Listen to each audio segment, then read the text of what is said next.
we have deadlines, you know, we have to meet. So it's the production team. The production team tells us you work these today.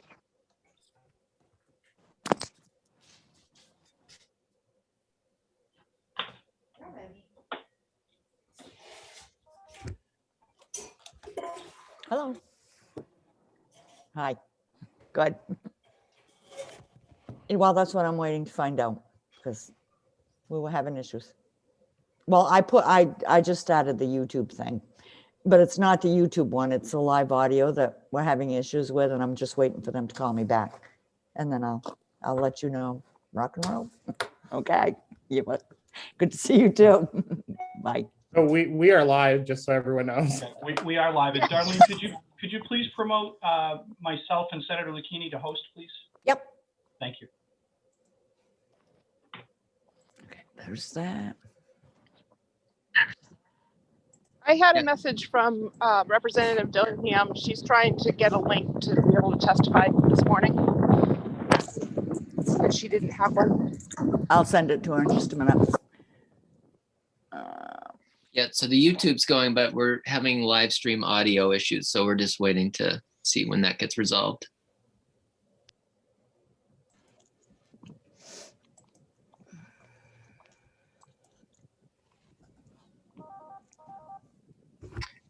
Yeah, once we get that fixed, we can get started. But also, okay, if there's any legislators in the attendees room who wish to testify on the first two bills, if you can raise your virtual hand in case you don't have the right on YouTube or senator thing in front of you, then we can see you.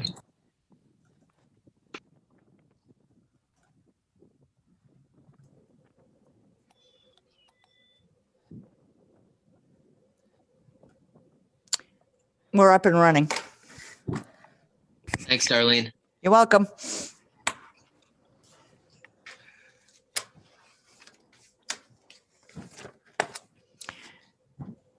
Did you say it was Representative Dillingham that didn't have a link? Yes. Okay.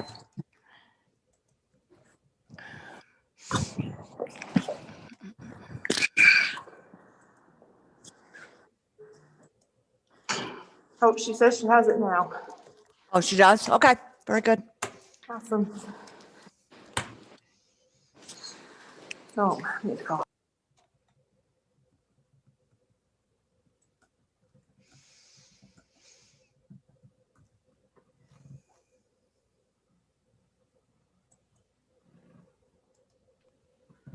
And Darlene, if you can make me a co-host, that'd be great. Thanks. Oh, I thought I did.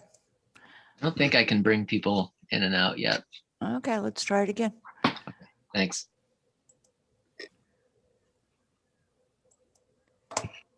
Awesome. Awesome. Like, got it? Yep. Great.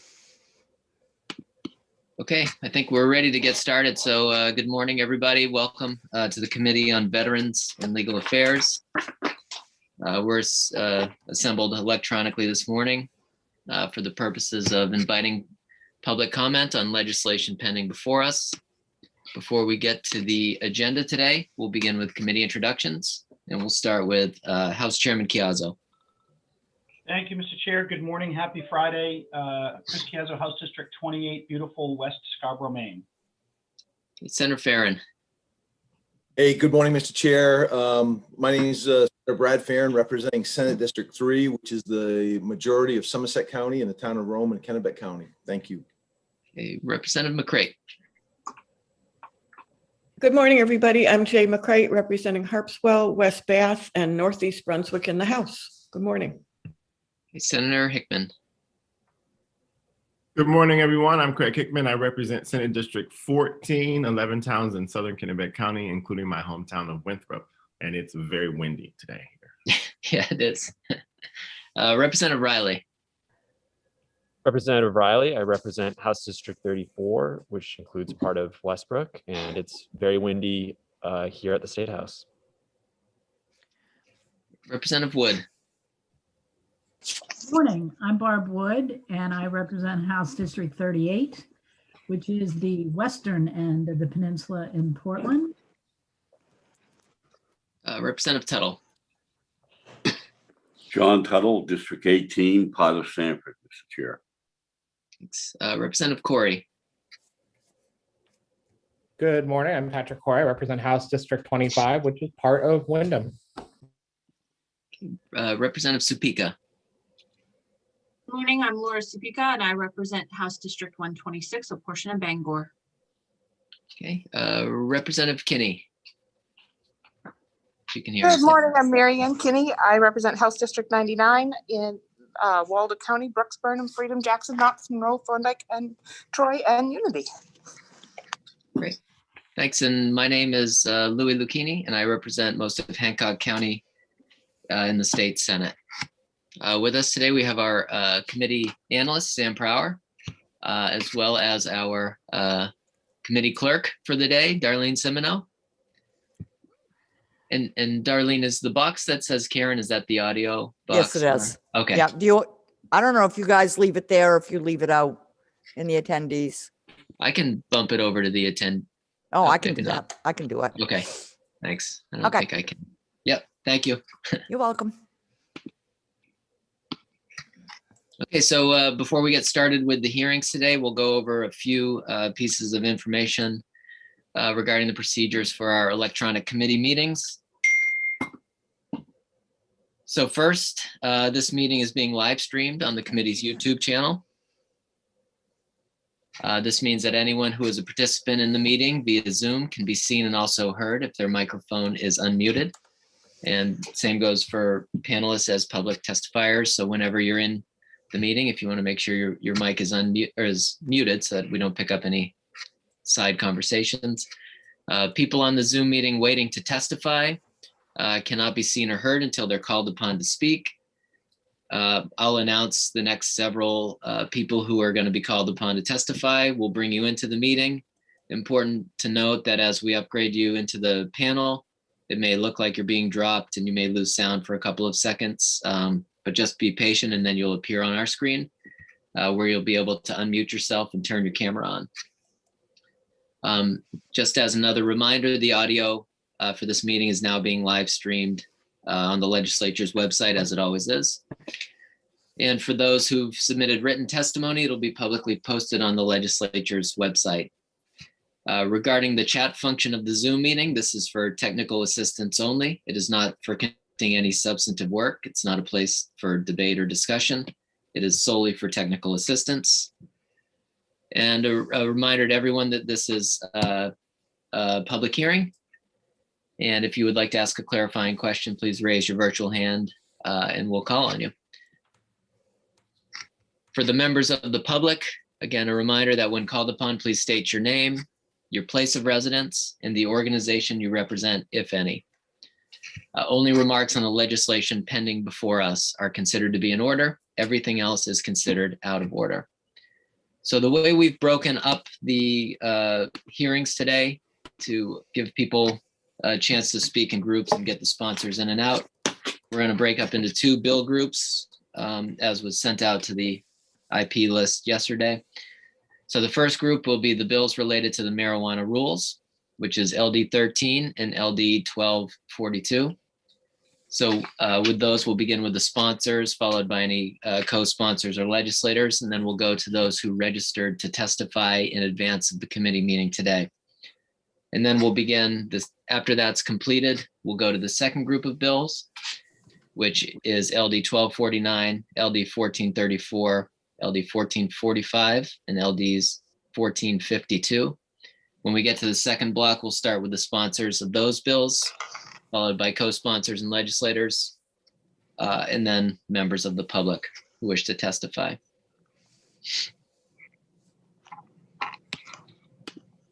So again, if there's any legislators in the attendees list who would like to testify, just raise your hand and we'll call on you. And make sure you get a chance to come in. So with that, we will begin the public hearing on the first group of bills. And we will begin with Senator Pouliot. And on the second bill, we have, I don't see Representative Williams at the moment. Oh, there she is. Okay. So Senator Pouliot, welcome. If you'd like, you can present your bill. Good morning. Yep. Top of the morning to you, Senator Lucchini, Representative Cayazzo, and members of the Veterans and Legal Affairs Committee. I'm State Senator Matt Pouliot, and I represent Senate District 15, which are the towns of Augusta, China, Oakland, Sydney, and Bassboro. I'm here today to present LD 1319, an act regarding registered dispensaries and rules under the Maine Medical Use of Marijuana Act and the definition of resident in the Marijuana Legalization Act. This bill has two components, and both are equally as important for Maine small businesses, cannabis caregivers. First, this bill extends the sunset clause on issuing dispensary permits to residents. This is important. The residency sunset clause for dispensary permits was originally put in place to give Mainers a shot at getting a dispensary permit before it was opened to out-of-state corporations.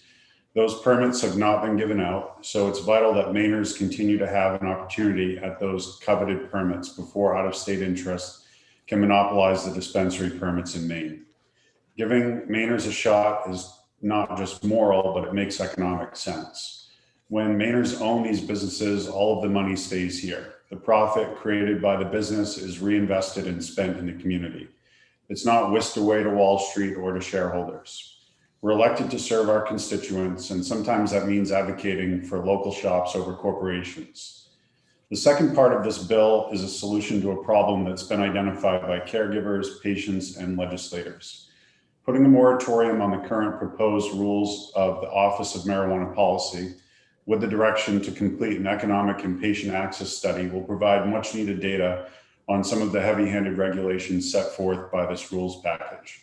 My understanding of the caregiver community is that they do not want their industry to be the Wild West, but rather a thoughtfully regulated free market.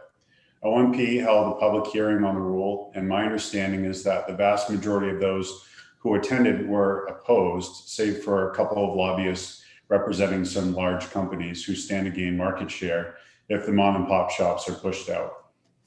This rulemaking process should be collaborative, unique and representative of Mainers, honesty, hard work, and compassion for others. The current rules create a feeling that these caregivers are guilty until they prove themselves innocent. That's not how our judicial system works, and it should not be how our regulatory system works.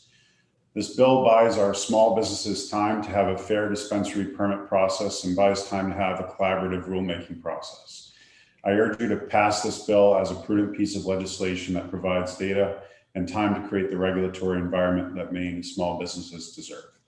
One thing I want to mention is that this bill proposal was brought to me by a constituent, Dawson Julia, who sadly is now fighting for his life. For those of you who have not had a chance of meeting Dawson, he's a great guy. Despite his wife running against me the first time that I ran for the Senate, I've always found the Julias to be very approachable, great people. And Dawson was in a pretty tragic motorcycle accident and is now in a coma, I understand, in Miami. So, I'm praying for his speedy recovery and hope he's able to come back to Maine, but I know that he would want this bill to have a fair shot at moving forward. So I'd be happy to answer any questions you have, but this is definitely out of my area of expertise. So there may be others who are coming after me, or there should be others coming after me who may be better suited to answer your questions. Thank you, Senator Pouliot. Any questions from the committee at this time? Representative Supika. It's not so much a question, but to say that I heard about Dawson's accident the other day, and my heart goes out to him and his family, and I know that he's struggling. So I'm putting my thoughts out there for him to pull through. So. Yep, I'll echo that to him and his family. So, other questions this time? Representative Corey. Oh, Where do you? Video instead of unmuting myself. I've got questions coming in from people. So just as a matter of these bills right now, we're taking up 1392 and 1242 at the same time right now. If people wrote different testimony for 1392 and 1242, those are going to be viewed as in a 4-minute block, correct?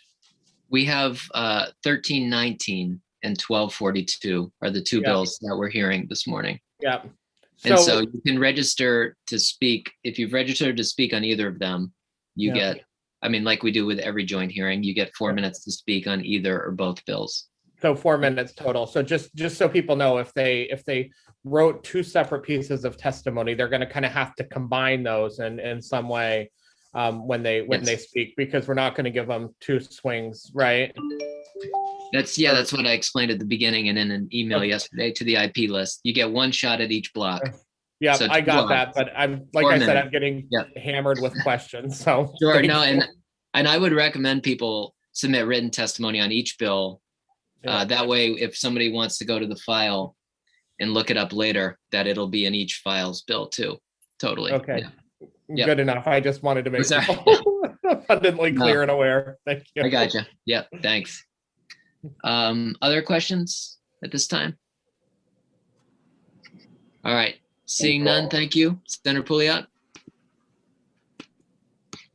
Okay, at this point, we will recognize Representative Williams. Welcome. Thank you, Senator. Senator Lucchini, Representative Chiasso, and Honorable VLA committee members. I am Lynn Williams, and I represent House District 135, which includes Bar Harbor, Lemoyne, and Mount Desert. I am also an attorney, and for more than a decade and a half, I have focused my practice on working with medical marijuana caregivers to assist them in setting up their businesses in accordance with state law and regulations. I am the sponsor of 1242 and must note for you that of the 8 co-sponsors and the lead House and Senate sponsors of this bill, there are 5 Democrats, 4 Republicans, and 1 independent, and include the president of the Senate and the House Minority Leader. This is truly a nonpartisan bill. And I have to say hello here to Sam and Darlene, and Senator Farron, and I feel like I'm back in Transportation Committee, so I'm very comfortable. During today's testimony, you will hear testimony from many caregivers about their businesses, and they are the ones you should be listening to. They can speak about the challenges and what their businesses are all about. What I want to talk to you about is LD 1242. I'm not going to use citations to statutes in my talk because I submitted it in writing and all the references are there. But in short, the current medical marijuana rules and the new proposed rules are considered to be routine technical because the medical marijuana statute declares them as such. But are they really? No, they are not. The Administrative Procedures Statute includes the definitions of, quote, routine technical and, quote, major substantive. And it states that routine technical rules are procedural rules that, quote, establish standards of practice or procedure for the conduct of business with or before an agency, and any other rules that are not major substantive rules, end quote, as defined in the statute. One example they give at this section is the forms that an agency uses. Those are minor technical. Major substantive rules, however, are rules that, quote, in the judgment of the legislature, 1, require the exercise of significant agency discretion or interpretation in drafting, and 2, because of the subject matter of anticipated impact, they are reasonably expected to result in a significant increase in the cost of doing business, end quote. This is just one example included in that section, but it is the one most relevant to what we're talking about here. And this issue is what LD 1242 is designed to address. I will list here only 2 mandates included in the current proposed rules changes and a brief sentence or 2 about them. One is the requirement that the caregiver must subscribe to a state chosen seed to sale tracking system, which is likely to cost thousands, maybe even $15,000 for initial setup, plus annual monthly fees. They are required to do this. Secondly, and this is even more expensive, they are required to install a sophisticated 24/7 security system in just about every corner of the facility, estimated to cost up to or about $25,000 initially for an average size grow space. These are rough estimates that I obtained from other states where the same seed to sale computer system is employed, and from various electronic security companies in Maine. Yet despite the fact that this would cause a huge increase in the cost of doing business for the caregivers, these rules, these new rules, are considered to be minor technical rules. This is a clear statutory violation because, again, as I noted before, the Administrative Procedure Act states that major substantive rules are rules that, in the judgment of the legislature and because of their subject matter or anticipated impact, are reasonably expected to result in a significant increase in the cost of doing business. Therefore, since, as noted above, the statute creating the OMP rules states that all of their rules are minor technical, when in reality they are not, it is within your purview, the legislature's purview, to declare all of the medical marijuana rules to be major substantive, with the exception of those specified in other places in the statutes as minor technical. Any grant of general or specific rulemaking authority to adopt major substantive rules will thereby be considered to be permissible only to provisionally adopt those rules and then subject them to legislative review. Final adoption may occur only after legislative review, which may include committee hearings of the provisionally adopted rules. And lastly, even if all proposed rules are considered major substantive, that does not require the legislature to complete the process for all the rules. If, for example, 20% of the new rules are ones that the legislative committee thinks should be subject to the committee and hearing process, the rest of them can just be signed off on and be passed without legislative review. In their testimony on this bill, OMP may state that they are required to make the rules changes in order to comport with recent statutory changes. That, in fact, is true, but what we're talking about here is not whether the changes are required or not, but whether and who makes those changes. Lastly, and I just found this, so it's not in my written testimony, but I was on looking at the other testimony that people have submitted in writing, and I came across a submission by Anya Trundy from DAFS. And what she stated in her submission regarding this bill was an admission that these are major substantive rule changes. So I encourage you to look at that and look at her whole letter and hopefully come to the conclusion that we as the legislature need to take back the power to address changes for all agencies in what are in fact major substantive rules. Thank you for your time, and I'll take any questions. Thank you, Representative Williams. Any questions from the committee at this time? Okay, seeing none.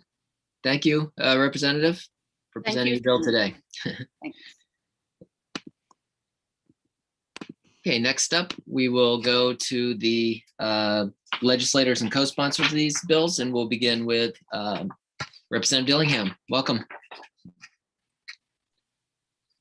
Hello, let me get over here. Good morning, Senator Lucchini, Representative Chiazzo, and distinguished members of the Joint Standing Committee on Veterans and Legal Affairs. I'm Kathleen Dillingham, and I represent House District 72, which is comprised of the towns of Mechanic Falls, Otisfield, and my hometown of Oxford.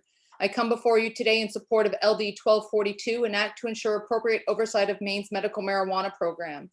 Also, as a former member of this committee, I'll be sure to deliver some form of snacks for the committee to enjoy once we're all back in the building together again. I am grateful to Representative Williams for bringing this piece of legislation forward. In the interest of expediting your day, I will not repeat what the sponsor has already stated or what you will hear from other supporters, but rather, having previously worked on marijuana legislation, I believe it is important that proposed rule changes be considered major, substantive, and should have been written as such in current statute. I believe these rules should come before the legislature to ensure legislative intent is applied and followed. Thank you, and I'm happy to try to answer any questions you may have. Thank you, Representative Dillingham. Welcome back to VLA. Great to be back. I miss you guys. I know. Any questions from members of the committee? Okay, seeing none, thank you. Thank you. Have a great day. You too. Okay, next up, we will move to Senator Claxton. Welcome, sir.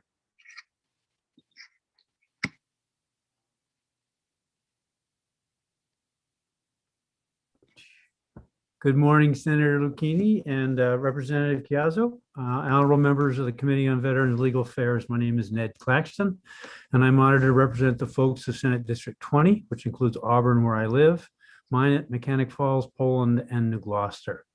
Thank you for the opportunity to speak in support of LD 1242, an act to ensure appropriate oversight of Maine's medical marijuana program, in favor of parts of Senator Pouliot's bill, LD 1319, and to offer my thoughts about elements of other bills you'll be hearing this morning.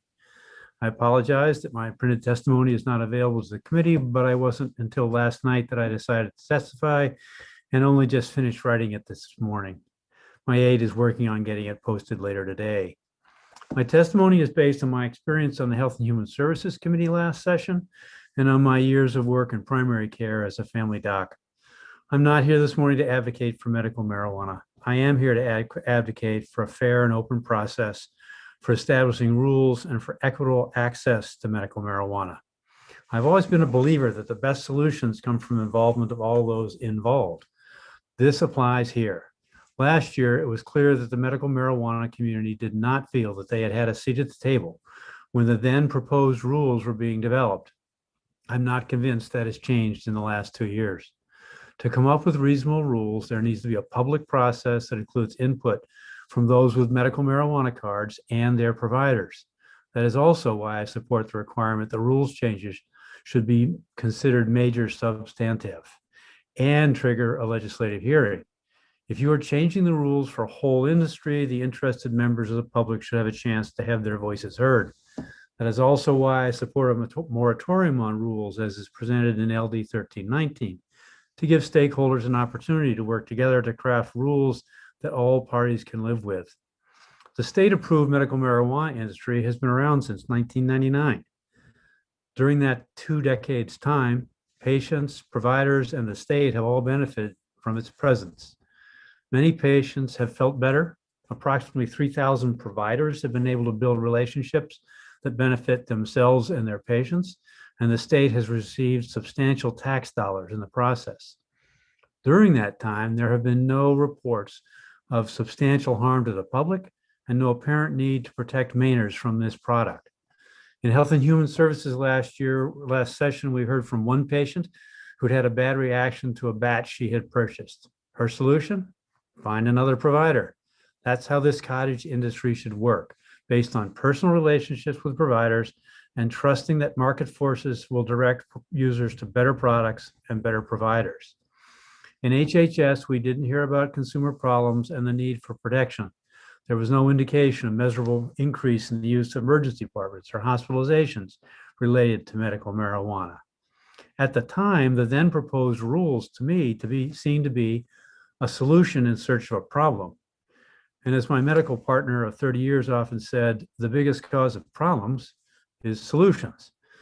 We have had a lengthy discussions this session in Health and Human Services about how much lead is allowed in drinking water and what to do about the forever chemicals known as PFAS. Here, there's documented risk, whether lead is getting to our kids in their water or the PFAS chemicals are getting to us from the wells in Fairfield. Regulation is needed there, not on an industry with few documented injuries. The other issue I would like to address before I conclude my testimony is equity, a major topic of our committee this session in Health and Human Services. Some of the proposed rules will add to the cost of each batch of marijuana. For a small cottage industry, that could be crippling. The small providers will be hard pressed to pay all the new expenses and will have to pass most of their costs along to the patients. Adding a few dollars to the cost of a bag won't affect those with adequate financial resources. It will affect those with fewer resources and will make it unaffordable for many. The alternative? Consumers will find their way to black market pathways that are more unregulated and riskier. This is not what we want for our residents. LD 1242 sets forth a reasonable expectation of what needs to be done to assure fair rules are put in place. And I hope the committee can support it and its major elements, along with the elements I referred to in LD 1319. Thank you for your attention, and I will be happy to try and answer any questions. Thank you, Senator Claxton. Questions? Senator Hickman. Thank you, Mr. Chair. Thank you, Senator Claxton, for your testimony. As the chair, currently and formerly, of the Health and Human Services Committee, is it fair to say that many of the provisions in the rules were actually rejected as pieces of proposed legislation last session? Yes, that's a very fair summary. The committee felt strongly that the rules as proposed should not stand. Thank you. Any further questions at this time? Chairman Chiazzo. Thank you, Mr. Chair. Senator Claxton, was that per committee vote or was that just the discussion point? I think there was a committee vote on that. I can look that up and have that information for the work session if that would be helpful. That would be helpful. Thank you, sir. Any other questions at this time? Okay, seeing none, thank you. Senator Claxton. Okay, next up on the list, we've got Senator Miramont, and he'll be followed by Senator Maxman, Representative Hymanson, and Representative Warren. So welcome, Senator Miramont. We've seen you a lot this year. I know, and I asked to be on your committee, but no, this is the way I'll do it. But thank you, Senator Lucchini, Representative Chiazzo, and distinguished members of VLA. I'm Dave Miramont. I represent Senate District 12 in the Maine Senate, and the county seat is Rockland. And I come before you to show support for LD 1242 and LD 1249. I'll just do this once, as you've done, as you've stated. We only have a medical marijuana program because people persevered against laws inappropriate to this harmless plant being classified as a dangerous drug. The willingness of people to use common sense against those inappropriate laws during the 100-year war on drugs resulted in the recognition of the benefits that had been occurring in those who use marijuana to help medical conditions. Because of this, many states ignored the federal laws that still misclassify marijuana and started programs that help millions of people with chronic medical conditions. In some cases, the maladies that marijuana treats successfully had lingered for years and been exacerbated by the medical system that uses very dangerous and often inappropriate drugs for treatment. I've watched over almost 20 years as our medical marijuana program became a model for other states as they developed their programs. This is because we got it right and allowed caregivers who had a stake in their communities and with their patients. If any tweaking of the laws needs to be done, it needs to be done by the same process that created the program, which is the legislative process. It should also be done in the legislative committee that has jurisdiction over health and healing, and that's not VLA. The fact that VLA has been made the committee of oversight shows we are still blinded by the previous misclassifying of marijuana as a dangerous drug. The Office of Marijuana Policy wants to make changes to a successful program based on advice from groups tied to big tobacco. We will continue to see pressure to make anything related to marijuana a profitable commodity that only large conglomerates can service if rules such as OMP proposed are allowed to creep into our laws. There's no way to look at the changes that are being proposed by OMP and say that those are routine technical changes. That's why these bills are so important to maintaining the integrity of our medical marijuana caregiver system. The people of Maine said they wanted the medical marijuana program to be a holistic and healing process. They took it away from law enforcement, but law enforcement doesn't want to let go. We don't need an oversight process that even big pharma, alcohol, and tobacco are not subject to. We need to do appropriate and thorough reviews in a way that honors a healing profession run by professionals. Thanks for your consideration. I'm glad to answer questions if you like. Thank you, Senator Miramont. Any questions from the committee at this time? Okay, seeing none. Thank you, sir. Thank you. Bye-bye. See ya. Okay, next we have Senator Maxman, and she'll be followed by Representative Hymanson and Representative Warren.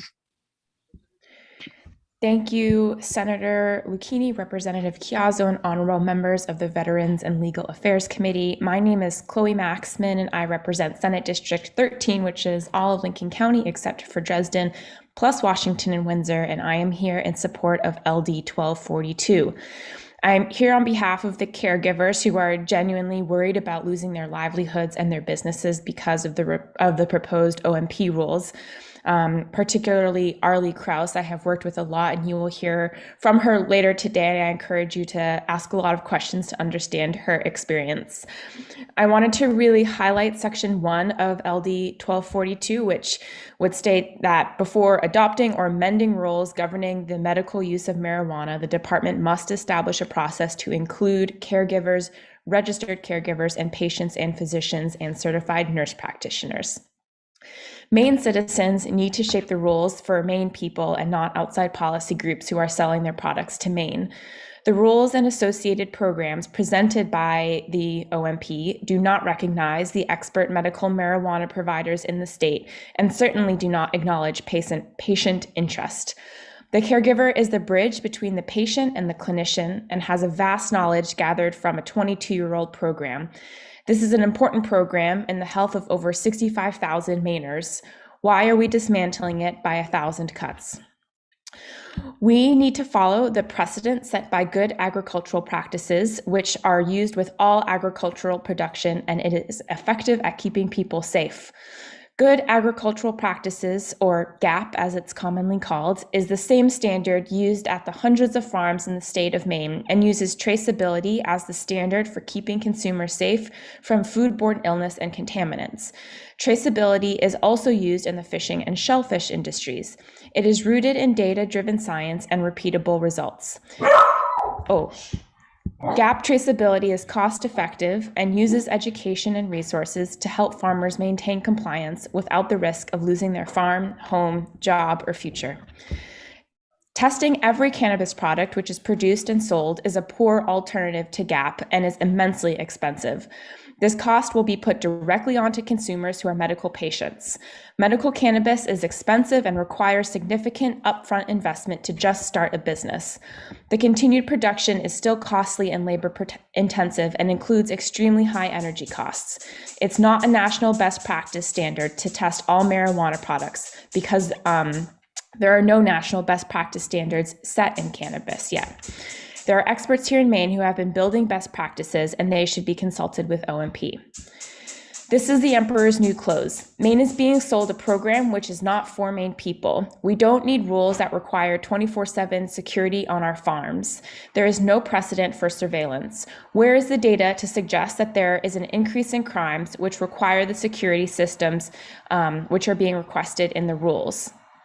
Or the requirement that all waste be rendered unusable and disposed of in compliance with all federal, state, and local laws and regulations?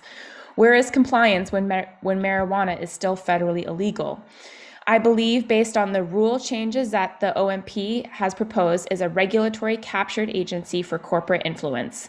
The rule changes have been written by a consultant who is now the director of a coalition whose members are the corporations Philip Morris and Molson Coors. The rules have been written to regulate caregivers out of business, and they are not based in state data. Just 2 more points. Caregivers are farmers. They cultivate a plant grown using Maine's soil, water, and air, but they are not afforded any of the same protection or respect or involvement in writing their own rules. Why is this? Why isn't there more help for people in this industry? Lastly, major substantive rules are rules that, in the judgment of the legislature, either require the exercise or significant agency discretion or interpretation in drafting, or two, are reasonably expected to result in significant increase in the cost of doing business. It is clear to me that these rules should be major substantive. Thank you very much for your time, and I'm happy to answer any questions. Thank you, Senator Maxman.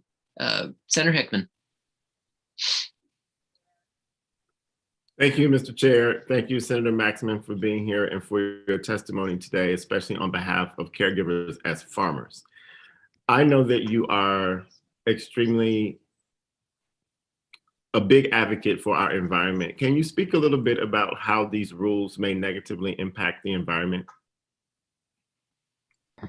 Absolutely. I mean, I have been listening to a lot to the caregivers and how this would impact their practices, and basically we'd be excommunicating a whole farming industry from our state.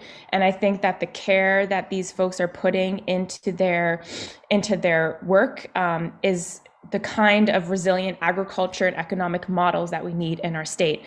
There's also some big problems with the rules, like the light pollution that would be caused by having 24/7 surveillance and lights on these plants. I mean, that destroys like what we know as the main night, and also is not healthy for these plants that are doing their job in this world. You have a follow-up, Senator? Good. Okay. Any other questions from the committee? Okay, seeing none. Thank you, Senator Maxman.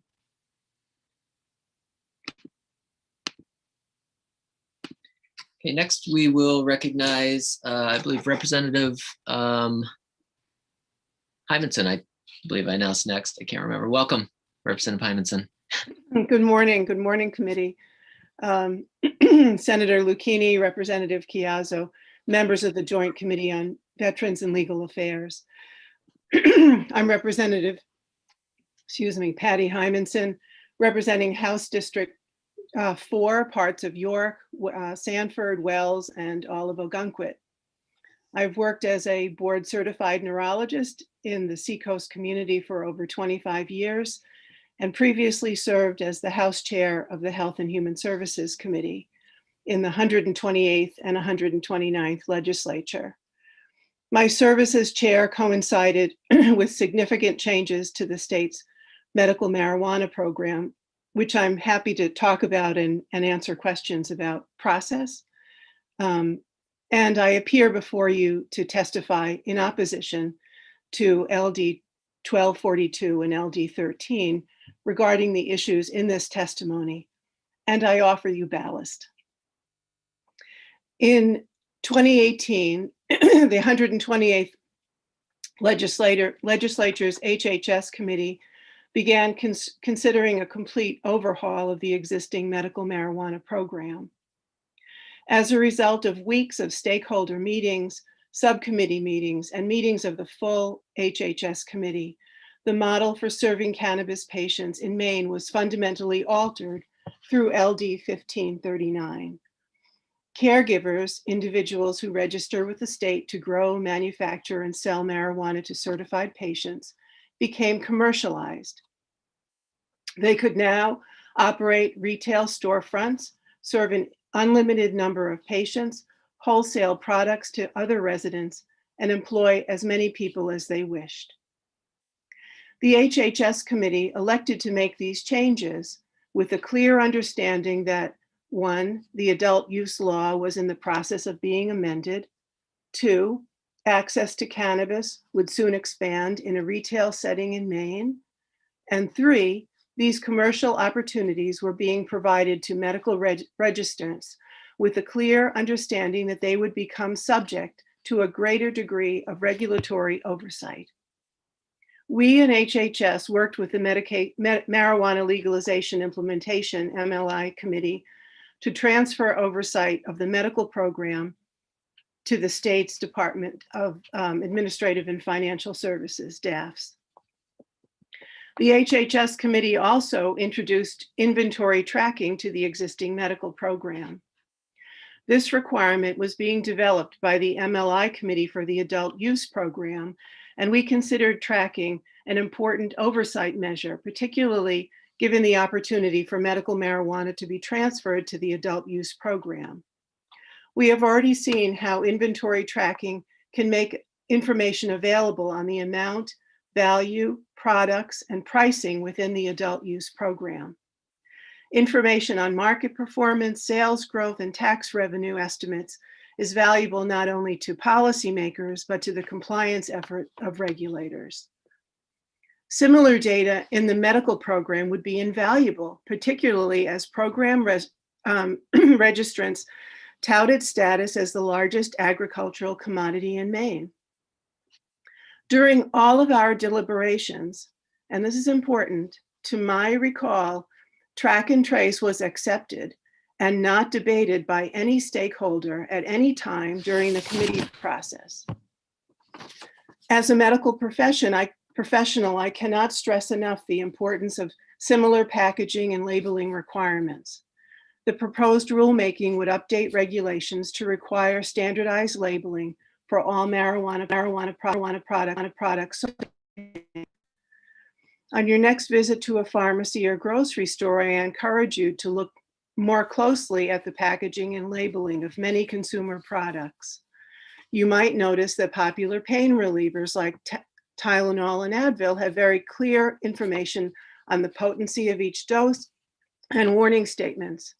Additionally, popular food products contain information on the origin of the item, various ingredients and allergens found therein, and batch and lot numbers that can be used to trace the product to its source in the event that a recall becomes necessary.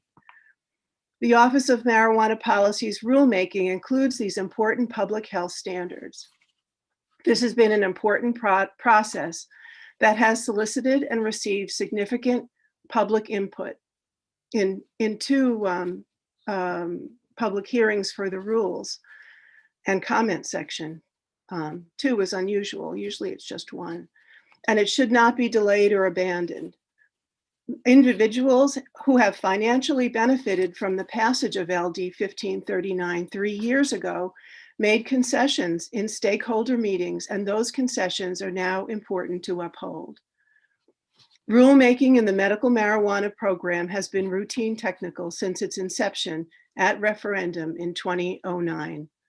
There are 15 references to routine technical rules in Title 22, Chapter 558-C. The legislature has had ample time and opportunity to revisit the categorization of rulemaking in the medical program over the last 12 years, and every time they have remained routine technical. That doesn't mean there aren't disagreements about the regulations developed via rulemaking. Absolutely not. In fact, a lawsuit was filed against the state the last time medical rulemaking occurred in early 2018, and I understand opponents are raising funds for litigation. The legislative branch has crafted the law, and the executive branch is now implementing that law. It is important that we let this long overdue and important process play out as intended, and I urge you to oppose these parts of LD 1242 and 1319. Thank you. I'm happy to be at the work session, and I'm happy to take questions as I can answer them. Great. Thank you, Any questions? Senator Hickman. Thank you, Mr. Chair. Thank you, Representative Hymanson. LD 2099 came before your committee last session. It included many of the provisions that are in these rules. Didn't you defeat that bill with a unanimous vote? Yeah, so thank you for asking about that. The journey of that bill included public hearings and a stakeholder group. So in the same way that through the journey of the prior bill, we had the stakeholders meet for a whole 2 days. We called it the hot room because it was a warm day. And it was Senator Brakey and I as co-chairs. And we came in and out of that room, and we we implored everyone in the room, all the stakeholders, to talk amongst themselves and really understand and come to some kumbaya moment. Mr. Chair, may I Otherwise, we would clarify my do it for question, them. please? Mr. Chair. Yes, Senator I'm Hickman, sorry. if you can allow Representative Hymanson to answer the question, that'd be fine, I think. She's not answering the question. I'm asking about LD 2099. Yeah, so I'm sorry. I'm going back to that because the same process that we used for this bill 2099, it was exactly the same process. We said to the stakeholders, let's do this again. It worked before. Come into a room and talk about it. So they did, and over one day they worked that bill and came up with. The next day we met as a committee. They came up with, I think, 3 of the issues they had worked out. Something, and then the following day that we said, okay, go back and do it again. The following day they came back and something had happened overnight. Discussions had been had. They came back the next day and said, we're not going to accept any of these anymore. We're done with the stakeholder meeting. So we had no other choice except to go through the bill and work it out on our own. So what we did was take those 3 issues that the stakeholder group had said yes to, and we put those in a bill and we voted that bill out. And that was, we stripped everything else out that hadn't been decided yet. And that vote was ought to pass. It was not unanimous, but it was an ought to pass vote. Then we had the pandemic. And we met later on as a committee in the State House, in the House, separated. And that bill was brought back for a revote with the understanding that times had changed, the issues hadn't been explored in all of those issues, and that we should rethink it. And so it was brought up to revote as ought not to pass. And because of the timing and the issues and the inability really during that early time in March or April, I think it was April, we voted, including me, ought not to pass because we knew it would come up again. Since then, OMP has found that they had rulemaking authority on all of those issues. And so they had another series of public hearings for the rulemaking, 2 of them, in fact. One originally and then another rulemaking because there was pushback against that. So that's been the journey of that law. May I have a Does follow-up? that answer your question? Yeah, follow up. Yeah. Thank you. So you referenced in your testimony the fact that the MLI committee, which I served on, was working on the adult use program. Do you recall the day that the HHS committee took a break in the middle of its proceedings to come down to the MLI committee to tell us that we should not take oversight of the medical program and put it under DAFs? Then Representative Deb Sanderson was a part of that, and you were in the room as well. Do you recall? So my recall is exactly the opposite. Our journey to the room and to the committee was to endorse moving from HHS to DAFs, from DHHS to DAFs. And on LD 1530, on LD 1539, in the testimony on that bill, do you recall the 3 people who testified against track and trace in their remarks before your committee? And just so we're clear, so LD 1539 was that the stakeholder group in 2018? And that's what created the laws that the rules are being written for now? Is that how this is relevant to this discussion? Okay. That is correct, Mr. Chair. Yeah. LD 1539 set up the Gotcha. commercialization of the medical marijuana program. And I was in the room when all of the stakeholders got together to broker that deal. It was very, very hot, and it was a Friday, and it was raining.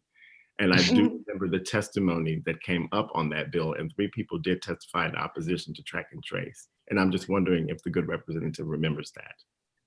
All right, then I stand corrected that there wasn't any, but I don't remember an overwhelming amount, which is why my memory is that track and trace was generally regarded as something that needed to be done. Thank you. So I stand corrected about that. Thank you. And Representative, was track and trace included in the stakeholder agreement that eventually came out? It was never brought up as something that shouldn't have. So I don't remember the exact conversations, but A few there was years no, ago. So, yeah. there was my memory is there was no great pushback. Okay. Chairman Chiazzo. Thank you, Mr. Chair. Thank you, Representative Hymanson. Do you remember where you were at 10:14 a.m. on? No, I'm just kidding. I'm sorry. Just a quick question. Who do you recall was the representatives, or who was speaking on behalf of the medical care providers in the stakeholder group? Dawson Julia was there. He was a big part of that, and people he brought with him. We can get that for the work session too. If we could, that would I'd have to put my memory together with other people. I'm sure Senator Hickman knows some of the people too. He was there. Yeah, no, I would appreciate that for the work session, and also, based on your history with the HHS, I think it would be very relevant to have you at the work session too. If you could be available, that would be great. Thank you. No, I would be happy to. There aren't many times when a committee turns over an issue of jurisdiction to another committee, but we in HHS and a member and many of the members talked about this as now becoming a business, and we thought that the medical part really had been taken care of to a large extent, although I will always be, as far as I can be, in the room when these issues are talked about. It's been a journey of mine too, to understand cannabis as a medicine. Thank you. And you'll be hearing about that in another bill. Okay, Representative Corey. Thank you, Mr. Chair. Hi, Representative Hymanson. How many years did you chair HHS? For 2 sessions, 128th and the 129th. And I was on the committee as a freshman. And we're on a PROPS together now. We're on the same committee together for the first time. But do you recall how many bills you did a year when you were on HHS? Oh, I sigh. We had you do a lot. 220, I think, was last session. About 220 a year. Thank you. Other questions? If I can just follow that, what we did with the medical marijuana ones and the 128th was to batch them all and carry them over into the second session. So all of this happened in 2019, which was the second session of the 128th. Okay, thanks. Any other questions for the representative? Seeing none, thank you, Representative Hymanson, for your testimony today. Thank you. Okay, next we have Representative Warren. Welcome. Thank you, Senator. Good morning, everyone. Good morning, Senator Lucchini, Representative Chiazzo, and the distinguished members of the Veterans and Legal Affairs Committee. My name is Charlotte Warren, and I represent House District 84, which includes the city of Hollowell and the towns of Manchester and West Gardner. I am here to testify in support of LD 1242, specifically an act to ensure appropriate oversight of Maine's medical marijuana program. My support for this particularly important piece of legislation aligns with the testimony from others that you'll hear, that you've already heard, and that you'll hear after me, that Maine's medical marijuana program is quite well without the Office of Marijuana Policy's proposed overhaul. And as our mutual friend, Dawson Julia, often says, if it ain't broke, don't fix it. Additionally, I share the concerns that OMP has actually crafted major substantive rules that treat these business owners, this large business sector made up of Maine's caregivers, drastically different than others? As lawmakers, we spend a lot of time trying to figure out how to attract and keep revenue-producing industry in Maine. When large business owners visit legislative committees, we roll out the red carpet, or maybe now virtual red carpet, hosting friendly and energetic conversations focused on how we can balance the interest of our states whilst stoking the veracity of their economic engines. This is important. We need them and we need their revenue. Why then is this large revenue generating industry and these business owners being treated so differently? Unfortunately, the only answer I can come up with is bias. And it's a bias that we all, every single one of us, came by rightly. The bias is born of the propaganda that fuels the failed drug war in our country. And unfortunately, the Office of Marijuana Policy seems to view medical marijuana caregivers through the same lens as the architects of the drug war. Caregivers as criminals who need to be heavily monitored, inspected, fined, and enforced. In fact, do a search of the 80-page proposed rule document for the term enforce, and you will find it 52 times. 52 times in 80 pages. As the 7-year veteran of the Criminal Justice and Public Safety Committee, I happen to know a bit about enforcement. But I also know a fair amount about warrants and protecting Mainers' constitutionally afforded rights. There is a delicate balance to be achieved between maintaining public safety and protecting our constituents' liberty. But let's get back to the proposed rules and their focus on enforcement. Here are some examples, and I quote from the rules, and I highly recommend that you open the document and just do a search for the word enforce and go through and look at each time that's mentioned. But here's a few that I pulled out for you. And again, I quote, each registrant shall ensure entry points to any registered premises are designed to control access to only individuals permitted by this rule or the act, including without limitation, number 4, law enforcement officers, unquote. Open quote, law enforcement officers and employees or agents of local or state agencies with regulatory authority shall provide proof of identification, but shall not be considered visitors and shall not be denied entry to any area of the registered premises.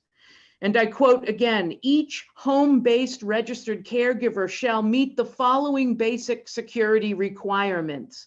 One of those listed, video surveillance. All videos are subject to inspection by any department employee or law enforcement officer and must be copied and provided to the department or law enforcement officer upon request, unquote. Committee members, I ask that you think of these concerns as you work this bill.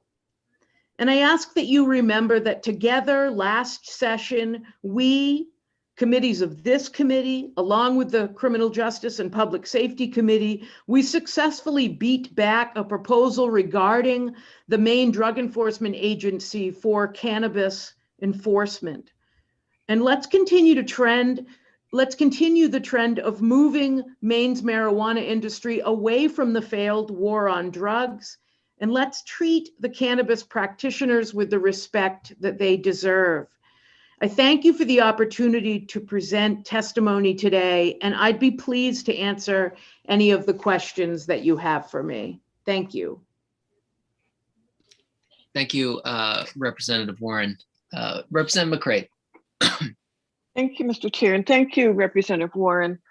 I don't know if you can answer this, but I'm thinking about your comments about the security enforcement kinds of requirements, access not being denied. Do you know if that's similar or the same or more extreme than, say, another medical provider, producer, or sales facility? That might be a question better of another owner of a business or other regulators. I would find it astonishing if that were the case. Certainly when I go to other businesses, I don't, see a lot of cameras, and, it's not something I hear a lot about. So, but I would ask someone else that question. I'm definitely not the expert on that. Thank you. And a follow-up, please? Yeah. Where'd you go? Oh, you moved, Representative Warren. Oh, sorry. I really, I really appreciate the comments about based in bias and the leftovers. Well, we're still in it, the drug war, right? Mm-hmm. So I guess I don't think that I have a question really, but you've given me a lot to think about. Thank you. Thank you, Representative. Senator Hickman. Thank you, Mr. Chair. Thank you, Representative Warren, for being here. As I listened to the parts of the rules that you highlighted for us, I'm wondering if you believe that they sound like they could be construed as no-knock warrants. Absolutely. I don't see, and I did scour also for court warrant. I'm a big fan of the Control F, or at least I don't have an Apple, so I guess it would be Command F, but that's how I sometimes digest large documents. And so I was trying to find out where the judicial branch was involved. And so I certainly don't want any law enforcement officer coming into my house. I can assure you they would not be coming into my house without a warrant. And so, yeah, I don't understand that. I don't understand, first of all, the inclination to propose such rules. There's a lot of at any time, without refusal. I can't imagine that we would want to send those messages to any of our business owners. And I can't imagine any business owners or Maine citizens thinking that that was okay. So yes, no knock, warrantless. It does bring up those issues for me. And I couldn't find where those were required. Follow up, Mr. Chair? Yep. Thank you. So if you were contemplating being a home-based caregiver, and these are the rules that you would have to comply with, would you continue forward in that endeavor? Definitely, I would not want that level of surveillance in my home. I think that we, as Mainers, as citizens, as taxpayers, as people who have been afforded by our Constitution freedom and liberty, I wouldn't want that sort of surveillance in my house. And don't get me wrong, my house is a very boring place, right? I mean, there's nothing really that anybody would be interested in seeing. But I take my rights of privacy very important. And more importantly, as a lawmaker, as a policymaker, I take our shared rights of privacy very important. So no, if these were to pass, and I trust you all that they won't, I feel like this isn't going to go forward. But if it were, and you had to have this level in order to have a home-based business, I wouldn't be involved in it. No way. Thank you. Representative Chiazzo. Thank you, Mr. Chair, and thank you, Representative Warren, for testifying today in front of us. I did want to kind of circle back around to your comments about bias. I had a little bit of a challenge with that, and unfortunately, I wanted to explore that a little bit more. My challenge with that is that it seemed like a very broad brush. I'll give you an example. In my community of Scarborough, we have a moratorium on adult use marijuana. That's something that the town council has supported and the citizens have supported in Scarborough. And my take on the rules as they were currently adopted in legislation is that caregivers could bypass those local restrictions or local controls and basically set up shop at wherever they, wherever they could get a storefront. So I'm curious to know if your thoughts are that the freedoms and rights of the caregivers should supersede the rights of a community to basically say, for whatever reason, they choose not to have an industry like that in their community. I think you've sort of mixed a few issues there, but I thank you for the question. I don't actually subscribe to the idea that somebody has rights and somebody doesn't, that we balance, we say somebody can have, that's not the way I view our job, or really, I don't think it's the reality of this situation.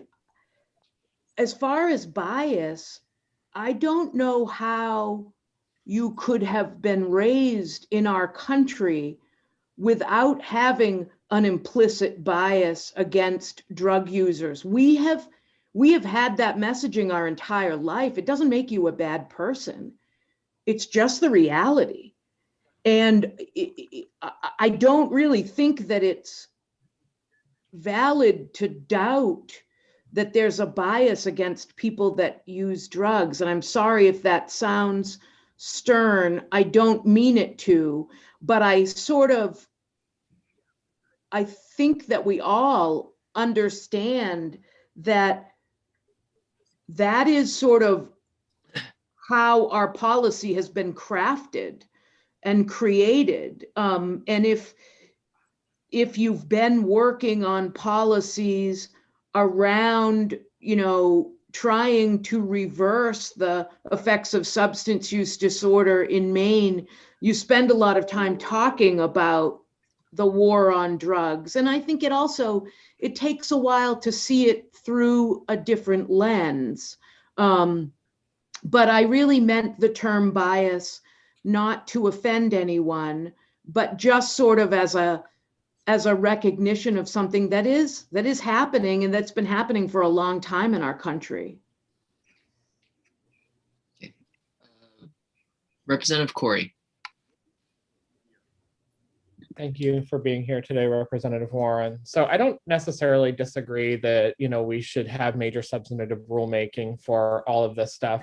What I do find interesting, and after serving on the MLI committee, is that we were charting new territory. We're dealing with a drug that is federally, right, like not legal. It's still a scheduled substance, per the federal government, and we can all disagree or agree with that. All we want. I probably think with the number of states that have gone legal personally, that it probably shouldn't be a controlled substance anymore. It's only marijuana.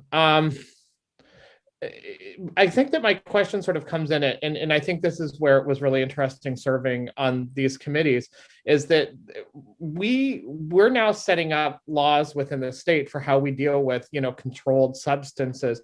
Are you aware that the federal government has very specific rules for how pharmacies store and have security around those substances, and those are kind of set at the federal level as opposed to the state level right now? I am aware. Okay, thank you. Thank you, Representative.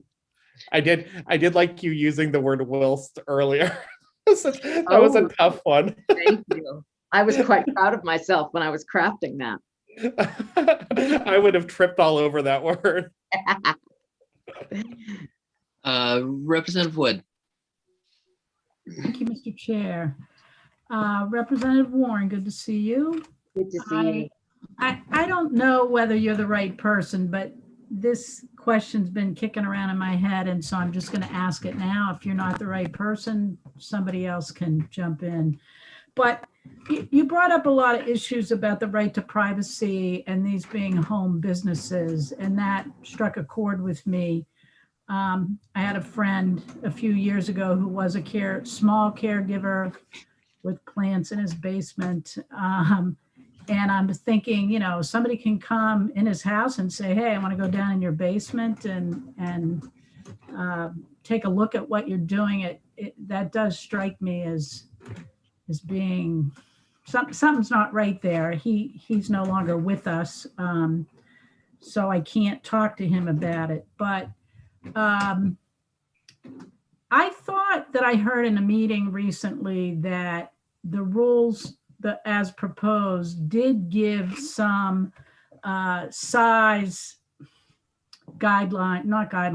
rules around when cameras and all this surveillance needed to happen. And I thought I had heard that if you had a small operation that was actually in your residence, that you didn't have to have all of that.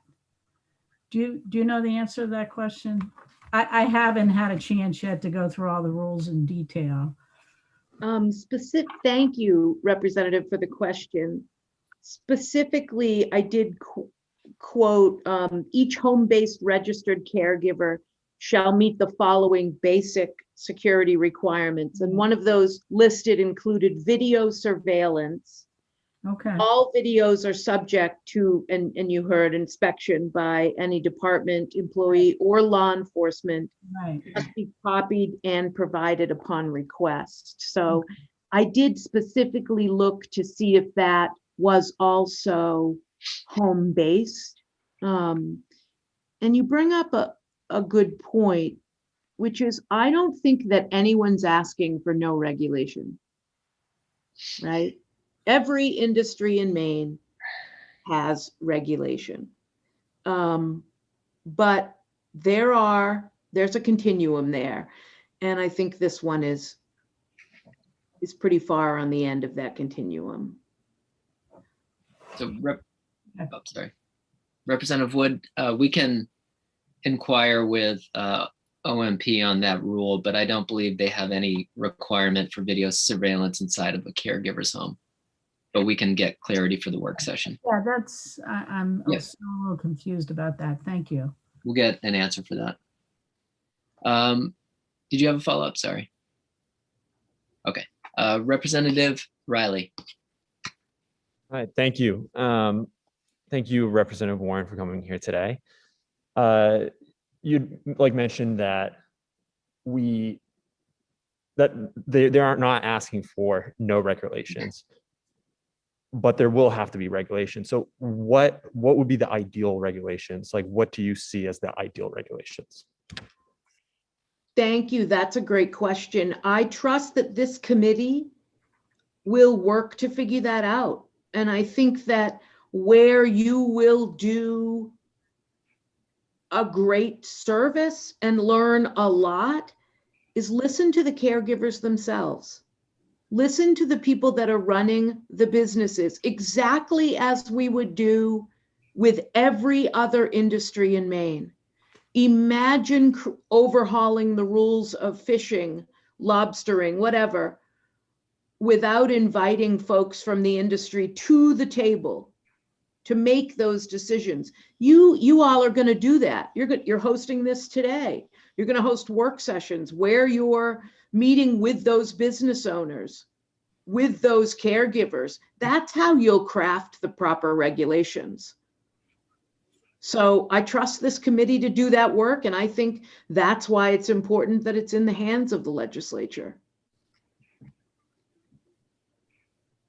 Did you have a follow-up?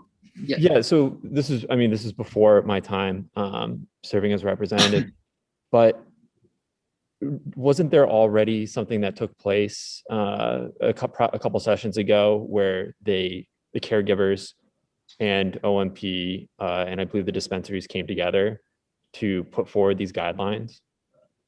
Well, as I understand, what I voted for, which was what we all sort of worked on, is now being overhauled by these proposed rules. And I think the question that my senator asked Senator Claxton was, were a lot of these things brought to the HHS committee and voted against a lot of things in these rules? And the answer was yes, they were. So yeah, this has been a battle for a long time. Good. Okay. Representative Warren, I think, oh, everybody's moving. I think you'd agree that it was the legislature's decision to make these rules routine technical. So regardless of if you agree with what's in them, OMP could not have changed the law and made these major substantive. So because we hear a lot about, I guess, displeasure with the fact that it was done in a routine technical way, but ultimately that was our decision when we passed the bill and the other committee that did it. OMP can't just decide to make rules major substantive. It's on us for that. I may have misunderstood what Representative Riley was asking me. I apologize for that. No, that's a separate question. Oh, okay. Yeah. Then I may misunderstand what you're saying to me now. That's fine. Representative Kinney. I feel like you're correcting me for something, but No. Okay, sorry. No, yeah, nothing. Representative Kinney. Thank you, Mr. Chair. This is more kind of a general question, but I believe even with routine technical rules, they still hold public hearings on those routine technical rules. They just don't come before the legislature before they're implemented.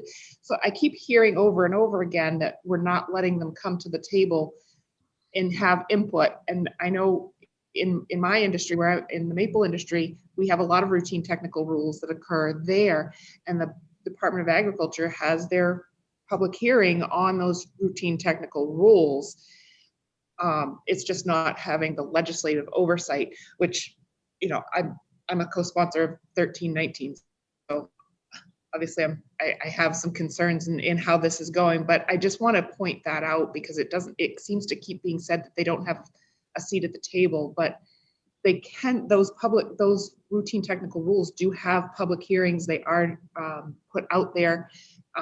It's not, I don't know, I sometimes have trouble finding it, and I've been in the legislature as long as you have, Representative Warren, so sometimes, you know, and I'm in the know a little bit, so knowing that these are happening is sometimes not always the easiest thing to get to. But I can remember going and sitting in a room in the Department of Ag for routine technical rules changes that were made in the maple industry several years ago. So I know that that is something they can sit in on and weigh in on, but ultimately we don't have that oversight. And so I understand wanting to go to major substantive and so forth, but do you agree that we do have the ability to go to these hearings on the routine technical rules? I do agree. I thank you for your question, because now you've illuminated to me what Senator Lucchini was saying to me, and I understand. Let me rephrase my answer to Representative Riley's question. How I was trying to answer Representative Riley's question when he asked me how this industry should be regulated. What I was trying to say, and obviously I said in the wrong way, I trust that you all will be able to do that because you'll be working with folks from the industry. And that was what I was aiming to say. And I apologize for the confusion. Okay, any other questions? Okay, seeing none, thank you, Representative Warren. Thank you very much. And I think she raised a really helpful point that it's most helpful for us as a committee to hear specifics on why the rules are a problem, not generalizations that they're terrible. The specifics are what we need because we have a handful of bills we can use as vehicles. And a good portion of these rules are based in statute. So if we're going to make changes, we need to change the statute as well. So love to hear whatever the issues are as we go through the process, because the more specific, the more helpful it is to us, for sure. So thank you, Representative Warren. Thank you. Okay, so now I don't see any other legislators in the waiting room. Representative McCrate, you're not in the waiting room. We've got ideas. We've got strong interests. Thank you, Mr. Chair. I was asked to present testimony for Representative Teresa Peirce, who is unavailable today, and she wanted to testify on both of these bills that are before us now. Senator Lucchini, Representative Chiazzo, and members of the Veterans and Legal Affairs Committee I'm presenting this for Representative Teresa Peirce, representing House District 44, part of Falmouth. And thank you for the opportunity to submit this testimony in opposition to both LD 1242 and LD 1319. As you may know, I served as House Chair of the Joint Select Committee on Marijuana Legalization Implementation, MLI, during the 128th legislature and currently serve as chair of the legislature's Marijuana Advisory Commission. It's with this experience as context that I'm opposing these bills. In recent years, marijuana-related policy initiatives have received overwhelming bipartisan support in the Maine legislature. On the adult use side of the policy discussion, the 17-member MLI committee met to amend and enact the voter-approved Marijuana Legalization Act. Understanding that no single existing regulatory framework would be adequate to replicate for Maine, we spent 2 years seeking to learn from the best and brightest in this emerging field. This process involved soliciting public feedback to develop a regulatory system that worked for all interested stakeholders, industry, public health, public safety, and our towns and cities. The resulting project was a 16-to-1 majority ought to pass report that established the regulatory framework, which resulted in the beginning of the adult use sales late last year. At the same time, Maine's adult use program was being developed in the MLI committee. The Health and Human Services, or HHS committee, was considering a complete overhaul of the existing medical marijuana program. The MLI and HHS committees work closely together to ensure that where necessary and practical, the regulations for these two programs would be similar. These areas of similarity included standards around packaging and labeling, advertising, and inventory tracking. The policy reasons for these decisions vary. For one, having requirements as similar as possible across both programs reduces the burden on business owners choosing to operate in both programs.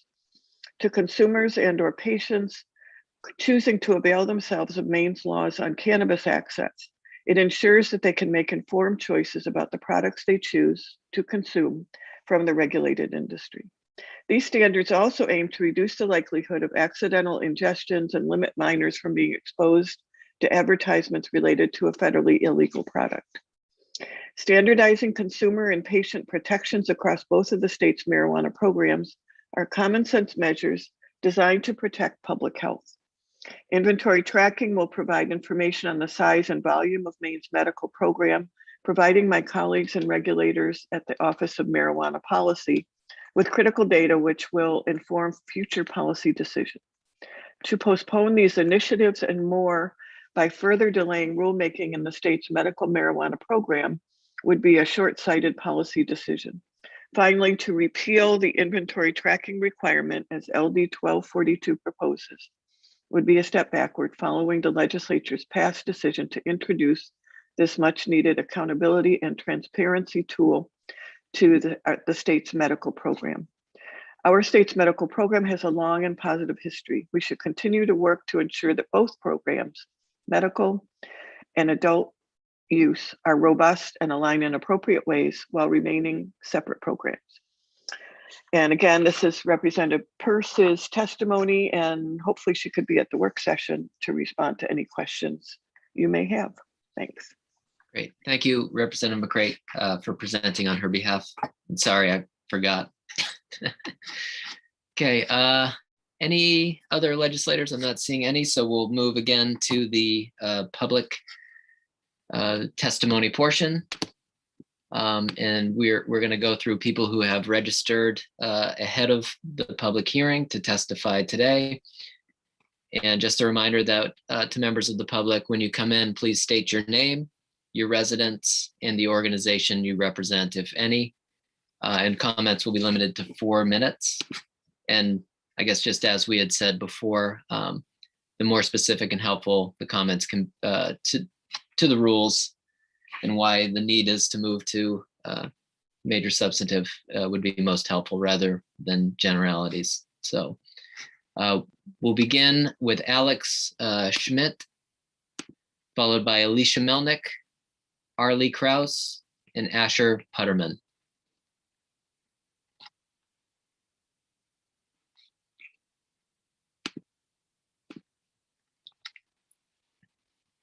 So Alex Schmidt, if you can hear us, you have the floor.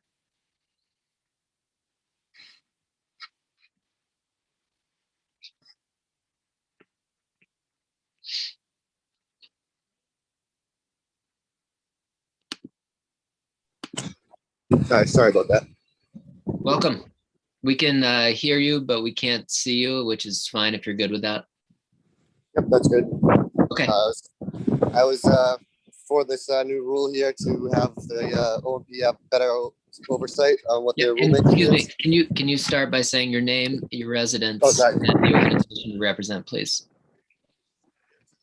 Alex, I'm from Green Vault in Jackman, Maine. For the rule makers to have some more oversight over them, because I think that they're trying to make it hard for people like me to keep running my business. Definitely be a lot of costs involved with having the security systems and the track and trace and all that. So that's pretty much all I got to say. Is I think they need to have some more regulatory people oversee what they're doing, and people from like government and stuff like that, so they're not just being told what to do by large corporations and stuff like that. I think that's all I really have to say. Okay, thank you, Mr. Schmidt. Any questions from the committee at this time? Seeing none, thank you for testifying today. Thank you. Have a good day. Okay, next we have Alicia Melnick, followed by Arlie Kraus and Asher Putterman. Welcome, Alicia. Yep. Senator Lucchini, Representative Chiazzo, members of the Veterans and Legal Affairs Committee. My name is Alicia Melnick. I'm an attorney at Bernstein Scher, and I'm here today on behalf of the Maine Craft Cannabis Association and as an appointed member of Maine's Marijuana Advisory Commission. Thank you for the opportunity to testify in support of LD 1242, an act to ensure appropriate oversight of Maine's medical marijuana program. I've worked along patients, caregivers, and Maine's lawmakers to develop and improve Maine's medical marijuana program for over a decade, fighting for access and privacy protections, and to decriminalize and destigmatize cannabis in Maine. I was a part of the working group that Representative Hymanson referred to, and would be happy to answer questions related to that, including who else was there and some of the discussions that took place. LD 1242 seeks to address the grave concerns about how the rules proposed by Maine's Office of Marijuana Policy would impact the predominantly small Maine businesses that make up Maine's medical marijuana industry and Maine's largest agricultural industry. To be clear, we do not oppose the entirety of the rules. In fact, there are pieces that are common sense updates based on statute or reasonable clarifications. But there are many others which seem to be policy decisions that go far beyond routine or technical, threaten to undermine personal privacy and a right to associate, expose people to unwarranted police involvement, and most certainly increase the price of medicine and push people into the black market as caregivers pass on their costs or go out of business entirely. Again, of major concern, the proposed changes were not presented alongside clear justification or demonstrated proportional benefit to public health or safety.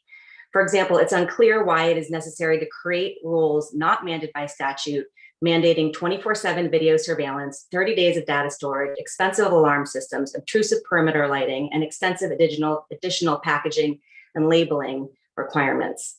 Additionally, the rules require participation in track and trace, but statute under Maine law states the department shall develop and implement a statewide electronic portal that which registered caregivers, quote, may submit to the department the records required. In addition to the subscription and labor costs of this program, under the proposed rules, if there are connectivity problems that prevent a caregiver from reconciling transactions by 11:59 each day, quote, any misstatements or omissions may be considered a registration violation affecting public safety. And this despite the fact that they're required to keep comprehensive additional records during any loss of access. And despite the fact that under Title V, agencies, quote, shall seek to reduce any economic burdens through flexible or simplified reporting requirements and may seek to reduce burdens through flexible or simplified timetables that take into account the resources available to the affected small businesses. These new requirements are unnecessarily invasive, are not directed by statute, and again, certainly go beyond what one would consider routine or technical. Some go beyond what is even required for pharmacists and pharmacies that sell and dispense potentially addictive, deadly medications like opioids. Again, compare this to the Maine Pharmacy Act, which includes, quote, a presumption of good faith with associated immunity from liability, and provides flexibility to maintain a written log or alternative record-keeping mechanism until such time as a retailer is able to comply with electronic logging requirements. Some of the security requirements, such as the lighting, would interfere with routine cannabis cultivation practices, again, reinforcing the fact that they were made without input of the farmers they impact. We have yet to see information justifying some of the most costly and burdensome changes. Where is the record of non-compliance? Where is the data to support these changes? Where are the public and health and safety risks that would warrant these lengthy accordion-style warnings? Again, I really appreciate all your time. I'm submitting written testimony. I apologize, I thought I had 4 minutes. But I would ask you in specific. That was 4 minutes, yeah. Ms. Melnick, that was 4 minutes, just so you know. Oh, and if you can wrap it up, that's great. Yeah, I'll give you a just few finish my seconds. Okay. Sorry, apologies. I asked this committee to provide to ask for the fact sheet that's outlined in Title V, which requires provision of the citation of the statutory authority of the rule, and economic fiscal impact of the rule, and a brief summary of relevant information that contributed to the rule. I really appreciate your time and would be happy to answer any questions. And did you submit written testimony, did you say, or you're going to? I'll get it up for you this morning. Okay, thanks. Representative Riley. Thank you. You mentioned parts of the policy that are good. Could you explain which parts of the policy that you like?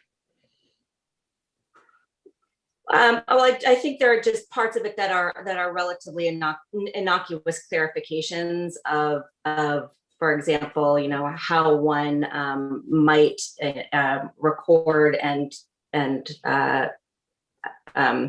record information in terms of the transactions that they're required to include. But I'm happy to provide an additional summary of some of the rule changes that the group is comfortable with. Could you please provide specifics for the work session? That would be very helpful for us. Representative Wood. Thanks, Mr. Chair. Ms. Melnick, you said that some of these rules go beyond what would be required for a pharmacy, and I think you cited some act on the pharmacy, and then you said some things that I couldn't keep up with. So I just didn't know if you had some specific thing in there that you could share again, or share about something that goes beyond what a pharmacy is required. Sure. Under the Maine Pharmacy Act, there is a presumption of good faith that includes some protection from liability.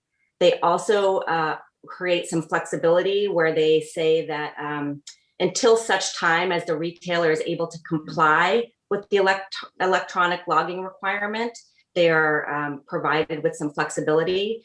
I think this is in part in recognition of the fact that we live in a rural state with a lot of turbulent weather, and things like access to an electronic logging system could create some barriers, particularly for folks that live in rural Maine.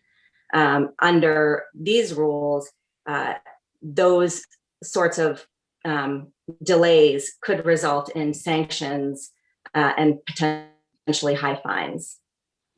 Okay, thank you. Senator Hickman.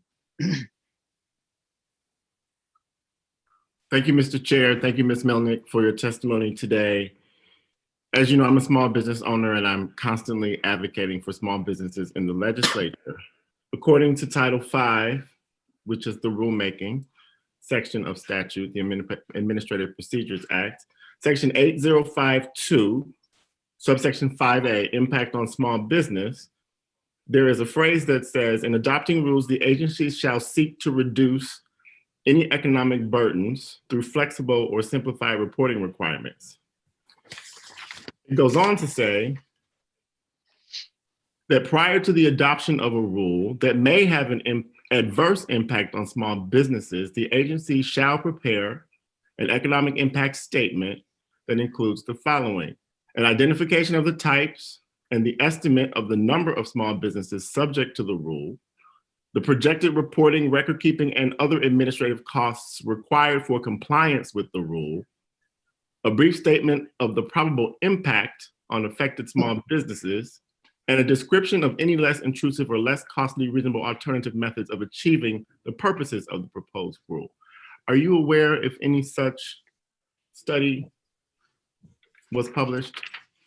I am not aware, and I know that folks, including our group, have asked for information about this study, and my recollection is that we were told that it would be provided once the rules were finally adopted.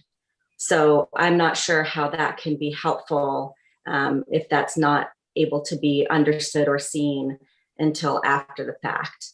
I think, again, folks would be a lot more comfortable with these recommendations, with these rule changes, if they understood where they were coming from and what impact, factually speaking, they were assessed to potentially have on the industry.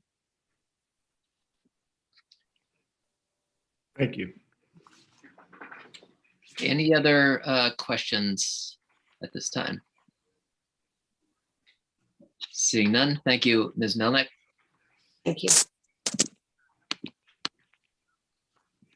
Okay, next up on our list, we have Arlie Kraus, followed by Asher Putterman and Brandy Brown. And then, sorry, Brett Messer. So welcome, Ms. Kraus. Good morning, committee members. Good morning, Senator Lucchini, Representative Chiazzo, and members of the Committee on Veterans and Legal Affairs. My name is Arlie Kraus. I'm a registered caregiver and business owner in Warren. I'm a founding member of the Maine Craft Cannabis Association. I'm a member of the Seed to Health Learning Health Alliance, and I'm the chair of the Adult and Medical Marijuana Committee for the town of Warren. I've been a caregiver in Maine for over 10 years, and I'm here today in support of LD 1242, an act to ensure appropriate oversight of Maine's medical marijuana program.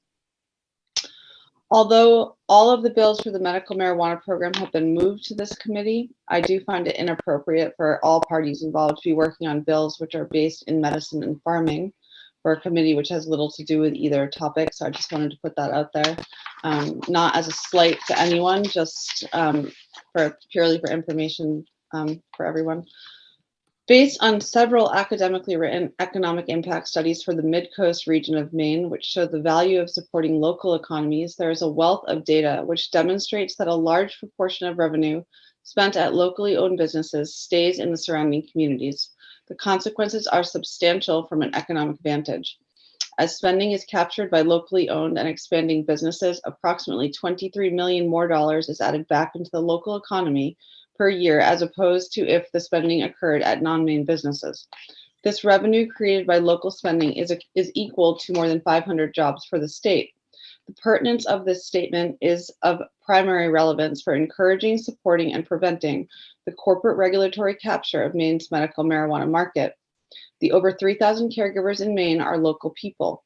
If corporations are successful, as they have been in California, Washington, Oregon, and Colorado, at dismantling businesses locally owned and operated by caregivers, we are in for the same fate. The success of corporations in any business relies on regulations implemented in the form of rules for their benefit. These come in the form of overregulation on small existing businesses, which are so burdensome that they cannot comply or remain viable. There is a very real precedent of intended consequences. The proposed rule changes are not written taking into consideration the 22 plus years of medical marijuana expertise from caregivers, patients, clinicians, researchers, and educators. The rules suggest testing as a mandatory implementation method for safety protocols for marijuana products. Unfortunately, there are no national laboratory standards which can produce repeatable results when testing for potency. How are rules that will enforce a program of testing for which there is questionable science to be used? While pesticides can be identified using laboratory analysis, the process of determining the appropriate detection levels of chemical classes is ambiguous. We simply do not have a reasonable testing limit for the thousands of chemicals which may be present. The infrastructure is not available as of yet. What the state and nation does have in place for safety protocols is a program of traceability, certification, education in the form of good agricultural practices, or GAP. The GAP program is the same standard by which all agriculture products here in the state are regulated. It is a program with a high success rate and clean, repeatable results for the production of agriculture products found at your local farm stand to grocery store chains across the state. GAP is not entangled with massive costs to farmers as testing each and every product would be. Testing on average for a caregiver producing 9 strains of marijuana would be at the least a cost of about $27,000 based on available cost sheet data from the 2 laboratories operating in the state. This burden of increase in medicine price is going to be placed on the consumer as well as the producer. GAP, on the other hand, also has associated costs for increasing production safety, compliance, education, and inspection, but far lower and without recurring fees. The OMP Ms. Krause, your time has expired, but we'll give you time to wrap up if you like. Yeah. Okay. Well, I will be submitting written testimony. So a bulk of what I want to say will be in that. So I will just move along to my closing statement. In closing, I maintain that the lack of data for the basis of significant rule changes is data in itself. None of us are stating that we wish for an unregulated market or to provide unsafe products. What we are asking for is smart, common sense policy driven by the industry experts present today at this hearing. Thank you. I appreciate you taking the time to listen to me. Sure. And you've got a couple of questions here. So Representative McCray. Thank you, Mr. Chair. Thank you, Ms. Krause. You brought up an issue that I keep wondering about, and I don't know if you can answer this or not, but I'm very interested to learn about GAP, which was mentioned earlier today as well. Do you know if what GAP does for farm products is all the way to manufactured products, or is it as it comes out off the farm? What I'm wondering about is there a difference when marijuana is turned into another product? I don't know the answer. I just wonder if there is an answer. Well, I believe that there's really nothing that exists at this point, and so that's what I'm pushing for is standards that are similar to the GAP program because they work so well. So this sort of a traceability program would work across, I believe, across all production. So from cultivation, from the very beginning, you know, of fertilizing your fields all the way through until you produce, all the way through until you manufacture and things get on the shelf. You know, someone else will be testifying later today, and he's actually a big agriculture food producer, so he would be able to speak to that. And I think you probably have more useful information from him, but yeah. Thanks very much. You're welcome. Representative Riley. Thank you. Thank you. Ms. Krause, you mentioned a precedent of consequences in your testimony. Can you be specific on what those precedents are? Sure. If you do any sort of research, I could pull up articles and attach them to my written testimony. States that have had programs that were written by Andrew Friedman and cannabis public policy consultants, they have medical programs that are failing or have completely failed because of overregulation. And what it does is it forces people out of the market and it forces consumers into a black market. So it's a lose-lose for states. So that leads me into my second question. You also mentioned need to adapt common sense policy. Could you be specific on what that common sense policy is? And if you don't have the answer right now, could you bring that to the work session along with those articles? I would love to. Yeah, thank you. I will do that. Senator Hickman. Thank you, Mr. Chair. Thank you, Arlie, for being here. I am aware of the stress that these rules have been causing you. Is there anything else in the rules specifically that would negatively impact your business that you can just put into the verbal record and the recorded record today? Certainly. I think security is a huge one. That to me is very scary, very intrusive. I have a family farm. The building where I cultivate my cannabis is a multi-use farm building. You know, I have a basketball court up there for my kids. It's not a place where there's a bed. It's definitely not considered to be a dwelling, so it wouldn't fall under the same regulations that the OMP is giving as an alternative to security, which would mean that I would still have to have 24-hour security up there. It just does not make any sense. And it's extremely, it's frightening, you know, to be under a camera all the time and have my kids on a camera all the time. My other big one is the lights. I think, you know, light pollution is a big problem. And I believe it would be free advertising essentially for anyone that wants to know where a cannabis cultivation facility is, because there's lights. It's like looking at, you know, you can notice a prison when you drive by because you see the lights. Doesn't make any sense. You know, and the plastic waste, I think, is a huge one. You know, it's non-reusable plastics, single-use plastics. The sheer volume going into our environment is it's insurmountable, really, and it's a never-ending stream. So maybe in the future we can address that problem. Follow up, Mr. Chair. Go ahead, Senator. In your 10 years, is it what you said that you have been a caregiver? Correct. Can you tell me how many patients approximately you have served, and have you had any patients let you know that any of your products has caused them ill will? So I don't have the specific data in front of me of how many patients I've seen. You know, the number used to be much smaller. And since regulations have opened up a little bit for us where we're able to see more patients, I can maybe give you an average of, I don't know, a couple hundred patients in my base that I see yearly on some level. I have no instance of anyone getting sick. I personally follow good agricultural practices because of how I grew up in a science-based family and of my education. So that's already ingrained in how I work as a farmer and a provider. One last follow-up, Mr. Chair. Go ahead, Senator. You mentioned plastic, which I'm not a big fan of either. Can you tell me how you deliver your finished products to your patients now? Are they aware of THC levels, kind of cannabis, and are they needing from you any more labeling and packaging in order to feel confident in your product?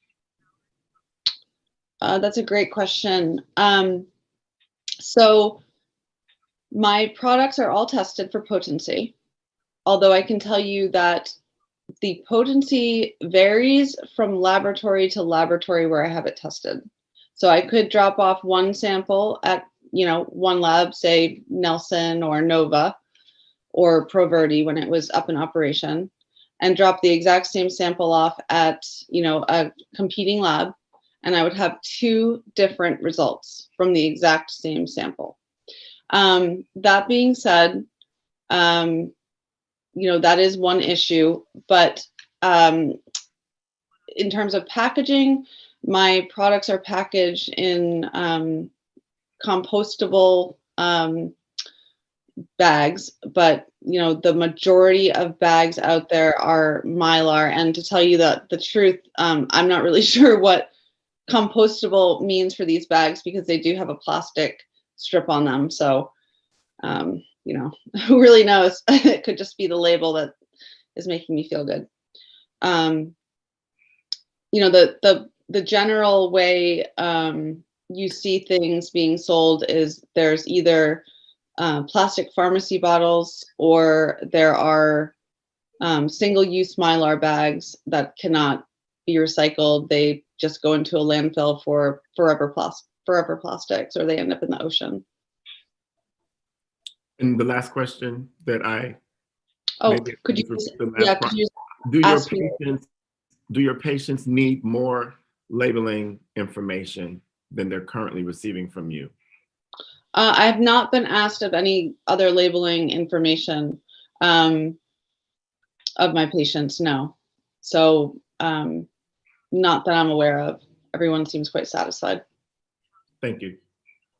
Thank you. Representative Corey. Yes, thank you for being here. This is always interesting because it's a learning thing even outside of the bills that we're actually talking about right now. And I'm very interested in the testing aspect, because I sat on that marijuana legalization implementation committee with Senator Hickman and Representative McCray. You had mentioned that there's sort of variable results coming back from different labs using the same samples. How big is that variation between samples? Is it huge? Is it, like when you're measuring, I guess, THC within a product, are we talking about what you would consider a significant variation, or is it a small variation, or what are you? I've seen variations of up to 10 to 11%. And I've also seen variations where there's a detectable limit of some cannabinoids in the plant. So not talking about THC or CBD, but maybe CBG, CBN, where they're detected in some tests and not detected in others.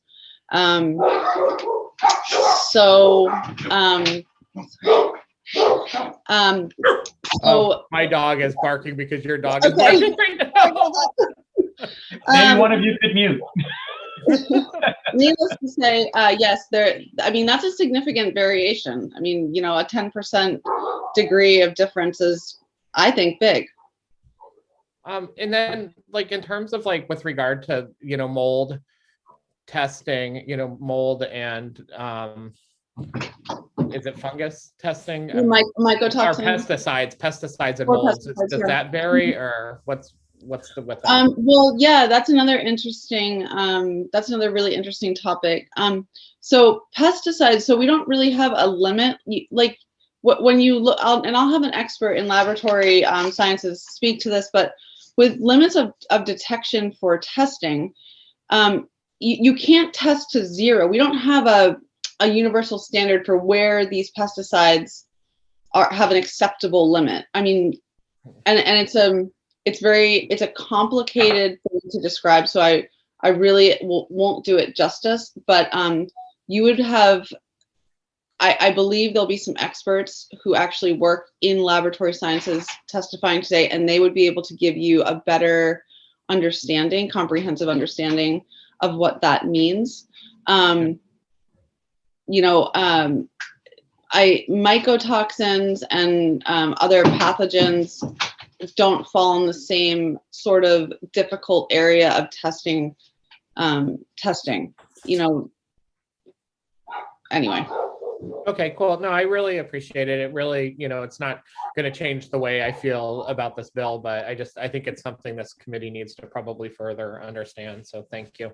Yeah, no problem. And I just, I think the way that we can really move forward with this is a program that educates people on the best practices for cultivation, production, safe handling of products, so that we are preventing products before they get to the lab.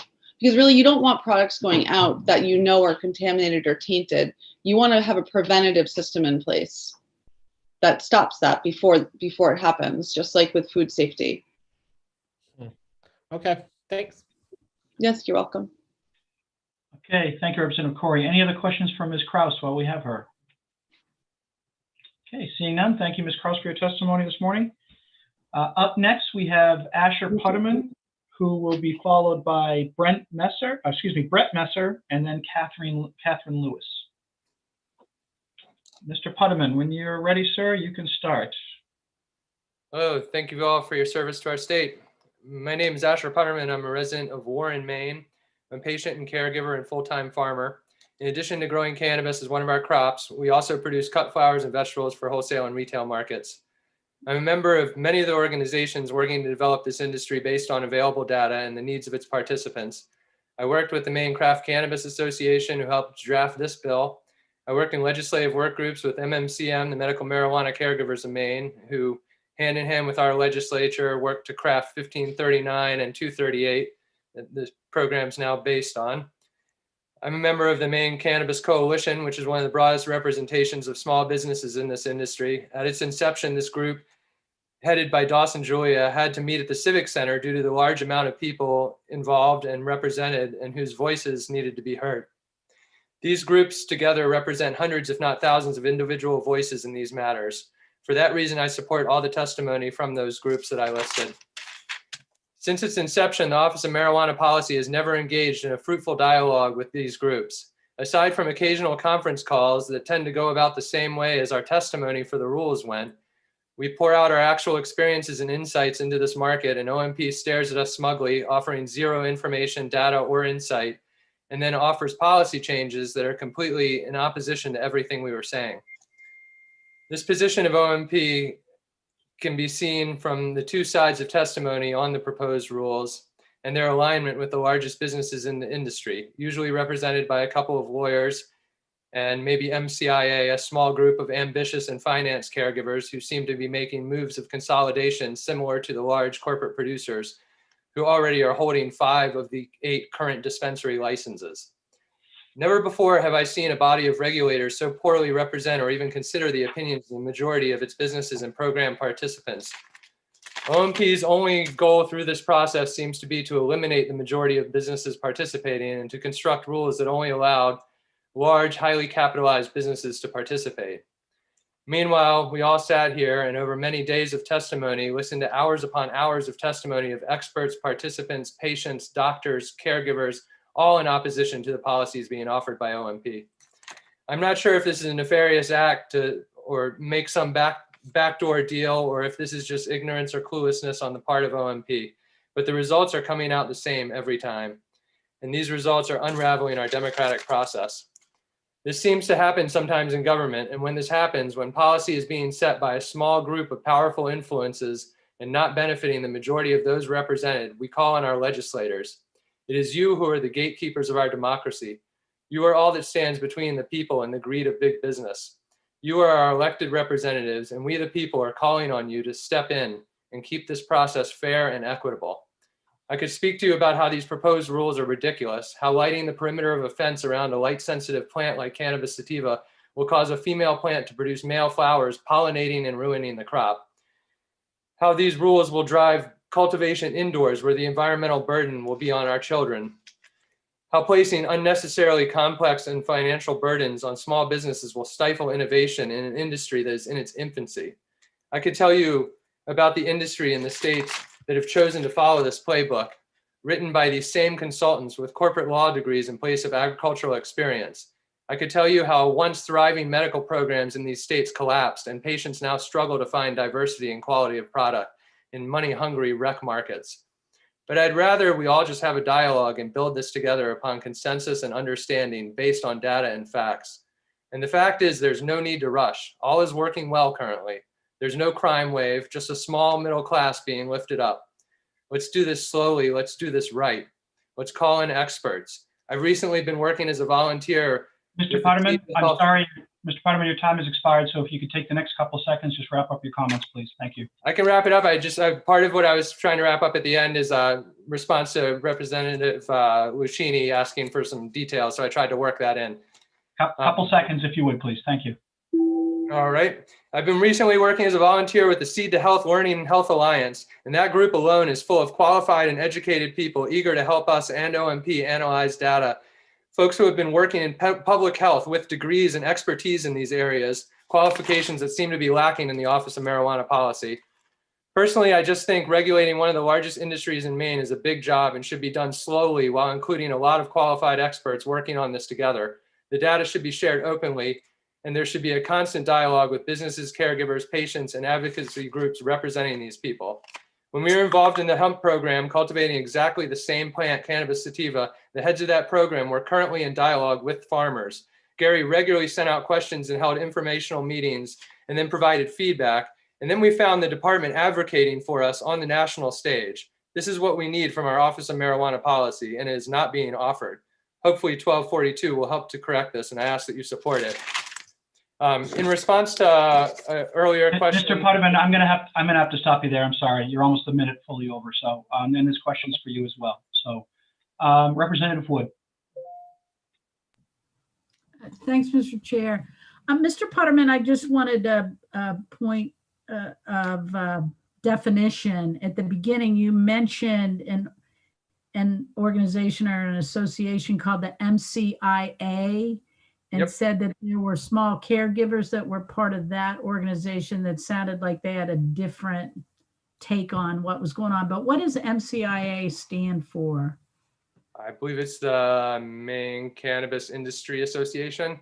And I wouldn't call them small caregivers. They're some of the biggest ones in the state. Oh, okay. Okay. I thought I heard you say that they were made up of small caregivers. Okay. Thank you. Representative Corey. Thank you, Mr. Chair. Again, this is, I think the previous person I said, this is really a learning thing for me. So like I sat on that marijuana legalization implementation committee a while back, and we learned all about light cycles and, when, a plant's mature and flowering and everything else. A lot's being mentioned here today about sort of outdoor grows.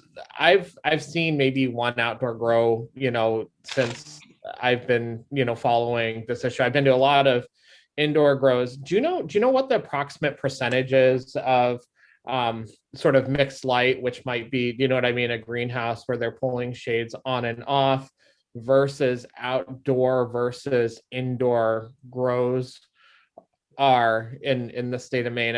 I'm curious how people are growing, or at least what that industry is looking like right now.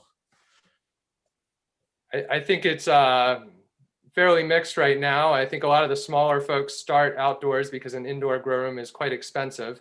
We are primarily a farm. We flower all of our cannabis just under the sun. We keep genetics maintained in a small room where we maintain our geranium cuttings and dahlia cuttings. I can show you it. It's right through my living room where there will be 24-hour security. That's okay. You can send us photographs if you'd like. It's 200 square feet of our 800 square foot house is our cultivation area. We do not flower any cannabis in there. We only maintain vegetative cuttings, and we work in greenhouses. We work outdoors. I know that I've had trouble in my greenhouse simply from a light in my house that was shining out a window and hitting my greenhouse, and that caused plants to throw out male pollen, which ruins a Sensimelia crop.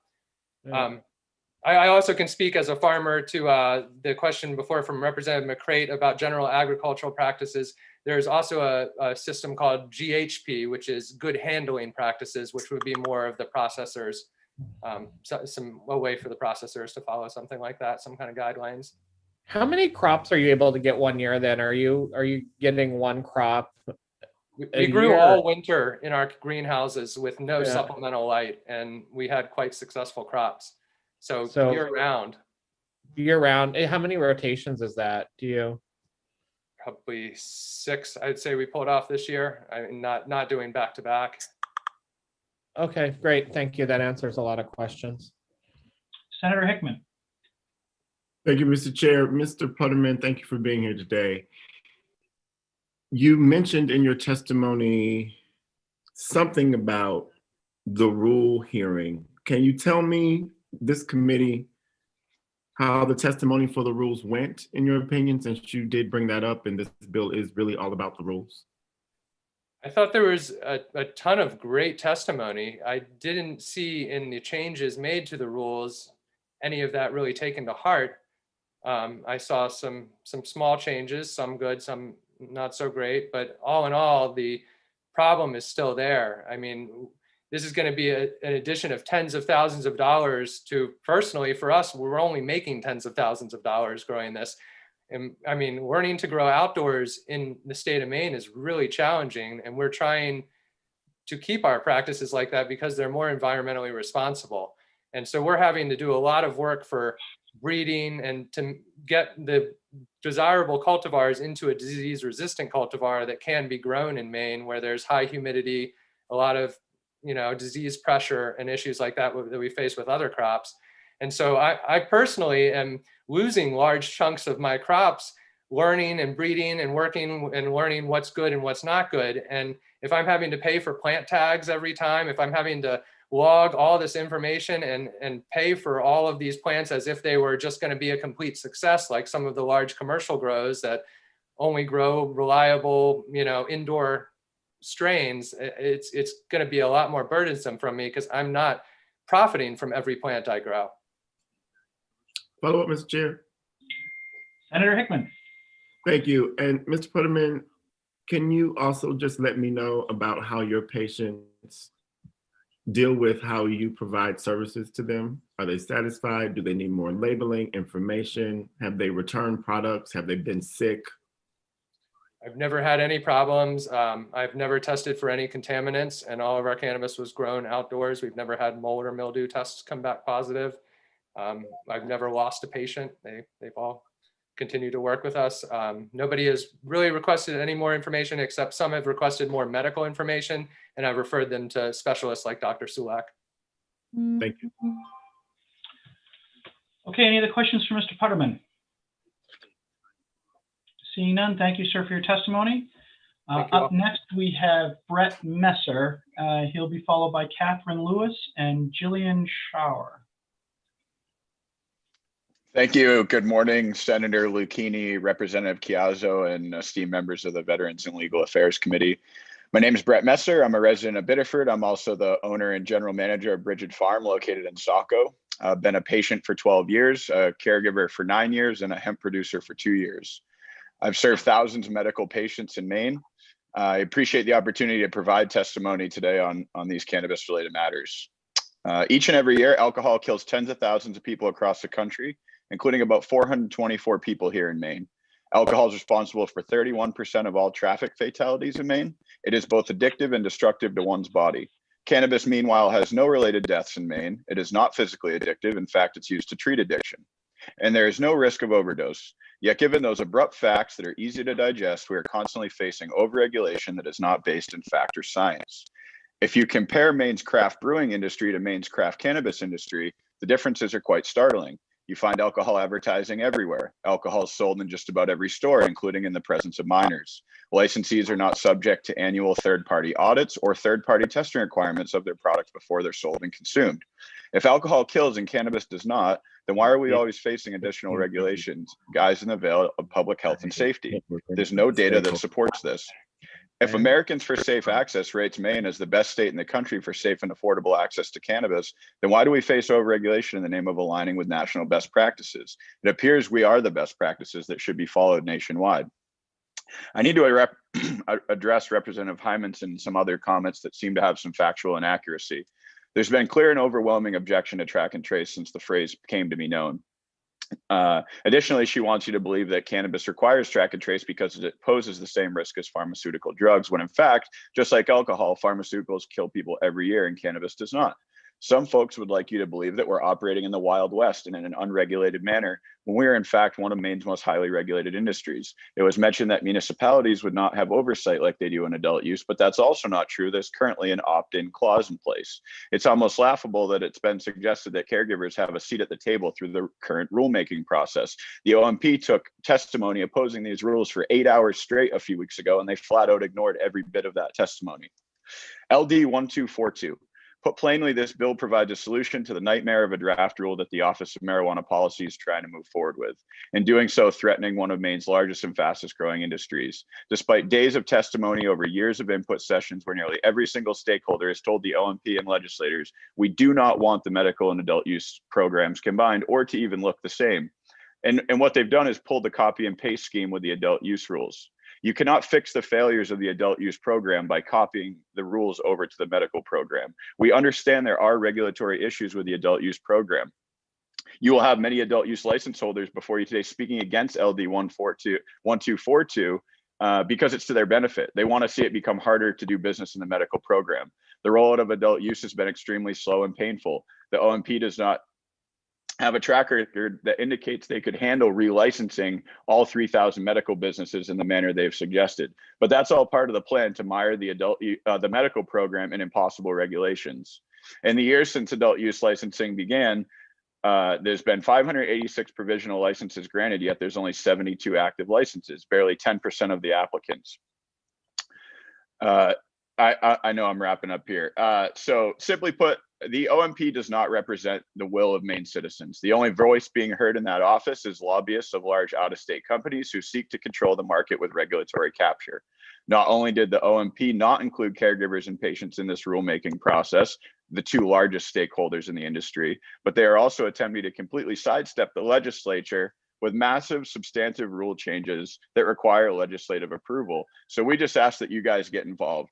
We need to put the brakes on this and give it the proper evaluation, which is required by law, and create changes that take all stakeholders into consideration.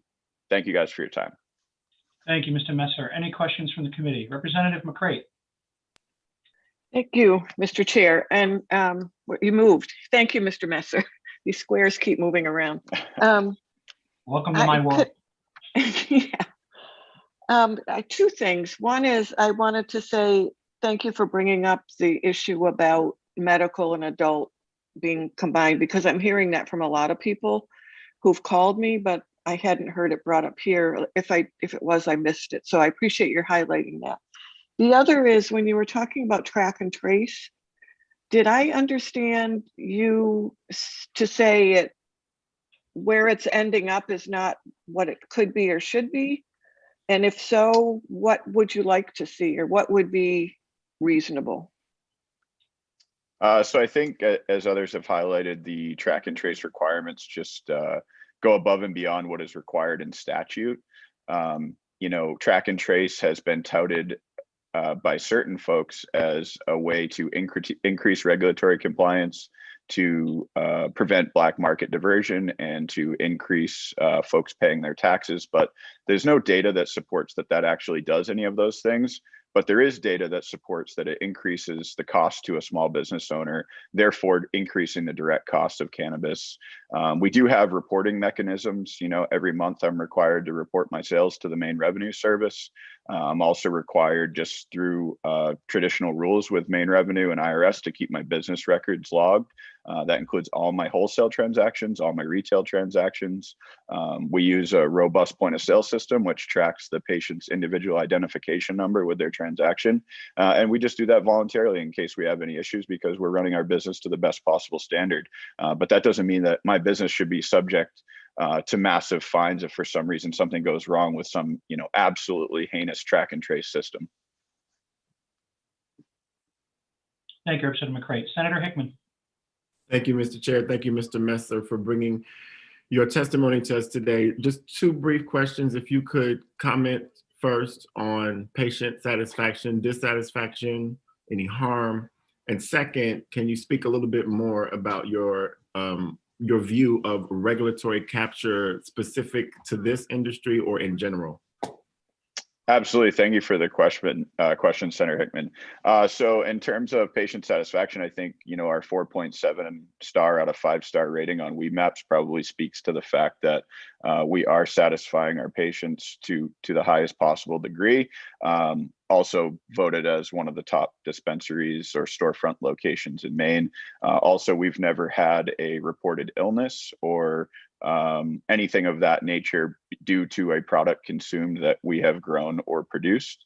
And to speak to regulatory capture, you know, regulatory capture by definition is kind of the overtaking of a regulatory body by the interested parties. And that's what we're seeing here in Maine. You know, it's an economic theory that says that the public's interest is no longer what is, you know, the most important factor in decision making. And what we're seeing here in Maine is the lobbyists of a few large multi-state operators have all the voice in Augusta, or at least in the Office of Marijuana Policy. And we would, like to just have a seat at the table. And while some people have suggested we do have that seat at the table, we absolutely do not have that seat at the table. So, were you able to testify on the rules?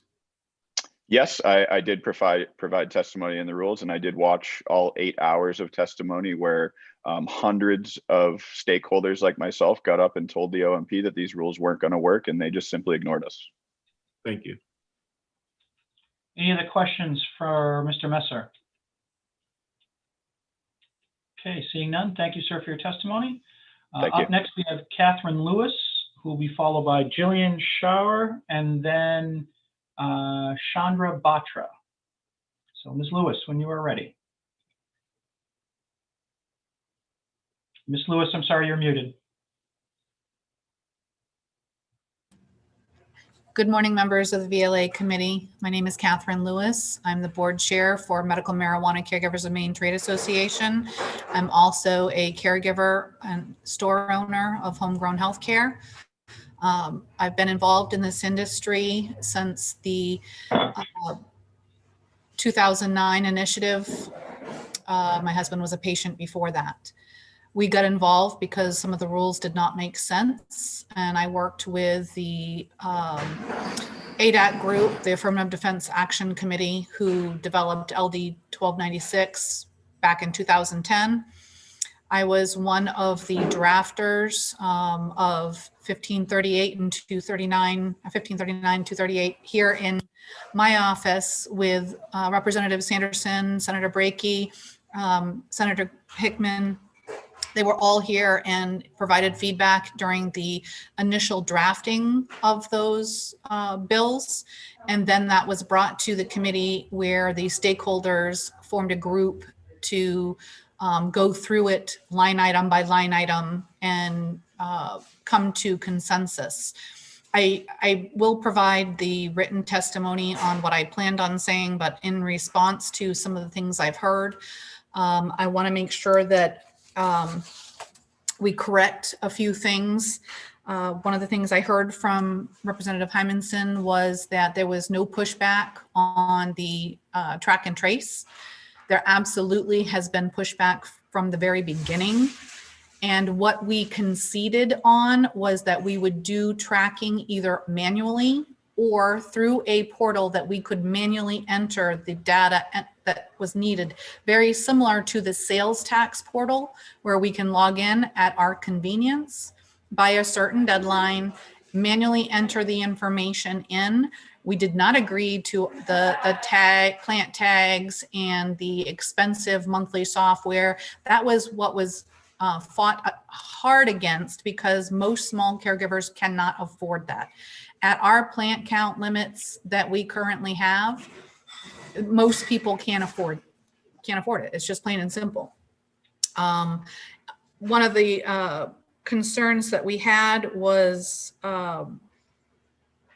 we can't specify all the rules that we fought against in this 4-minute time period, but I will let you know a few of them. I pulled up some of my testimony notes from the rules testimony. There's a log of visitors that have to be maintained. What about patient privacy? We're a medical program, not recreational. I'm also open to the public. So I have people that come in for consultations, the patients, with their families. The family members would not be allowed in under these rules. People coming in to buy just CBD products would not be allowed in under these rules. The continuous run recording, besides the fact that my security company said it's going to be extremely expensive because of the bandwidth that will take, it also goes against patient privacy. I have patients that come in, they are in the store, they wait for everybody else to be out of the store and ask personal questions, and this is going to be on camera for anybody from the department to come in and review. And then you're making me give up my constitutional rights of warrantless searches by police officers coming in. Now, as it stands, I've had the Winthrop police come to my store and ask to see my cameras to help them solve other issues because my cameras are on the outside of the building and show roads, which I have graciously agreed to and provided copies to, but that was my choice. I was not mandated by the state to allow police officers in my shop where they also are required to maintain the federal guidelines as well as the state guidelines. I see my time is up. I'm sorry, there's a lot more. I know there is, Ms. Lewis, and I appreciate your compliance with the 4 minutes. We got a lot of people that want to talk today too. So I see Senator Kickman has a question for you. Thank you, Mr. Chair. Thank you, Catherine Lewis, for being here today.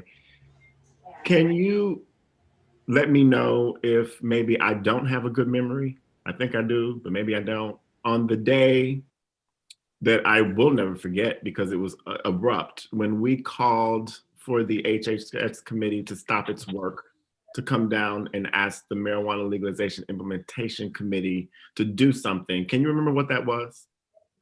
Yes, we were talking about the potential of aligning the programs. Oh gosh, now my memory. There was so much. It was shocking because we've never done that before. They put it in recess. We all went down. Representative Sanderson and I know Senator Brakey, Representative Hymanson. They were all there, and there was pushback about not taking the medical program away from Department of Health and Human Services. There was a question when Representative Sanderson was testifying that it maybe sounded like it would be okay to have some mutual oversight, but when it was clarified, it was that DHHS would be and maintain the jurisdiction, and that the different committees, like the Maine Revenue Committee, would also be involved. The VLS, all these different committees would be involved, but DHHS would maintain jurisdiction, period. So nobody volunteered to give this up to another committee. And again, no offense to anybody on the committee. It was just that this is a Health and Human Services issue, not legal. I would just suggest, though, that the decision to move that has been done, and we should probably look at the rules coming forward. So, Senator Hickman, do you have a follow-up? I do, Mr. Chair, and I would appreciate non-editorials about my questions because they're on point. Thank you, Mr. Chair. Is that a question, sir? It's a statement to you, Mr. Chair. You're out of order. Ms. Lewis, can you please tell me that you have any other points that you would like to make to us about how these rules will devastate your business? There's a lot of points in here that will devastate the business, and I'm happy to be available to the work session as well.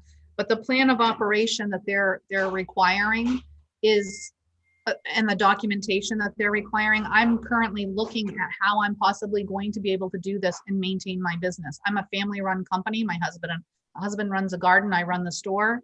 And if I have to do all of this, I literally will have to hire somebody to do record keeping based on the rules. The patient privacy is going to go away.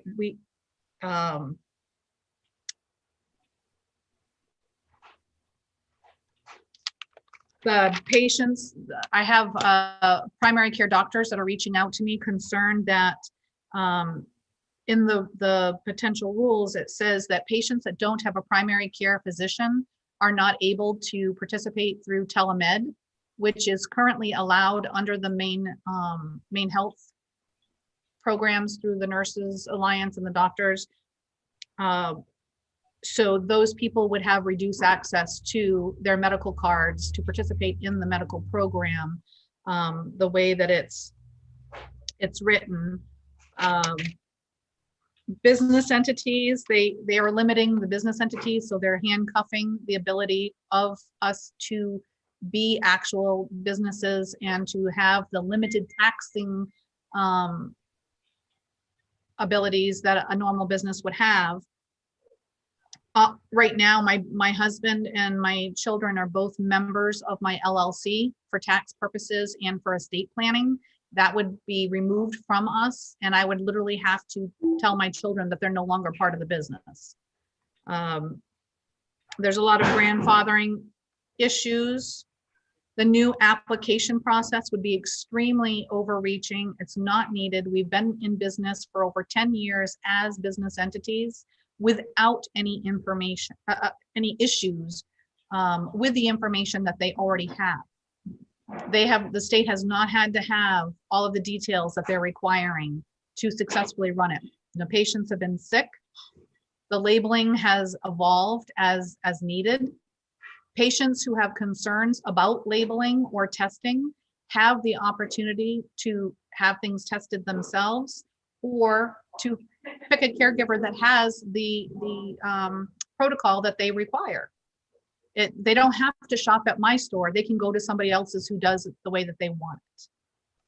So I implore this committee to stop this moving forward and see what else that we can do to make it better and workable for everybody.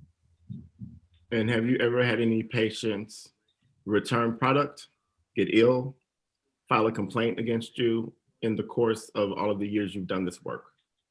I have not had anyone be ill or complain about my labeling or my products. I have had products returned for faulty vape cartridges or such like that, but nothing due to contamination. Thank you. Any other questions for Ms. Lewis? Seeing none, thank you, Ms. Lewis, for your testimony. Up next, we'll have Jillian Shar, followed by Chandra Bhaktra, and then Christopher Wolfkiel. So Ms. Shar, when you're ready. Sure, thank you very much. Senator Lucchini, Representative Chiazzo, members of the Joint Standing Committee on Veterans and Legal Affairs. For the record, my name is Jillian Shower. I'm a PhD level research scientist at the University of Washington, and I'm a national public health expert working on cannabis policy and public health issues with a variety of states.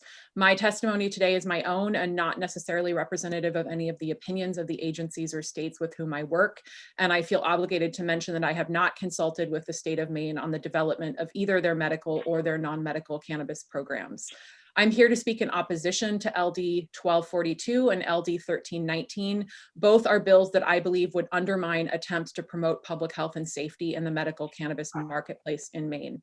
Strong regulation of medical cannabis and a medical cannabis program is important. The medical cannabis marketplace should be at least as regulated as the adult use marketplace, given that individuals with medical conditions, some of whom may be very sick, are using these products as medicine and deserve to have products with a standard level of safety.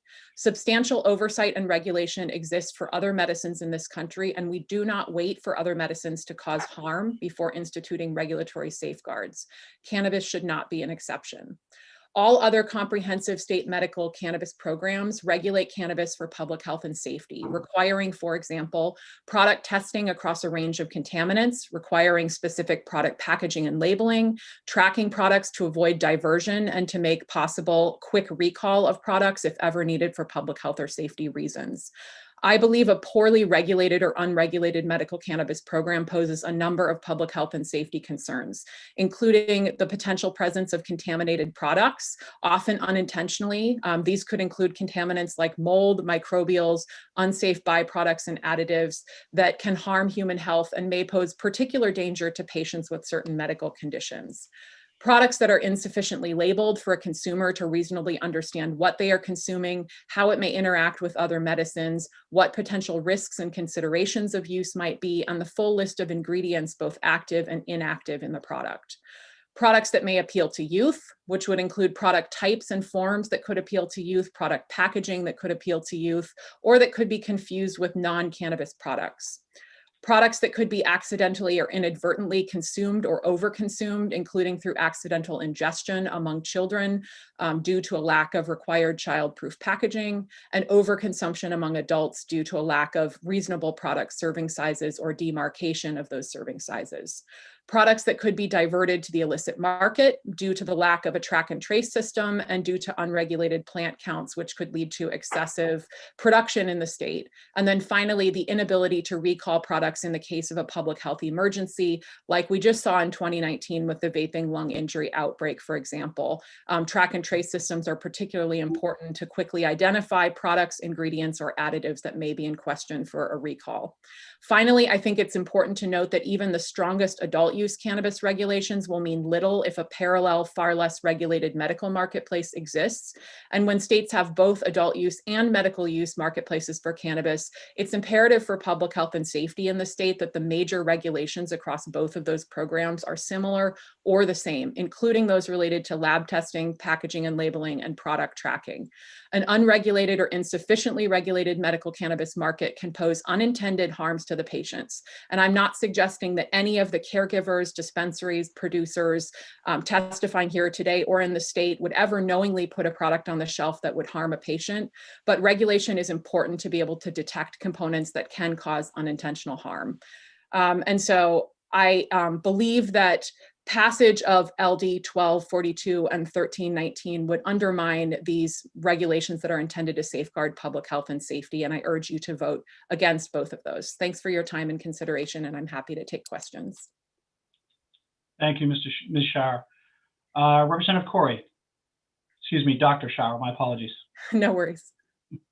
No problem. Thank you for being here all the way from Washington. Hey, I got a quick question. So earlier, I don't know if you're listening to testimony, but we were talking a little bit about sort of testing and testing varying from location to location. I was interested in what the is between the tests, and I imagine that could even come from two different types of tests being administered. But sort of regardless of that, for me, like I would say that probably a 10% variance in the amount of THC that's described in each two different locations, probably not such a big deal. I want to know approximately how much THC so is in a product. So if we're talking about a variance there, we're talking about, even if it's 10% and say the item has, I don't know, like 10% THC in it, then either it could be 9% or 11%, but that still gives me a good idea of how much. And you had also talked about proper demarcation of the products and how much of a dose people were receiving and everything else. How big of a deal is it that the consumer knows how much THC is in the actual product that they're consuming? I think it's extremely important, and we've seen states enact a number of approaches to try to get a better handle on that, including a number of states that are working on developing reference labs, for example, that can serve as an arbiter in differences in testing that can help create the sort of standards across testing that labs can adopt. And I think it's also important that consumers know across all THC isomers and not just Delta-9, which is a bit of a separate issue, but our systems in the US have been largely built on Delta-9 THC, and that's not the only THC isomer that is impairing. And so I think both in terms of medical use and ensuring that there's not overconsumption, it's quite important that consumers know how much THC is in their product, how much they should be attempting to consume for medical purposes, what the likely effects of that would be, what potential risks are or concerns with existing medications. And many other states have shown us through regulation that it's quite possible to assure that through lab standards as well as through certain packaging and labeling approaches. So I talked about serving size, for example. A number of states require demarcated serving sizes on edibles, for example, or individual packaging of serving sizes to make it very obvious to the consumer after they leave the dispensary, this is the serving that I'm to take. So in your experience too, so you talked about some of these states setting up reference labs where, they can at least, people can, different labs can at least base how close they are to what the standard is, I guess is what a reference lab would be. Have other states seen this kind of 10%, variance? Is this something that's kind of talked about out there and everything? Is that your understanding that it could be a 10 to 12%, or how big is that range? Yeah, I'd have to follow up in the work session, and I believe you're going to talk more about lab testing this afternoon. I'm not a laboratorian, so I don't want to pretend to know the exact amount, but I will say that lab testing does result in some variation, and that's exactly why some standards are needed, as well as a check and balance through something like a reference lab. Yeah, yeah. I would think the consumer, at least in the recreational market too, would make sure that they're getting what they're paying for as well. I know that sounds, kind of wacky, but that's why we have proofing of, alcohol and everything, so that the consumer actually knows they're not being sold a bunch of water, Right. But anyways, good enough. Thanks a lot. Yep. Happy to answer other questions. Senator Hickman. Senator Hickman, You're muted. I'm not a great lip reader. Apologies. It's good to see you, Dr. Shower. Thank you for being here. You may have heard testimony from a number of caregivers prior to this who have reported that they've had no problems with their product and their patients. Do you have any reason to disbelieve them? No, not at all. And I think the point of my testimony was not to suggest that any of them would knowingly ever put anything before their patients that could cause harm. But in the process of growing cannabis plants, certain contaminants can be present on the plant, and certain production processes can result in contaminants or additives being included that have public health harms that are unknown. And I think that's what we just saw with the vaping lung injury outbreak. I don't think people were intentionally adding vitamin E acetate and other diluents to the products to harm people. They were adding it because they didn't know that it could cause harm. And so the ability to have some checks and balances in place through thoughtful regulation and through a standard testing approach is very important for standardization across the industry. But I certainly am not accusing any individual caregivers of doing anything that they think would harm their patient. I know they all have their patient's best interest at heart. I'm suggesting that regulated systems are an important safeguard, and we have them across other medicines as well. Thank you. Representative Kinney. Thank you, Mr. Chair. I have someone that was just not able to be on today, not feeling well, asking if you are aware of any hospital cases that may have been people that have come in possibly with issues regarding a bad batch of marijuana they may have obtained, that then in turn it didn't necessarily get traced back because there isn't the traceability factor. I know I am a farmer. I have a traceability account of my product right from the time it comes out of our tree all the way through to production and into our value-added products. So that traceability is important to be able to determine, when something might have been contaminated. And it's not necessarily, I don't want to necessarily put blame, but we should be able to trace it back just in case there's more product that might also be contaminated. So do you have any evidence of cases that may have made it into hospitals without knowing necessarily where the bad cannabis may have come from? Yeah, I can follow up with more information during the work session, but I can say that that all states have seen some increase in sentinel surveillance of people presenting in emergency rooms following cannabis policy change with overconsumption, et cetera. And often consumers are not aware of what they consumed. And so I think that's the importance of having good packaging and labeling and traceability, so that if there is a system-wide problem, that it can be quickly detected before more individuals are implicated in it. And that is one of the big challenges that we saw with the vaping lung injury outbreak, which was, again, largely on the illicit marketplace, but also impacted licit products in a number of states. And it was challenging to do recalls without track and trace systems and proper packaging and labeling. So I think that underscores why those are important, and I'm happy to follow up more in the work session. Quick follow up, Mr. Chair. Go ahead, Representative. We keep mentioning the vaping portion. Was this vaping with marijuana laced, a marijuana vape pen versus some of the nicotine vape pens that are out there, or was it nicotine vaping that was. Yeah, I'm sorry. I should have given a bit more detail. And I know 2019 feels like ages ago after the pandemic, the year that we've been through. No, the vaping lung injury outbreak, which peaked in 2019 and resulted in cases across all 50 states and almost 70 deaths across a number of states, it was largely due to cannabis-related vapes on largely the illicit market, but also the licit market.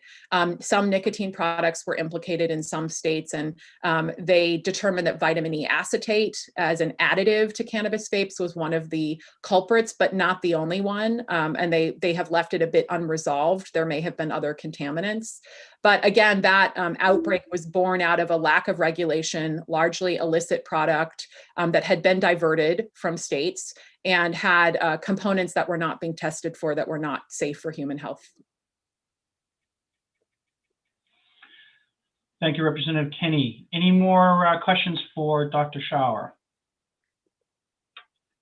Seeing none, and thank you for teaching me the word of the day, which was laboratorian. I appreciate that. That's a new one on me. Thanks for your time. Up next, we have Chandra Batra. He'll be followed by Christopher Wolfkiel and then Senator Katz, if he will be able to hold on long enough to make it through. I understand he has an appointment, so we'll try and get him in next. So Chandra, if you are there. Hi, this is Chandra Batra. I'm a cannabis patient and advocate currently living in Cambridge, Massachusetts. And I'm testifying in support of LD 1242 because I know what it's like to live in a state without caregivers. And for patients, it's a really hard burden. It's a really hard burden, and you guys really need to work hard to save your caregiver program. Patients who are left without caregivers are at the mercy of overpriced dispensaries and of an underground that doesn't test meds. So patients are between a rock and a hard place, and most patients can't afford the medicine in the dispensaries here. And one of the huge things that's happening is people are buying medicine in the underground. And none of that medicine is tested. None of them all of the illicit market medicine that's going around isn't tested. Nobody knows the safety of it, and nobody even knows how old some of it is. And without caregivers, there won't be affordable medicine for patients in your state. And it's truly sad and shameful that patients would be put at risk, especially during a time of a pandemic. And that's all I really have to say. Thank you so much. Thank you, Ms. Batra. Any questions from the committee? Seeing none, thank you very much for your testimony. Up next, we have Christopher Wolfkiel. He'll be followed by Senator Katz. And then let's see who we'll bring in. Let's stick with Deborah Lofried, if she is, sorry, Lotwait. So Mr. Wolfkiel, when you're ready, sir. Thank you. Good morning, Mr. Chairman and members of the Veterans and Legal Affairs Committee. My name is Chris Wolfkiel. I'm a co-founder of Seed to Health, LLC, located in Brunswick, Maine. And by way of background, I have a PhD in bioengineering, currently specializing in clinical guidelines consensus development, work that I do with medical societies across the United States. Seed to Health, LLC is developing consensus learning health standards, a framework for health that learns from experience, and is leading the Seed to Health Alliance, who include physicians, patients, caregivers, testing experts, and others who are dedicated to plant and human standards to define and improve safety and efficacy of medicinal cannabis in Maine. Further details of the Alliance will be in my partner Andrew Thatcher's and other Alliance collaborators' testimonies and in our written submission. I'd like to bring awareness to the committee, the issues and the probabilities of payer coverage for medicinal cannabis that has begun in workers' compensation. We think this should be part of the expert perspectives to be consulted as part of the MMP rulemaking and should be considered in any economic impact analysis as well. As further background, between 2008 and 2013, I was Director of Practice Guidelines through the American College of Occupational and Environmental Medicine, the most comprehensive evidence-based compendium for treating injured workers and I am strongly biased to evidence-based approaches wherever possible. In 2017, the National Academy of Medicine, formerly the Institute of Medicine, published a systematic review of published cannabis research and found that there were 4 areas where evidence supported its use: chronic pain, nausea, multiple sclerosis spasticity syndromes, and insomnia. As you know, chronic pain is a primary issue in workers' compensation, especially considering the long-term implications of opioids. Details about this and cannabis' role will begin by written comments, which will cite recent state court findings, and that some payers are realizing that cannabis pain control is both less expensive and less addictive than opioids. We believe that there's a lot of hidden knowledge with practitioners, caregivers, and patients that could be a tremendous advantage for Maine as one of the longest serving and highly regarded medical cannabis programs in the nation. Implications and opportunities for legislative and rulemaking including non-physician work comp providers such as chiropractors and physical therapists working with caregivers, engaging workers' compensation underwriters, and stimulating Maine-based research. As a mentor once said to me, there's always a choice: lead, follow, or get out of the way.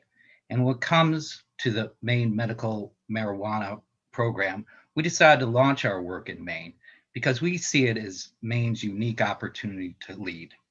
Thank you for your attention. Thank you, Mr. Wolfkiel. Any questions from the committee?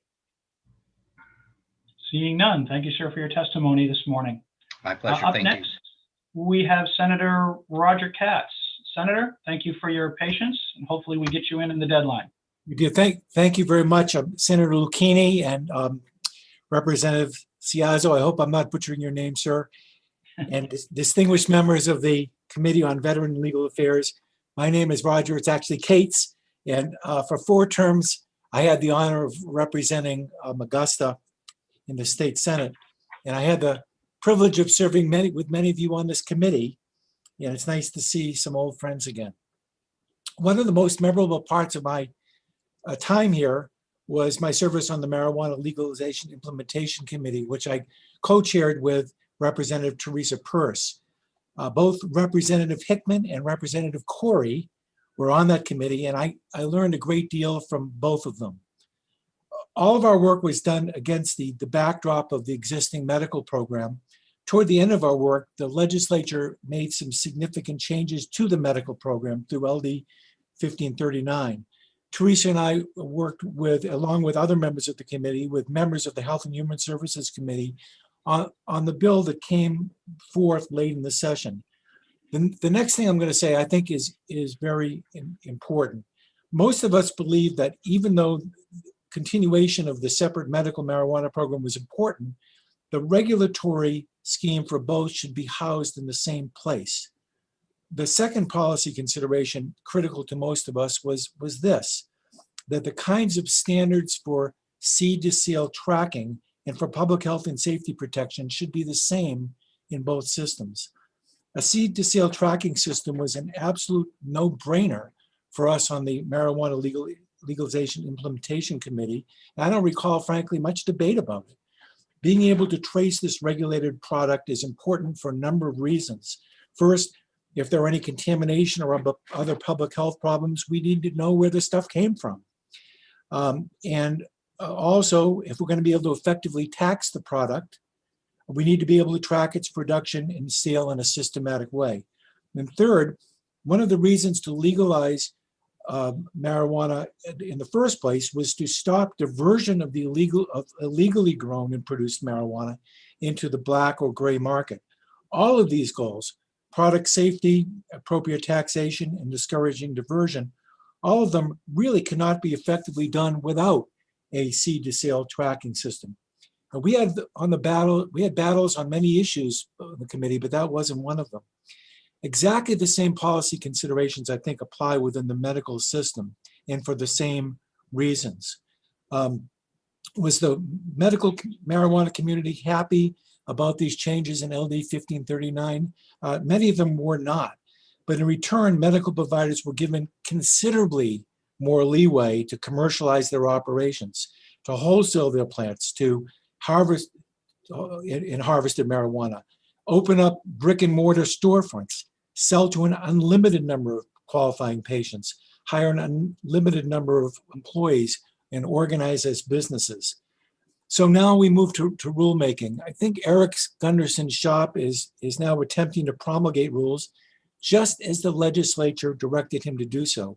He and his staff should be able to complete that project to promulgate the rules on safety and accountability we need now, not next year. I understand that some people push back against this regulation, but OMP's process, from what I can see, has in fact been open and transparent, and they are doing their very best to deal with a great deal of misinformation which is being circulated out there. In my view, this bill, LD 1242, would be a step backwards, would tie the hands of OMP, essentially prevent it from doing its job that the legislature directed it to do. Without implementing rules, the protections of the 128th legislature built into the medical marijuana program would be neutered. And I think we would really be going back to what really existed before, which was the Wild Wild West. Listen to Mr. Gunderson when he tells you about the facts of the cost. Senator Cate, my apologies, sir. Your time has expired, so I'll ask you to please just wrap your comments up. Thank you, sir. Thank you. So I ask you to try to separate the misinformation from the correct information as it's given to you regarding the cost of implementing some of these things. Thank you, Mr. Chairman. Thank you, Senator Cates. Any questions for the good senator while we have him here? Senator Hickman. Thank you, Mr. Chair. It's good to see you, Senator Cates. You too, sir. I did serve with you on the Marijuana Legalization Implementation Committee, and I know my memory has been challenged today, but it's still pretty good. I was the only person on the committee who pushed back on seed to sale tracking for adult use, and it's in the record. I'm going to find it for the committee for the work session. But on LD 1539, since you mentioned that was not before the MLI committee, it was for HHS. And isn't it true that you introduced the floor amendment in the Senate on seed to sale tracking when that bill was about to be voted out by the whole legislature? I'll defer to your memory on that, and it may well have been. And of course, there was back and forth and compromise on those issues. But I think that many of us thought that seed to sale tracking really needed to be in both systems. And if I made the floor amendment, I may well have. If I did, I'm proud to say that I did, because it was an important part of the system. You did, and I'm wondering if you remember the response from Representative Sanderson and other people who had worked on the details from 1539 in the committee on that day that you made the floor amendment. I don't know about others. I remember that Representative Sanderson was not happy with me that day. Okay, and she was on the HHS committee at the time. Is that correct? She was. Thank you. Representative Wood. Thank you, Mr. Chair. Nice to finally meet you, Honorable Roger Cates. Nice to meet you, Representative. I've heard much about you over the past many years. So glad to meet you. You started off with three things that you said the committee agreed with, and I was trying to take it all in. And so I missed the middle one. I thought you were talking about tracking, then it sounded like you said taxing. Right. So could you? Sure. I was saying that there were three reasons that we felt that in the adult use market, but this would apply to the medical as well, why seed to sale tracking was so very, very important. One was to be able to trace back contaminated product if someone should get ill from it. Where did it come from? Was the source at the manufacturer? Was the product? Was it back at the farm level? Where did it come from? And seed to sale tracking helps that. The second thing I mentioned was taxation. You can't really fairly and appropriately tax this product unless there is seed to sale tracking. Otherwise, there's no way to capture all of that that appropriate level of taxation. And the third thing that I mentioned was, if I could just have a second, the black market. discouraging diversion. And again, I think that's really important. If we have an adult use system which discourages diversion and effectively discourages diversion, and we have a medical program which does not do that, we're gonna lose that battle, and there will continue to be significant diversion to the black market. There's just, I think that's almost a truism. So if we're not going to do it in the medical market, as far as I'm concerned, you might as well stop doing it in the adult use market, because if the same glass has a hole in it, it doesn't matter which side of the glass it's on. Thank you. I got the first one and the third one. I just missed the taxation one in the center. Thank you very much. You're welcome. Representative Corey. Thank you, Mr. Chair. Thank you for being here, Roger. It's always good to see you. You and I served on the MLI committee together. I'm not going to ask you, specific questions about sort of what we created, but I kind of really interested in process here. So, I've been a little bit privy to the rulemaking process, at least different people's accounts of sort of what happened. And I understand sort of a preliminary, prior to the formal rulemaking process, set of rules, went out there. Then, then people commented on those. And then there was another round of rules, and, people have commented on those. And we have these two bills in front of us. What's hard for me here is that, I have a couple of caregivers that have come to me and said, these rules are fine. Then I've heard from a lot of caregivers that say these rules aren't fine. I haven't had a lot of people explain to me, sort of what's good and bad, in the rules. I think what I'm getting at here is that when we did the MLI committee, we had a very, public process. We took days and days of testimony. We went through so many drafts. What did it take us? It took us like a year even to, have a bill that was probably workable and passable and everything. And that was through a lot of, diligence of the committee. I think I'm going to ask more of a philosophy, type question here, and this has sort of been my concern all along, is that, do you think maybe OMP just needs more time to explain to people what's in the rules, so that they can, bring people along if there's that many concerns in the rules? I mean, that's what I'm kind of missing here. I still feel like there's a great deal of confusion out there, and I don't know if rushing it benefits anyone. Well, I got a couple of thoughts. First of all, Representative, on the question of whether they should be major and substantive views or just routine and technical, I do have a very strong feeling about that. And we talked about that a fair amount on our committee, as you recall, and decided that they should be routine and technical, just because of the reason I think that all of you are struggling with this in some sense now. You've got OMP. I've got a lot of confidence myself and Eric Gunderson just personally, but you've got a regulatory group that's been assigned to do the task, and they spend all of their time trying to figure out what the correct regulations are. If the legislature is charged, because they're major and substantive rules, with essentially having to pass muster on each and every rule as it becomes before you, that's just a huge job. And I know your committee has a fairly wide jurisdiction over many other things. And do you really want to become a committee which is reviewing medical marijuana regulations every time there's a proposed change? I think that's, to me, in a good government situation, that's an administrative job, not a legislative job to be approving those. Secondly, the criticisms I've heard, Representative, and I'm not as intimately involved with this as you are, so I'll stand corrected, but real concerns about the cost of the seed to sale tracking requirements and the software costs for doing so, and also some of the security costs and the imposition those place.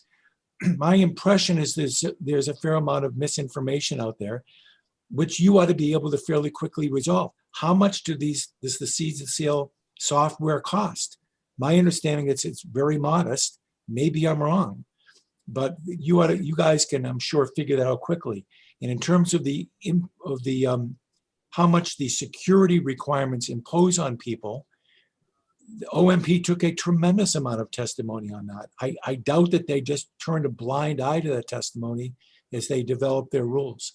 So I think the problem with delay is the old saying that perfect is the enemy of good. You can spend years on this, getting to the perfect set of regulations. But I think that the point is reasonable regulation is needed now. I saw another bill that says no regulations for another 2.5 years. I don't think that serves the state of Maine well, nor does any significant delay beyond this. Thank you for being here, Mr. Cates. Good to see you. Thank you. Good to see you too. Senator Hickman? Thank you, Mr. Chair. Senator Cates, I want to talk a little bit about misinformation and see if we can remember this together. So I did push back a lot on Seed to Sale in the MLI committee. I also remember being voted into silence twice when I wanted to bring up issues that the rest of the committee did not agree with. And on 1539, you did say that Representative Sanderson was upset with you. One of the things that happened after the Seed to Sale tracking suggestion went into law was the director of OMP told us on mic that the costs of that program would be absorbed by the program fees and would not be passed on to the caregiver. Do you remember that? I don't. That's what happened. And that's why people are upset right now about the cost. And so I don't believe it's misinformation when the patients and the caregivers tell us that they were not in agreement with having these rules put the cost on them when they were promised by the department that the cost would be absorbed in their program fees and their increased revenues from the commercialization of the medical marijuana program. If I could respond, Representative Hickman, I have no doubt that your recollection on may well be correct. We got to step back though. The job of state government right now is to take appropriate steps to fairly regulate this industry from the perspective of public health and public safety and taxation and fair competition. And I respect the role. Senator Hickman was a lone wolf on many of these issues in front of our committee. And I say that as a compliment, Senator. You held your ground on things you very much believed in. And I, as you know, because I've told you, I admire you for that. Having said that, to go back and relitigate exactly how this thing went into law or didn't go into that law, I think takes our eye off the ball, which is how are we going to now appropriately regulate this industry? And I hope that all of you will keep your eye on that ball as you go forward. Do you believe that the people who are wishing to be regulated should have a large say in how they are regulated, or should we just impose regulations on them that they don't like? You know the answer to that question, Senator. Obviously, they should have a seat at the table. Obviously, they should be heard by the regulators. Anybody who wants to get heard should be heard, particularly those people who are going to be regulated. But ultimately, the old saying, the buck stops here, applies, and it is up to that office to promulgate the end result regulations. But would it be fair to say that you're questioning them when you suggest that they don't know how much this is going to cost them? Well, I'm saying how much this will cost to purchase the software and how much each of the tags cost is not a matter of opinion. There is an answer to those questions. I don't know what the answer is, but I suspect probably you have already heard the answer before I got on today. If you haven't, I know, I'm sure you'll ask for that answer, but there is an answer. So then what is the misinformation that we need to sort through? Because I'm confused now. I think that there is, that my impression is, and I'll stand corrected, that many caregivers think that the cost of their involvement with the seed to sale tracking is considerably more than it actually is. And well, if it was promised that they weren't going to pay for it at all, then it would be considerably more than they want to pay. Isn't that correct? That's true. And again, I would just encourage you, Senator, as well as everyone, to keep your eye on how we're going to regulate this going forward. The legislative process is a messy one. It's lots of things to get said as laws getting made. Some of them turn out to be true. Some of them turn out not to be true. It's making sausage, as the old saying goes. But the law is what the law is now. They got to come up with the regulations. Everybody ought to be heard on what fair regulations ought to be. I agree with you on that. Sorry. Thank you. Thank you, Senator Hickman. Senator Lucchini. Sure. Thank you, Mr. Chair, and thank you, Senator Cates. Good to see you. I think we can, rather than debate the hypothetical costs of this program, we can request the actual costs from the department, get those numbers, and then we can save kind of that debate with every single person. And I think that'll give us answers to the work session. That'll help. And I do think we need to focus on not so much the history of all of the bills and how we got here, but how we can fix this moving ahead. And if we can identify those problems, it'll help expedite this process. Thank you, Chairman Lucchini. Any other questions for Senator Cates? Seeing none. Thank you, sir, as always. Pleasure to see you again. Thank you very much. I wish you all well with your task. So up next, we have Deborah Lotwaite. She'll be followed by Derek Shirley. Deborah, when you're ready, please. Thank you, Senator Lucchini and Representative Chiazzo and the rest of you on this committee. I appreciate very much your interest in understanding the issues behind these matters. My name is Deborah Lotwaite and I am a resident of Union. I'm a caregiver. I have a small home-based business and I'm going to do my best today to testify, but I'll let you know in advance, I'm a little bit nervous and somewhat not as organized as I would like to be because my chief interests are in running my business. I am in the midst of many activities and I am taking my time today to participate here. So thank you for that allowance. I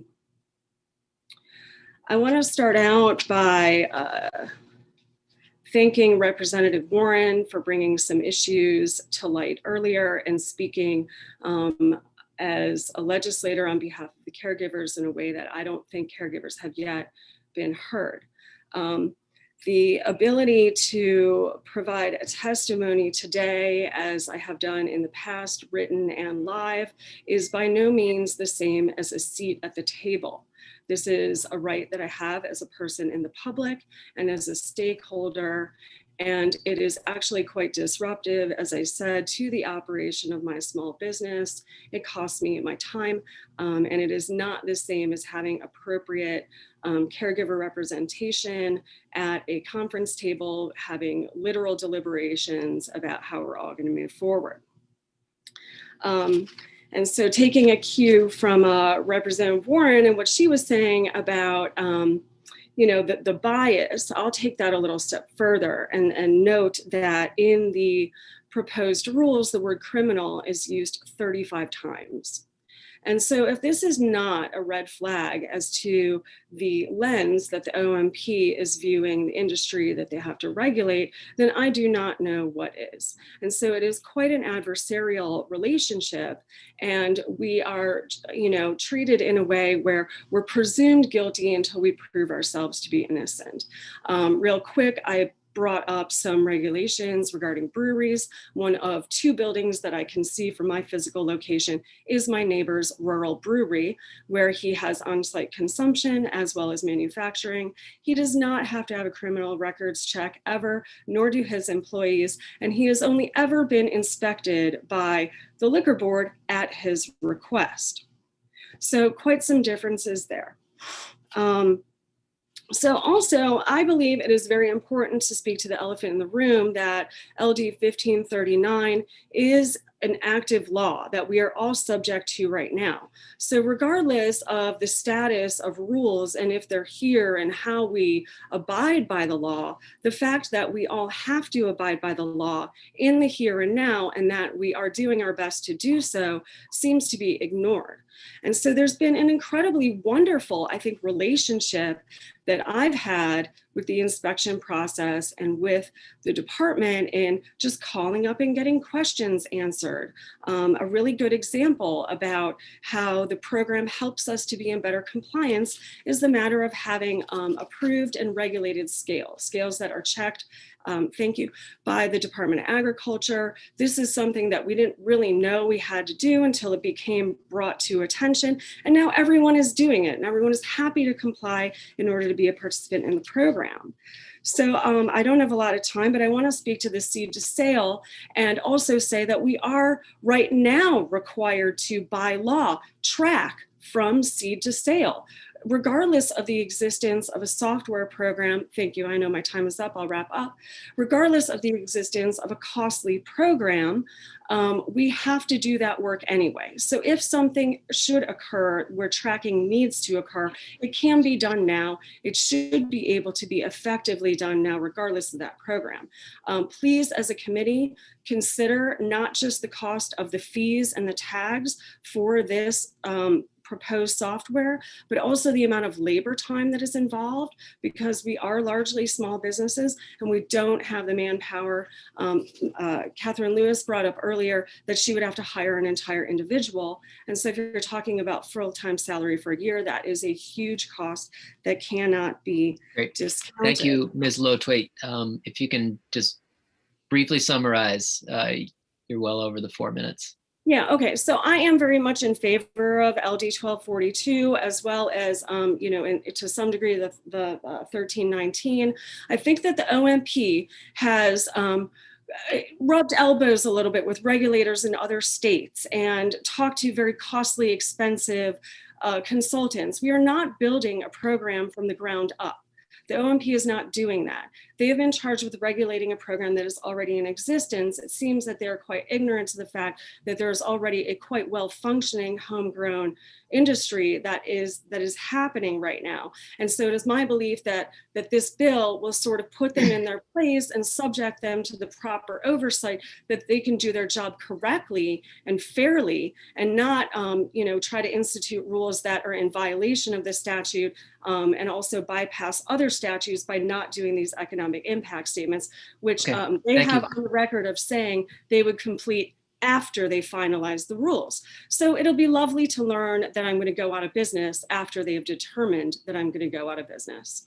Okay, thank you for your testimony today. Any questions from the committee at this time?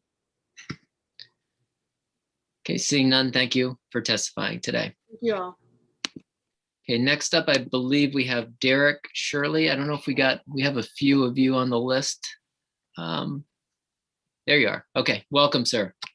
And then after, we'll go Derek Short after that. And then so people know we've gone through about 10 or 15 of the proponents. We're gonna rotate into opponents for a number of people, and then we'll take a lunch break. So Mr. Shirley, you've got the floor. Welcome. Thank you. My name is Derek Shirley of Portland. I'm on the Maine Cannabis Coalition. I also host a podcast called Getting High with Cats, where I interview growers and patients, frankly, across the nation.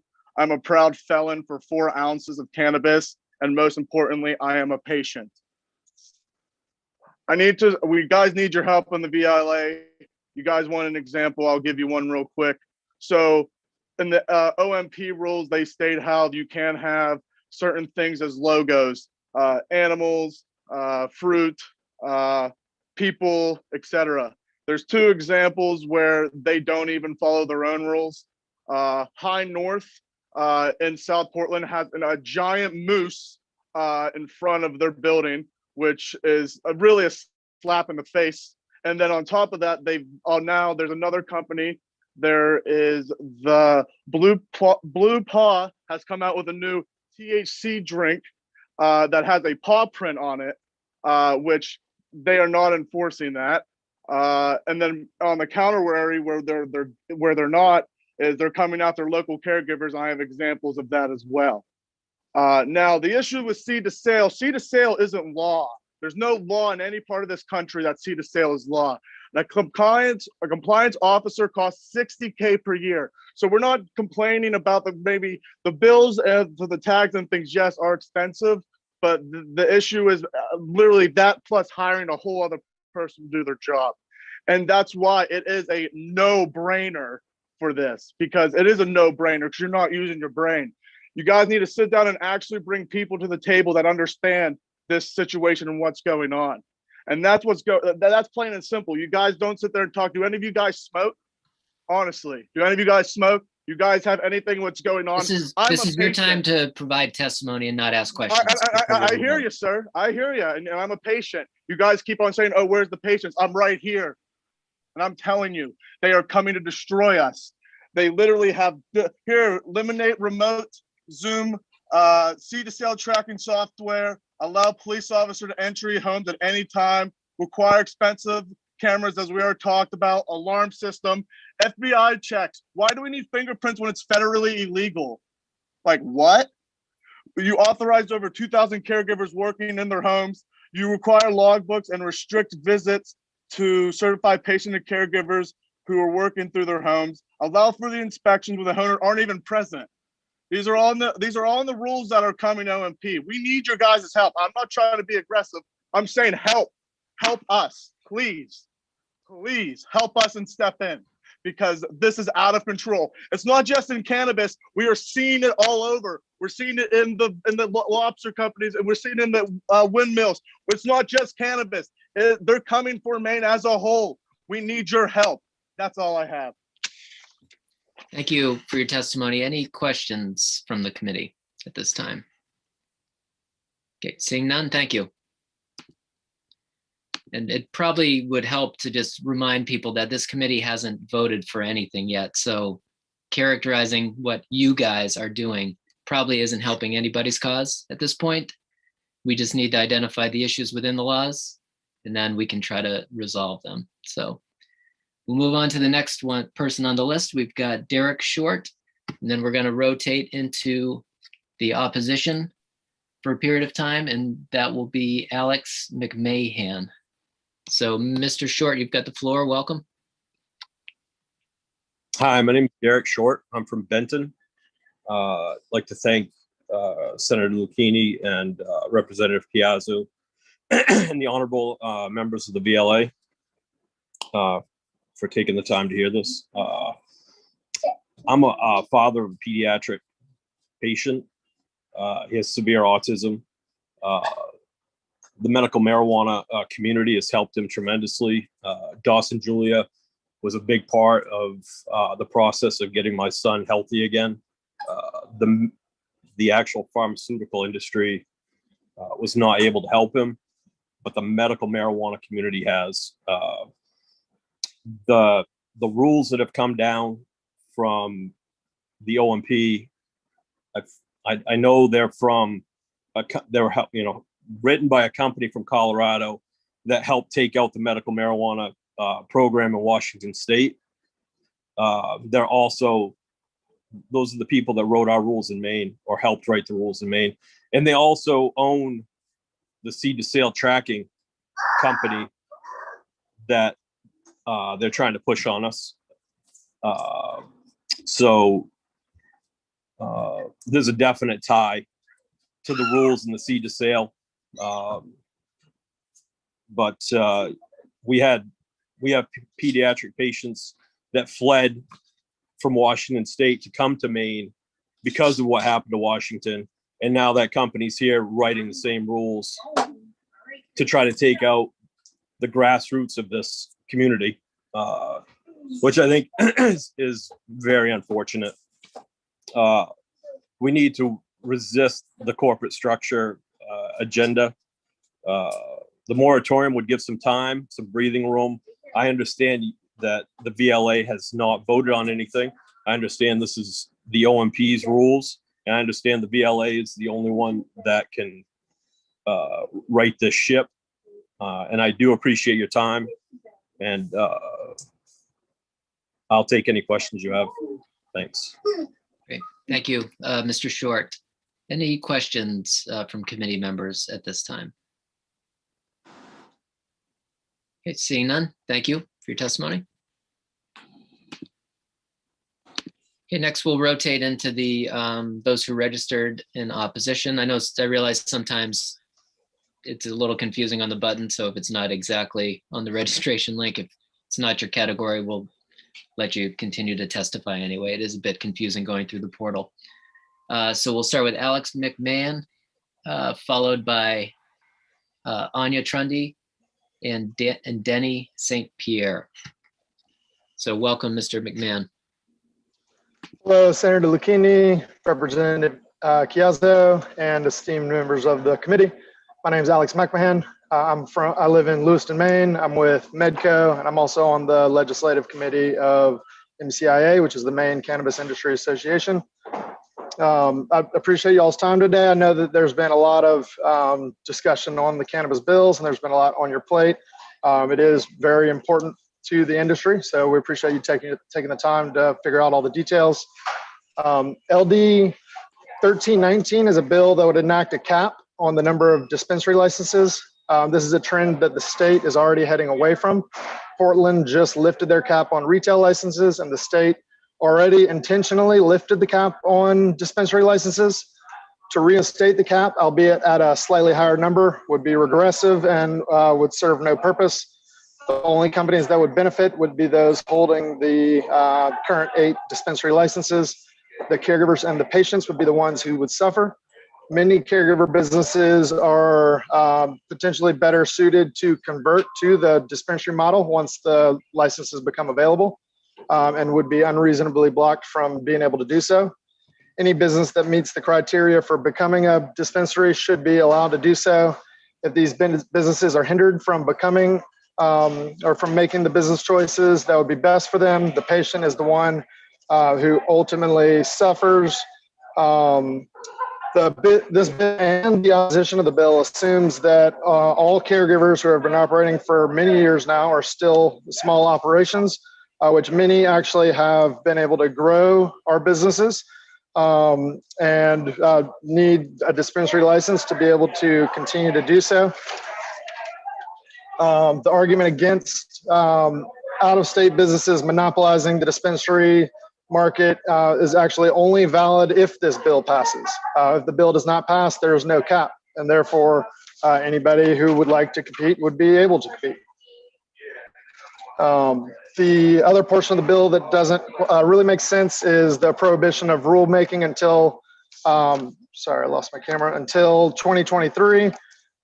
This is actually a common theme of LD 1242, which I also oppose. LD 1242 is an attempt to slow down the coming of a fully regulated market. All of the areas in which OMP is implementing rules are areas in which they were granted authority to do so by the referendum vote.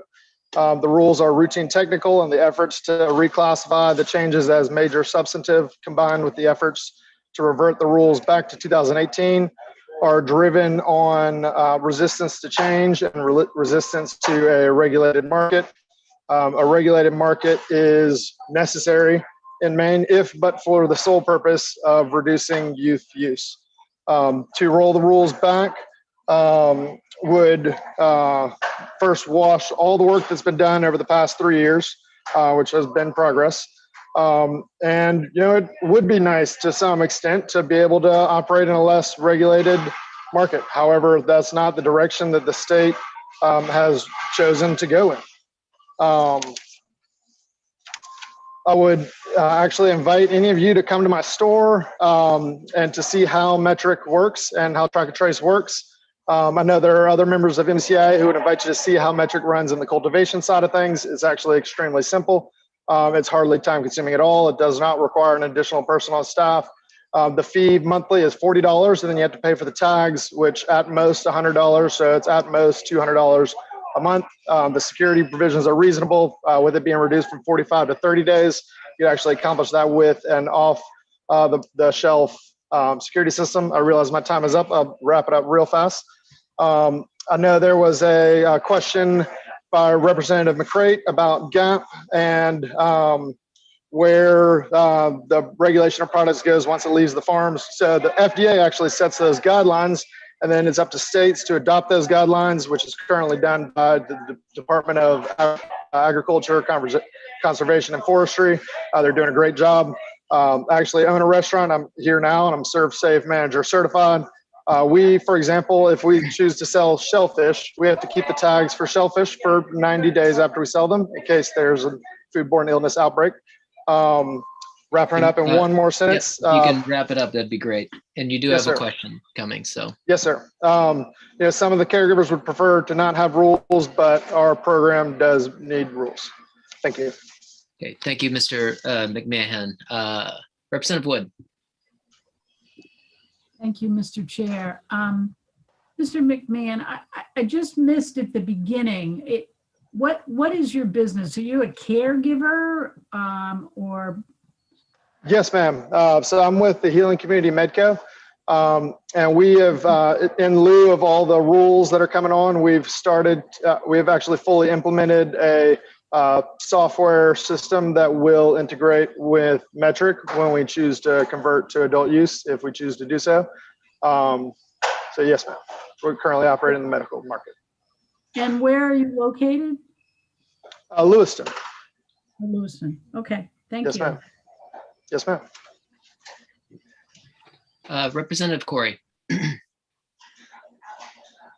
Thank you. It sounds like you can probably answer the questions that we were wondering about earlier. What does Metric cost you per month? $40. $40. And Yes, sir. Do you need Metric to, do you need any software aside from Metric, or is the software that you're looking at aside from Metric for your own business model? You do not need any software. It would be entirely up to the businesses if they choose to go with a streamlined version, of which there are actually several options that are highly affordable. If you wanted one that did offer business insights and more efficiency to your business, in addition to working with Metric, I know there's some out there as low as about $80, but of course that then provides many additional benefits to the business. Right. And you would still be using Metric if it was paid for by the state, like if they gave it to you for free each month? Well, so I currently use LeafLogix, which we do pay for, which integrates with a Metric.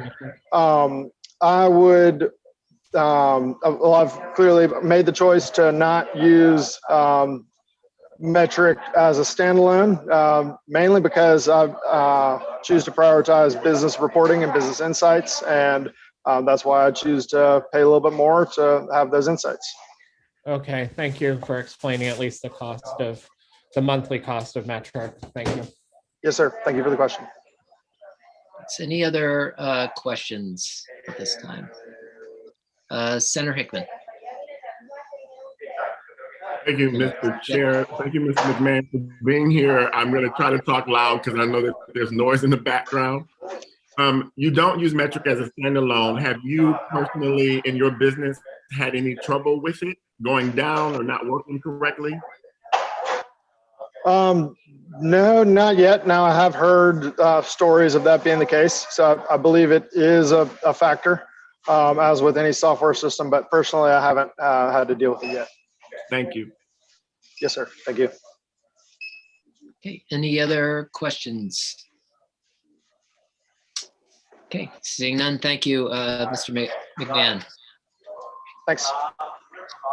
Okay, next up we have Anya Trundy from DAFS. Should be followed by Denny St. Pierre and Daniel Walker.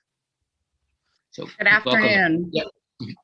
Senator Lucchini, Representative Piazza, members of the Joint Standing Committee on Veterans and Legal Affairs.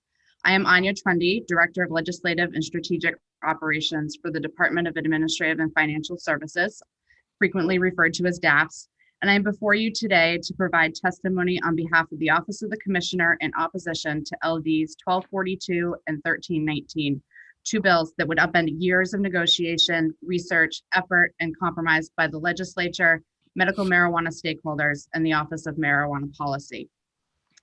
While each bill contains its own unique challenges, our primary concern with each of these proposals is a disruption, and in the case of LD 13, an explicit moratorium on rulemaking well underway by DAF's Office of Marijuana Policy. The current version of the medical program rule was last amended in February of 2018. Since that time, there have been numerous substantive changes to the Medical Marijuana Maine Medical Use of Marijuana Act, most notably LD 1539, which is widely regarded as the most significant overhaul of the medical program since its inception over a decade ago. As a result of those changes, the existing program rule is woefully out of date and does not reflect the policy decisions negotiated by the legislature and the stakeholders here before you today. Aligning medical program regulations to reflect current law is good governance. It ensures that program registrants, municipalities, and public health and safety officials have a shared understanding of current program requirements. The current rulemaking targeted by these bills is the result of thousands of hours of testimony, research, drafting, an informal public comment period, additional drafting and revision, stakeholder discussions, even more drafting and revision, and finally, a formal public comment period. While OMP has been working on the draft of the rules for about a year, the work to build that the legislative framework upon which these rules were written began with LD 1539. That bill, which was supported by many of the same legislators co-sponsoring the bills before you today, paved the way for the commercialization of the medical marijuana program while requiring that the program rules be updated to reflect the regulatory safeguards necessary to ensure qualifying patients continue to have access to safe, affordable medicine. That legislation included safeguards like inventory tracking, security requirements for commercial operators, packaging and labeling standards, and local authorization. As with all successful major legislative effort, LD 1539 reflects the results of vigorous negotiations and thoughtful compromises. Indeed, many of those who have testified before you today asking for a stop to current rulemaking were at the table for every step of those negotiations, and their comments at the time reflect their acceptance of the compromises woven throughout that bill. While adjusting to a regulated market may result in some brief growing pains, the health benefits to patients, the safety benefits to Maine communities and our neighboring states, and the economic benefits to program participants far exceed the cost of those short-term difficulties. The Mills administration believes firmly that the state's medical program has and will continue to play an important role in serving individuals seeking relief from their medical conditions or symptoms. DAFS and OMP are dedicated to the mission of ensuring the health and safety of all Mainers by effectively and responsibly registering and regulating marijuana establishments. Since its creation a little over 2 years ago, OMP has conducted itself in accordance with that mission. The medical program rule put forth by OMP reflects this administration's commitment to protecting the public health and safety and ensuring patient access to safe, affordable medicine across the state. For those reasons, we urge you to vote ought not to pass on LDs 1242 and 1319. We thank the committee for its careful consideration of these bills, and we're happy to answer any questions that you may have for us at this time. Thank you. Representative Wood. Thank you, Mr. Chair. Ms. Trundy, I know you didn't get into a lot of specifics in your testimony, and that's fine. But I have two things that just keep bouncing around in my head, and one of which I brought up earlier, and I'm sure we'll talk about it at work session. But since we have you, I just wanted to ask again about this whole thing about cameras in people's homes. If you could speak to that, and then I had a second topic also. Yes, absolutely. Thank you for the question. So after the preliminary draft of the rules that was issued in January, the security requirements, especially as they pertain to home-based caregivers, were one of the things that we received the greatest number of comments on. During that comment period, we also received 1,500 comments that we took into account. But to address that, what we actually did was we created the definition of home-based caregiver within the revised draft rules that the public hearing was held on. And there is no camera or security requirement within the dwelling unit of a home-based caregiver. There is an exception within the current draft of rules for those folks who are operating out of their home.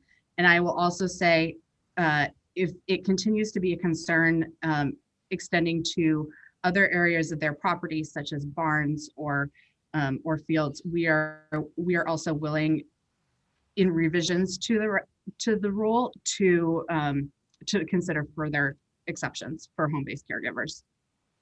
Yeah, I appreciate that. We had the one example of the person who grew some plants in their barn, and their kid's basketball court was in between the house and the barn. I mean, to me, that's all an extension of the home. So anything like that that can be considered would be great.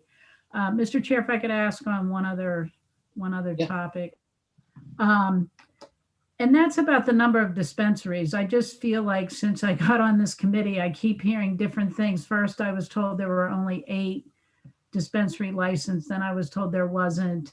Then today, I actually think somebody said that soon we were going to have more dispensary licenses. I'm just trying to understand, because caregivers are unlimited. We have 3,000 or something like that. And I know that some caregivers are interested in getting larger and becoming a dispensary. And at one point I was told, no, there's no more licenses. Yeah, so in the original medical marijuana law, there were 8 dispensaries. They were apportioned out through the state for specific public health districts. There are currently 7 dispensaries, but as of January 1st this year, the limit on dispensaries has expired. So those individuals that you have heard of, that you mentioned, who are interested, and actually probably they're not individuals, they're probably multi-caregiver operations that are interested in moving towards the dispensary model, that is an option for them. And the Office of Marijuana Policy is updating the applications for that. And these rules actually include a reduction in the fees for dispensaries, so that option is more financially appealing to folks who are looking to go in that direction. Good to know. Yes, thank you. That's all I had. You're welcome. Thank you. And so the department is against it, the provisions that would cap dispensaries. Yes, that is correct. We think it's moving in the right direction to have an unlimited number of dispensaries. Representative Corey. Thank you, Mr. Chair. Thank you for being here today, Ms. Trundy. Having been involved in sort of the regulation of this industry for some time now, at least, in my legislative time since recreational or adult use became legal, and knowing that, every step that we ever, take, towards regulating marijuana goes with, quite a bit of, public process and, quite a bit of transparency and everything. I know that, you guys have done significant amounts to reach out at least to caregivers and try to involve them in the process, in terms of, being able to weigh in and, through testimony with the proposed rules and everything.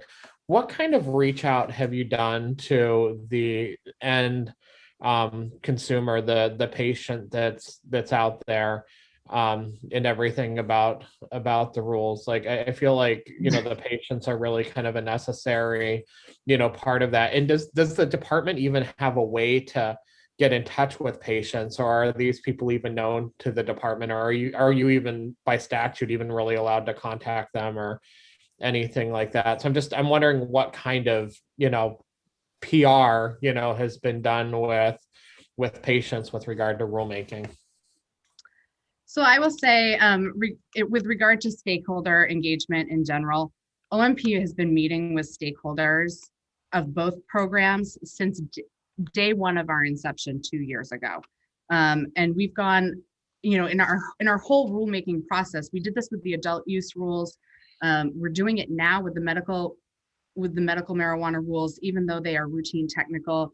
We have gone above and beyond in our process to give people more opportunities to participate in the process. That is why we went through a preliminary draft rule, so that we could take that comment that we received during that preliminary draft rule and actually engage with people during that period of time.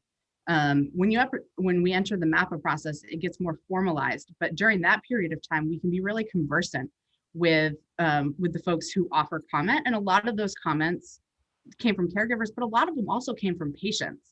And our staff spent hundreds of hours on the phone, getting more details from people about what their personal situations were, what they were concerned with, if they reached out to us. So our goal has really been to have an open and accessible process that has multiple points at which people can engage with OMP. So that's why we went through that process of having a preliminary comment period before we started the MAPA process, and then had a formal comment process that elicited the same volume of input. Yeah, I think more than anything, since sort of the patient is the end, consumer, of all of this, I'm just really interested in how all of this impacts, their ability to, get the medicine they need and everything else. So thank you for that. And, if there's any more information you can give us about the patients for the work session, that would be helpful. I don't know if that information has been compiled in some kind of a meaningful, do you know what I mean? No, I mean, I will tell you that it has not been compiled in a meaningful way. That's really information that we have no way of knowing because of privacy restrictions and that sort of outreach. We certainly very much want to engage with patients when they reach out to us and self-identify, but there's a lot of privacy restrictions around this program. Yeah, if there's a way that we can find to, compile that information and still protect privacy, I think that's really important to yeah, and we can provide more information at the work session about what those specific limitations are. Thank you. You're welcome. Senator Hickman. Thank you, Mr. Chair. Good to see you, Ms. Trundy. Good to see you too. If a patient submits testimony, you are able to release that to the public as a part of the package of comments that were received by the Office of Marijuana Policy during the rulemaking process? So I think that you're referring to the fact that we've been very transparent about the comments that we have received during the public hearing or during the rulemaking process and the public comment process. Those public comments are even identified, or they are posted on OMP's website, so that anybody who is interested in what the comments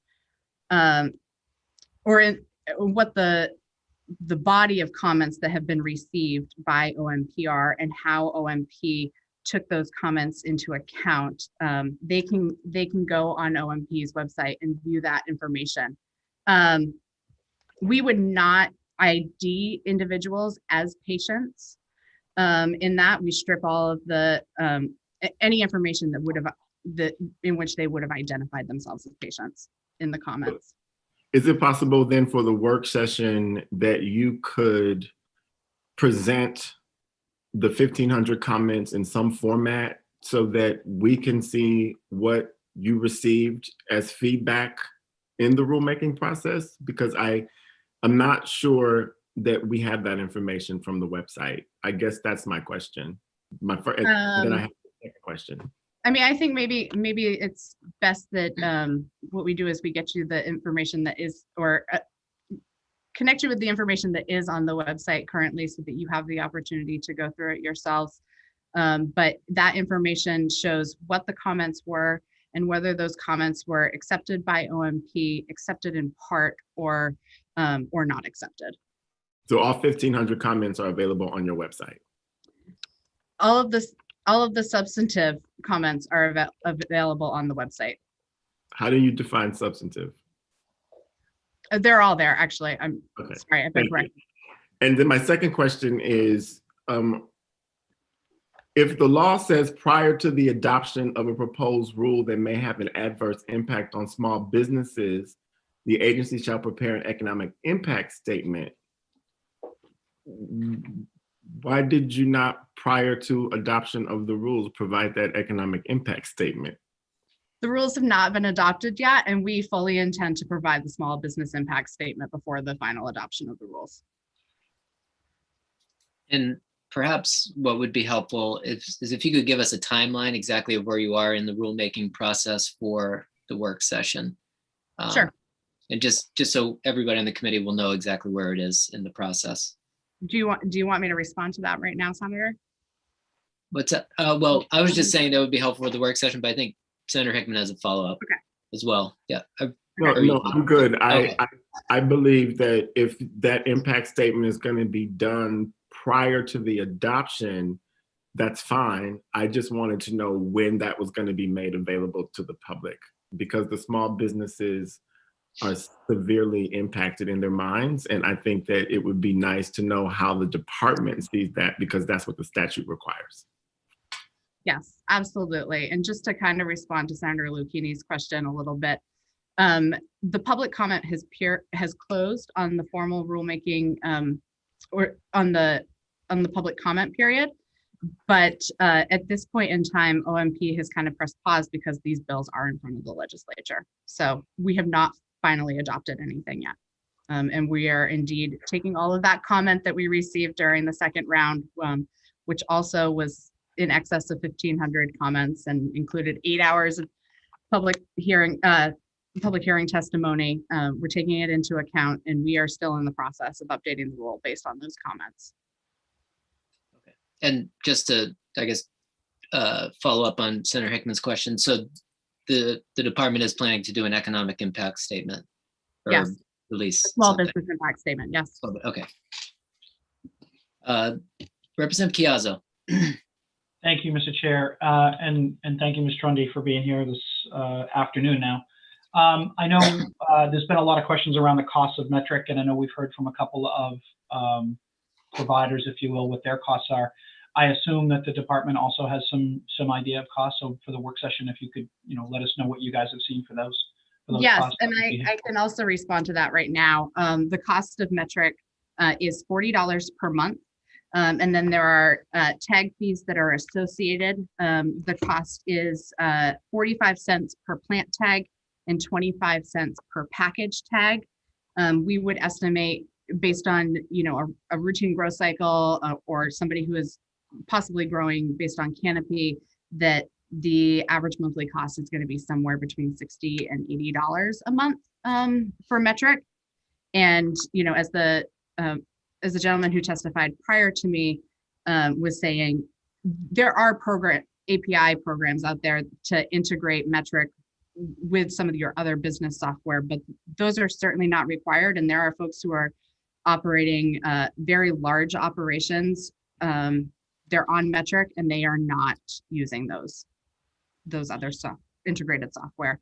And then if I might also, just to address the question about who pays for the cost of the track and trace software, it is actually in statute, Title 22, Section 2430G, paragraph 1B, and it says a registered caregiver, registered dispensary, marijuana testing facility, and manufacturing facility shall pay all costs and fees associated with the use of this electronic portal and all other fees associated with keeping of records required by this section in accordance with rule adopted by the department. Thank you, Ms. Trundy. You're welcome. Thank you. Representative Corey. Thank you, Mr. Chair. So I had heard $40 per month for metric, and I'm wondering if that's like the average caregiver or something like that.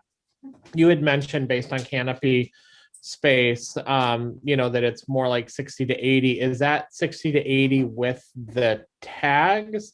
And does it really kind of come down to how much canopy space you have? Is the cost of the software variable based on the amount of space you're growing right now, at least in the caregiver market, not dispensaries or whatever, that should be limited to what, 500 square feet of canopy? Yeah. So thanks for asking the clarifying question. The monthly subscription cost of Metric is $40 a month.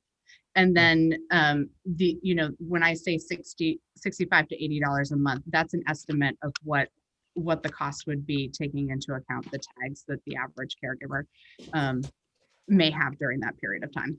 Yep. But the only additional cost is we've had bills in front of us to increase the canopy space as well. I don't know if we want to move to a tiering model or not, but the metric is always going to be sort of that base price unless the software cost changes of $40 per month. And then the cost is really going to come down to how many tags you're using. And that could really change based on, how big a plants you're choosing to grow and how quickly you choose to flower out correctly.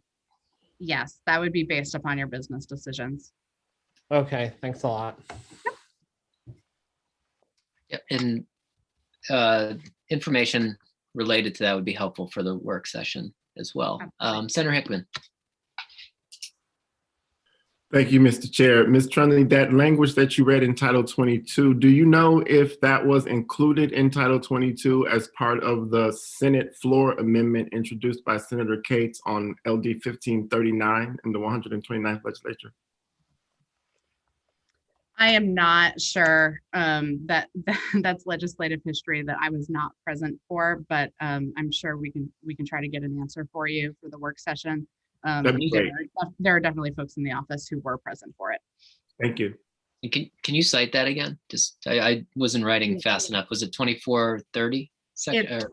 Yep, Title 22, Section 2430G, and then it's paragraph 1B. It's the last two sentences of the paragraph. Oh, gotcha. Okay, thank you.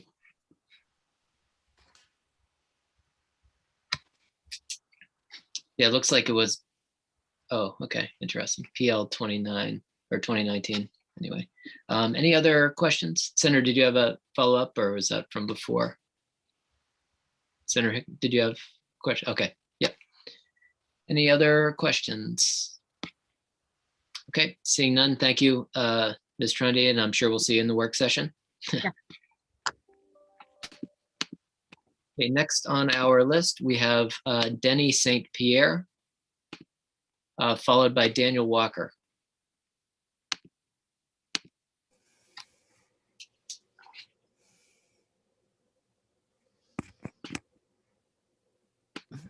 There we go. Welcome, Denny. How you doing? Yes, my name is Denny St. Pierre. Oh, thank you for this opportunity to testify today. Sorry, I'm very nervous. I have bad anxiety. My name is Denny St. Pierre, and I'm a resident of Sydney. I am a medical marijuana patient who has been smoking marijuana for well over 30 years, and I've been a legal patient for roughly 5 years. I used medical marijuana to stop using drugs and alcohol after decades of substance abuse, including 14 years on methadone. Marijuana has literally saved my life. I'm testifying against LD 1319 and LD 1242 because I'm appalled with some of the caregivers in this community who think their profits are more important than keeping patients safe. Let's not forget this is supposed to be a medicine. Besides being a patient, I've worked for a grower in this community and I know what can go on behind the scenes.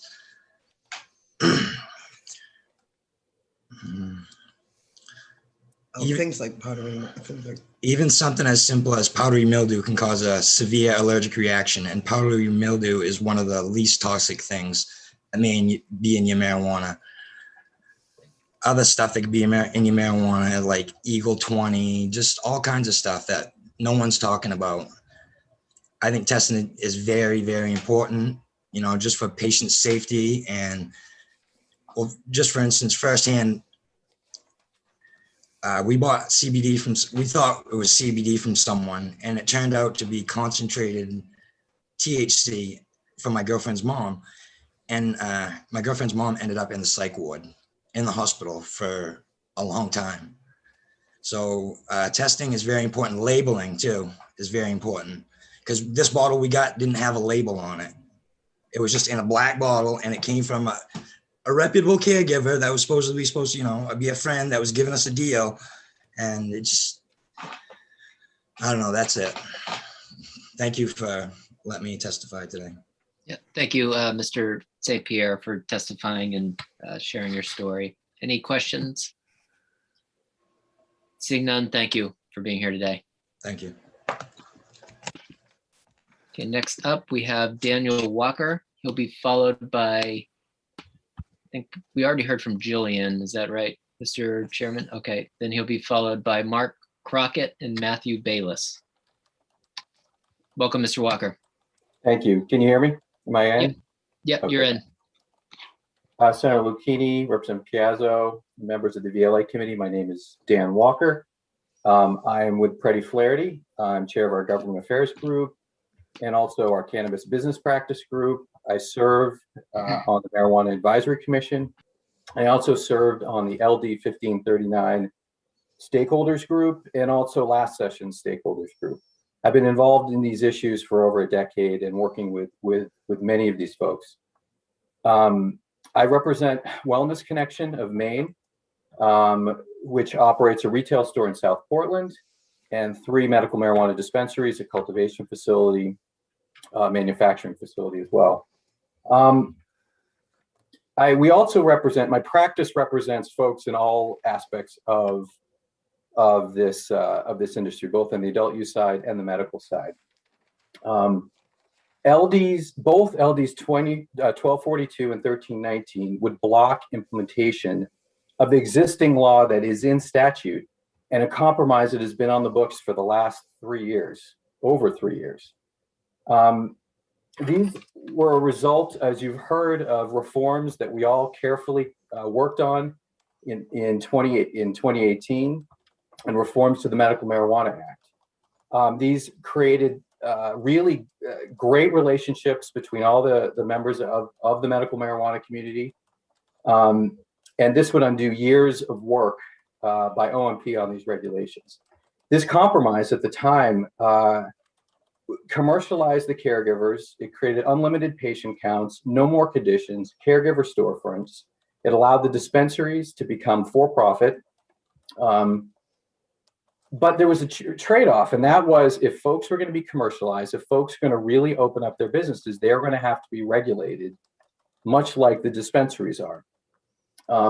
What has happened since then is that was in 2018. Now, 3 years later, there's been no update to the medical rules.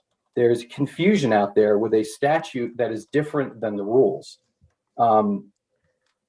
If we go forward and delay again and either create the major substantive or if we just put a moratorium on them, there's going to be rules that are different. They're going to be 5 years off from the statute. OMP went about this in a very open and transparent way, as you've heard from Anya Trundy.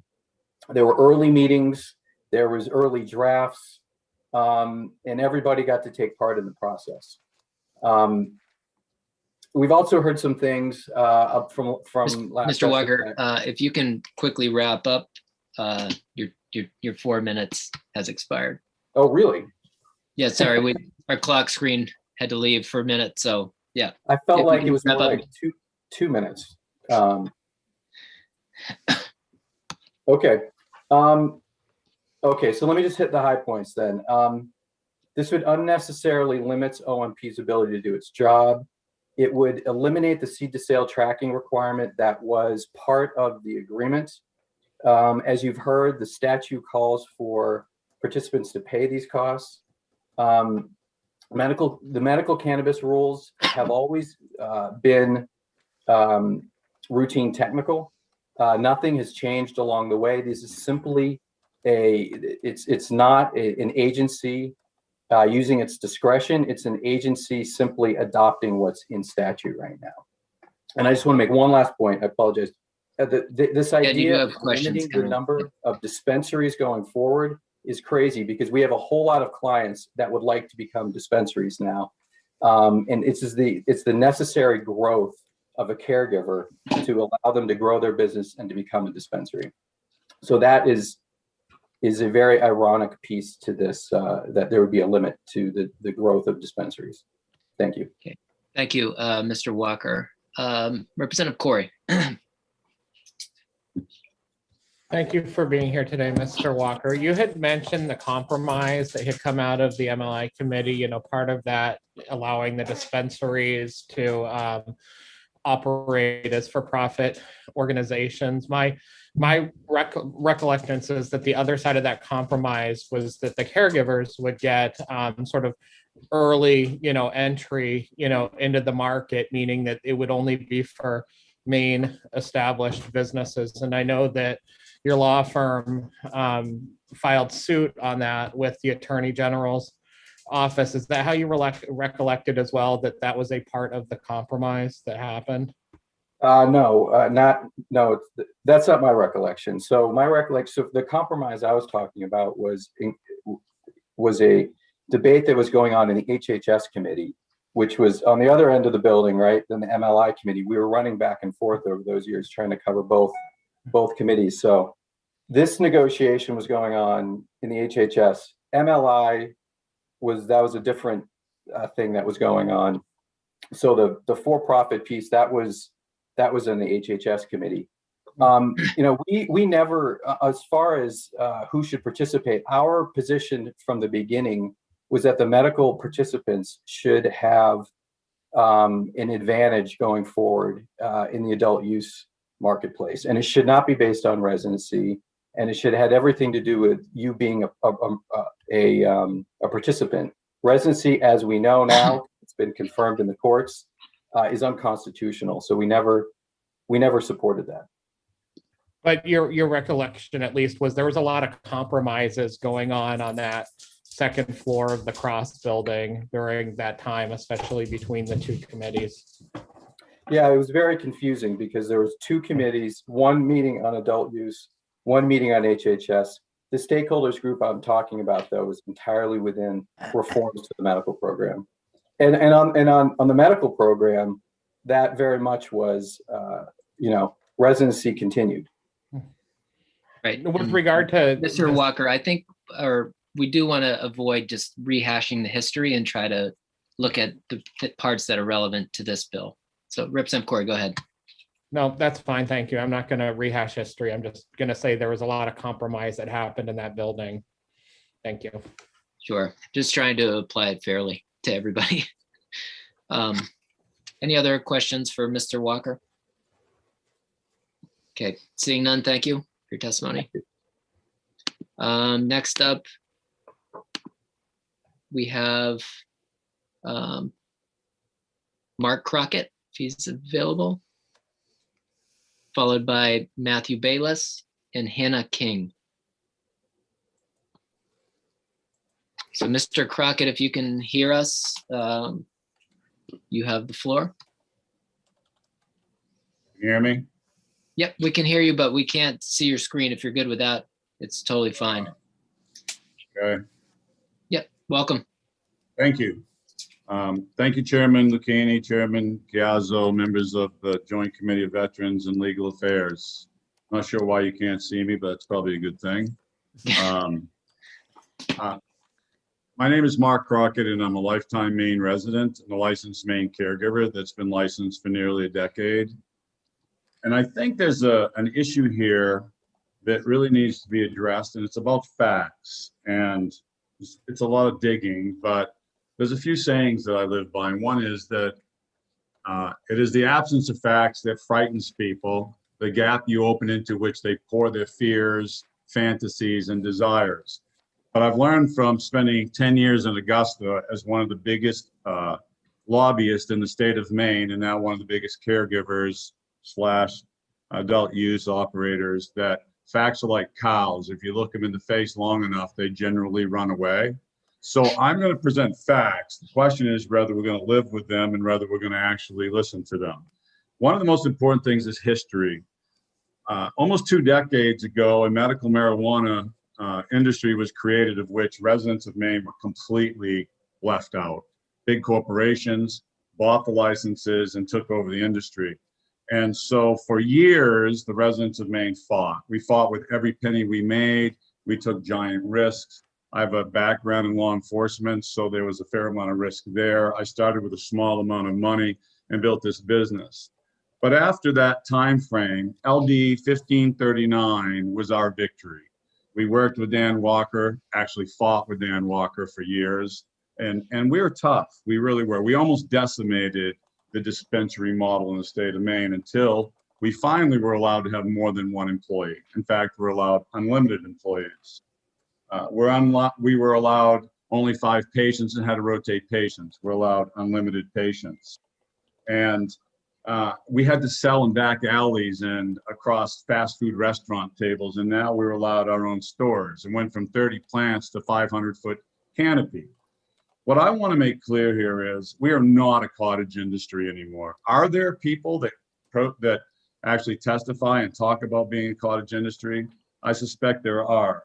But the most important fact is out of 3,100 caregivers, 950 today have 500 square feet and earn in excess of $500,000 a year. $500,000 a year in wholesale. How do I know? Because I'm one of them. I file my taxes, so I'm not afraid to talk about it. There's also 1,450 caregivers that have 30 plant grows, and on a wholesale basis can earn up to $250,000 a year. We've got to face the facts. We won as a caregiver industry. I fought side by side with the likes of Catherine Lewis and MMCM and Dawson Julia. But I'm a resident of Maine, and by the way, 60 years old. That's probably why you can't see my picture. That's convenient. But as a resident of Maine, I believe there's some responsibilities to operating a business. I've run big fishing businesses, and I understand that this state needs the taxes. More importantly, the state also needs testing and patient, trust. Because the last guy that just spoke, Denny St. Pierre, and I don't know him, was talking about he got the wrong medicine. It's ludicrous. Now, let me make this clear. When I started with adult use and started implementing track and trace and testing, I was terrified. I started testing my product and it failed because of bacteria. I worked with the testing facilities and almost gave up and moved back into strictly medical. But the testing facility owners and participants helped me improve the way we processed, helped me improve the way we trimmed, and we had clean product. So the fear of testing and the results of testing scared me, but I kept implementing and I kept moving forward with new SOPs. The cost of implementing track and trace is irrelevant. It's really small compared to what we're making in this industry. The reality is taxes are relevant and testing is relevant, but we can't tell our residents of Maine, sorry, we can't test and provide you with high quality product. And we can't say to residents of Maine, thank you for allowing us to have stores on your main streets and make all this money, but we're not paying you taxes. And that's my position, and I believe those are the facts. Okay, thank you, Mr. Crockett, for your testimony. Any questions from the committee at this time? Seeing none, thank you for coming in today. Thank you. Okay, next up, we have Mr. Bayless, followed by Hannah King and Patricia Callahan. So welcome, Mr. Bayless. Good morning. Well, good afternoon now. Senator Lucchini, Representative Chiazzu, and members of the Veteran Legal Affairs Committee. My name is Matt Bayless. I'm here as a medical user of cannabis, a licensed caregiver, a licensed adult use cultivator, and a member of the Maine Cannabis Industry Association Legislative Committee. I'm here to oppose the pending legislation and to support the rulemaking process. When the proposed changes to Maine's med program were put forth by OMP, myself, and many members of our trade organization were up in arms. It was apparent that OMP was out of touch with many of the challenges that smaller operators would encounter due to these changes. Since then, OMP is engaged in an extensive outreach to caregivers and the public. I've met with OMP a handful of times over the last couple. I've met with OMP a handful of times over the last couple months with MCIA and on my own. We have always had a candid exchange of ideas, and many changes have been made to the proposed rules that benefit small independent operators in the Maine med market. I'm going to change your name, I think. Hold on. Oops, apologies, Mr. Bayless. You can continue now. Sorry. Yep. You got it.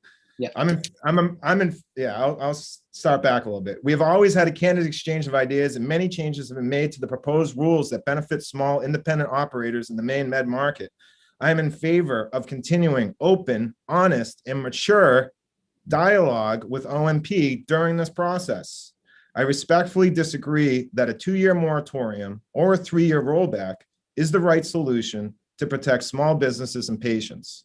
I am grateful that Dawson Julia and Mark Barnett were very generous with their time when I reached out to both parties to express my concerns about pending legislation they are advocating for. We have the same goals, just different visions of how to get there. I'm in a unique position. I'm an adult cultivator operating with less than 500 square foot of canopy in adult use. This means I am operating under the same rules that are proposed for the med market.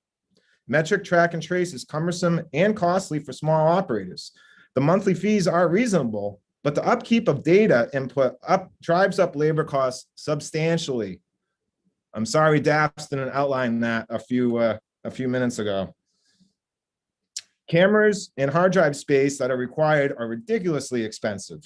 My adult use operation is exactly the same as it was in the med market, but due to the onboarding of protocols, oversight, and security measures required by the state, I've had to double my staff. I believe there needs to be a tiered licensing structure for medical cultivators that affords micro business protections for operations with less than 500 square foot of canopy. Oversight for these operators should rely on a relationship between the operator and an OMP inspector rather than costly big brother, big tech oversight. I know many in Augusta will scoff at such a proposition, but this is absolutely a necessary step to protect small businesses and patients. The other option would force many back into the traditional market or to simply close shop. When the opportunity for small operators to participate in regulated markets dissolves, we aren't going to learn to code. We will keep on keeping on. Give us an opportunity to continue to build our industry and contribute much needed tax revenue to our state. We are willing to bend but not break. In closing, I'd like to say that Maine cannabis rules and regulations need to be centered around plant touchers, not lobbyists representing the 2 largest cannabis entities on the face of the earth, or consultants that push best practices from states that have made it impossible for small operations to exist. Thank you for the opportunity to testify. I'd be pleased to answer any questions. I got a couple seconds left, and what I'd like to say is my interaction as an operator with OMP has been nothing short of phenomenal. I abhor the demonization of regulators and their staff. They've been transparent and gracious with me throughout this whole process of going from med into adult use. Obviously, I have disagreements, but I'm willing to come to the table and work things out. I'm not going to flip the table over. Thank you. Thank you, Mr. Bayless, for your testimony. Any questions from committee members? Representative Corey. Thank you. This has been an interesting thing to me. So when I first, heard about a lot of this, I was like, why aren't the rules scalable, based on the size of the grow, in the adult market, we had a set of tiers, but, in the caregiver market, either your dispensary, or your caregiver are limited to 30 or 36 plants plus canopy space. And it was my law that ended up making it so that people could have canopy space in the caregiver market, or at least moving in that direction. Is there much discussion in your industry about trying to have a tiered model so that, people can kind of have that entry, and, we have a set of rules that maybe work there as people grow, they can then grow into sort of greater rules, which is what you're suggesting, right? Yeah, absolutely. It's absolutely necessary. I'm telling you, it's untenable. We can't do it with a small operation. That being said, the caregiver model has been exploited by a lot of people in the state, simply put. So if they want to go up and go big, there's a lot of operators in the med world that gross over $1 million a year. Guess what? Play some big boy games with all that money. Don't use smaller caregivers and small operations as cannon fodder for you to run off and do whatever you want to do in med. we need to protect small businesses in the state. We need to protect the patients, and we need to get more precise with the tearing in med. If we could tear out med, and also we need to do some upgrades to adult use seriously already, especially for small operators. But a tiered approach to med is a great solution, especially tearing in regulations with the size of your grow makes perfect sense. And let's hire more inspectors. Why do we need to send all this money out of state? Let's get more inspectors. Everyone that's interacted with OMP inspectors has had a great interaction. Let's lean on those relationships, and an inspector is going to know who's the good actors, who's not the bad actors. And there's no way for small operators to keep up with a lot of these regulations. Thank you for being here, Mr. Bayless. I do appreciate your willingness to keep open interaction with OMP and working with them. So that's good to hear. Thank you. You're very welcome. I wish there was more of it. This world's so divided right now. Here in Maine, in the cannabis world, we really need to get a grip of ourselves and try to make things work out before this thing goes completely sideways. Senator Hickman. Thank you, Mr. Chair. I'm multitasking 1 second here. Mr. Bayless, it's good to see you. I didn't hear all of your testimony, and so I was a little confused about it, which is fine. I can be confused. Can you tell me if you believe that law enforcement should have unfettered access to medical cannabis businesses according to the rules? If so, why? And if not, why? No. We don't. What is law enforcement, sheriffs, state police, MDEA, local police, or are we talking about OMP inspectors? I mean, I think there needs to be a relationship with operators and OMP inspectors that don't carry weapons, and let that be a mature, adult, and transparent relationship with regulators. But yeah, there's millennia of PTSD in this state, from blue lights in our mirrors, from doors getting kicked in, from us getting collect calls from jail from friends, from us raising bail money to get people out.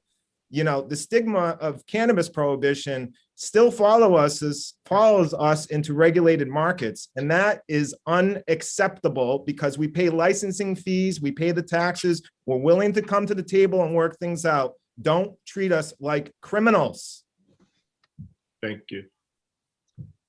Thank you, sir. Any other questions? Okay, seeing none, thank you, Mr. Bayless, for your testimony. Thank you, sir. Have a great day, everyone. Yep. Okay, next up on our list, I believe we have Hannah King, followed by Patricia Callahan. And then I think we're going to break for a very short lunch to let people grab food. And welcome, Ms. King. Thank you. Good afternoon, Senator Lucchini, Representative Chiazio, and members of the Joint Standing Committee on Veteran and Legal Affairs. My name is Hannah King. I'm a partner at the law firm of Drummond Woodson, where I chair the regulated substances practice, and I'm here today on behalf of Maine Organic Therapy, Remedy Compassion, and Curaleaf Maine. I too was a stakeholder participant in all of the meetings that were talked about today. And I'm here today to testify against LD 1242 and LD 1319. In 2018, the legislature adopted comprehensive changes to the medical marijuana laws. These changes included expanding opportunities for caregivers and dispensaries, but also sensible regulation that became necessary as a result of that expansion. The legislature in LD 1539 expressly directed the Office of Marijuana Policy to develop rules to implement both the expansion of the market, but also the public health and safety regulations that they deem necessary. They decided that those rules should be minor technical, that there was no need to make the rules that they were directing the Office of Marijuana Policy to make major substantive.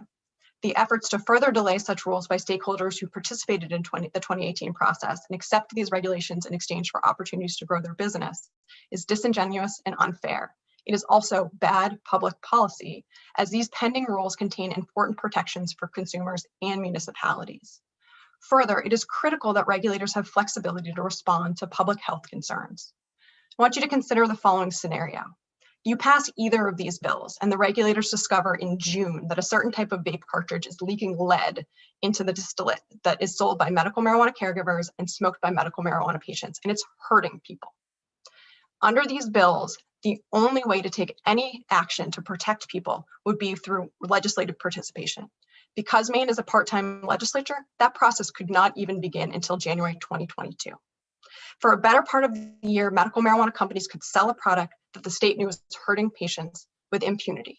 And because we have no track and trace, if the legislature decided to ban that product because it was unsafe and hurting people, there would be no way for us to track where that product had gone and who was using it. I've provided you with one scenario, but there are hundreds of others, many that are impossible to anticipate. While medical marijuana is not a new industry in Maine, the marijuana industry, particularly the types of products being developed, is rapidly changing. This is and continues to be an emergent market. Best regulatory practices in an emergent market is giving regulators the tools to respond to unanticipated public health and safety issues as they arise. Arbitrarily stripping the regulators of that authority to make rules for 2.5 years or until the legislature is in session is the opposite of best practices, and it could have dire public health impacts on medical marijuana patients, cancer patients, children with epilepsy, individuals living with Parkinson's disease. I also want to just touch base on, there's a lot of misinformation that's being shared about the rules and the costs on businesses. I have helped over 270 adult use applicants with licensing, including implementing security requirements and seed to sale tracking. And with the exception of home-based caregivers, the requirements are the same. With regard to exterior lighting, which was brought up multiple times, there's this concern about light pollution. So exterior lighting is only required at the ingress and egress to the facility. So if it's an outdoor facility, your gate coming in and out of the fence or the outside door, and it can be motion sensor lighting, okay? In addition to that, while I was listening to kind of the sponsors talk about this bill, I was sitting here with a small adult use operator that just got Metric up and running. She laughed when somebody suggested that it would cost $15,000. They have got it off the ground for less than $100 and have been implementing it this month they have not been required to hire additional staff. Instead, they're just incorporating it into their standard operating procedures. You package a product, you input the data into Metric. So all of their employees are just trained to be reporting the data as they go about their daily operations. Thank you for your time. Thank you, Ms. King. Any questions from the committee at this time? Okay, seeing none, thank you for your testimony.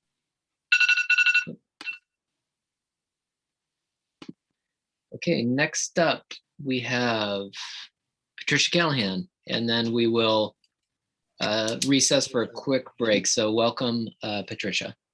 Hi, and can I clarify before I start? I had prepared separate testimony for 1242 and 1319, so I'm going to try to ram through my 1242 to get a couple minutes in on the 1319 at the very end, hopefully. But I'm going to try to talk really fast, please. Okay. My name's we've got 4 minutes, and then questions you can elaborate on, and hopefully we'll have your written testimony. Thank you. I did submit them both. Great, thank you. As written. Thank you. And thank you, honorable members of this committee, for this opportunity to testify against LD 1242 and LD 1319. I'm going to speak quite candidly today, but I respectfully ask you to listen with what Dr. King called a thinking heart and a feeling mind to understand my candor, and as I speak, my emotion. Even allowing for legislative license, the use of the word emergency on this proposal is offensive to me, given the numerous actual crises compromising the health and safety of vulnerable populations in Maine. I could write an entire book about the issues currently overwhelming our part-time legislature, some of them decades old.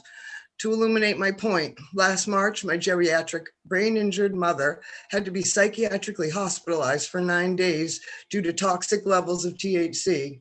I had bought an unlabeled bottle of tincture that was supposed to be CBD, but turned out to be highly concentrated THC. We couldn't figure out why her CBD doses seemed to make her more distressed instead of less, until the toxicity rendered her behavior beyond control. During this experience, I learned that patients were still waiting 12 to 24 hours in ER for crisis evaluations necessary for admission. The clinicians literally rolled their eyes in disgust when we talked about it. And I learned that the community crisis workers weren't trained to use the word safe as part of their assessment, even though 2 of the 3 hospitalization criteria involve the safety of the situation. Talk about emergency stuff in need of appropriate legislative oversight. Unlike the caregiver lobby dominating too much legislative time in recent years, seriously mentally ill people do not necessarily have the capacities or resources to spend all day, day after day, session after session, screaming for attention.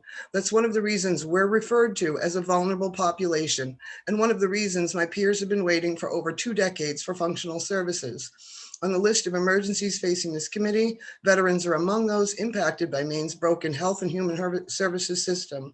Even open primaries are a higher priority, at least for Democratic members. I'd like to think Democrats could have avoided the grossly expensive and embarrassing debacle that was a 2020 Senate race by allowing us unenrolled folks help pick a candidate that had a chance of winning. However, micromanaging a new regulatory office operating in good faith is unequivocally not an emergency. I say this as someone who has spent tens of thousands of dollars on Maine marijuana since I smoked my first joint in 1984, including at least $10,000 spent legally with caregivers and dispensaries in the last decade. I say this as someone who has worked for caregivers and engaged with them while developing medical cannabis web content. And I say this as a patient who was engaged with staff at the OMP. I have found them to be operating in good faith in each experience, including asking them to change a patient's right concern in the first draft of proposed rules, which they did amidst other community requested changes. I was a member of a stakeholder group with them too. I know caregivers who also speak positively about the OMP, other patients too, but they fear the inevitable backlash that would result from publicly saying so, and for good reason. Since my boyfriend Denny and I first started questioning certain caregivers about their practices, we've been portrayed as liars and thieves. We've been confronted about Denny's supposed relapse and have been unable to dispel the vicious rumors. After testifying before the HH committee in favor of standards for the program last spring, I had 2 flat tires within days of each other.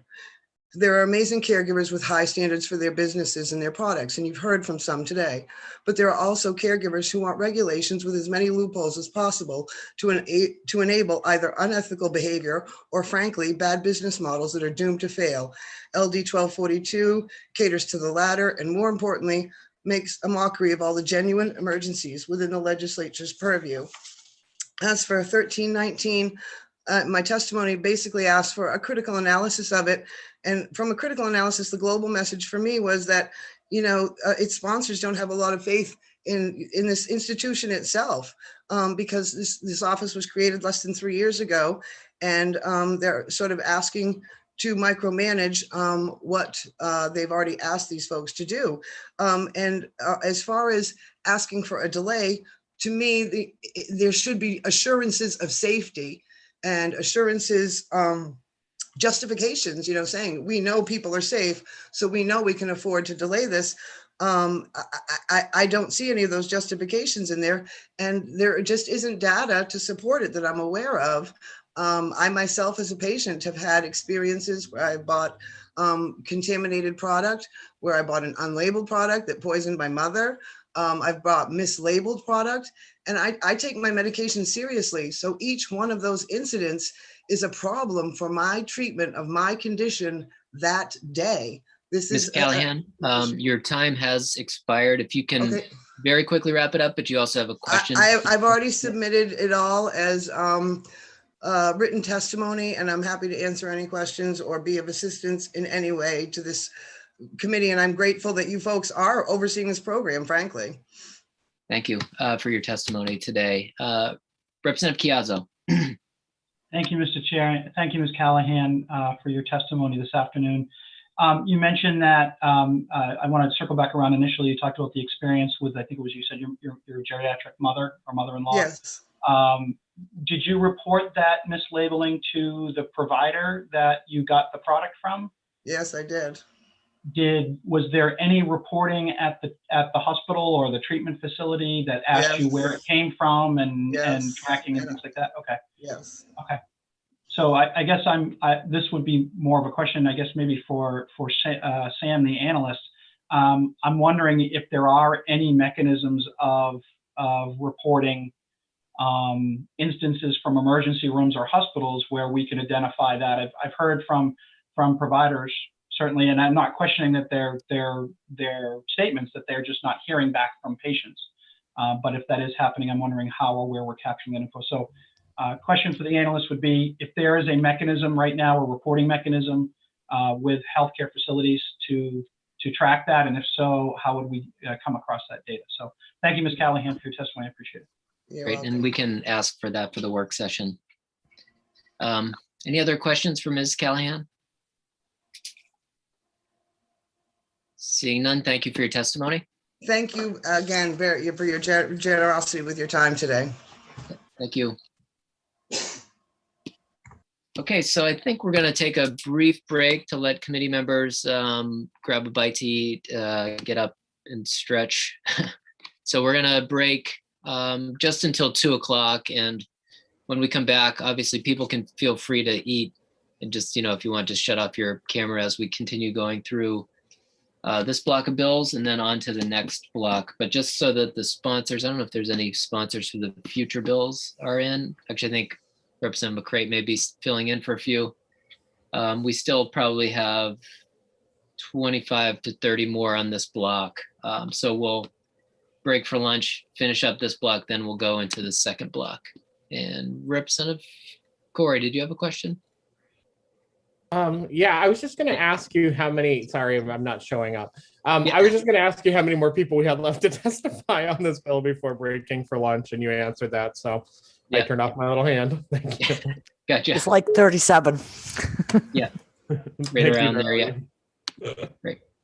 Okay, so we'll take just a 20-minute break. We'll restart right at 2 o'clock, and if you leave the meeting, same link will get you back. So we'll be back in a few. Thanks.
Darlene, I like your background. Is that your backyard?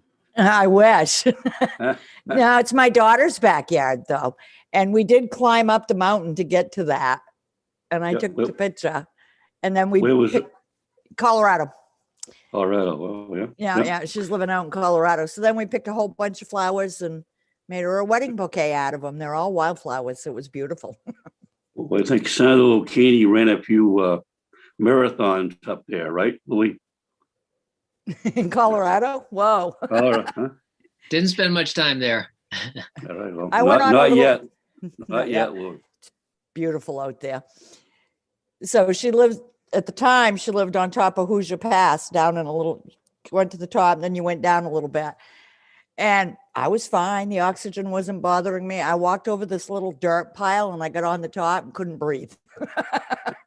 Walked back down 3 feet. I was fine. It was really weird. Well, Darlene, when you get my age, you do that at sea level. Yeah, well, believe me, I do it now too. As a matter of, I was like 32, I think, when I started working here, or 35. So it's been a while. Well, I used to be 32 and 35, right, Louis? That's right. All right, we've got a number of people back, so we'll continue with the public hearings on the two bills from this morning, which were LD 1319 and LD 1242. So we're going to work our way down the list. We've got Dylan, we're going to go in this order, Dylan Reynolds, followed by Donald Gardner, be followed by Evan Sumner, and then Eric McMaster and Grant Ellis. So, Mr. Reynolds, if you're there, you have the floor.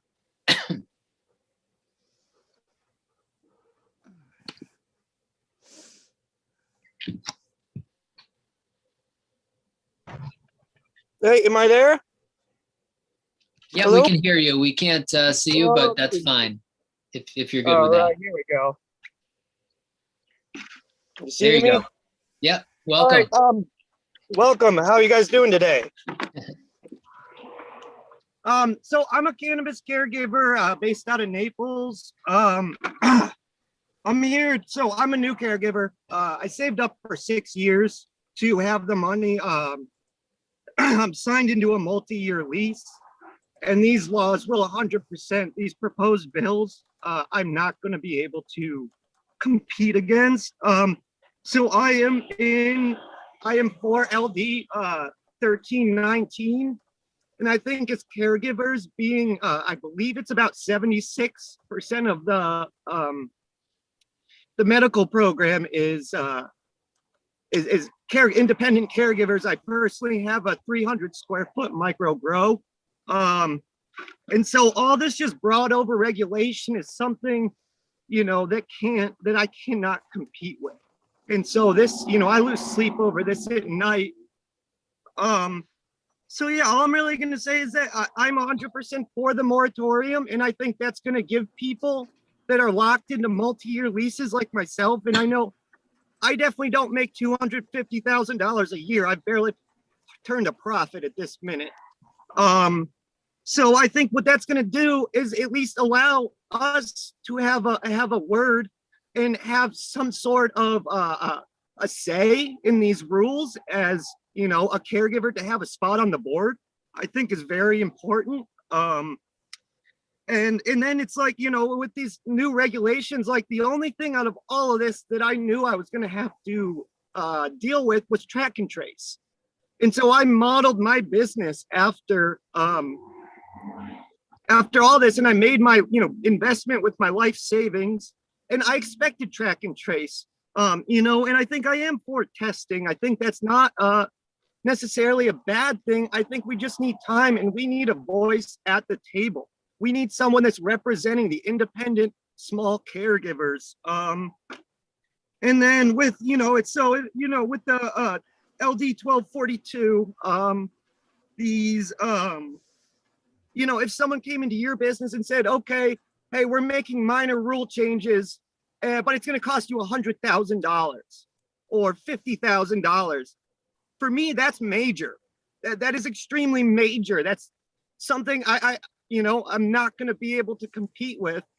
And I just think that, I'm for some of these regulations, but I think we need a spot at the board.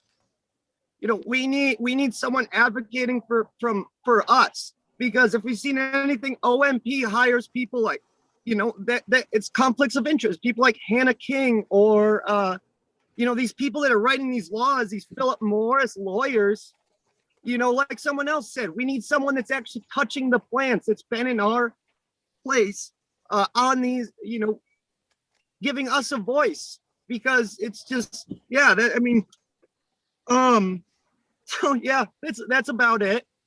But yeah, I'm petrified. And if I don't get this moratorium, I'm probably going to be homeless and in the unemployment line, because I know with my multi-year lease, I cannot afford that on the job I'm going to have if this all falls through. I will be in big trouble. And so, I worked really hard to get here. And again, I understand what a lot of these people are saying, but I think we just need a voice. We need someone speaking for us. And we need, everyone's saying OMP has been so transparent, but they're not talking to us. They're not asking us. I mean, they're taking this public testimony and everything, but it's like, are they really listening to us, or are they just going to do what they want to do anyway? And, so yeah, that's about it. I can just say that, without this moratorium, I'm going to be defaulting on my multi-year lease and, Okay, thank you, Mr. Reynolds. Your time has expired. Oh, me too. Okay. Okay. Well, I thank you guys for your time today. Sure. Thank you for testifying. Senator Hickman. Thank you, Mr. Chair. Mr. Reynolds, thank you for being here. Do you have any employees? I do not. I am a one-man shop. Thank you. I can't afford it at this time. Any other questions? Okay, seeing none. Thank you, Mr. Reynolds. Hey, well, I really appreciate you guys' time today. Sure. Thank you for testifying. Yeah, you all have a good one. Yep. Okay, next we have Donald Gardner, followed by Evan Sumner and Eric McMaster. And again, I should have said at the outset, if you can begin by stating your name, your place of residence, and the organization you represent. And again, just reminding people not to impugn others' motives or call out other people that you disagree with. It's not a very productive way to testify. So, Mr. Gardner, welcome. Welcome. Hello. Can everybody hear me all right? Mm-hmm. All right. Good morning, good afternoon, senators, representatives, and esteemed members of the VLA. I'm actually feeling a little under the weather. I had the COVID shot, so I'm a little kind of hazy, so I apologize in advance. Thank you for your time. My name is Donald Gardner. I'm a caregiver and patient. I live in the town of Washington, and I represent Stonehouse Gardner, LLC. I vote that this bill ought to pass. The proposed rules put forth by the OMP are simply not fiscally possible for small businesses such as my own.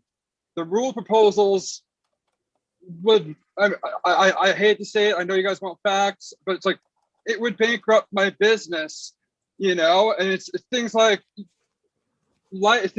security, things like, everyone's downplaying the cost of metric, the monthly cost is only $60, $80. There's still the cost of getting online, the hardware, the scanning, all that stuff, the additional time. It's just me. I'm a one-man show. I can't do that. I can't afford it. And I'm also a seasonal grower. I do one season a year, one grow. That's it. And it's outside. And if you have lighting around it, even if it's motion censored lights are going to trigger moths. Moths will come into your garden. They'll lay eggs. Caterpillars destroy the crop. A motion censored light is even worse than regular lighting almost. it's going to attract all sorts of things. There are, like, I'm going off my script now, like I said, but there's so many different things that are simply unaffordable. I don't have power back to my outdoor operation. I've already talked to CMP. Because of all of this, I've been scared, I've been petrified, been trying to figure out how I can continue with my business. But I'm looking at the numbers right now. It's $8,000 for me to get power to my outdoor grow. And then before that, I have to spend $12,000 just to get a road out there. That's $20,000 just to get power. That's not including security. That's not including any of the cameras. And this grow also is in view of my house. It's a home grow, but the outdoor portion is in view of my house. The cameras, if positioned properly and my windows are open, you could see into my house. That is a clear violation of my privacy. That is not right. It's not right. It really isn't. It's just, it's crazy. I mean, this would literally, I mean, $20,000 is just the start. You know, you're talking of upwards of $30,000 to $40,000 for me to successfully continue in this. That's why this crop that I currently have growing is potentially and most likely the last crop I will ever produce, because I do not know what's going to happen. I don't know. I'm petrified. I already had to fire my employee because I told him I didn't know what I was going to do this summer. I told him I didn't know how I understand. Thank you. I appreciate it. Thank you. This is just a very emotional topic. I'm sorry, you know, but like I've already had to fire my employee, you know, but like I would like to propose an economic impact study, like this 2-year moratorium. If it doesn't pass, thousands of dollars of lost tax revenue, I'm out of a business. I'm petrified and I don't know what to do. And I'm asking for help. Okay, thank you, Mr. Gardner, for your testimony. Any questions from the committee members? Okay, seeing none, thank you for testifying today. Thank you. Okay, next up we have Eben Sumner, welcome, and he'll be followed by Eric McMaster, Grant Ellis, and Grant Hill. So welcome, Mr. Sumner. Thank you. Everybody can hear me all right? Okay. So thank you, Senator Lucchini and Representative Chiasso and the esteemed members of the Veterans and Legal Affairs Committee for the opportunity to speak today. My name is Eben Sumner. I'm from West Baldwin. I have two businesses in the cannabis space, Casco Bay Hemp and 1780, a registered caregiver. And I'm here also to represent the Maine Growers Alliance, and I'm testifying in support of LD 1242. Before I dive into my testimony, I wanted to speak a little bit about testing in the state and in the country for that matter. I do agree that testing is important for customer safety. However, I do feel that we're putting the cart before the horse. There's currently no benchmark standard in the state, which we've heard from a few different people today. In fact, I introduced a bill in 2018 to address this. I'll just speak again on, I believe it was Arlie that said you can take a product to, the same product to 3 different labs and come back with 3 different results. This is extremely important for my hemp company. You may or may not know that hemp is considered a THC product after it passes 0.3% THC. These levels, I believe one of the representatives was saying 10% variance, which is massive, especially when you're looking at a 0.3% THC barrier. So onto my testimony. Coming from a bird's eye view on these issues, this bill that we're talking about, 1242, has been designed as an answer to the overly ambitious rules proposed by the Office of Marijuana Policy. Our industry has come together, which you've all seen with the massive amounts of testimony. We want to hit the reset button and we want to defend our successful program that's been around since 1999. And we want to level the playing field by maintaining a fair and equitable program. And that's what this bill does. This moment in Maine's history can go one of two directions for the industry, for the state citizens, and most importantly, the patients that our program serves. OMP is allowed to carry out its overburdensome and untested rules. That's very important here. These rules are not tested. It will no doubt effectively shutter the majority of small businesses in the medical program, as we've also heard from previous testimony. And it's going to open the floodgates to outside interests that don't have the same main values that we all share. As Mainers, first and foremost, we want to maintain our fair program. We want to keep our businesses and our employees, and we want to protect our rights as farmers. Today, I'm speaking to you all. I'm saddened that we have to spend our efforts on playing defense. Cannabis has been fully legal in Maine since 2016. Why do we have to work so hard to protect our small businesses? Why is the largest state crop under attack? Why are stakeholders in our industry made to feel like criminals? These are questions that our entire industry is asking. The answer to these questions start with this bill. LD 1242 will pump the brakes. It will give us the opportunity to slow down, work together to create fair and equitable rules with important legislative oversight. Today in 2021, we should be speaking to you on the VLA committee about how we can expand our program, how we can integrate with the Maine healthcare system to treat patients with more affordable and more effective medicine, how we can provide free medication to our veterans who gave their physical and mental health to protect us. These are the things I want to be discussing with you, not scrambling to save our program, to save our jobs and the jobs of our employees.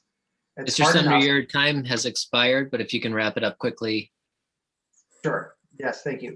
The basis is I'm asking you all to really dig down on this and ask yourselves the important question of why the largest grossing crop in Maine is under attack from the department tasked to monitor it.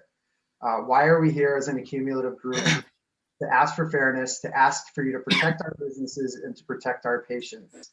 I personally thank you all for being here, and I know this is a long day, and I really look forward to working with you all individually to pioneer a progressive industry that we've done so far. Thank you for your time, and I can answer any questions. Thank you, Mr. Sumner. Any questions? Senator Hickman.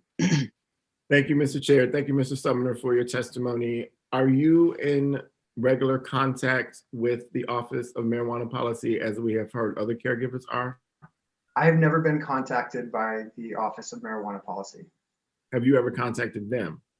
I have on some compliance issues and really honestly got nowhere and was told to hire a lawyer.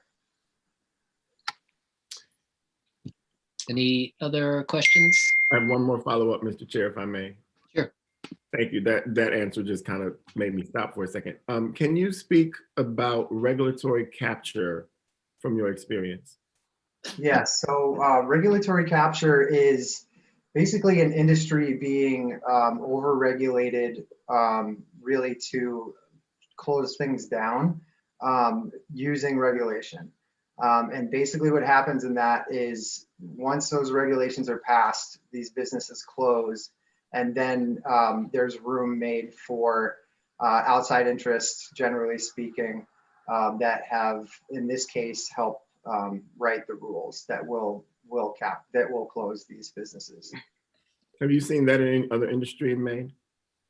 I haven't, but I'm not sure I'm the right person to answer that question since I've been in cannabis mostly. No, I have not. Thank you. Mr. Sumner, any further questions? Okay, seeing none, thank you for your testimony. Okay, next up we have, well, actually I didn't see Eric McMaster in the room. So we will go to Grant Ellis, followed by Grant Hill, and then Janelle LaPlante. Welcome, Mr. Ellis. Hello, Mr. Chair. Are you able to hear me? Yep, you're good. Thank you so much, Mr. Chair, Mr. Co-Chair, and members of the committee for the opportunity to testify today. My name is Grant Smith Ellis, and I'm a disabled and homebound medical cannabis patient currently living in Cambridge, Massachusetts. But the reason I'm testifying today is that while I was recovering from a surgery when I first fell disabled, I spent a substantial amount of time in Maine during my recovery, and I attribute my ability to access low-cost medical cannabis while on a fixed income to not having to rely on pharmanarcotic medication during that recovery from a surgery that sadly went wrong. My access to that low-cost medication was provided to me by a caregiver, and that experience changed not only my life, but also my perspective on what it meant to be a medical patient and what it meant to have a caregiver. I'm also grateful to the committee for their tributes to Dawson Julia earlier today. It was because of Mr. Julia that I got involved in grassroots cannabis activism, and it's my honor to be able to testify today. So I'm testifying in support of LD 1242 and LD 1319. And primarily, I think LD 1242 breaks down into 5 sections and LD 1319 breaks into 3 sections.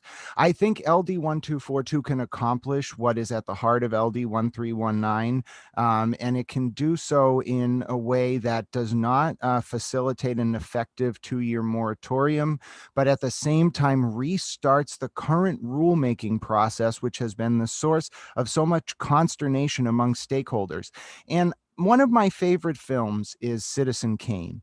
And the reason that it's my favorite film is that it teaches the lesson that to find out the truth about a person's life, one must take into consideration 5 different perspectives that involve some form of narrative framing to understand the kernel of truth that exists throughout all of them. And that's, I think, the lesson that you all as lawmakers can take from the testimony you've heard today.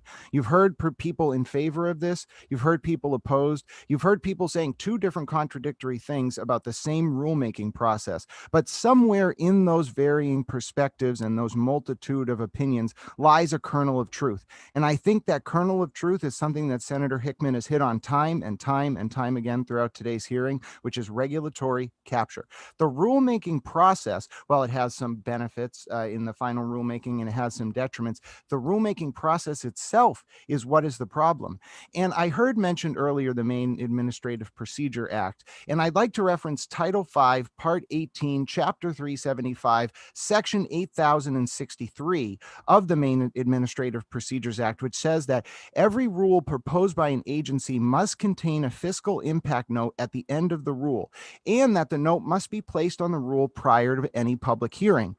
What we heard in testimony today is that there was a rulemaking process and multiple public hearings that took place absent a fiscal impact note. That alone should speak to the kernel of truth I referenced earlier, which is that this process was fundamentally broken. It wasn't broken for the $11 billion out-of-state MSOs. It wasn't broken for the people they employ, and it wasn't broken for the few number of caregivers who are going to turn into operational adult use dispensaries and benefit under the new system. But it was broken for stakeholders after stakeholder after stakeholder who testified today that they weren't included in that process and they didn't feel consulted.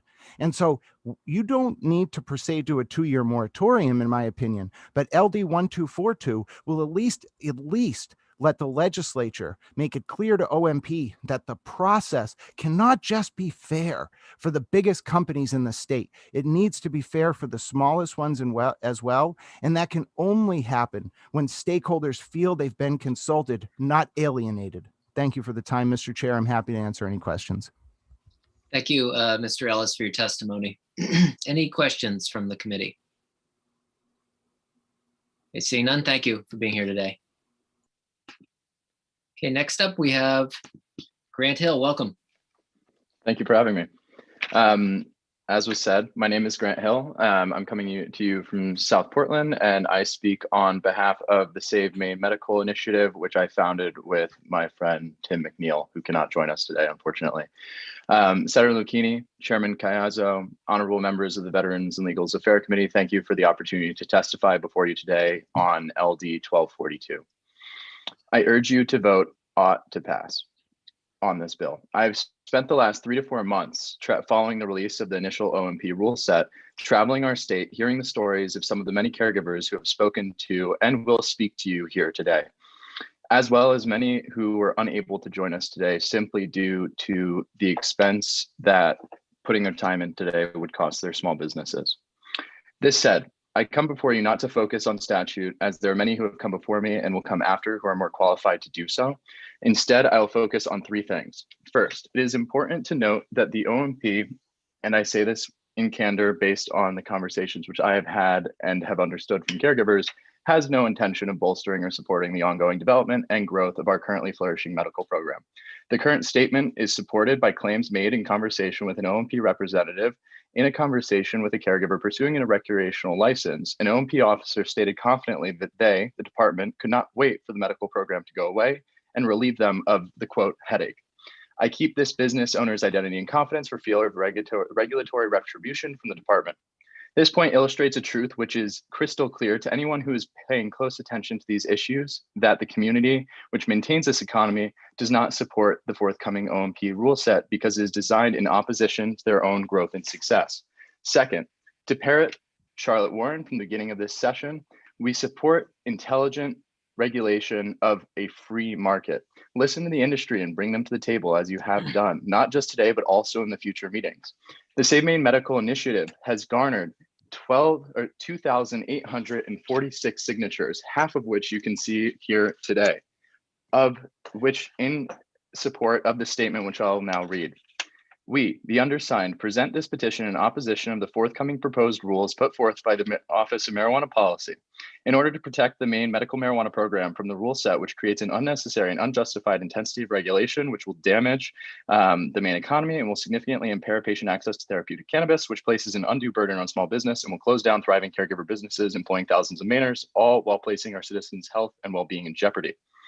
We, the undersigned, are in support of the development and implementation of rules in the Maine medical marijuana program when developed by Maine caregivers who have been operating within the state to date and by medical marijuana patients who have experience with the product and its therapeutic uses. We support program rules which sustain small business, focus on patient access, and allow for affordable and meaningful testing, encourage innovation within the medical cannabis industry in Maine. The medical cannabis industry is crucial to the welfare of our state. This statement is in support of the bulk of 1242. With this in mind, let's talk and think a moment globally. We are at a unique time in history where a wave of cannabis policy is sweeping the nation. With state after state legalizing recreational and adult use cannabis, the United States Congress currently contemplating the MORE Act, which would decriminalize cannabis federally. The implications of this all, that cannabis will have the potential to enrich our state, and it's for you to choose who is going to do the enriching and where the money will go. Thank you for the time, Mr. Chiazzo, or Representative Chiazzo. This implications of the MORE Act is there is trade among legal states possible, and this caregiver-driven legislation allows for innovation and provides the Maine medical marijuana program with the chance to be an industry leader, not just in our state, but in our country.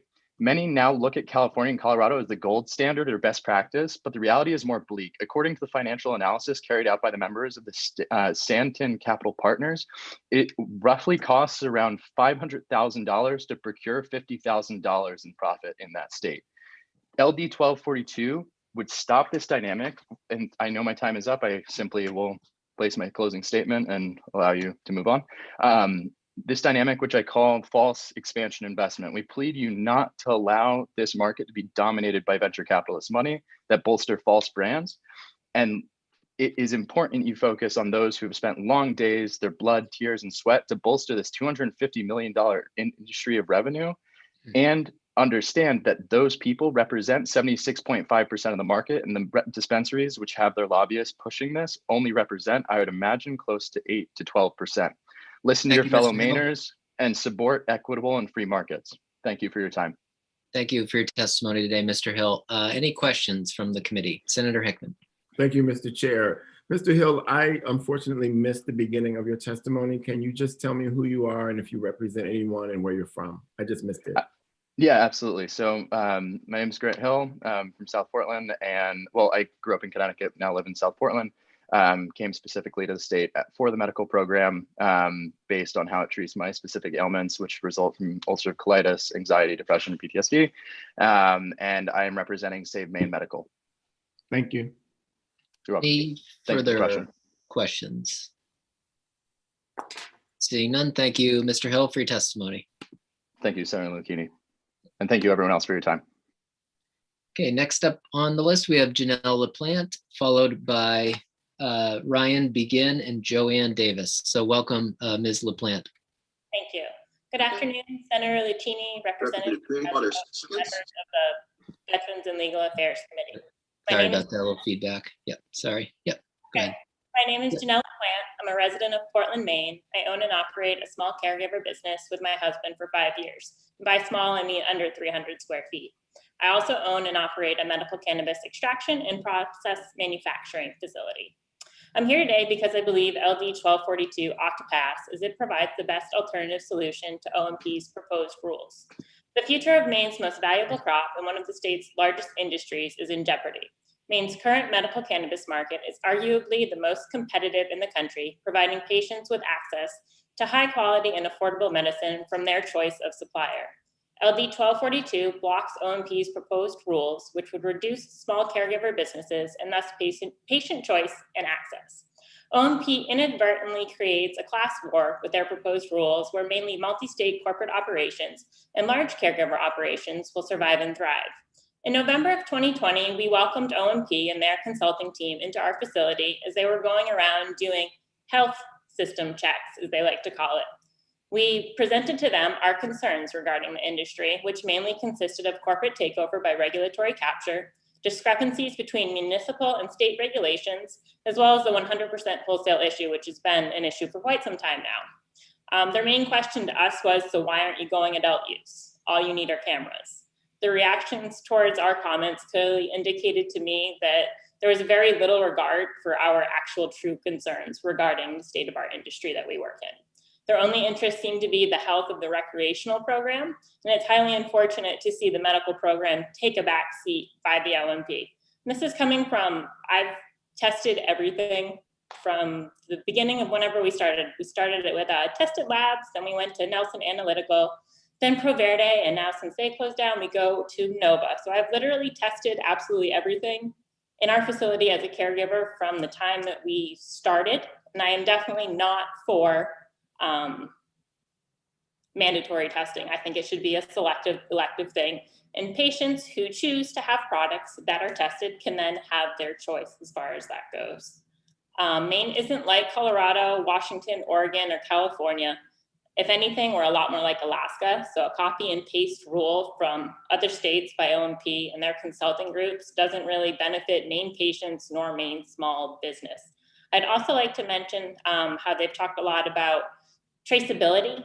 I personally have a batch number attached to absolutely every product that we put out. So everything is able to be traced back to even the ingredients that went into that certain product, as well as the cannabis that was used and the extract.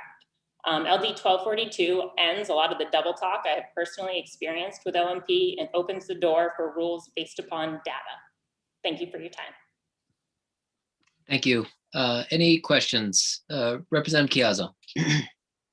Thank you, Mr. Chair, and thank you, Ms. LaPlante, for your testimony. I just weigh in because you're the first one that's testified so far that says you're a processor as well. So can you help me understand your processing? Are you using it as an ingredient in like edibles, or are you actually doing the stripping off the THC and concentrating it? Yep, we do third-party extraction process, so we use hydrocarbons. So we have a compliant facility in Portland. And what kind of products are, and again, I apologize for my lack of understanding here. Is this, I assume it's a chemicals process, right? I wouldn't say it's necessarily a chemical process. Would you say it's a chemical? Yeah, it is a chemical process. It's more of, I don't do the extraction. My husband does actually all of the extraction work. But yes, it is a chemical process in which it strips the various cannabinoids from the plant itself. And then you end up with a concentrated form of cannabinoids. Okay. And so, oh, sorry, go ahead. No, sorry, good.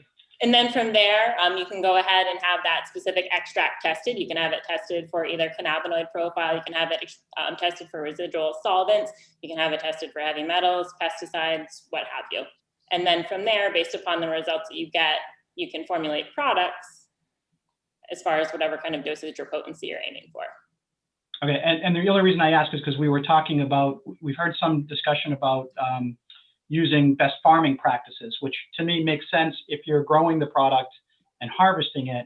But if you're going to process it, I would think if you're going to expose to other chemicals, you'd want to test there as well, as you said, for residual chemicals or something left over in the process. Exactly. Basically, everything that comes out of our extraction facility ends up going to the lab afterwards for testing, and that is all personally an elective procedure for us. Okay, thank you. Thanks. Any further questions?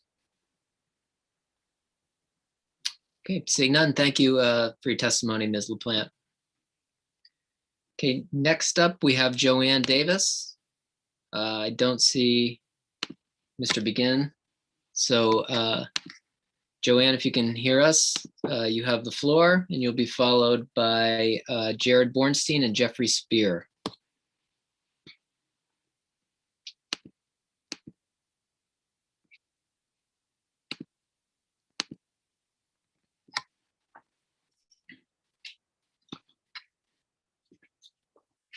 Okay, we're not getting anything at the moment from Ms. Davis.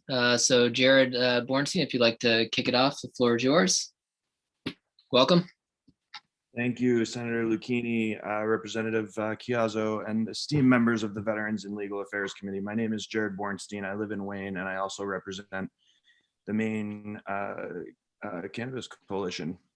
So I wrote 3 pieces of testimony, which you'll find in the official record online. A lot of what I said in those pieces has been said already. So I'm going to kind of try to reframe the conversation around these bills and sort of what's been said and what these bills are really about.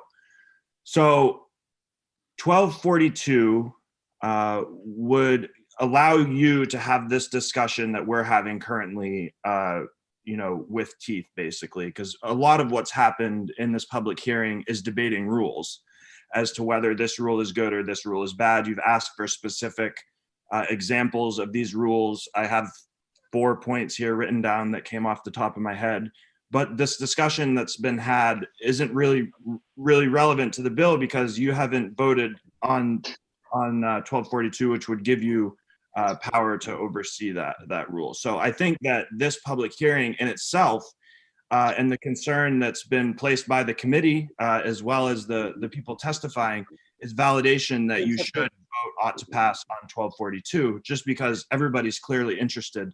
I see a lot of people paying attention almost 5 hours into this public hearing. So I think that context is important, that voting this bill ought to pass is going to allow you to have these conversations about the rules.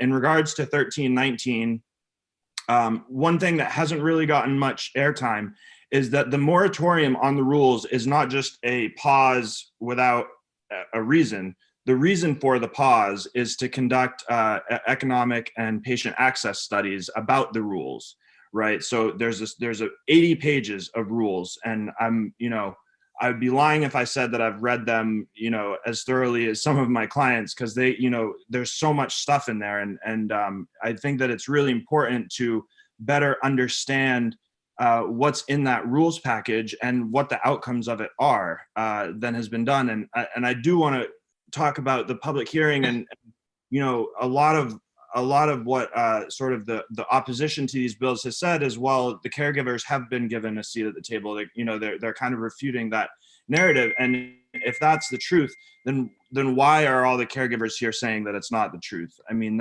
this isn't just some sort of like fool's errand for them. This is their livelihoods. This is how they make a living, and they're telling you that they have been left out. And I was on the public hearing for the rules, and I'm going to tell you that this is not an official number, so please don't hold me to it. But I would say 90% of the people were opposed to the rule, and yet it's still going forward. So if there was people listening and there was adherence to the public testimony, we have yet to see it, and maybe in the future it's going to be revised. Another important thing that I learned in microeconomics is that what makes a free market. And one of the first things that makes a free market is low barriers to entry. And essentially what these rules consist of are barriers to entry, so that what happens when you have barriers to entry in a somewhat free market it turns into duopoly or monopoly. And that's essentially the direction that we're headed currently. And that's not a free market. And Maine can really honestly do better. And I don't have much time left. So I would entertain any questions, would love to further this conversation. And I will note that you asked for specific issues about the rules. I've emailed almost all of you to try to set up one-on-one meetings. I've met with a couple of you, but if you would like to hear more about that, please respond to my email and we can set up a meeting to go over in detail why these rules need to be rethought. Thanks for your testimony. Any questions from the committee at this time? Okay, seeing none, thank you. Thank you. Okay, it doesn't look like Ms. Davis. I don't know, Ms. Davis, if you can hear us. You're up next. Otherwise, we will go to Jennifer Bergeron. I'm not seeing Jeffrey Spear. If Jeffrey Spear is there, if he could raise his hand, that would be great.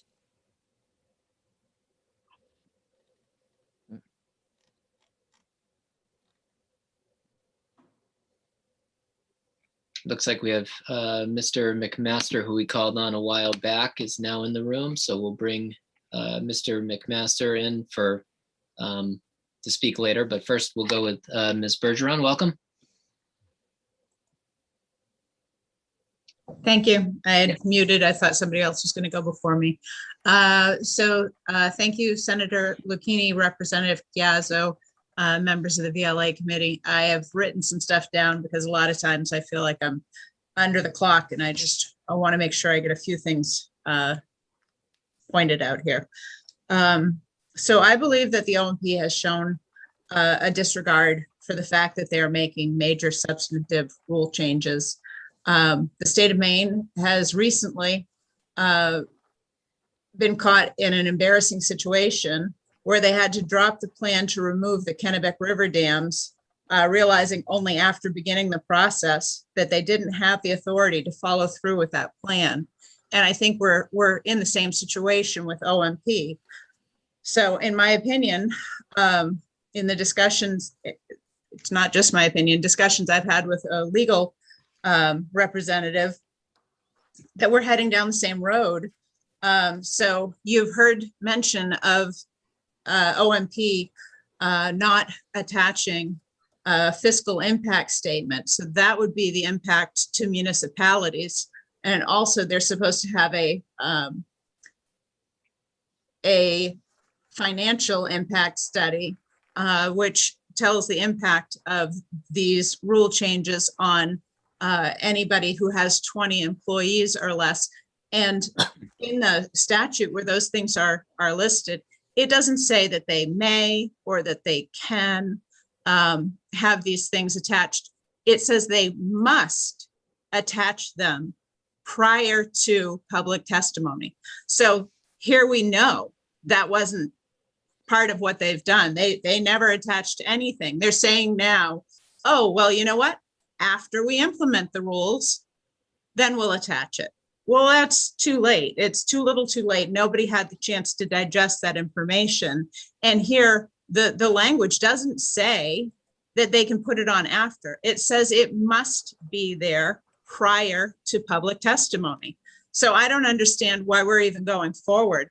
OMP has been issued a letter from an attorney. They know they have violated this statute. They're still planning to bring forward these rules and implement them. So I'm not saying, and I don't think the majority of people are saying we need no rules or we need no update. I personally am for rules, but as many people as had said, we caregivers are brought to the table. We're not brought to the table. This is some sort of dog and pony show. I would like to know which caregiver they're actually bringing to the table, because I don't know of any when they were composing the rules. So some of us were brought in after the fact when they had proposed rules, but when they were making them, that's when we should have been brought to the table. So you asked, for specifics. I have 25 pages Dawson, Julia, Susan Meehan, some of the other caregivers and I, we put together 25 pages of the answers to the 80 pages of rules. And I'll give you a couple of examples of why these particular rules are problematic. So they have a rule which states, I'm sorry that I'm going to take a little bit longer, that a caregiver's employee cannot refuse to allow an inspector in to give an inspection. But then it also says only the caregiver can give an inspection. So the caregiver then can never leave their facility. If the employee has to allow them to inspect, but a caregiver has to be there for inspections, then that's a conflict. I have another good example of a conflict. Ms. and I do Bergeron, know your my time is over. has expired. So if you would like to quickly wrap up, you can. I will just tell you one other place where it says, so we've And asked. particularly where it conflicts with statute. So you can take that like a question. So, yeah. So people have asked about the cameras and they've said, oh, home-based caregivers are no longer required to have the cameras. But so 11.1 says that a registered home-based caregiver is not required to comply with section 6. And then this section completely contradicts 11.3.1, which says home-based caregivers are required to meet compliance in section 6.1.1. So that section makes them have to comply with those rules that they were just told they didn't have to comply with. The whole thing is filled with a lot of contradictions, and it creates a lot more problems than it solves. Thank you. I apologize for running over. It's okay. Yeah. Thank you, Ms. Bergeron. Any questions from the committee? Seeing none, thank you for your testimony today. Oh, sorry. I think Senator Hickman has a question. Yes. Yes, thank you, Mr. Chair. I couldn't find my raised hand function. My screen is unstable. Ms. Bergeron. Mine's been doing that too. It's just very unstable today. There's a lot of movement. Ms. Bergeron, can you point to any other thing in the rules that isn't just about a conflict that therefore I would imagine would be interpreted by the department in any given situation? They'd have to interpret a conflict against itself. But are there any other points of the rules that to you would require you to spend more money on your business to comply with these regulations that would put you in a tenuous position and perhaps force you to lay people off, change your business plan, go out of business? I guess I just want to hear 2 or 3 of those, if you could briefly summarize. Well, so my reason for being here and talking about these rules are not, it's not as much about me. I feel like I have the resources where I'm going to make this work, and to heck with whatever OMP does. I will make my business work because I have now become a big enough caregiver that I have the resources. But some of these, even for a larger caregiver, some of these requirements like the testing and testing every single strain. So like, let's say I have 30 plants in a room and 6 of them are one strain, 6 are another. So I've got 5 different varieties. Well, I won't be able to do that. I'd have to change my strategy on how I grow based on the fact that small batches will no longer be affordable. You know, if you have to test every single strain in a room, and so now you've got 5 tests at $600 to $800 a test. It's ridiculous. So if you had one test, which was only for, let's say, pesticides and contaminants, and it was, you know, you take a gram from every single plant in the room and you say, all right, now we've tested every plant in the room. We know whether there are contaminants in there, whether there's a problem with pesticides in there. and not test for THC level, which is kind of irrelevant because everyone reacts differently to THC levels anyway, then at least it would be a more affordable option for people. You would then get the safety aspect captured where you've tested the room, you've tested every plant, you know that it's safe, but it's really going to harm patients, in my opinion, if you then have every single strain in that room needs a separate batch test, then I will only grow one strain in a room. Okay, there, I've solved the problem. But now my patients who wanted a different strain no longer have that as an option. So this really is going to impact small batch growers, and I think will impact patients' options and choices. Thank So you, then Ms. Bird. Yeah, follow up. Yeah. So then it would be safe to say from what you just said that these rules as written, despite their conflicts, would be more of a harm to caregiver operations that are smaller than yours. Oh, I think it would put a lot of people out of business. That's why I'm here and I fight. That's why Dawson fought and is fighting. And I suspect will continue to fight with us in the future, I pray, so that people smaller and patients and caregivers who care for family members, so that these people have a future in this industry. It's not just about, oh, all of a sudden it's only larger caregivers. And I really feel like a lot of the larger caregivers that spoke are people who also mentioned, oh, and I'm thinking of heading towards the adult use market. Well, then it's a little disingenuous to be saying you're a caregiver and speaking for a caregiver when really you're just trying to squash competition. You know, the people in the adult use market also get a lot of benefits we don't have. So they have a much more unlimited amount of plants they get to grow. So to put us under the same regulations, given the fact you've got a much smaller plant canopy, even at the largest level as a caregiver, to give you the same regulations just really is a much more impactful fee. You know, if you're talking about, all right, oh, it's only $40 a month. Oh, it's only, maybe then it's $100 a month when you add in the tickets, and they say it like it's nothing. Well, to a lot of people, $1,200 is something. And if they're in the adult use market, well, $1,200 probably is nothing. So it's really, it's not that we're comparing apples and oranges. We're comparing, like, here, you know, it's apples and there's a pig. Like, they're just completely different things. You know, we don't get these great benefits that all of the adult use market growers get. So I'll stop talking. I'm sorry. Thank you, Ms. Bergeron. Any questions further? Seeing none, thank you for your testimony. Thank you. Okay, so next up we have Eric McMaster, if he's there.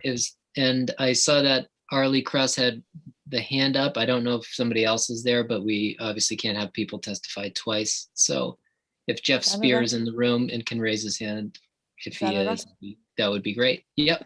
Arlie Krauss is actually Jeff Spears.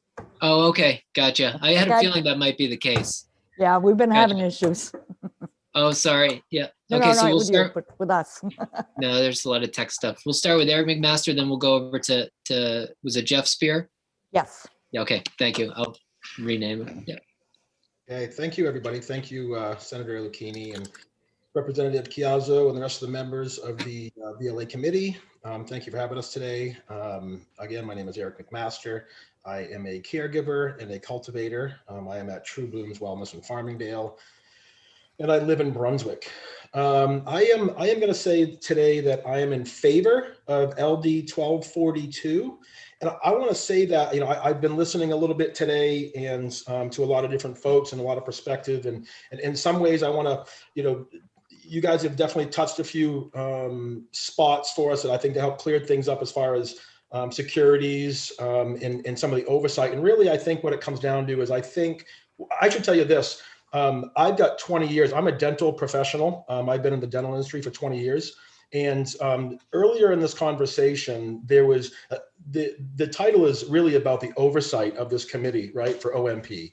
And so the way that I've kind of seen it is when I go in front of the dental board for my licensing, or a nurse or a pharmacist, somebody goes in front of a board that consists of those sort of people, and they will pull in some public members to make sure that they can keep the platform a bit equitable. But the truth is these boards are regulated amongst the professionals that understand how this thing should work in the first place. So it's very difficult to have to get handed down subjective opinions about how they think things could work, just based upon maybe what a closed door policy might look like.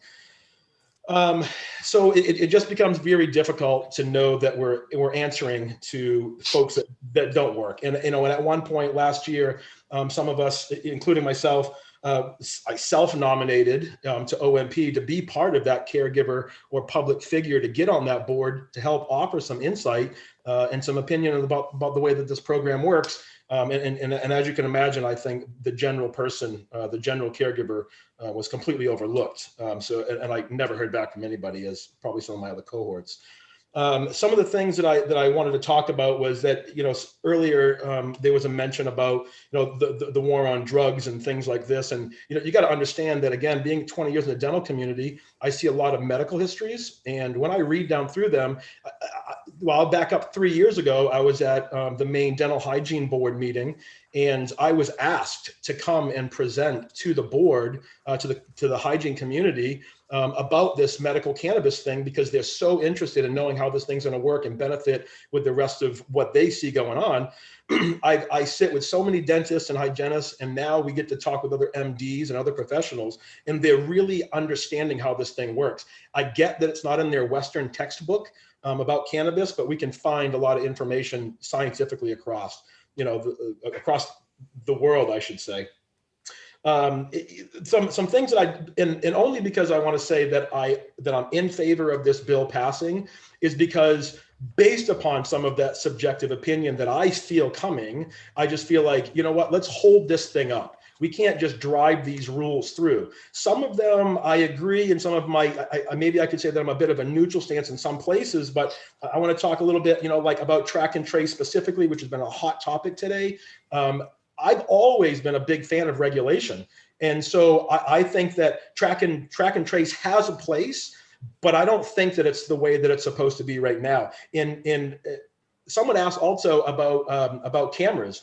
I've worked in dental offices, and I won't mention any names, but there are a lot of dentists that have been brought up in front of the board for illegal use of their own. Maybe they wrote themselves prescriptions, or they were using nitrous oxide or things in the wrong way. And they just went in front of their small dental board, who helped do some self-correction. There was never any security cameras placed into their offices. Nobody just randomly showed up and checked all of their things. So it kind of makes me feel like, at the end of the day, if I had an 8 or 10 year degree, then all of a sudden I'm a professional. I can go to real quiet, Al-Anon programs and do these sort of things without the over-regulation. But when I leave my dental office to come here to still provide care and treatment, then I'm seen as, a potential convict or. Thank you, Mr. McMaster. Your time has expired. If you can wrap up very, very quickly. Yeah, absolutely.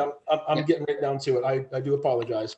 So, again, I do agree on some of those things. I also agree about testing, but I want to say this. I know that we've generated a lot of money, and I don't understand how, if we're only going to have one testing facility, how we can force the testing. If we're going to do testing, then maybe some of those funds that have been generated can help facilitate some testing options. And if there are more than one testing option, then those fees can drop. And like the previous person had said, it gets super expensive. And so we all want to be able to provide good, healthy medicine. And so I think there's just a way to go about doing these things. And I think shoving those rules through isn't going to work. So I just feel like if I have to be in favor of this, to pause it up so that way we can have more conversational pieces. And I want to say this too. Thank you, Mr. McMaster. I'm sorry, we're going to have to cut you off because you're well over the time. We can't give just some people unlimited time. I'm sorry. Are there any questions from the committee at this time? Okay, seeing none, thank you for your testimony. Mr. Spear, welcome. You have the floor. Hello. Hello, Senator Lucchini and Representative Chiazzo and members of the VLA. My name is Jeff Spear. I own a vegetable farm with my family in Noblesboro. I'm also an assistant caregiver to my girlfriend in Warren. I am testifying today in support of LD 1242. I've been reading the new proposed rules and shaking my head, especially the testing requirements that the OMP wants to impose on caregivers. Hannaford buys $500 million worth of produce from Maine farmers per year. Now, this doesn't include the sales to Shaw's, Market Basket, Walmart, Good Shepherd, all the mom and pop stores, all the farmers markets, and the hundreds and hundreds of farm stands across the state. And there is not one product that has ever been tested. We have a yearly audit from the Department of Ag that is Good Agricultural Practice, which you've heard a lot of today, or GAP, it is commonly called. The GAP yearly certification audit involves many things from good harvesting practices to water quality testing to correct packaging and storage and handling. But most importantly, the GAP certification includes traceability. Traceability means that any box of bean, tomatoes, cucumbers, etc. has a coded sticker that will tell what day that produce was harvested and exactly what field that produce came from. The produce is followed from planting to harvest and anything involved in the production of the food that can be determined by this. We practice mock recalls so that we can be prepared if there is an illness that occurs from our produce. The recall allows for the items in question to be pulled from the shelves until it is determined where the problem initiated from. The medical cannabis industry could do the same thing, which would take huge financial and labor strains from testing all the products produced away. In a meeting last week, the OMP said there is not enough inspectors employed by the department to handle inspections like this because they're not authorized to hire anyone and there is no money for salaries. In our industry with the agriculture, we the farmers pay $107 per man hour from the time the inspector leaves Augusta until the time the inspection is completed at our farm, which on average costs anywhere from $500 to $750 a year. If a similar GAP program was implemented for the 3,000 plus medical cannabis caregivers, I believe inspections could be afforded. The minimum of $500 per inspection times 3,000 caregivers is $1.5 million that goes to the department. I think we can afford to hire inspectors. Testing is going to cost a caregiver an average $20,000 per year, a cost which is to be directly placed on medical marijuana patients. Testing is also not always accurate, and the sheer volume of testing materials to be sent to laboratories is massive.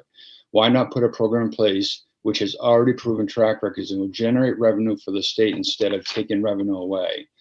The people of Maine have always used common sense and do things the Maine way. We have the best medical program in the country. We do not need people from away coming in and tell us to do the same things that states that have done, that have medical marijuana programs that have gone belly up. We need common sense regulation, accountability, education. I urge you to vote to support the LD 1242 and put a stop to this nonsense. The state needs growers, store owners, doctors, and educators who are in the medical cannabis industry in Maine to be part of shaping the rules that program using common sense. The $260 million medical marijuana industry needs to continue to thrive and grow for the Maine people and not for the big corporations from away. I will take any questions that you have. Thank you very much. Thank you, Mr. Spear. Any questions from the committee at this time? Seeing none, thank you for your testimony. Thank you very much. Yep. Okay, next we have John Engler. John will be followed by Jonathan Batters, Lorna McCafferty, and Mark Barnett. So Mr. Engler, if you can hear us, you have the floor.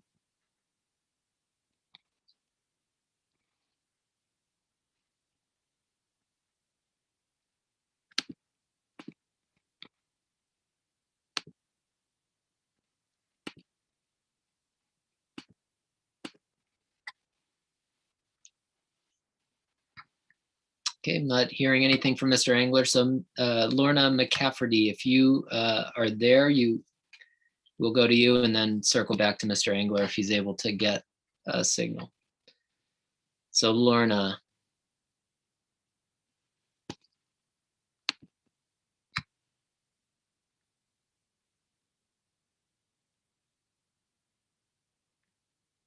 Okay, we're not seeing anything there. How about Mark Barnett?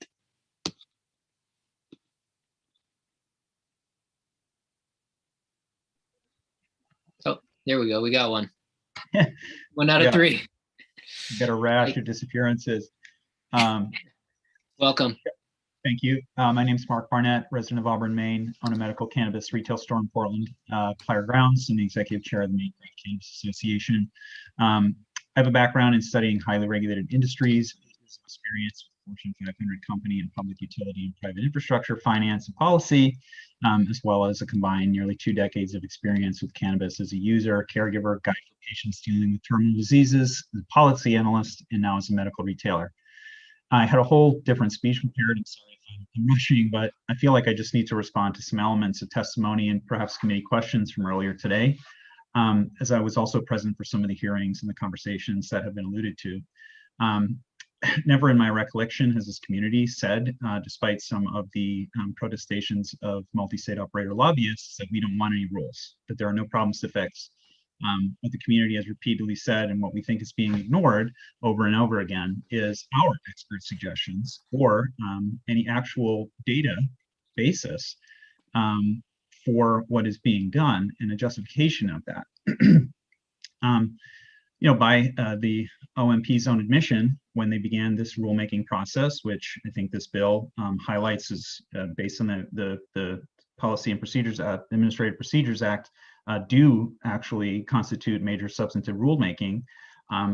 We were told that actually they were looking to start developing those relationships with the relevant departments to start collecting that data after the fact, after 81 pages that massively restructure the state's second largest industry and one of our greatest growth and success and employment stories. That's pretty wild, just as a outsider's opinion, but also about good governance. I heard earlier today from someone that it's bad public policy to hold up rulemaking. I think it's bad public policy to make such massive rule changes without actually studying the issues at hand and with sidelining the experts who have been in the state for many years. And again, this conversation and hearing has gone off into all different directions, but LD 1242 explicitly tries to address that by saying, hey, look, whether this is the OMP's fault or statute's fault, these are not routine technical rules. It might say so in statute. They're clearly not. That conflicts with other pieces of statute that all other departments have to operate under. So that is, I think, why we so strongly support LD 1242, as we also support the inclusion, the explicit inclusion of caregivers, patients, doctors, and so on from the state of Maine in the process of making those rules, because clearly there's an effort to sideline them. And, my original testimony, I really wanted to focus on narrative. And why I wanted to focus on narrative is also touches on an area that Representative Warren spoke to, I believe, a little bit earlier. And that's the massive amount of bias that I'm witnessing in this committee, that I witness in the Office of Marijuana Policy, that we witnessed in the MLI committee in previous legislatures.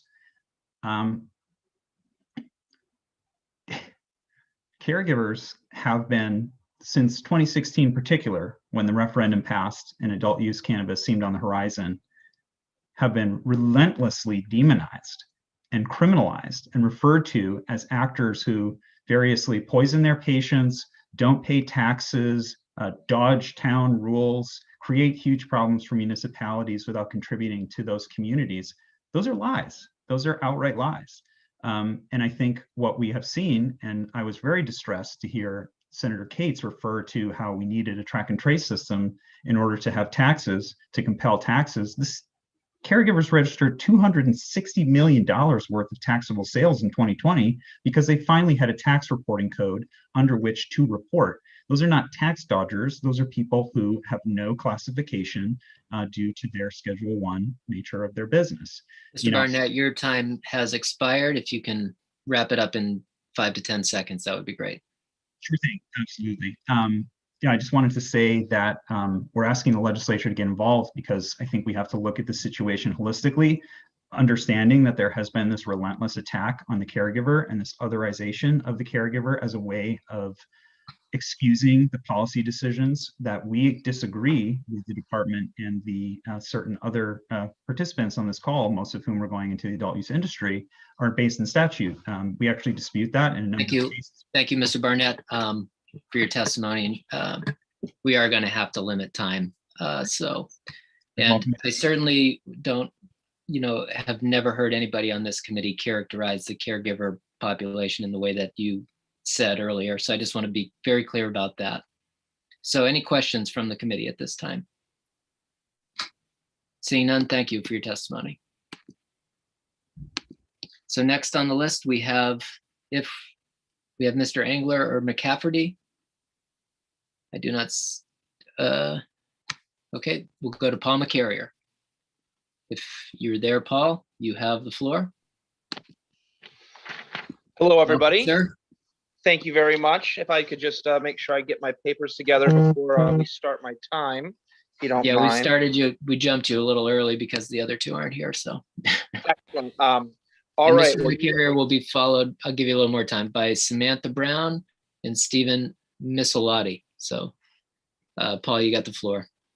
Thank you, sir. Chairman Lucchini, Chairman Cazzo, and members of the Veteran Legal Affairs Committee. My name is Paul T. McCarrier of Monroe, Maine, and I'm a member of the Craft Cannabis Association.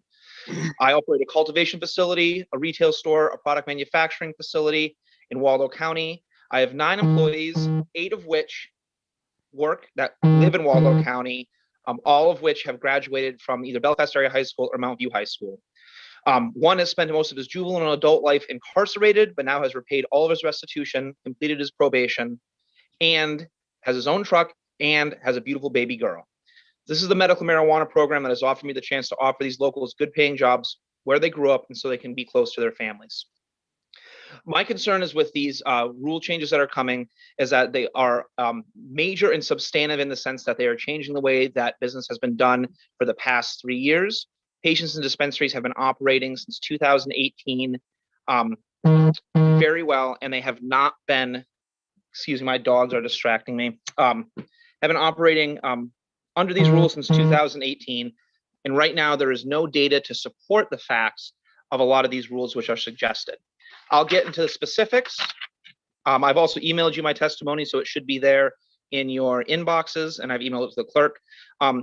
The cost of what they're looking to do to implement is anywhere from $40,000 to $100,000, I think, depending upon your municipality. This includes a 24-hour video surveillance system that covers every corner of the facility that must be saved for at least 30 days.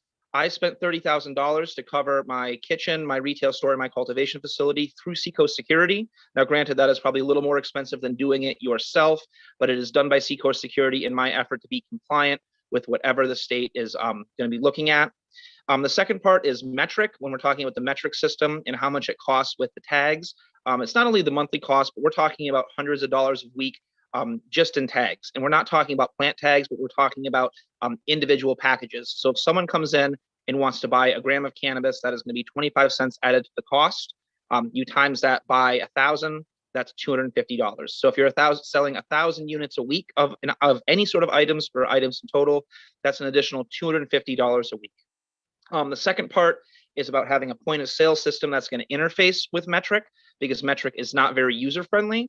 And so I've been literally harassed by a group called Leaf Logic, and it really feels more like a mobster shakedown than it does them trying to make a sales call when they're talking about trying to make me buy their product so I can implement it with Metric.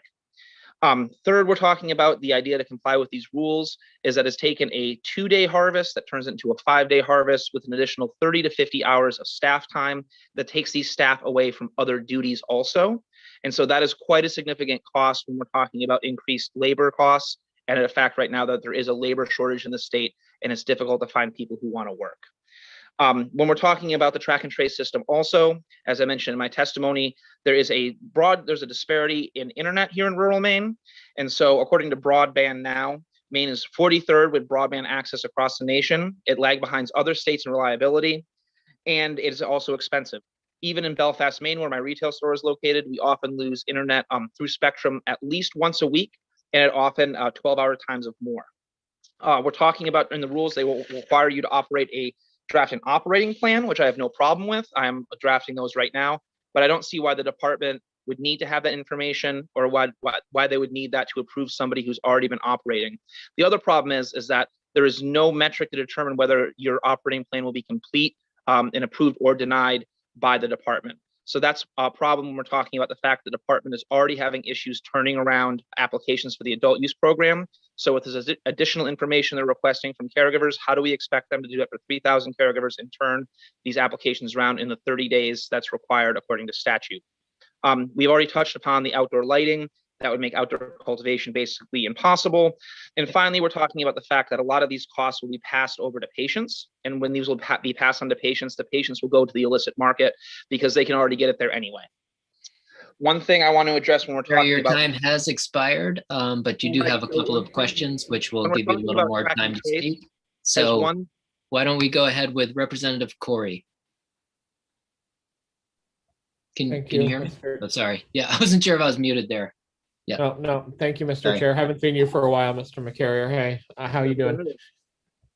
Hey, got a question. So, and I'm not familiar enough with this, only, being on VLA now for a year, and then that previous experience we had a while ago. But my question is related to, the other tags that you're talking about. So people have sort of brought me up to speed on sort of the plant tags, right? Sort of initially, but now you're talking about other tags that you have to then put on the product through the track and trace system and everything else. Can you explain that a little bit?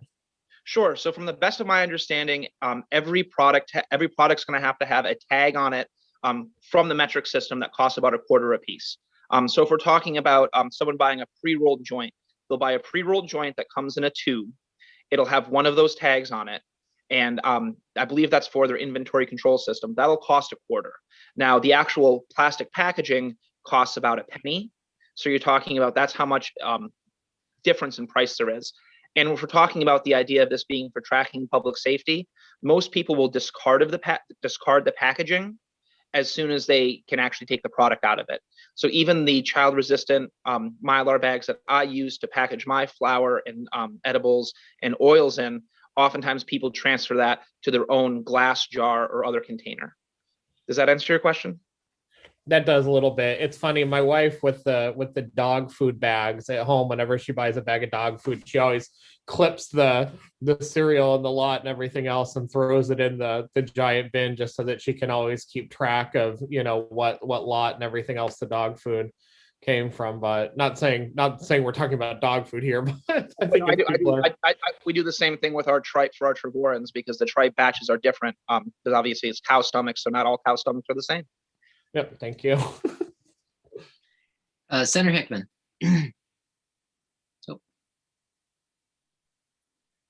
Senator, you're muted, I think. Thank you. Oh, there you go. Yeah. Thank you, Mr. McCarrier, for your testimony. 2 quick questions. Can you give us a bit of a profile of your patients, satisfaction, returns, demographics, if you want? And secondly, can you comment on what it would be like for your business to have to really have your door open to law enforcement at any time? So right now, our patients range from, we have a couple of patients that are under the guardian or care of someone else. And our oldest patient is 86 years old right now. The biggest complaint we hear from our patients actually is the packaging, specifically the edibles packaging, because it's heat sealed and child resistant. So we have patients that can't get into it. I recently had a wrist injury and that made it so I couldn't really even have a pincer movement with my left hand. So I couldn't even open a bag of chips, for example, without having to cut it open because I didn't have strength in my left hand. So the most common complaint that I get is that we have too heavy of packaging. And then the same thing where some of our more environmentally conscious customers don't like the fact that they buy a pre-roll, it comes in a plastic tube. They're like, can I just get the pre-roll? And I said, no, it has to be in this package in this plastic tube. And they just say, well, I'm just going to throw it out. And I said, that's what the inspector wants me to do. So therefore the inspector, I do what the inspector says. When we're talking about having law enforcement access, having access to my facility, I personally am comfortable with that because my facility is not at my home. They are both retail and commercial settings.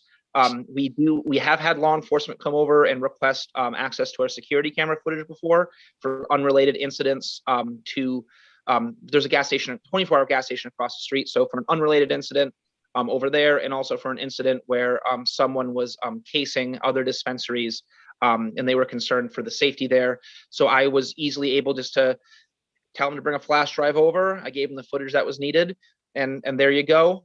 You know, we're very lucky in Belfast and Waldo County to have good law enforcement and law enforcement that is very willing, I think, to work with us, and also realize the fact that there is some patients do not feel comfortable with law enforcement around. So they are very conscious of that, and they are very polite, in fact, when it comes down to that. Thank you. Thanks. Any other questions at this time? One thing with the track and trace system, just to bring up, is that as an alternative being offered for metric, is has this committee considered tracking it like we track alcohol? Because I've been doing some research on that, and since you're the committee of jurisdiction for tracking and tracing alcohol, and also along with making sure that taxes are paid for it, I think that's a system that could work just the same with cannabis. Thanks for that. Seeing no other questions, thank you for your testimony, Mr. McCarrier. Thank you. Okay, next we have Samantha Brown, and Samantha will be followed by Stephen Misolati, Stephen Robinson, and Susan Meehan. So welcome, Samantha. Thank you. Good afternoon, members of the Veterans and Legal Affairs Committee. My name is Samantha Brown from South Berwick. My 9-year-old daughter is a medical cannabis patient for her pharmaceutical-resistant catastrophic seizure condition. She depends on the medical marijuana program. I am co-founder of Maine Children for Cannabis Therapy and co-chair for Maine Cannabis Coalition. I testify today in support of LD 1242 and LD 1319. The corporate lobbyist-filled Office of Marijuana Policy is creating major substantive rule changes when they are only granted minor technical rules. The department has never done anything significant in our favor, despite procedural public hearing process. When the patient and caregiver community lined up for hours to testify, they do not listen to us. Why would they? They work for corporate cannabis. As representatives of the people of Maine, what are you going to do to keep the department accountable for their actions? These bills bring a chance for the legislators to have a say. These bills give you a chance to help the medical marijuana program, small businesses, and patients. I think your vote on this will tell us whether you support small businesses and patients or not. These bills, or LD 1242, also helps take out their weak argument to have their expensive and ridiculous government overreach of seed to sale tracking, which will crush small caregivers. Seed to sale for taxation. Do we track and trace every ice cream being sold, every meal, every house being painted? Why must we isolate cannabis here? If you push seed to sale tracking, the black market will flourish, and which do not pay taxes. Using taxes as an excuse to employ this system is a great suppression of small businesses by the government. In conclusion, the survival of the medical marijuana program, small caregivers, businesses, and patients' medicine depend on LD 1319 and LD 1242. Please support with an ought to pass. Thank you. Thank you, Ms. Brown. Any questions from the committee at this time? Okay, seeing none, thank you for coming in and testifying. Thank you. Okay, next up is Stephen Robinson, followed by Susan Meehan, and then Andrew Thatcher. So welcome, Mr. Robinson. Thank you, Mr. Chair, Mr. Vice Chair, distinguished members and staff of the VLA. I'll speak fast because you guys have a lot going on. Try to cover as much as I can. Thanks for the chance to speak to you about this important issue. It's life or death for us. We're a small family-owned farm. I am Steve Robinson. I was from Albion, Maine, and Kennebec. I'm speaking on behalf of Robinson's Maine. We're a small family-run caregiver cultivation and delivery service. We're talking to the town about possibly having a storefront, but right now we're only delivery. We serve rural areas in Kennebec, Knox, Lincoln, Waldo, and Hank, many of the areas of your constituents. Many of our people are poor. I'd say that the bulk of the people are poor and are often spending their last dollars on medication. People that have lost their work, they're on paycheck to paycheck. We only see them on paydays. So it's, adding more costs is not an option to pass through to these people. We started the business about 3 years ago. The farm has been in our family. I'm the oldest grand of the great granddaughter that founded this farm. It's been in our family since 1810. When we were kids, it was a magical place. My grandfather raised Herefords, chickens, pigs. But starting in the 90s, that started to go into decline. My grandmother couldn't keep it up. And when I took over the farm in 98, we really didn't know what to do with it, but we didn't want it to go out of the family. Cannabis came along as a potential business opportunity. I've put several $100,000 into building a new barn, rehabilitating the land. And our grow is right out here. You can see the bright green that's in front of the pond. That's where our grow is. We're supposed to put an 8-foot fence around that. That fence would cost $40,000, I guess, and that's the best we could get. That's the fence that's needed to comply with these new rules. That fence would be totally useless to us. We're already worried about security, and we don't need an 8-foot fence prescribed by OMP. We need security people down there watching the area. We can't go on outdoors in the grow. We grow outdoors because it's a good way to grow. We don't want to grow indoors. The problems with metric, who's going to input the data? If you take parts off plants, if you convert something from ounce to grams, you have to enter those transactions. I don't know who's going to do that. We're barely keeping things going as it is. We're a marginal operation.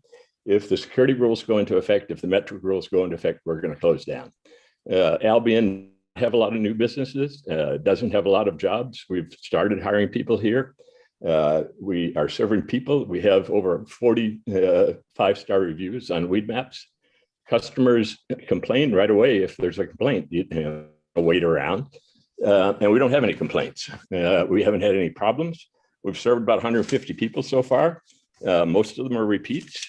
People ask us about products, and we give them what they need. They don't ask for labeling. They don't ask for particular packaging. They want products that help them deal with conditions. Many of them have PTSD. They're recovering from alcohol addiction, drugs, opioids, and cannabis is helping them. The operating plans that are required by these rules, who's going to review them? What are they going to do? Is there anything that anybody's going to benefit from having these rules prepared by out-of-state consultants, because they're the only people who know how to do them? The metric is expensive. The POS system that interfaces with the metric, I've been shopping for them. They run $400 to $800 a month at a minimum, and they're all a pain in the neck. As far as any questions you have, I'd be glad to answer them. We have a retired lawyer, a retired Navy captain. We've been trying to operate as legally and legitimately as possible. My brother and my son are licensed. We only sell products that we test ourselves and try ourselves. Testing labs are really hard to find. The testing requirements and the rules will cause us to shut down the business.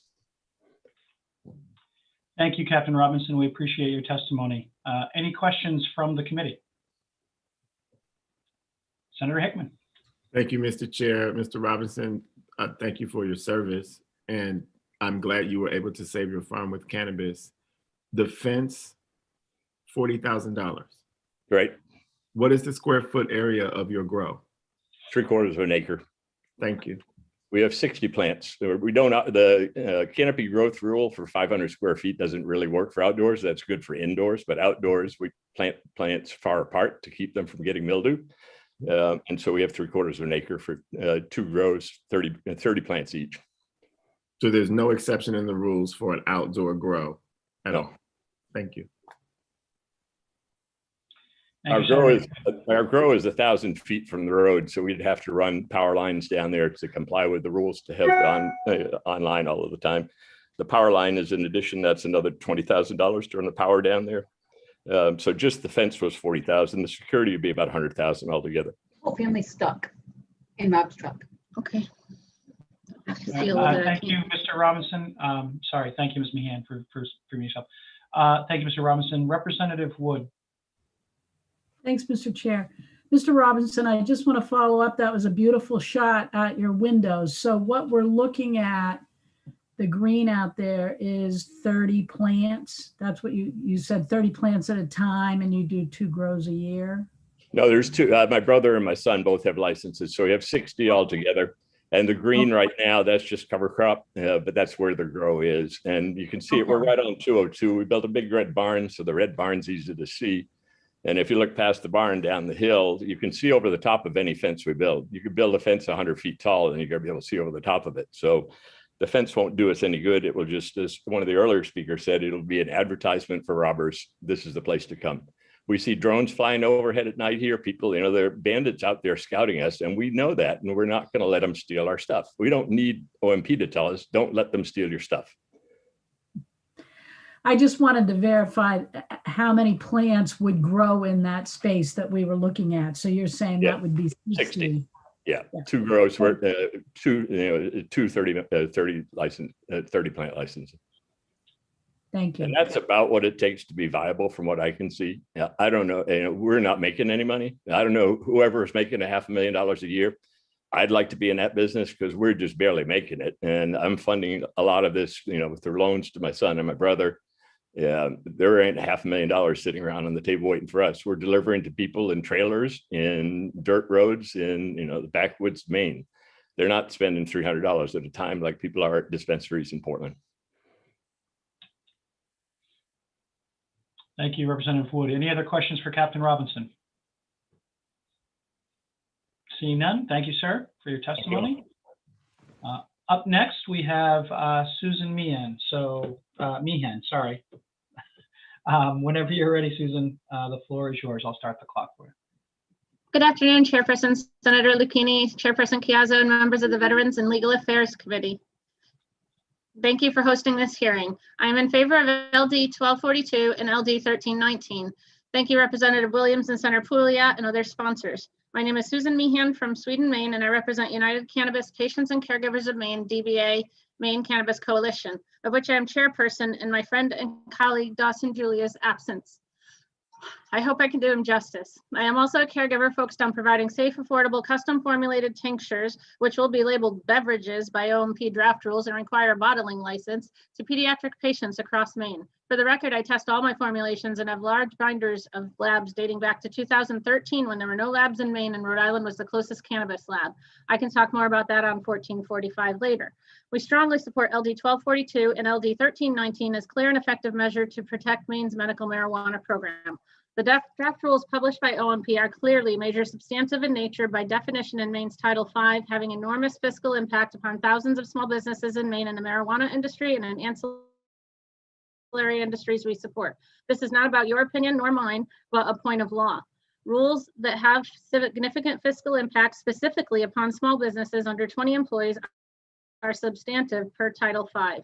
Period. Black and white, it's not gray. Recent litigation in Maine deals with exactly this issue. Search the Kennebec Dams issue settled in Maine's courts a couple of weeks ago. Per our attorneys and per recent rulings, this is not an isolated problem in Maine. There are other examples as well. This can be settled here via 1319 and 1242.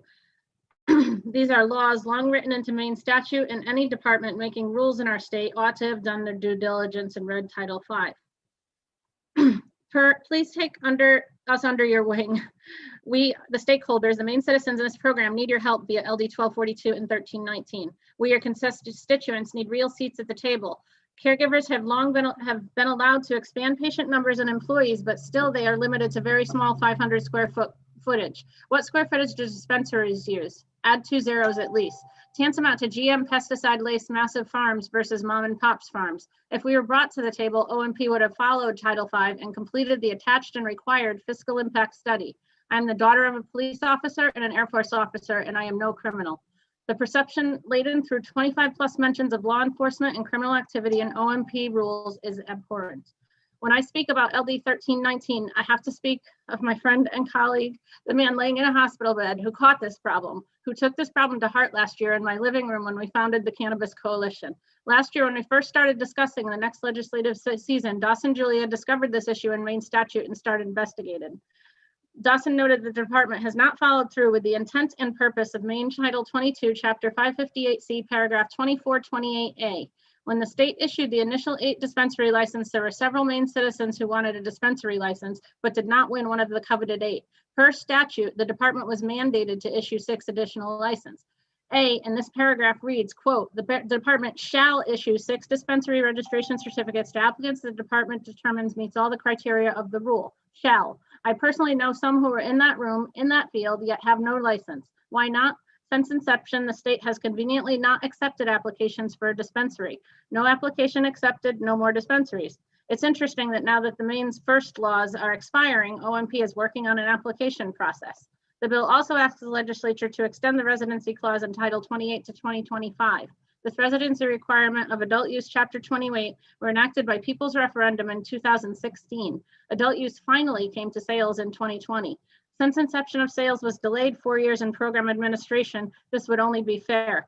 Please listen to all the will of Maine's citizens. OMP is poised to dismantle Maine's craft medical cannabis, just as the people they hired to write these rules, these experts who helped dismantle 13 out of 15 once good medical programs in this country. Please keep Maine as one of the 2 out of 15. It's okay to be different. Annually, great stress is caused to our patients and parents of patients by the constant onslaught upon access to safe medicine. I'm sorry, your time has expired, so please a couple seconds to wrap up if you could, please. Thank you. Very good. The Maine Cannabis Coalition urges the committee to deem this bill LD 1242 and 1319 ought to pass. I will follow up with detailed written analysis, including our board's 20 pages of detailed rule-by-rule analysis on AOMP's 80-page draft, our coalition attorney's analysis of the rules, and his communication with OMP, which has been met with silence. We are still awaiting OMP's required fiscal analysis of their draft rules that was due prior to their public hearing in Title V.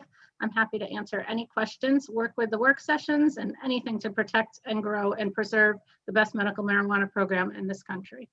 Thank you, Ms. Meehan. Senator Hickman. Senator, you're muted. Thank you, Mr. Chair.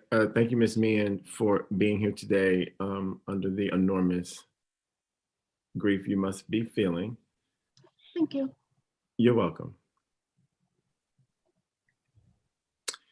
Is there any precedent for pausing rules for the medical marijuana program since its inception, to your knowledge? Well, I don't know of any precedents, but I do know that that this is an operational program. This isn't a program that's faltering. It's not a program that's rampant with problems. We've had so few incidents of issues with medication. I've never had a tainted medication go out my door. Once about 3 or 4 years ago, there was an issue with isopropyl in a child's medicine that was not provided by me. It was provided by another caregiver, but the group of caregivers that dealt with this problem and the Maine Children's Cannabis Group that I co-founded with Samantha Brown worked with Perverted Labs, put together an education presentation. First, we got the product off of the streets, so to speak. There were only a few bottles of it distributed, so those were removed and returned to the caregiver. The caregiver was educated. The parents were educated on obtaining labs themselves and having product tested and reading those labs. We met this with prevention and education rather than fines, punishments, and criminal implications. Thank you. You're welcome. Thank you. Any other questions for Ms. Meehan? Seeing none, thank you, Ms. Meehan. Please let Dawson and his family know we are thinking about them, and we look forward to a speedy recovery and hope to see him in front of this committee again very soon, for sure. Thank you. Next up, we have Andrew Thatcher, and he'll be followed by Kevin McAloon, and I believe that ends the list of scheduled or people who have scheduled to be speaking. So, Mr. Thatcher, when you are ready, sir, the floor is yours. Your 4 minutes will go when you begin. Good afternoon, members of the VLA committee. My name is Andrew Thatcher. I live and work in Brunswick and have been a grateful summer resident of North Haven Island for all but one of my 66 years. I'm a registered medical patient in the MMP, and I'm the co-founder of Seed to Health LLC, a self-funded research stage firm that is headquartered here in Brunswick. I'm testifying as neither for nor against LD 1242 and LD 1319, as all of those with whom we are working are eager to help those responsible to get clear rules and standards in place. We see this need in many ways: safety, sustainable access, efficacy, and market predictability.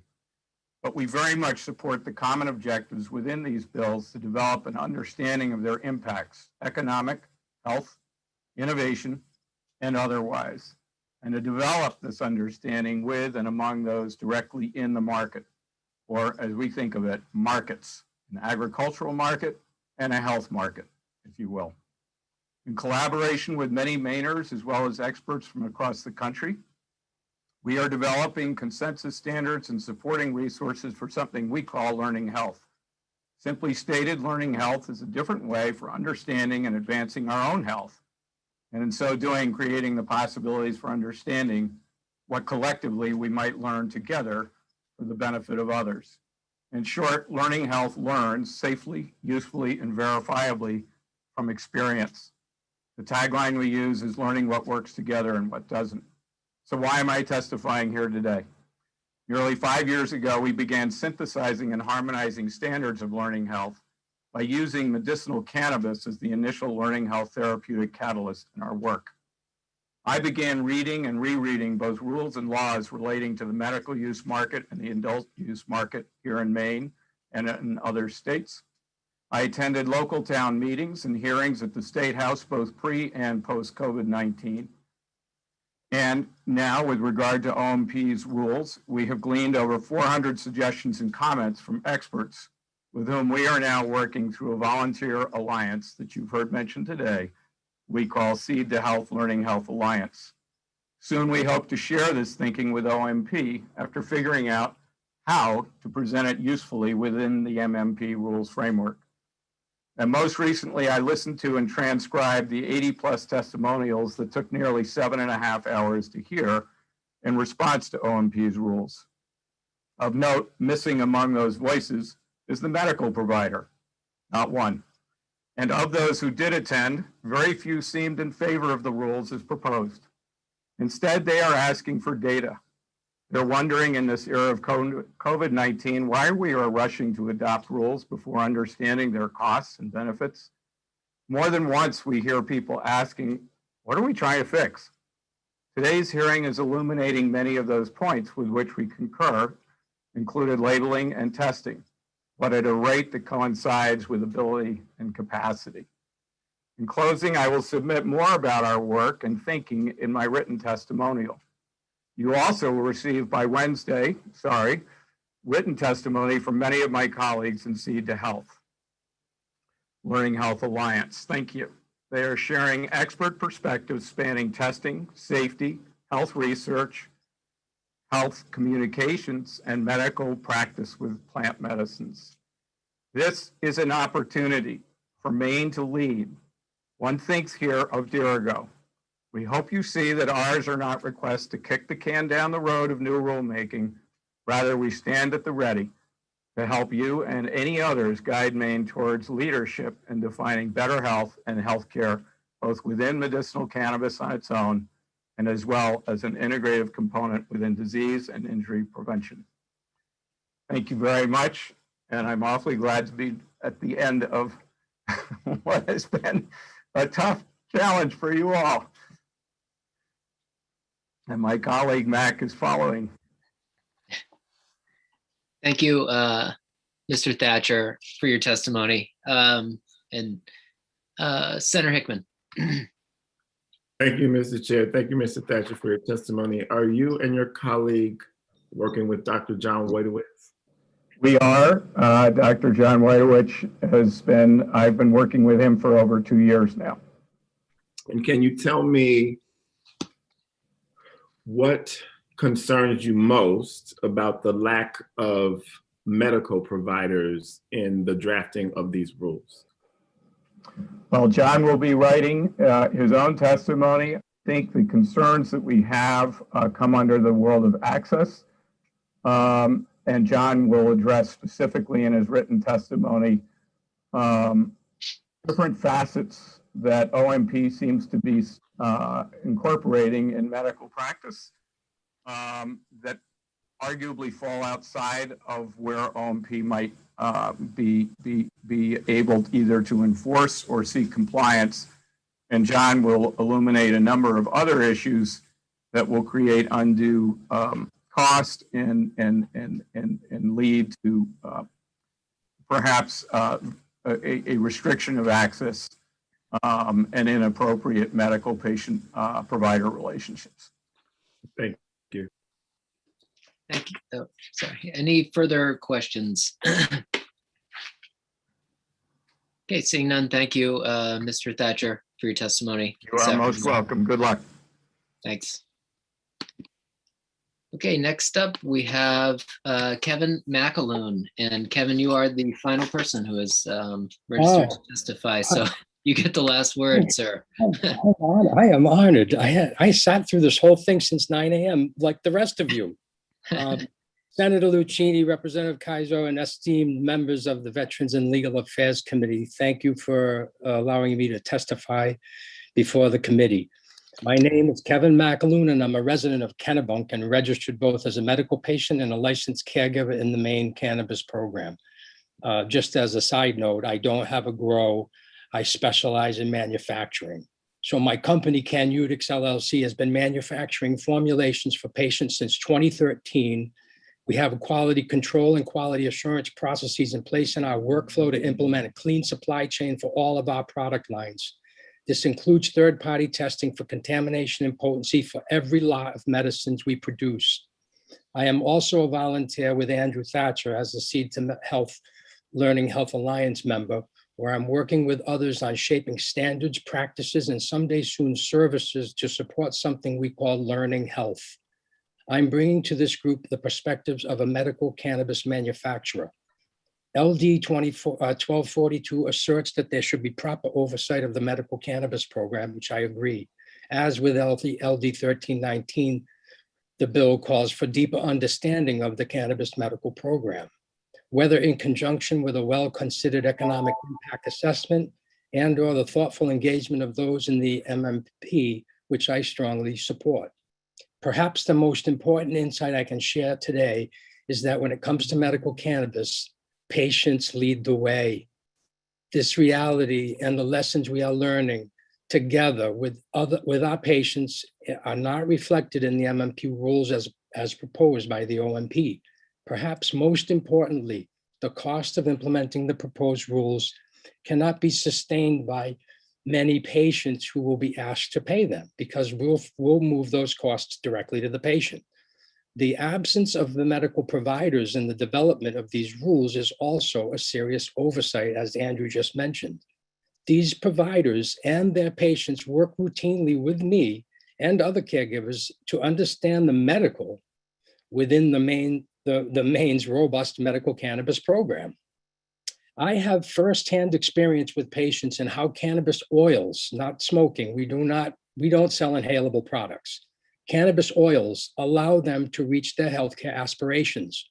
What we've discovered together is that formulations, often involving low doses of THC, facilitate their goals of achieving relief from many health ailments. I've been at this since 2013 when my late wife was battling breast cancer. Her experience was the catalyst enabling the remainder of my life's work. One important trait she identified early and continues to be shared among many patients is the desire for relief, quote, without being high all day, quote. My late wife gave me some parameters for her treatment plan that continues to benefit patients we work with to this day. 1, she wanted clean medicine. 2, she wanted measured doses in capsule form. And 3, she didn't want to be high all day. This is what informs me every day of my journey of manufacturing cannabis-based medicines. An important fact to note is that the whole plant medicines derived from cannabis are varied and powerful. Varied because there are many strains of cannabis, many caregivers have noted that earlier, each expressing a different form of natural medicines that benefit the human condition in many ways, both known and unknown. It is this genetic diversity that drives the caregiver community's desire to have many cannabis gardeners producing a wide variety of medicines. Genetic diversity in cannabis is also something each caregiver takes pride in producing, varying choices for their patient communities. A young woman just stated that earlier. In closing, I would like the committee to take these testimonies into consideration, and that the patient community needs a place at the table. Patients have been leading the way, and from what I can see, they will continue on this path. Seed to Health is an archetypical organization that is moving Maine and possibly the nation forward into a robust solution to our healthcare reform by implementing learning health and teachable medicine using cannabis medicines as a catalyst. Thank you. And I'd love to answer any questions that you might have for me. Thank you, Mr. McAloon. Yes, thank you. Thank you. Senator Hickman. Thank you, Mr. Chair. Thank you, Mr. McAloon, for all of your work on this. Seed to Health just sounds like a godsend. We heard at the top of the day that the evolution of the medical cannabis program in Maine has sort of already, shall we say, settled the issue on why we need to sort of look at cannabis in the realm of HHS. And now we only need to look at it as a business because we have commercialized the cannabis, medical cannabis industry. What are your thoughts on that specific claim? So I have a sort of a corollary, perhaps. Imagine that you go to a doctor, an MD, for some ailment that you have, and he says, geez, you know, I have this wonderful thing you can, it has a little bit of alcohol in it, but I want you to go to the liquor store to buy the medication after you leave my office. This is the logic behind saying the medical program should just adopt adult use rules. The medical program, again, multiple caregivers, I heard 3 or 4 caregivers today, we test everything. They're like me, I test everything. We test because we know. Catherine Lewis also mentioned the fact that in an open and free market, patients that are looking for tested materials, they can look on the back, you know, here's my little, there's the data matrix code, right? You scan that, it's got a best used data, lot number. It's got the numbers of milligrams up top, wide, very conspicuous. Labeling should be conspicuous. Testing is about transparency to the patient community. It's got nothing to do with, it does have a lot to do with cost. And I think if we were to implement a statewide exchange mechanism where one gardener said, geez, if I grow 3 plants of 6 strains from my variety, I have to test six different collections of plants. That will be cost prohibitive at some point. We spend a lot of money on testing, but we also try to acquire large amounts of medicine, of plant materials, so that the cost is split across multiple retail units, because it's really the solution to testing for the marketplace, I think, is a scalable problem where we want genetic diversity for the medicines, but to penalize the small grower, we're gonna not achieve that goal. One woman said that she might have to change the way she grows, and that might be the way the exchange would have to work, where if a lot of people started growing more of one strain, we would be able to test the one strain, and then we would be able to have genetic diversity at larger scale, and then multiple caregivers could exchange the genetics they didn't grow at the exchange level. But we're talking this is market level stuff that the OMP, we should be discussing at the state level, and the oversight and the formulation of the rules. We should be discussing the market. Like, how do we want the market to move forward? We do want rules. Nobody's saying we don't want rules. And multiple caregivers today already said they already test. So there are certain, my son says, Dad, there's people in the marketplace that don't have ethics. I said, yeah, but we want the rules to reflect the good actor as well as the bad actor. And you can't be penalizing everybody. It's like when I was in high school, I had a principal of the high school said, You know, those 5%ers, they ruin it for the other 95%. Well, I used to think to myself, well, why would you penalize 95% of the people when there's only 5%?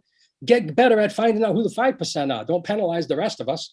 You know, so I'm rambling. I'm sorry. Did I answer your question?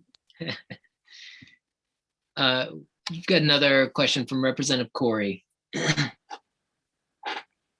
Thank you. Thank you for being here today. So I asked a question earlier, Mr. McCarrier was on, and he talked about sort of this need for a separate tag for product, you know, when it then enters the product through the same system. You know, it's interesting because I know there are a good number of caregivers that are kind of vertically, you know, integrated, you know, meaning that, you know, they're doing everything from, you know, growing to processing to, you know, actually creating the product itself. And then you had talked about that you're mostly a processor, you know, in a lot of ways of the product. And I'm trying to think about similar industries. I'm always, you know, interested in other ways to do things.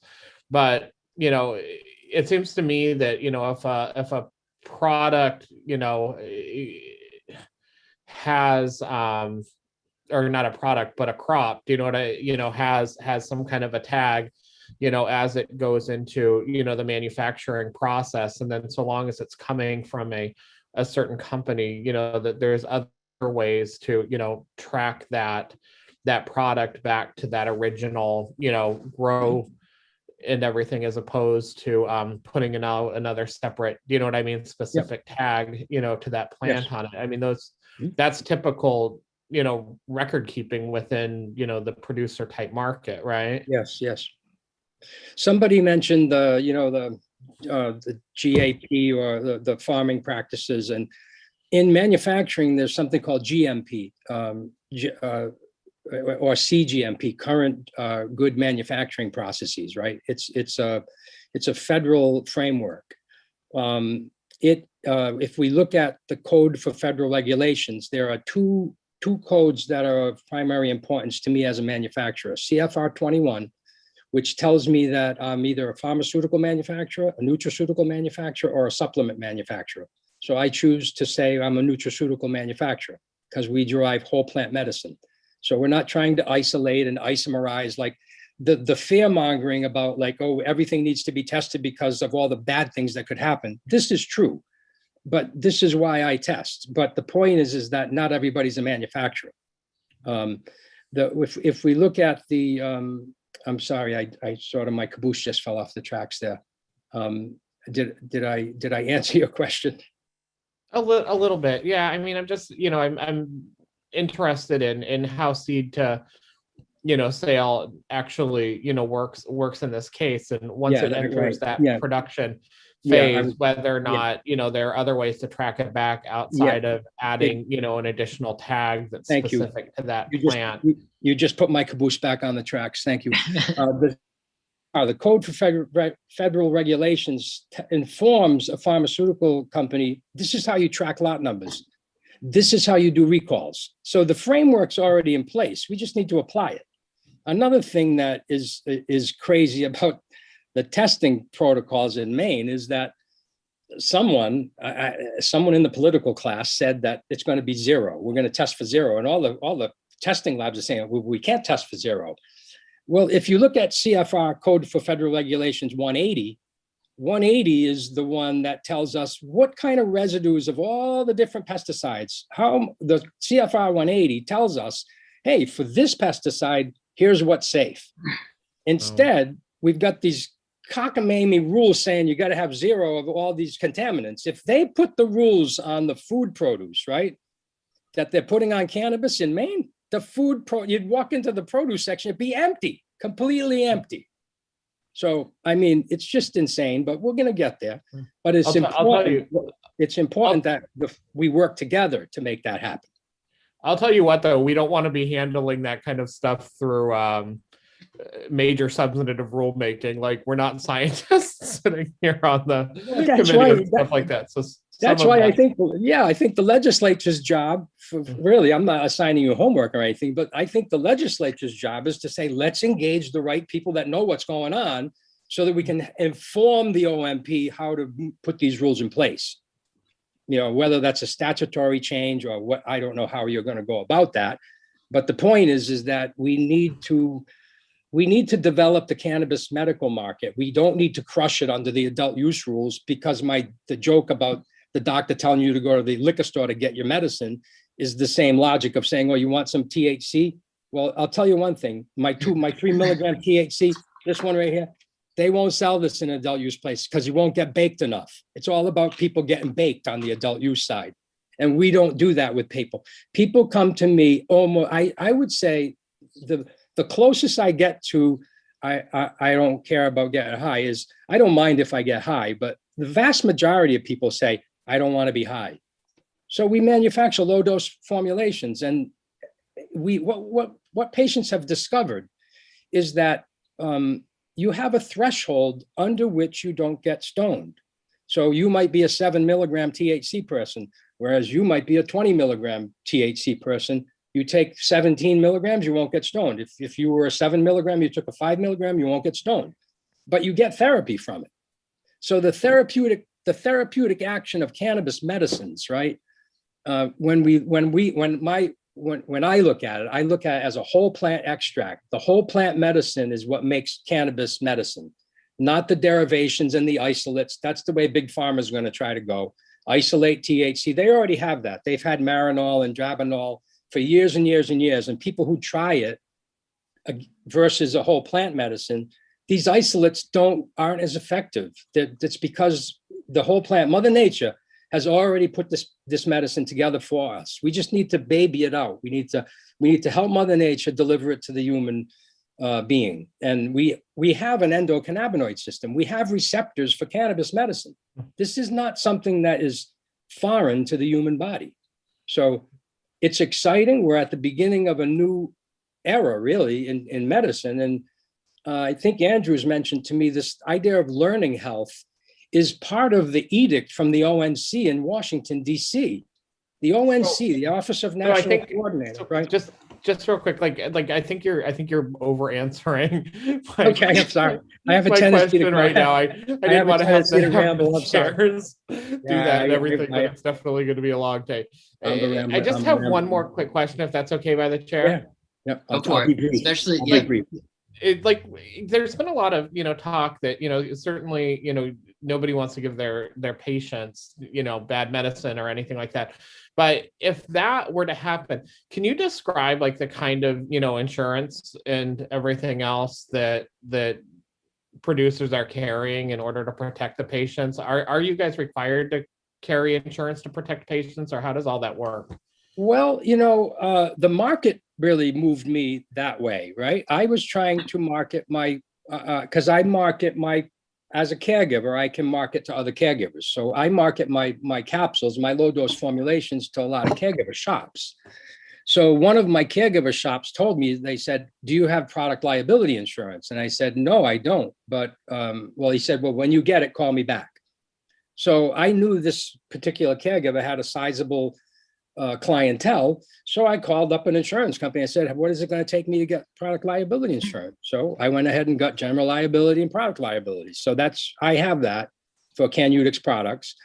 And, but the market drove me to there. The state didn't have to tell me to test either, right? I didn't have to be told by the state, you should test, because I know what's out there. I know that we can't trust. And it's not because people are nefarious. Some people, when you test and you find a pesticide, you discard the material, but then you say to the guy that gave you the dirty material, hey, let's figure out why. They said, I never sprayed pesticides. Well, maybe it was in the soil. Maybe it blew across from the neighbor. There's a lot of different reasons, and it depends on what level shows up in the test results.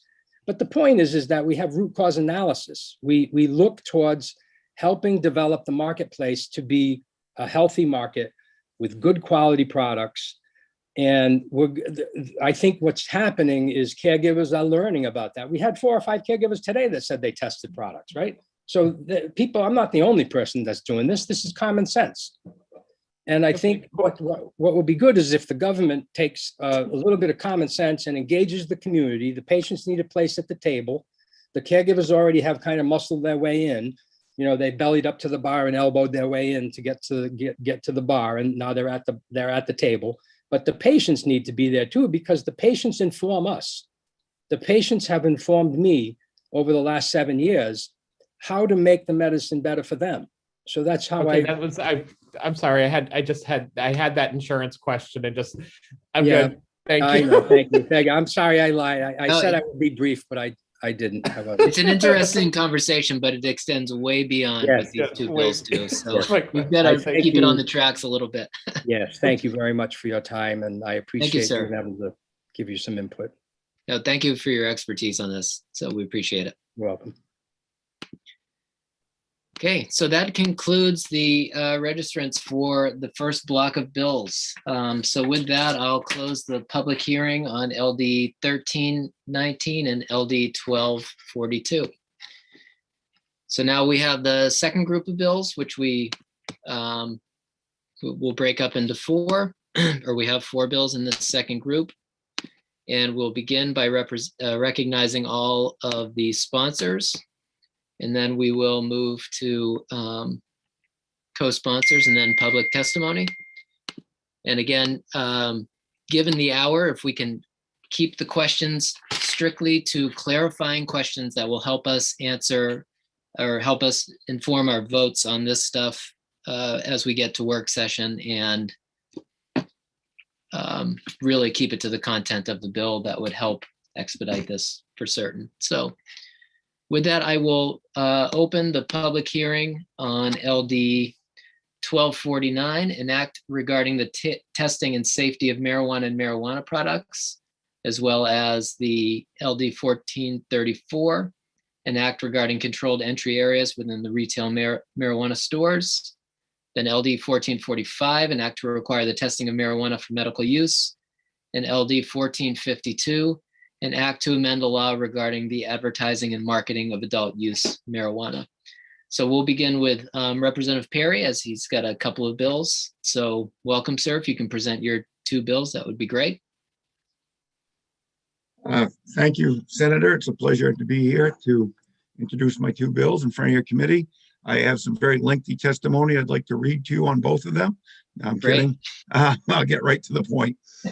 On the testing bill, you should have Matt Hawes in the queue, who really is the my go-to guy on the testing bill. And so I'll just introduce it and allow him to give more detail.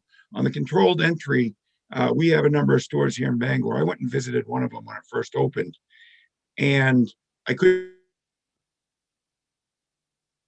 see through the windows, which apparently is one of the regulations, and I couldn't get in. I thought, oh, I guess they haven't opened yet. Then someone eventually came out, and that was the deal. It was a cold, windy day like today with snow, and they had to come outside and ID me outside. And they did put up a sign saying, "We can see you here, be patient." It just seemed like overkill to get into this store. Once you walk in, it looks like a high-end jewelry store. The place is huge. All the product is 50 feet away from the entry. It's under glass. There's no way anyone's going to get at it. So I feel like the entry IDing outside is just overkill. We've got a nice, neat business here. A lot of controls. Mr. Chair, which bill is Representative Perry speaking to? Representative Tuttle, he is sponsoring two bills that we announced at the beginning. Yep. So it's LD 1249 as well as LD 1434. Yeah. So Representative Perry, if you can continue. Yep. Thank you. I think we may be having a little bit of you know, as you go through this, you'll probably. Okay. Yeah, my internet stinks. I'm just going to tell you, we ought to allow people to come in the store before they're ID'd. It's plenty safe enough. And on the testing, Matt Hawes will be testifying. So thank you. Okay. Thank you. Sorry, Representative Perry. I couldn't tell if that was you or me. It's internet in Maine, you know, up in our neck of the woods. Okay. Any questions from the committee at this point? Okay, seeing none, thank you, Representative. Thanks for your patience as well. Thank you. Yep. Okay, next we'll recognize Representative Hymanson, who's presenting LD 1445, an act to require the testing of marijuana for medical use. Welcome back, Representative Hymanson.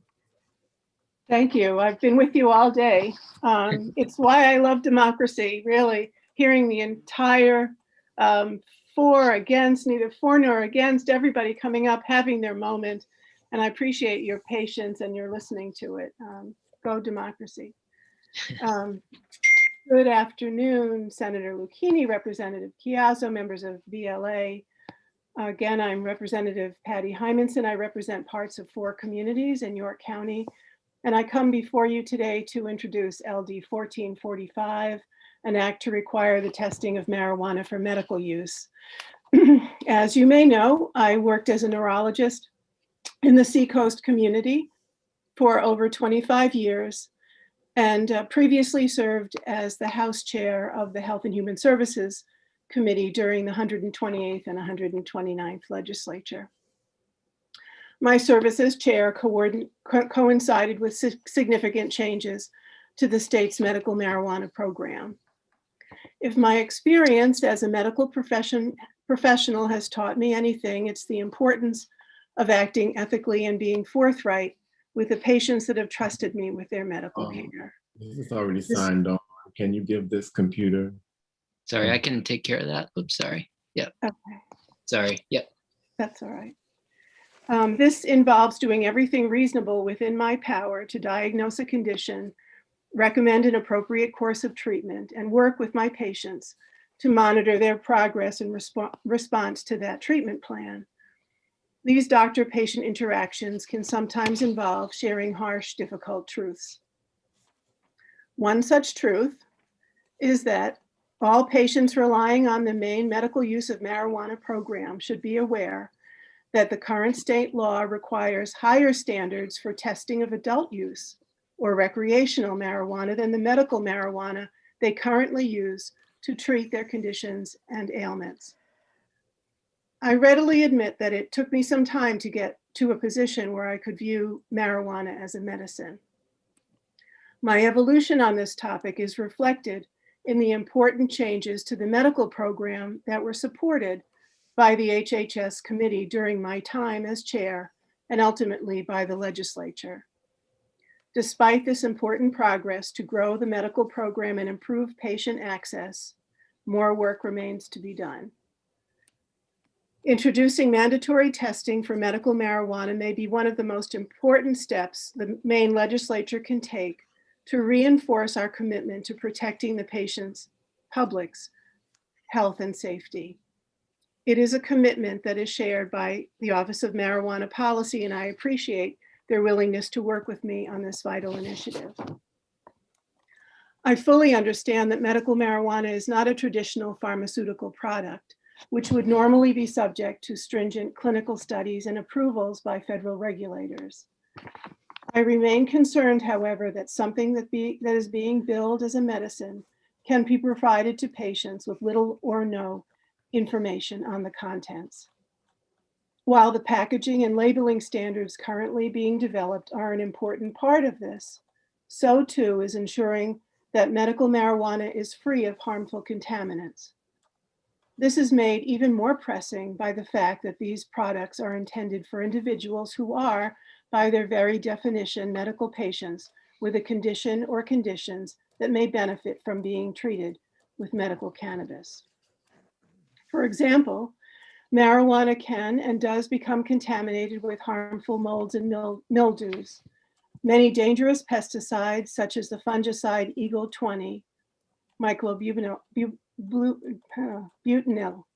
which converts to hydrogen cyanide when heated, cannot simply be washed off cannabis in the event that it is illegally applied during cultivation.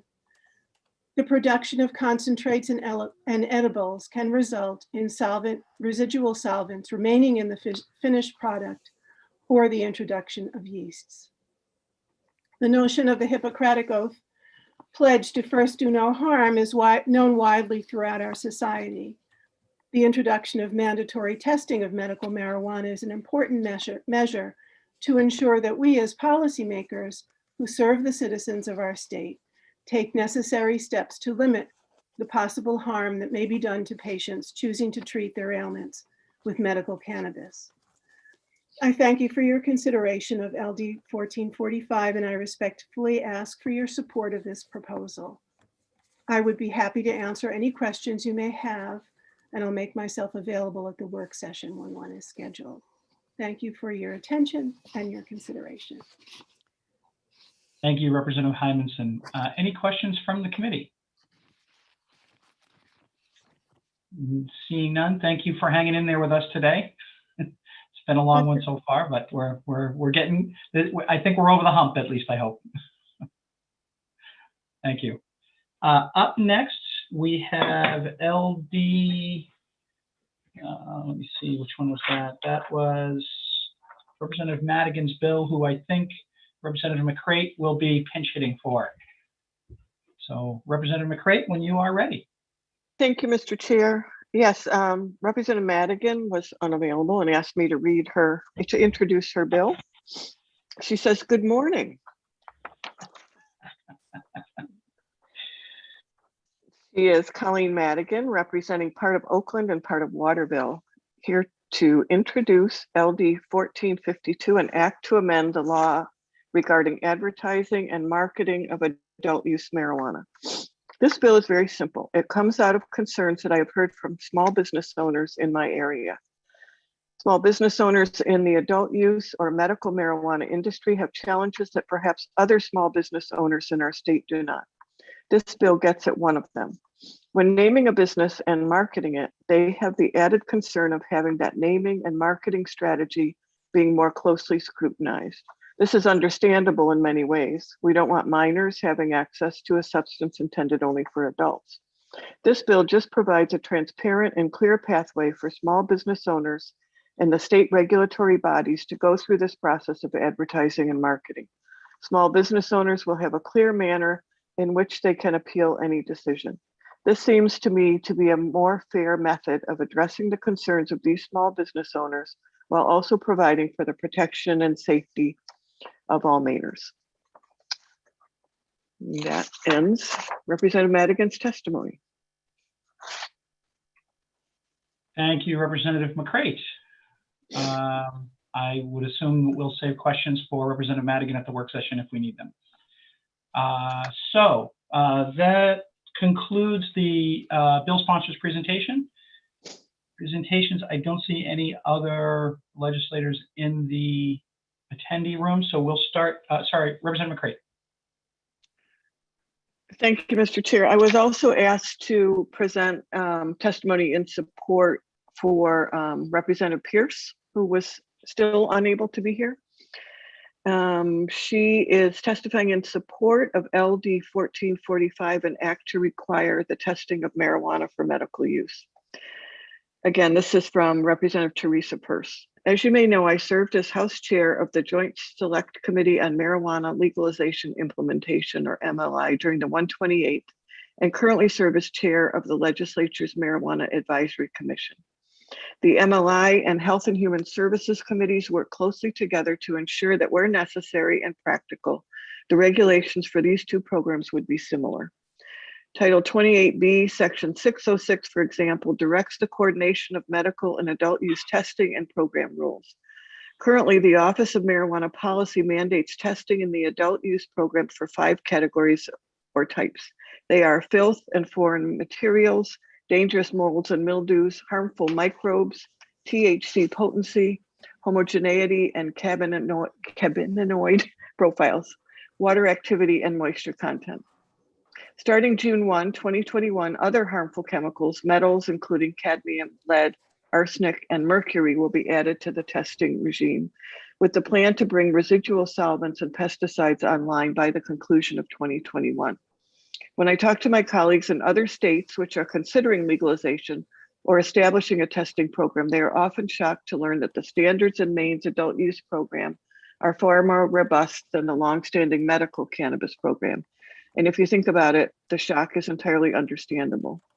It's wholly unconscionable for the product purchased by adults seeking a recreational high to be subject to greater consumer protections than similar product consumed by immunocompromised individuals seeking therapeutic or palliative relief from their medical ailments. This is why the legislature directed the department, when necessary and practicable, to align testing requirements with both medical marijuana programs, and she provides the reference. She thanks Representative Hymanson for working with the Office of Marijuana Policy to develop this proposal and encourages support. And again, I would ask that questions be saved to our Representative Peirce for the work session. Thank you. Thank you, Representative McCrate. Representative Wood, did you have a question or? Yes, yes. For Thanks, Representative Mr. McCrate? Okay, yep. I have it for the universe. Okay. But it's probably for work session.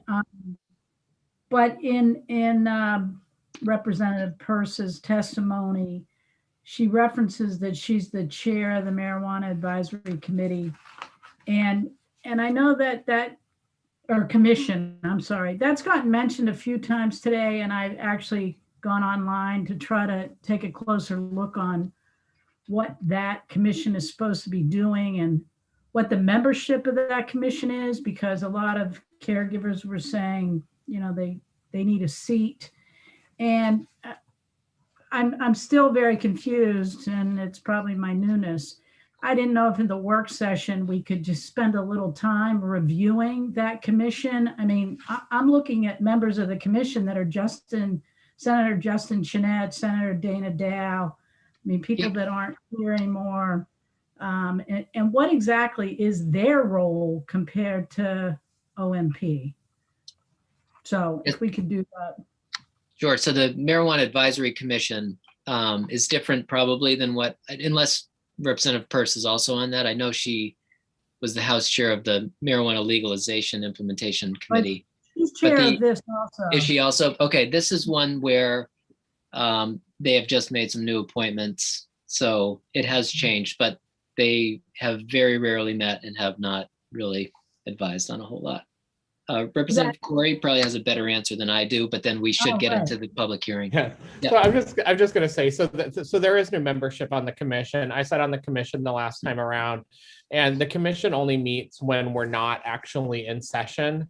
And, you know, these people are appointed by, you know, the Senate president and the speaker of the House. And, you know, like every other commission, they come from varying parts of the industry, and there's various different stakeholder groups that are involved in it. Like I said, it's simply an advisory commission that meets when the legislature is not in session. There's not a particular, you know, interest on any bills, because we're doing it when the legislature's, you know, not in session. During the pandemic, we didn't meet at all, so it went for an entire year without meeting. So, you know, it'll be interesting to see how it, you know, gets going this summer. But I just that's what I've got. It's not much of anything, I think, yet. Thanks. Great. Thank you for that, Representative Corey. Okay, so being done, I think, with the co-sponsors and legislators, we'll move to the public testimony portion of this bill. And again, just a reminder to members of the public to state your name, your place of residence, and the organization you represent, if any. So we'll begin with Director Gunderson, followed by Daniel Walker, followed by Amber Patterson. So Director Gunderson, you're on mute. There you go. I apologize. Yep. I was saying I was going to answer that question for Representative Wood, but Representative Core did a very nice job. Okay, so I'm Eric Gunderson, Director of the Office of Marijuana Policy, and I'm before you today to provide testimony in support of LD 1445. Simply put, this bill would provide qualifying patients with the same level of safety, transparency, and information regarding their medicine as adult use consumers enjoy in the adult use marijuana program. LD 1445 proposes to test medical marijuana for the same harmful contaminants identified by the Marijuana Legalization Implementation Committee as being critical to protecting the public's health and safety for adult use marijuana. Those harmful contaminants include residual solvents, harmful chemicals such as heavy metals, dangerous molds and mildews, harmful microbials like E. coli, and pesticides. Additionally, the bill will require potency and homogeneity testing for cannabinoids to ensure appropriate labeling information.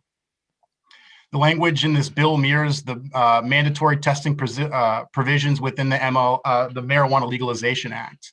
The Act provides a clear statutory directive to OMP and the department on how to implement the requirements of Title 28B, subsection 606.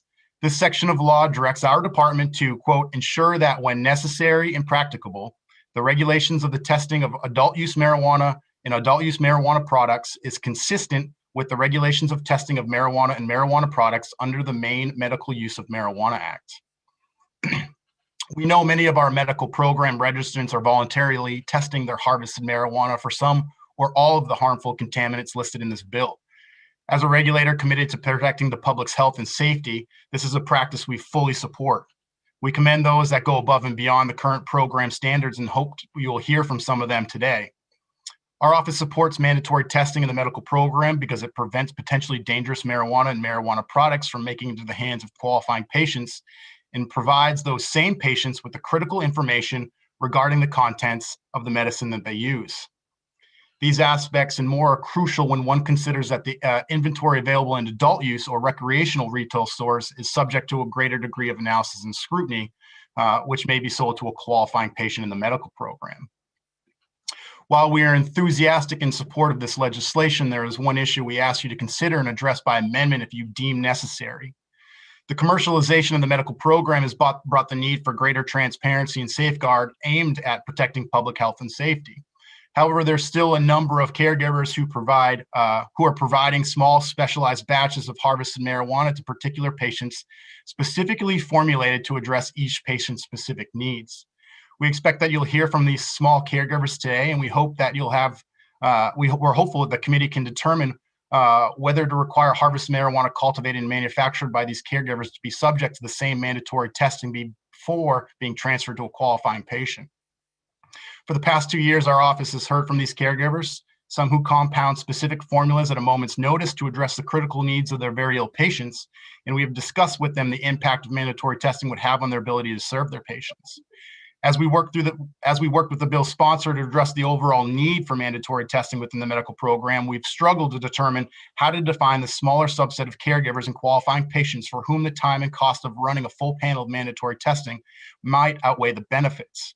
We would be happy to work with the committee and those patients and caregivers you'll hear from today to determine whether there is a legislative remedy to this issue. We thank the committee for your consideration and sitting tight all day, and I'm happy to answer any questions that you may have.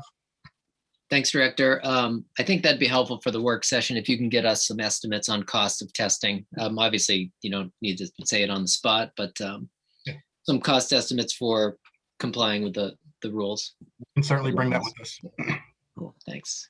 Questions from committee members? Okay, seeing none, thank you for your testimony. Thank you. Next up, we have Daniel Walker, followed by Amber Pettitson, and followed by Denny St. Pierre. So welcome, Mr. Walker. Thank you, Senator Lucchini, Representative Cazzo, members of the Veterans and Legal Affairs Committee. My name is Dan Walker. I'm with Pretty Flaherty, and I represent the Wellness Connection of Maine. And I've been like I said before, I've been involved in these issues for over a decade. I'm here to testify in support of all of three of the bills, 1249, 1434, and 1445. 1249, and you'll hear more, but I've asked around, I've asked my clients, we also represent an up and coming testing lab. 1249 makes very reasonable changes to the adult use testing program. So we're in full support. I'll let others go into the details of that. 1434 regarding controlled entry areas is something that's just completely logical and reasonable. And we try to get it done kind of during, before now, but because of a very kind of narrow interpretation of the existing law, this needs to come forward to allow people to simply come in, get out of the cold, get out of the rain, and come into an entry area. The worry was that they might not be 21, and we can't simply let folks into these facilities because it's all supposed to be people over 21. So this would simply allow people into a foyer. It's very reasonable and a good piece of legislation. LD 1445 to expand testing into the medical marijuana is something that I've been pushing for years. This is about public safety for our state's most vulnerable population. Currently within the medical program already, any flower product that is sold with a label identifying the THC percentage, cannabinoid profile, and whether contaminants are present must be verified by a state licensing lab anyway. That is current law. This takes that next logical step. There's provisions in Maine law that talks about coordinating the testing between the programs. So I think it's something that again has been anticipated. Nearly every jurisdiction out there as you've heard, requires testing at some level. Patients, like customers in the adult use side, should have the confidence when they are purchasing cannabis that it is safe. Now, testing cannabis will quickly separate those who are operating safe facilities from those that are not. And we shouldn't be leaving public safety up to the market or luck of the draw, or I'll just go to a different one because that was bad. So I'll leave it at that. I know you guys have had a long day, and that's it. May I have any questions if you have any? Thank you, Mr. Walker. Representative Corey. Thank you, Mr. Chair. Thank you for being here, Mr. Walker. Do you know if the testing, at least occurring currently in the medical market, like I understand why a producer would want to have their product tested, is that all being done by independent laboratories, or is that being done by some of the companies themselves? I think it's almost entirely being done by independent laboratories. Okay. I don't think there's very many groups that have their own labs. Thank you. Any other questions? Okay, seeing none, thank you for your testimony, Mr. Walker. Thank you very much. Okay, next on our list, we have Amber Patterson. Hi, good afternoon. Oh. It's actually Patterson. I apologize. I clearly was half awake when I was putting in my information. I also do apologize. I was trying to up for 1242 as well. So I'm going to go through it really quickly. As far as I'm Amber Patterson out of Kennebec County. I'm a caregiver and I'm a caregiver assistant. I'm excuse me, honey.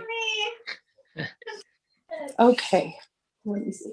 I apologize. I have several hats that I wear. I'm also a mother.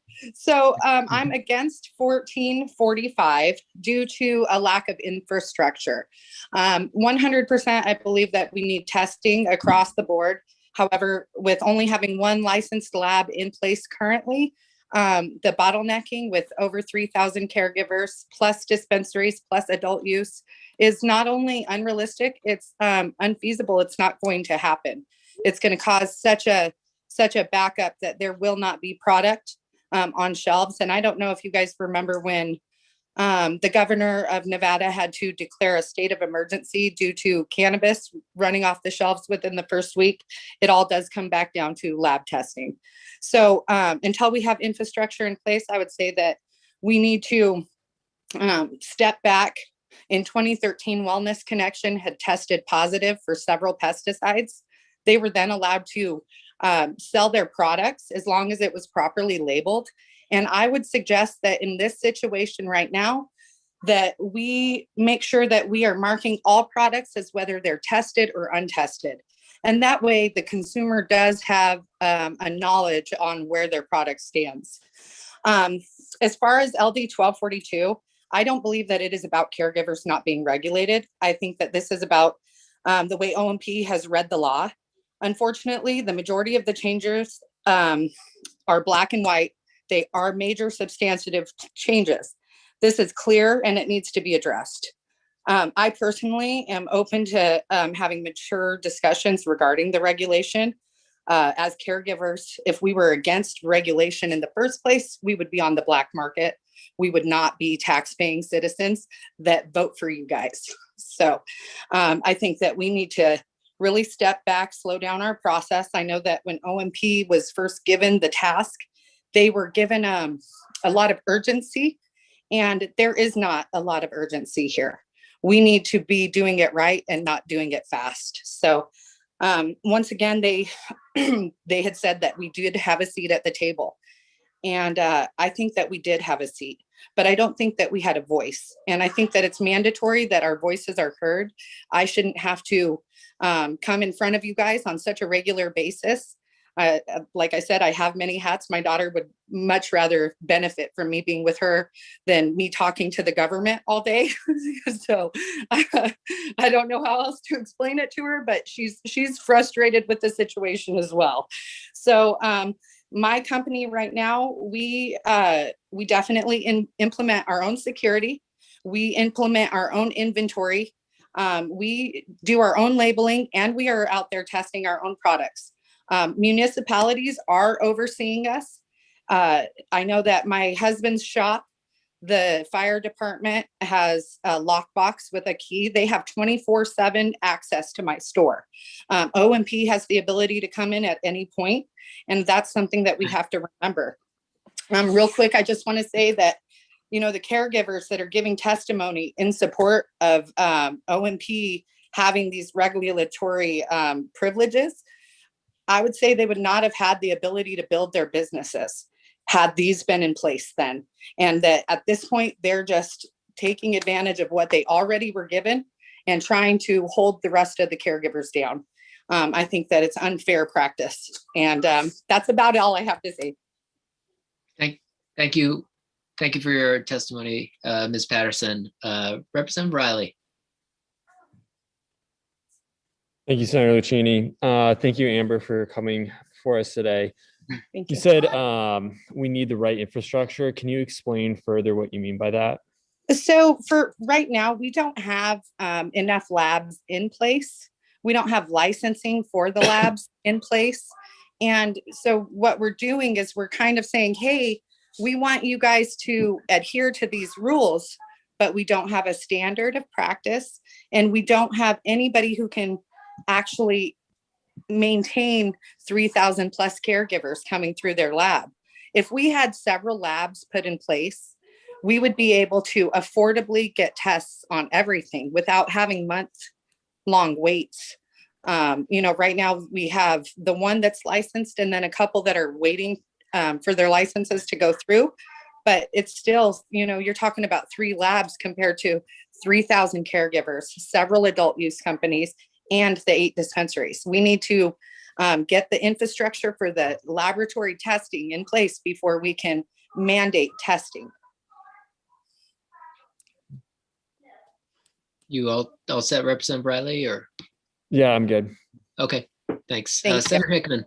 Yeah, Mr. Chair, Mr. Chair, thank you. I will ask Ms. Patterson a question, if you allow it, only because we've already heard the testimony on the rules. But I think she brought up something that I didn't hear in the first 9 hours, and I don't know if we can talk about the layer of regulation that happens in municipalities or not, or have her bring that back for the work session.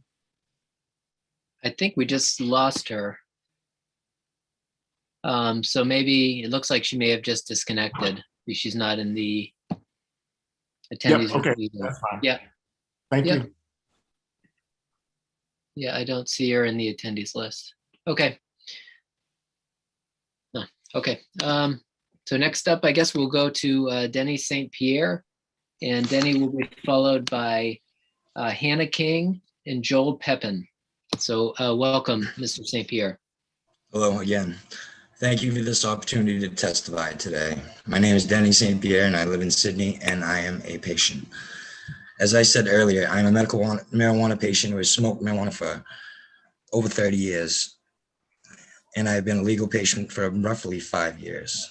I've used medical marijuana to stop decades of substance abuse, including 14 years on methadone, Marijuana literally saved my life. I'm testifying in favor of LD 1445. As I said earlier, I worked as a grower in this community, and I know what goes on behind the scenes. There are so many possible contaminants that could be in your marijuana, like pesticides, Eagle 20, and hormones that are illegal in the food industry. I wouldn't normally testify at hearings like this, but I know too much not to speak. I support Representative Hymenson's bill because it seems like a responsible approach to testing standards. Thank you.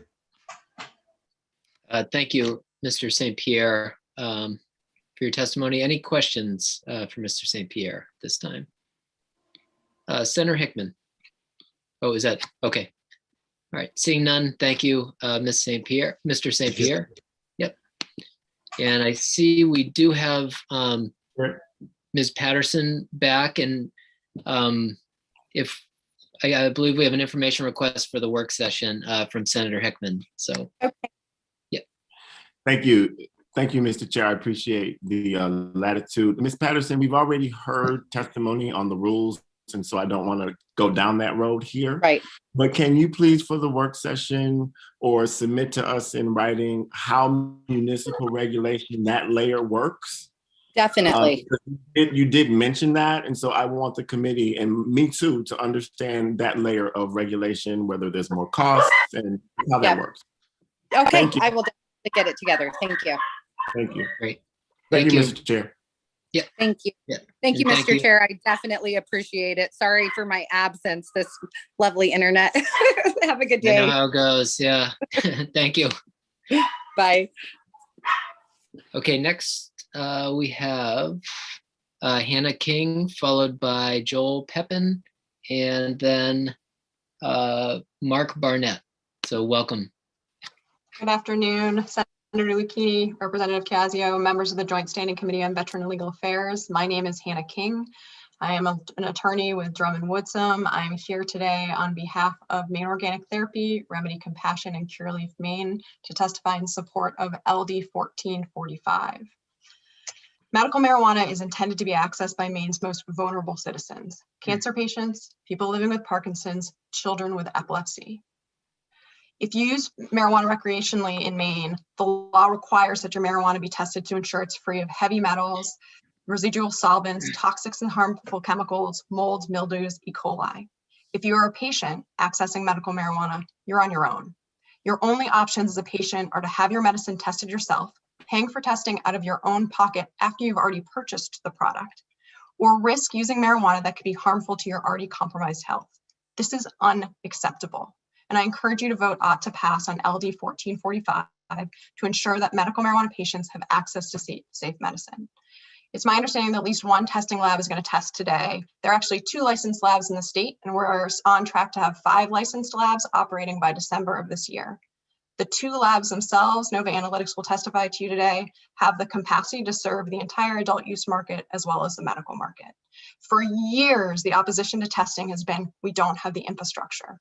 Now we finally have the infrastructure. And now that the infrastructure is in place, we have an obligation to patients to ensure that they have access to safe marijuana. If you talk to patients across the state, they are shocked to hear if they walk into a marijuana retail store, because again, the laws were changed to increase commercialization and allow many more retail stores. When they walk into a retail store to purchase their marijuana, it may not be tested. It could be covered in pesticides and they would never know. And it's my understanding that data from voluntary testing of medical marijuana shows that 1/3 of the product would fail the adult use testing standards for pesticides, for unsafe levels of pesticides. However, because there are no mandatory pesticide requirements, that caregiver can send that product to the lab can test it can come back as unsafe, and they can sell it tomorrow to a person with cancer. That's not okay. In addition, the current regulatory regime is not sufficient because the federal laws would provide for robust health and safety of testing of food and medicine, and also the general good practice manufacturing practices that you heard about earlier. Those are all in the federal law. None of those laws, the laws that apply to safe medicine, the laws that apply to manufacturing practices, do not apply to marijuana because marijuana is federally illegal. So in the state right now, the only consumer protection laws that apply to medical marijuana are the food safety laws, and the food safety laws only apply to foods. That is a small category of the marijuana products being produced in the medical market. It's just edibles and beverages. Transdermal patches, inhalable marijuana, vape cartridges, suppositories, none of those things are governed by the food safety laws. And in addition to that, Maine's food safety laws were not drafted to stand on their own. They're a complement to robust federal laws. So again, even for edible products, unlike your food, which is subject to federal and state food regulations, the edible products in the marijuana market, because it's federally illegal, are only subject to the federal, to state laws, which are not intended to stand alone and they're not intended to regulate medicine. I'm going to take my last 30 seconds. I just want to make a quick point about LD 1252, which is the advertising. It's my understanding that the intent, or my read of this, that the intent is to make sure that people's logo is compliant. The way that it's drafted, it's really broad, and it would require any advertisement that somebody wanted to run to get OMP approval before they ran it. So I would encourage you to narrow the language that is just pre-approval for the logo and not pre-approval. They don't have to go to the Office of Marijuana Policy for pre-approval for every advertisement that they want to run. I'm happy to answer any questions. Thank you, Ms. King, for your testimony. Any questions from the committee at this time? Okay, seeing none, thank you for your testimony. Okay, next up, we have Joel Pepin, and Joel will be followed by Mark Barnett and Matt Hawes. So welcome, Mr. Pepin. Hello, thank you, Senator Lucchini. Can you hear me? Yep, you're good. Okay, thank you. Representative Chiazzo, Senator Lucchini, esteemed members of the Committee on Veterans and Legal Affairs. My name is Joel Pepin. I'm a resident of Standish. I'm a 10-year operator of cannabis businesses, and I'm the co-founder of Jar Cannabis Company, a vertically integrated cannabis company operating in both the medical and adult use markets. Also a board member of the Maine Cannabis Industry Association. And I would like to thank Representative Perry for pushing this piece of legislation forward, specifically referring to LD 1434. When the current version of Maine's adult use marijuana law was drafted and finalized in the legislature in 2018, I don't believe was ever the intent of the legislature to make it law that adults 21 and over entering an adult use cannabis store would have to have their identification verified outside of a state licensed adult use marijuana store. The original intent was to allow adults to enter the front door of an adult use marijuana retail store and then have their identification and age verified in the vestibule by a trained staff member. I believe this was an oversight in the process, and that there is in a different part of the adult use law, it says no persons under the age of 21 may enter the premises. So it was an oversight and some contradictory language. This little interpretation of the language contradicts itself, and the original intent was to allow adults to open the door and walk into the store to have their ID checked in a controlled vestibule. So today, if you visit an adult use store, the front door is typically locked. You may need to ring a doorbell to alert a staff member that you're outside, ready to have your ID checked. Or an adult use store may have a staff member working outside the front door checking ID, which simply isn't inefficient, practical, or safe when you factor in the elements in a secluded work environment for that individual checking identification. Now that we are starting to see adult use retail stores open up more populated areas like the city of Portland, this current law would force patrons to queue up outside of an adult use marijuana store on the sidewalk, blocking other businesses and creating unneeded congestion. So I believe this bill in particular is one of the most important tweaks that should be made to the current adult use marijuana law in Maine, given that it was a simple oversight. And it's obviously not easy to, it's no easy task to perfectly craft state law on a never before seen industry. And this original oversight is intended to be fixed in this piece of legislation. So just want to voice my full support for this bill. I hope you strongly consider supporting it as well, and I'm happy to answer any questions.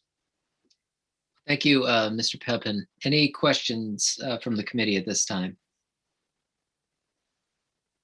Seeing none, thank you for testifying, for your patience today. Yep. Thank you. Okay, next up we have Mark Barnett, followed by Matt Hawes, and then Arlie Kraus. So welcome, Mark. Hello again, everyone. Mark Barnett, resident of Auburn, own a medical cannabis retail store in Portland, executive chair of the Maine Craft Cannabis Association. I think there are 4 bills. Real quick, I'm just going to go through. We have a neither for nor against LD 1434 simply because we propose an amendment to it. We think it's patently ridiculous that viewing cannabis products, I think even the bill sponsor referred to how ridiculous that might be, is prohibited, and that could be viewed as dangerous, especially because the policy that would result from blocking anybody from seeing it would actually be creating fire hazards for people trying to escape many different types of storefronts, which maybe wasn't considered either in the design of the original statute. And it also creates, I think, as Mr. Pepin referred to, a potential safety hazard for the person who's in that room by themselves, just like if they were outside by themselves in case there were an issue. We fully support LD 1249, I'm sorry. I think those are necessary tweaks to what we believe is a really poorly designed testing program in the adult use market. I'll speak to that briefly and how it touches on 1445 as well, but we fully support that bill. And then 1452, I would just echo Ms. King's comments about maybe some of the unintended consequences of having to review thousands and thousands of advertisements every year. We actually recommend that this committee ought not to pass LD 1445, and we do that as businesses who test their products. We do that as businesses that believe in the importance of a scientific rather than agenda-driven approach, and also in the importance of supporting access to economic opportunities for Maine people regardless of income or wealth level. I don't take contaminants or dosages lightly, neither does anyone in the association.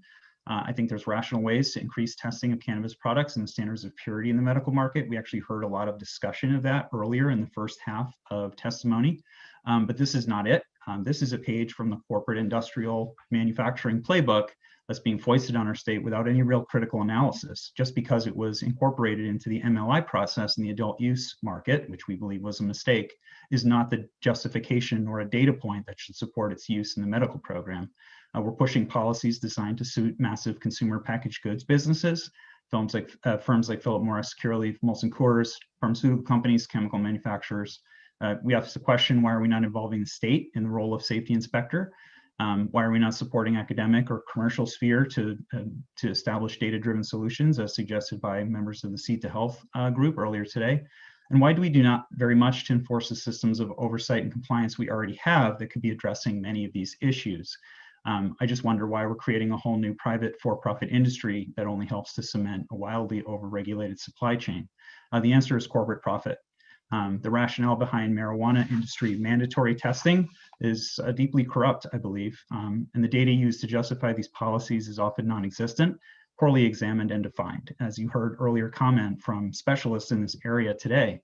At its core, the system across this country, fueled by lobbying and government ignorance and stigma, no disrespect to this fine body, it really represents the weaponization of public health language against the economic opportunity of cannabis for the average person, and honestly against farming itself.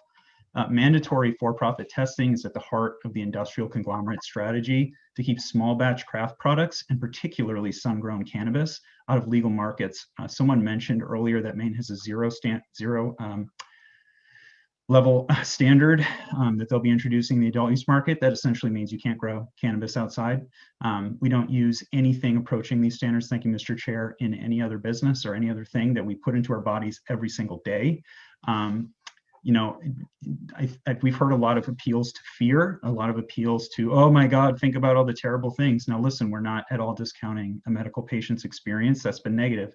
However, we believe the tools are available within the medical framework already to conduct that testing, and there's quite a few options for consumers who don't enjoy shopping in places that they can't be tested. So I would just like to see a similar level of zeal demonstrated by proponents of mandatory testing around artificial sweeteners, refined sugars, artificial colors, microplastics, PFAs, hormone analogs, perfumes, cosmetics, chemical use in industrial ag, mattresses, cleaning products. There's no zeal over testing for these things, but in cannabis, all of a sudden, when it suits the consumer packaged good companies, we're obsessed with public safety. Mr. Barnett, your time has expired, so if you can wrap it up in the next 5 seconds, that'd be great. Surely I'll do that. Surely we can examine how to design a system that doesn't cost the same to a producer with a 30,000 square foot canopy of monocrop, thousands of pounds of production, as we do with a producer of 500 square feet or less, and maybe even just a few pounds of cannabis production. Unfortunately, that's what LD 1445 proposes, and that we believe is deeply unfair. And actually, it's not really going to address the underlying issues. Thanks for your testimony. Representative Tuttle. Yeah, Mr. Chair, not for Mr. Barnett, but for Darlene Semino, you changed your background. They all return, right? It's always good to see you, Marianne. You remember me, Senator Tuttle, Representative Tuttle. Oh, I Always know, great yeah. to see you too. Yeah. All right. Good You guys to see have had you. a long day.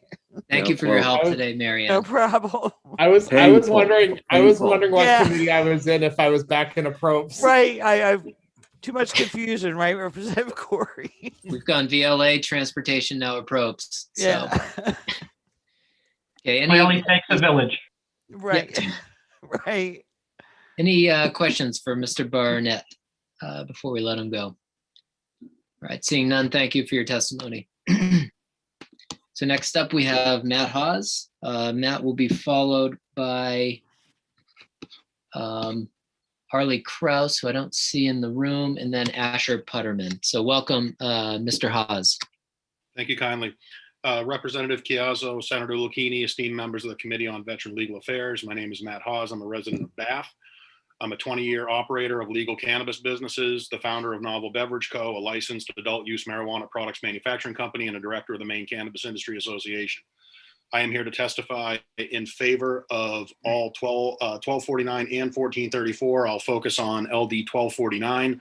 I think Representative Perry did a good job at laying out the high-level reasons why this bill is important to the operators of Maine marijuana businesses, but thought it might be helpful to add a little more detail and example of the real-world impacts of the law.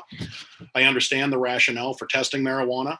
This is a newly regulated industry. It makes sense that those unfamiliar with it, even skeptical of it, would find comfort knowing that the products have undergone testing for safety reasons. However, the current testing requirements are both redundant and excessive, adding time and costs without offering any additional consumer safety benefits. For instance, at Novel Beverage, we manufacture drinks infused with THC. We utilize concentrated THC material that has already been tested for all the consumer safety analytes. It has been tested for molds, mildews, pesticides, heavy metal, all the potential consumer safety risk factors related to the fact that it came from a marijuana plant. And in fact, the current law mandates that the plant material from which that concentrate was extracted also be tested. At this time, a cultivator harvests marijuana plants, has that plant material tested. Then if the plant material is processed into a concentrated extract, that extract is then tested.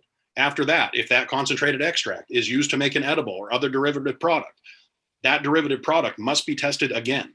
Each time those tests cost hundreds of dollars and take up to a week, when the reality is once it has been tested for the consumer safety analytes, there is no point in which the risk factors are again introduced into the product's life cycle.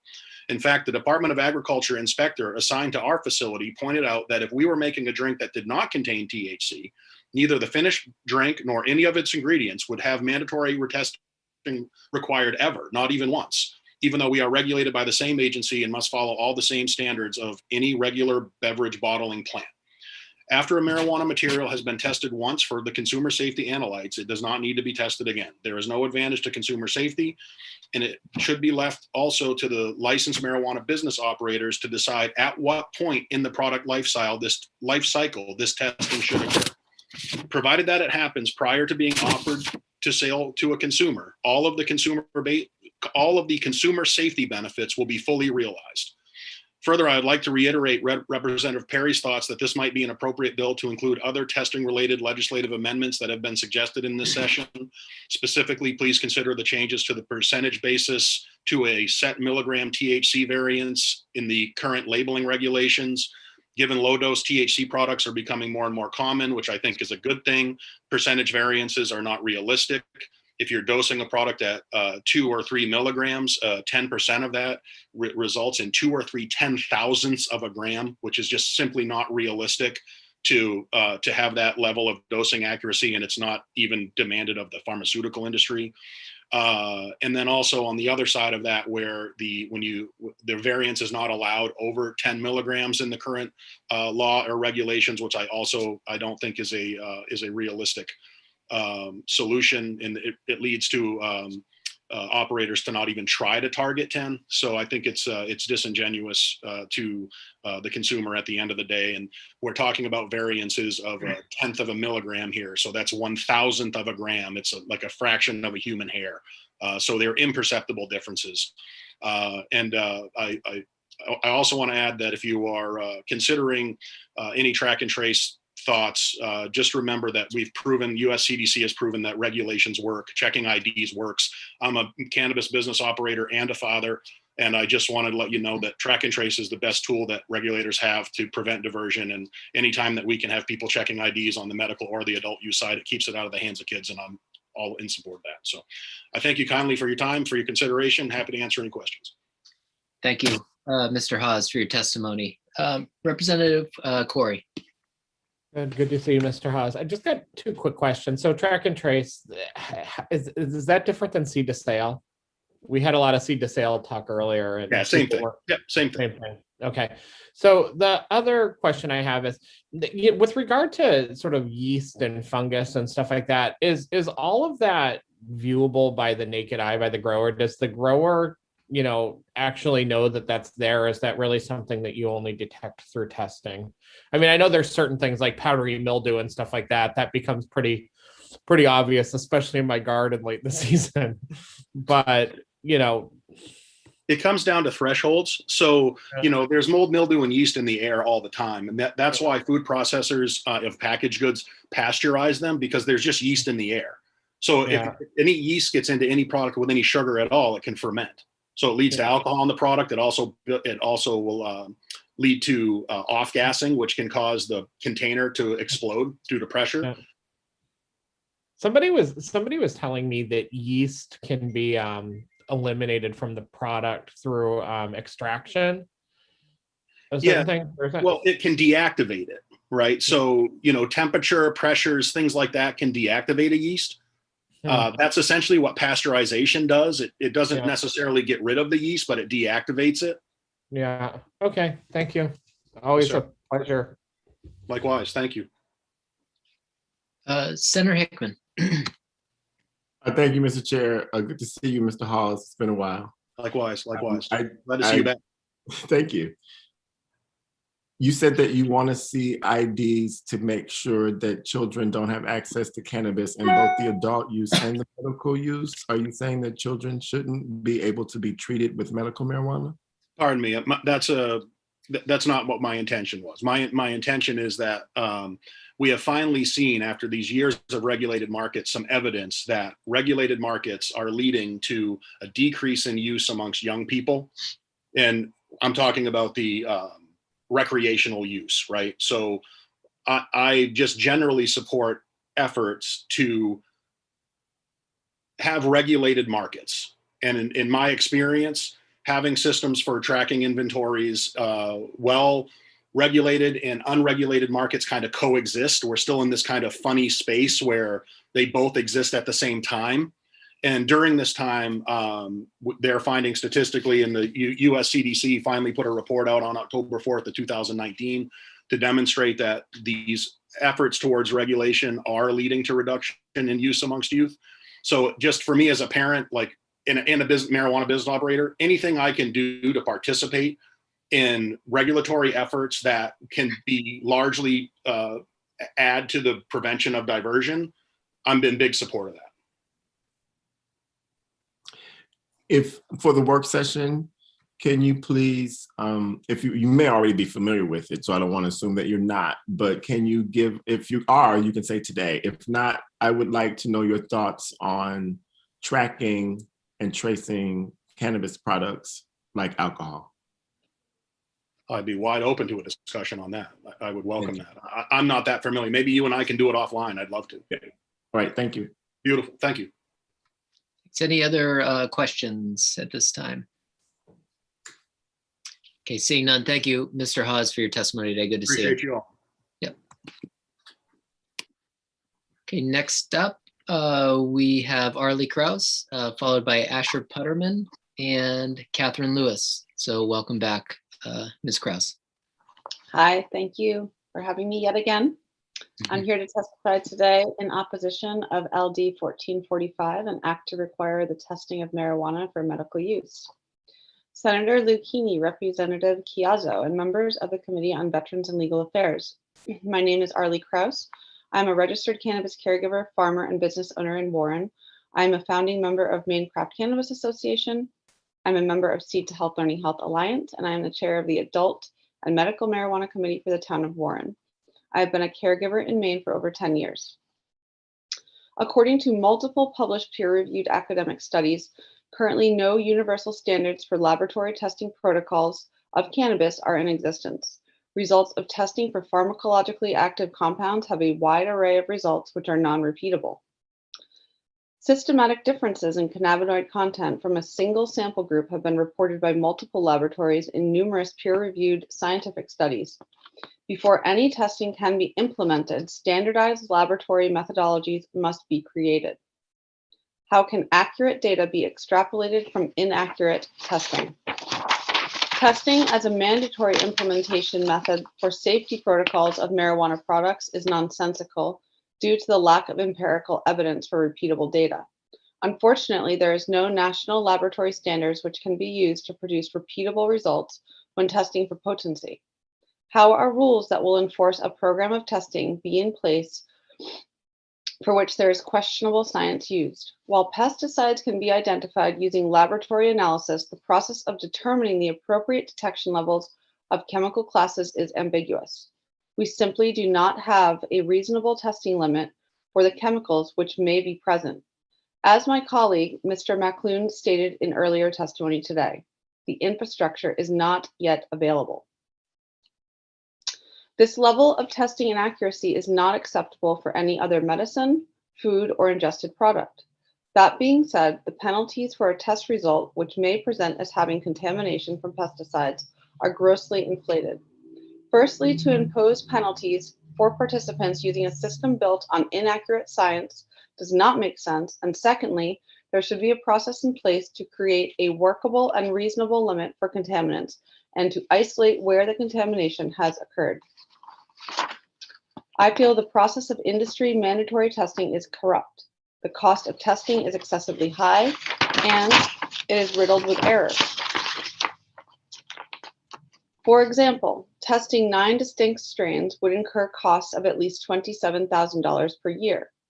This cost would be placed directly onto the patient with an increased cost of medicine. The more prudent approach, which is based on repeatable data, is good agriculture practices and spot testing.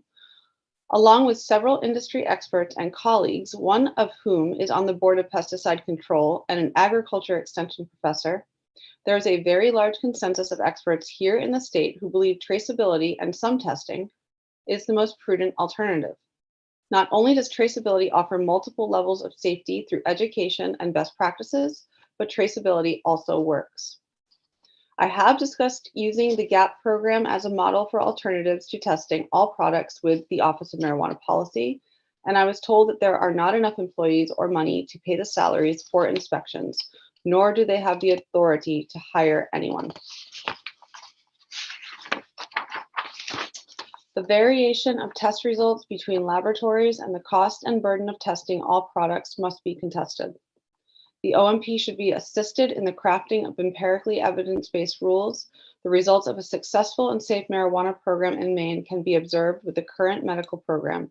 Industry experts, which include patients, caregivers, clinicians, researchers within this program, request that any rule changes be written with our expertise.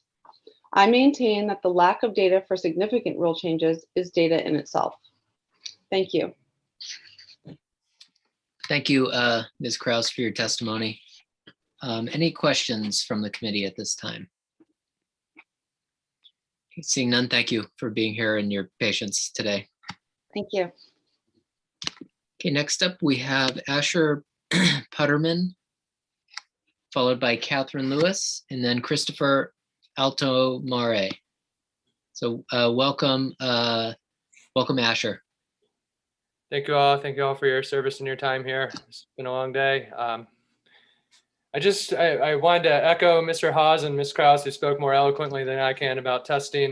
They're involved with a lot more of it. We're not doing a lot of concentrated products, But a lot of the issues that are coming up are, a lot of us that are testing are seeing varied results when it comes to cannabinoid testing, depending on different labs and sometimes even the same labs. We do test our field batches for contaminants that might come in through fertilizers. We feel we can do this pretty easily by testing a few plants throughout the patch instead of having to test each individual strain, as we often grow each plant as an individual strain because we are limited by plant count. We're cultivating outdoors and we want to have a variety of medicine available. I often, the folks I'm working with are not too worried about cannabinoid profiles being tested in flower, but some of the stores that we wholesale to do test for these things as well. We are totally for testing, but I don't think the way OMP is implementing this is going to really help anybody's business out or really make any sense from a safety perspective. As you heard testimony earlier by Mr. McClune, that setting standards like 0 is absolutely ridiculous. There's more contaminants in our groundwater than that kind of level in any area that's had agricultural practices happening around them. There also seems to be a lack of labs. Possibly, I couldn't speak to their capacity to go through all the tests, but I do I do see everything else getting backed up, so I wouldn't be surprised if the labs end up getting backed up. And I think that's it. I'm sorry, I was out having to manage the farm too in all this wind. I also support what Hannah was speaking to with OMP not having to be overly involved in analyzing advertisements, in support of adult use stores not having to check their IDs outside. These things all seem pretty common sense. But I got to say at this point, I'm happy this is being checked by the legislature. I think these things could be sorted out pretty quickly through the legislature. I think OMP is making a lot of severe rules and severe changes to things that they have no understanding of, and they've proven that repeatedly. And I think a little more involvement with people that are actually in the trenches doing this stuff would really help this whole process along quite a bit. I wish we could just work with OMP, but they've proven not to work with the majority of us. So we're having to call you guys in here, and I appreciate you guys doing your service here to the state. Thank you, Mr. Putterman, for your testimony and for being here today. Any questions from the committee at this time? Okay, seeing none, thank you. Okay, next we have Catherine Lewis, welcome back, and then Christopher Altamare and Dana Robinson. So welcome, Catherine. And Ms. Lewis, you're muted, sorry. Yeah. All better? Yep, you're good. Thank you to all the members of the VLA committee, Senator Lucchini, Representative Cazzo. I appreciate the opportunity to testify again.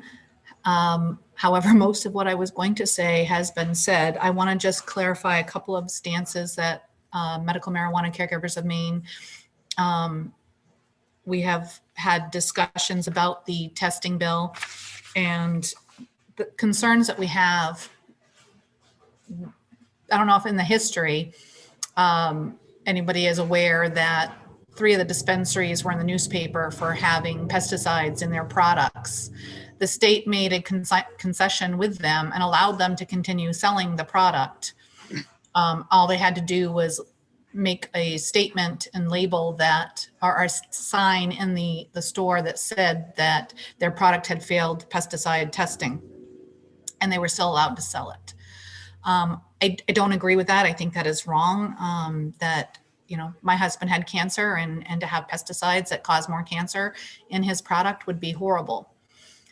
But again, the testing is irregular. It is inconsistent. The labs that we have are trying very hard, but we don't have standards between the different labs. I've taken a bud, cut it into 4 pieces, sent it out to different labs, and had it come back with drastically different, outside of 10% difference. What I teach in my classes to other caregivers is to use one lab so that you get used to their standards, because if you switch from one lab to another, a 20 milligram tincture may feel like a 40 milligram tincture because we're used to this one particular standard. And that can throw somebody right over the edge as far as the side effects that they're experience. I would offer an amendment that would allow product to be sold without testing as long as the product was labeled that it had not been tested. So the consumer is aware it has not been tested. If in fact someone wants to put a percentage or something, a claim on the label, then they should have a test to back it up. That has been the way it was promoted in the past, and that's the way it should be current. As the infrastructure is being developed, we still need more consistency before this is a mandatory and you can't sell product without it being sold. Also, as Matt Hawes had stated, it needs to be tested once. What we do when we harvest our flower is we will make whatever oils and products we're going to make out of it. And then we have that oil tested. Then we make whatever lozenges, suppositories from the math based on that test result. We don't have to retest everything. What we do in our shop is we do a random product sampling every few months. So I've had the FICO tested, made my RSO or FICO tincture, and then 3 months down the road, I'll grab one bottle off the shelf and send it in to make sure that our formulations are based on correct math. That way it keeps the cost down. Multiple testing of the same product doesn't make any sense, and it just makes the labs money and it increases the pricing for the patients. Also, as I agree on LD 1452, that only the logo would need to be approved. If we had to wait for the state to be able to approve every ad, that would be, it just wouldn't happen. And I'm done. Great. Thank you, Ms. Lewis, for your testimony. Any questions from the committee at this time? Senator Hickman. Thank you, Mr. Chair. Just a quick question. Ms. Lewis, good to see you again.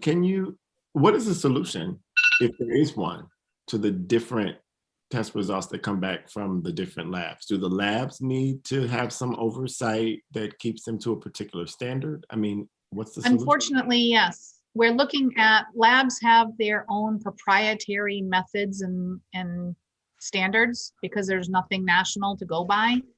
And they have different ways of doing testing, whether they're using gas or liquid. And they don't want to share their methods with each other because it's a competitive edge. And so the labs need to be aligned in standards, because like I said, I can send one thing to Praverty, one thing to Nelson, one thing to Nova, although I haven't sent it to Nova. I'm just using that as an example. But I have sent them to Praverty and Nelson and another one, and they all came back different.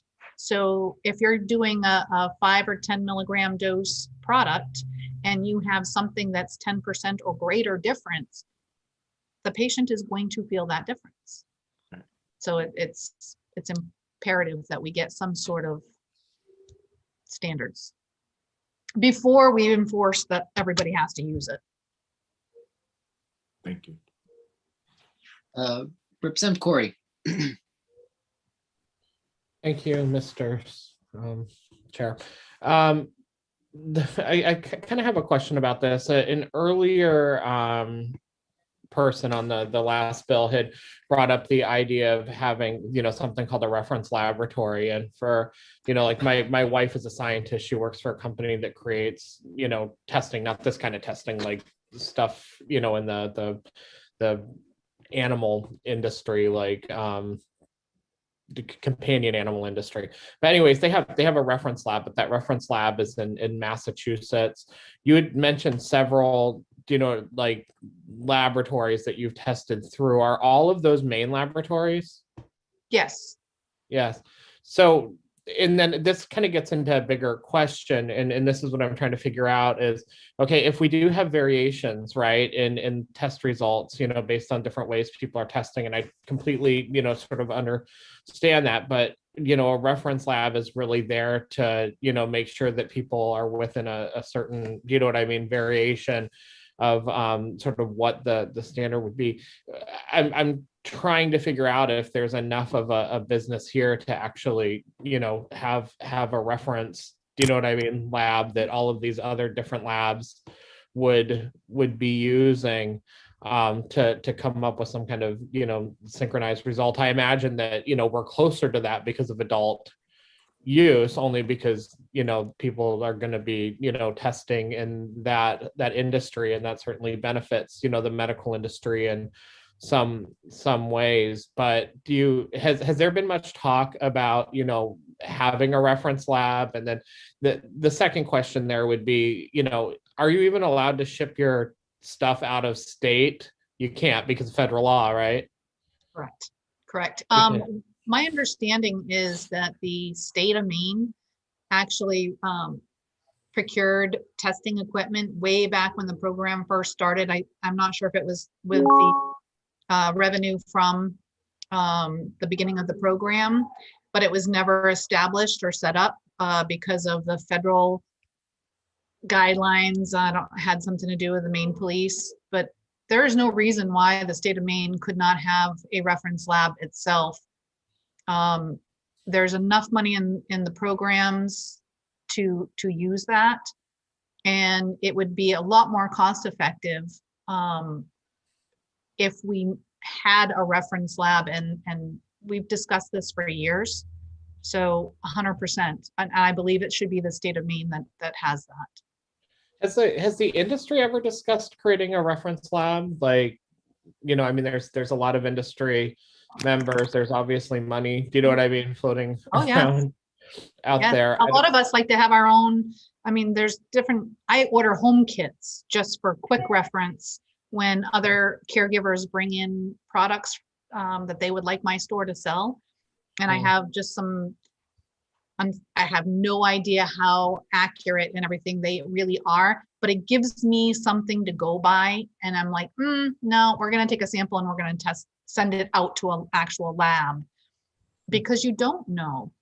There are certain things that we like the powdery mildew, like you said before, but for chemicals and pesticides and such, I don't want to be the guinea pig smoking it to find out whether it has a black burn. I'd rather have it tested. Okay, well, thank you. Thank you. Any other questions at this time? Okay, seeing none, thank you, Ms. Lewis, for your testimony today. Thank you. Okay, next we have Christopher Altomare. Welcome. Hi, thank you. Thank you to members of the VLA committee for being here today. My name is Christopher Altomare, and I am a co-founder of Nova Analytic Labs from Portland, Maine. My testimony today will focus on two aspects of mandatory testing. One, why mandatory testing is needed to protect patients, and two, the potential issues concerning cost and access to testing services. As the name implies, medical marijuana is intended to be used as medicine. To that end, there are several characteristics that medical marijuana should meet in order to support such use. As it relates to mandatory testing, two characteristics stand out. One, the safety from harmful chemicals, toxins, and microbes. And two, product consistency as it relates to the active ingredients. Currently, the medical marijuana program is absent of any testing regulations to safeguard the health and safety of patients. These are often very sick individuals undergoing treatment for cancer, epilepsy, chronic pain, and other chronic syndromes where introduction of chemicals and toxins can diminish their chances for recovery and symptom relief. Additionally, exposure to most of the contaminants pose a chronic, let me repeat that, a chronic as opposed to acute health impacts, and may not manifest for several years after and be impossible to track back to the origin. Mandatory testing should not be about creating a regulatory regime that treats every operator as a bad actor. Sure, these exist, but by setting standards for everyone to meet addresses the end quality requirements without creating unnecessary hurdles along the way. Often enough, operators with the best cultivated the cleanest manufacturing practices and the most ethical approach to their business operation produce products with contaminants.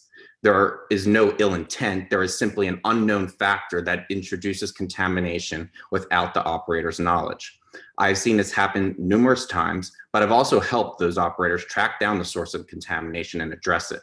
Sometimes it is simply a contaminated incoming raw material, soil, water, despite the manufacturer they bought that from having a label saying that it's absent of that contaminant.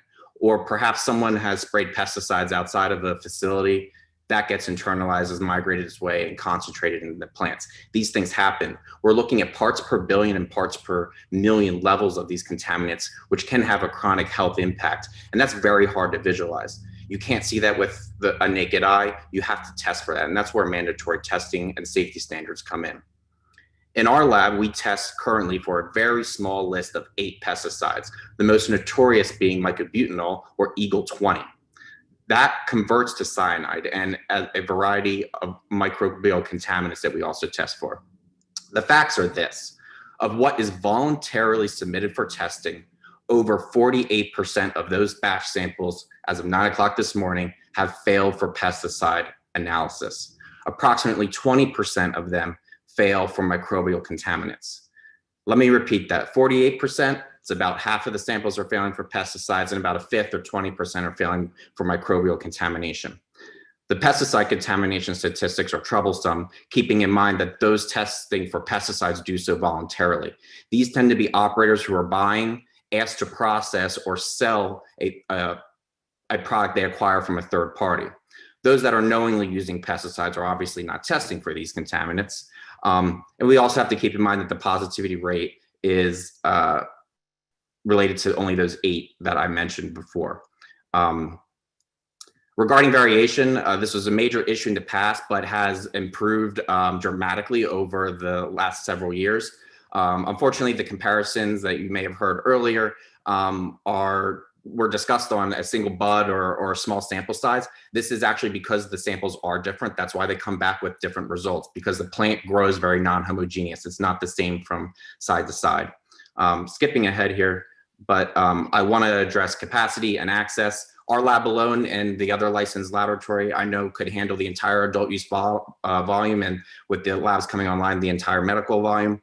And I also want to speak to the members of this committee as the most important thing you can do for the medical program is to introduce these safety testing standards to protect the public health and safety. But operators, this is an expense. I'm not going to lie that we have invested several $1 million in extremely expensive equipment to produce reliable results. So the regulations, the laws need to make room for people to spend their budget on the thing that actually matters and protects patients, which is the last step in the process, mandatory testing. Thank you, Mr. Altamir. Representative Chiazzo. Thank you, Mr. Chair. Just super quickly, Mr. Altamir, I assume you have to calibrate your equipment on a regular basis? Yes, and there's a immense, long, lengthy validation procedure that we go through. Very similar to pharmaceutical industry, we're precise. And there's also something called proficiency testing program, which it's the reference laboratory approach this is actually a better approach, and it's already implemented as part of the Chapter 5 rule that we follow for adult use. Essentially, a blind sample is sent to us with a known amount of material in it. We need to test it and provide that result back to that independent third party, and they grade us if we fell within the acceptable range. If we don't, we have the the main CDC, which governs us, could potentially revoke our testing abilities. Okay, thank you, sir. Senator Hickman. Thank you. Thank you, Mr. Chair. Thank you for being here today, sir. Your lab only tests cannabis, is that correct, or does it test other things? Yeah, we focus on only cannabis. And Mr. Altamir, I'm just curious. I know that a lot of sick people are in hospitals and they eat a lot of the hospital food. Have you ever worked in an industry or in a testing facility that tested food for pesticides? My business partners have. I have not personally. Okay. And if the level, the tolerance, or if there is a zero standard wouldn't most tests fail under that rigor? I will take this opportunity to go into something which I completely agree with. Now, so the way that I understand this process is that this build would not require that 0 level. It would be something that the rulemaking process would address. Could be very scientific here for a second. We can't determine 0, right? It doesn't sound too scientific, but there's no way to actually say that nothing is present. It can't be done. What we do need are levels. We need to know exactly what pesticides to test for, and I, a lab, need to know what levels to test for. It's true we don't have the best information out there, but there is some. Health Canada, Oregon, they've done some actual clinical studies on this. And I will say that the OMP right now for the adult use rules is actively engaging with all of the testing laboratories, having an open dialogue, getting our input on rectifying the issue right now in adult use, which is the ambiguous list of pesticides and the fact that they say 0. I can't test for 0, and I'm not going to do that. I'm testing for what I can comfortably determine and accurately determine is and isn't present. So what is the level that determines the percentage of failure that you mentioned in your testimony? It varies. If you wanted to kind of compare to the Oregon list, they range from like 10 ppb to 100 ppb, depending upon the pesticide. But what about Maine? No, those are kind of the levels that we have applied in our methodologies. Okay, so you've applied something from somewhere else to Maine in order to figure out a way to determine what fails? I'm giving you a reference to compare kind of reasonable levels that our methodologies can detect. We don't report the Oregon levels. We report in the range of 10 to 100 ppb because that's what our technology can determine as being reliably detected. We don't have any rules to determine pass or fail. That's our own internal rule based on our validation and many hundreds of samples that we've analyzed to determine what can be accurately detected. So are you able? Oh, sorry. Do you have a follow-up? Yeah. Yeah, just one more. I guess I'm just trying to figure out when you say that 48%, I think you said failed. I guess I'm just trying to figure out failed by what standard? They test over our level of quantitation, meaning when we analyze for this material, we can tell you, we can see the pesticides level and tell you that it's present.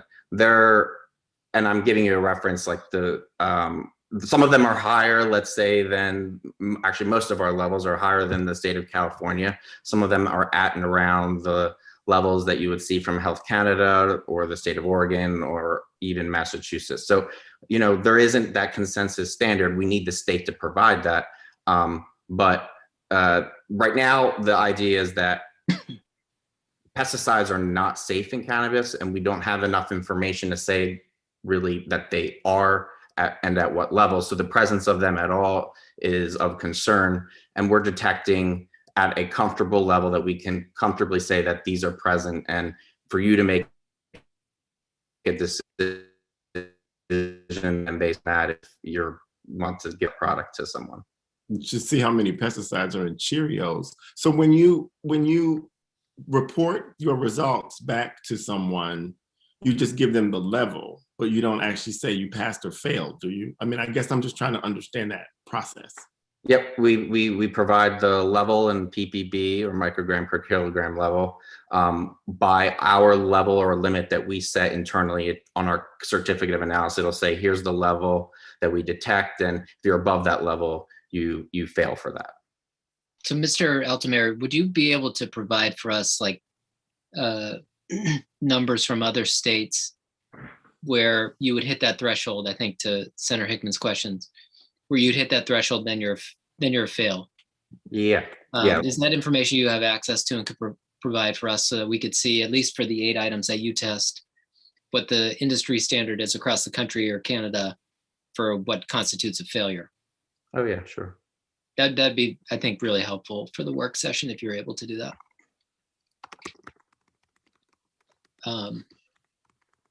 Was there a question? Was it Representative Corey or, sorry, Senator Hickman? Yeah, I you saw a had hand, but it's actually gone now.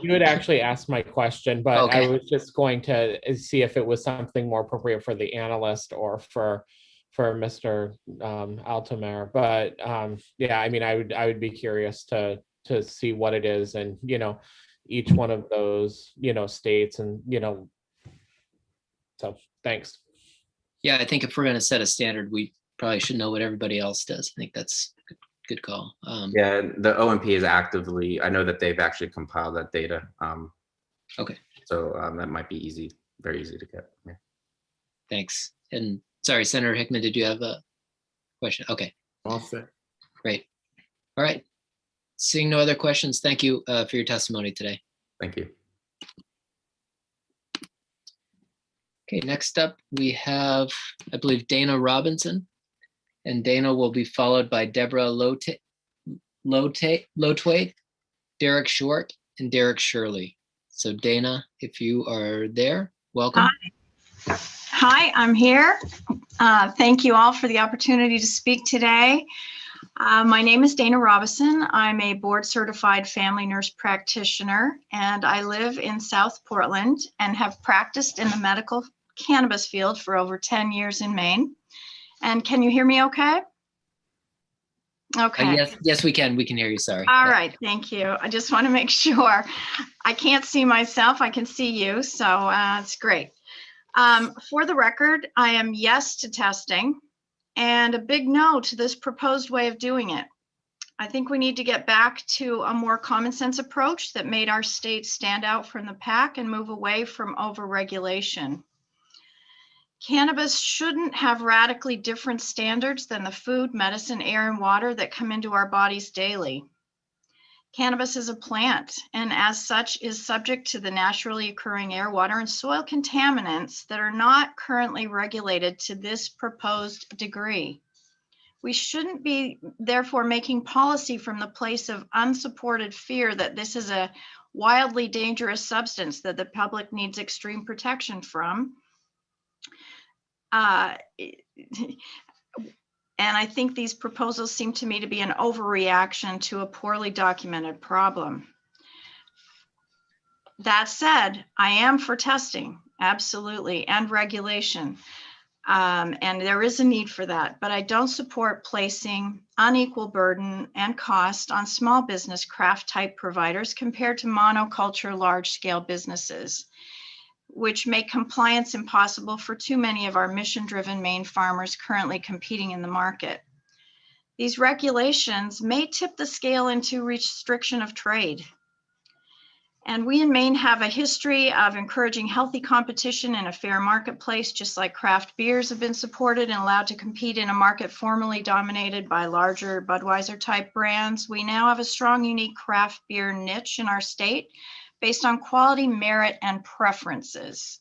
The cannabis movement in our state of Maine also is a new cottage industry that arose from a grassroots movement over the last 15 years and ended up with the legal status we now enjoy. Maine's medical cannabis program started mostly as local farmers growing a plant that they knew from experience, study, and empirical evidence that it could improve quality of life through health, healing, and symptom reduction. We all recognize the past and how we got here.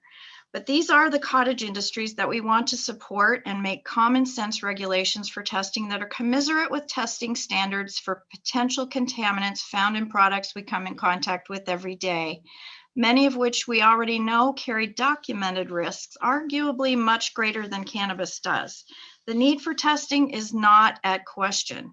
Testing and testing standards and enforcement are warranted and encouraged absolutely, especially as competition rises and more opportunistic interests have entered the field. But we need an approach, again, commensurate to the problem and also having the same regulatory depth as other products in the marketplace. I've heard several good suggestions today, such as the GAP and agriculture program, and tracking tracking similar to what people are doing with alcohol, for examples. Considering other options, such as random, regular, periodic testing of end products to ensure that vendors are complying with the intention of the program. which so many of our population have experienced in my 10 years of practice with over 15,000 patients. None of my patients, to my knowledge, have been harmed by their medical marketplace products, even when they were using less desirable voluntary testing or none at all. In summary, the current proposals add significant costs to patients and burden to producers with no foreseeable additional health benefit. We don't want to see Maine make the mistake of losing our mission and risking squelching some of the finest niche products in the market. I don't agree with testing at every stage of products development, and the labeling requirements proposed here are unprecedented for other substances. So let's reconsider if our true intention is to make a difference in the health risk to the human body rather than go to extreme over-regulation, and focus on lived health outcomes over fear, revenue, or stigma, and find a common sense Maine solution to this problem. Thank you. Thank you, Ms. Robeson. Any questions from the committee at this time? Okay, seeing none, thank you for your testimony today. Thank you. Okay, next up, we have Deborah Lotwaite, followed by Derek Short, and then Derek Shirley. So welcome, Deborah. Welcome back. Oh. Can you hear me? Yep, you're good. Okay. Hello, Chairman Lucchini and everyone else on this committee. Thank you again for your stick-to-itiveness today.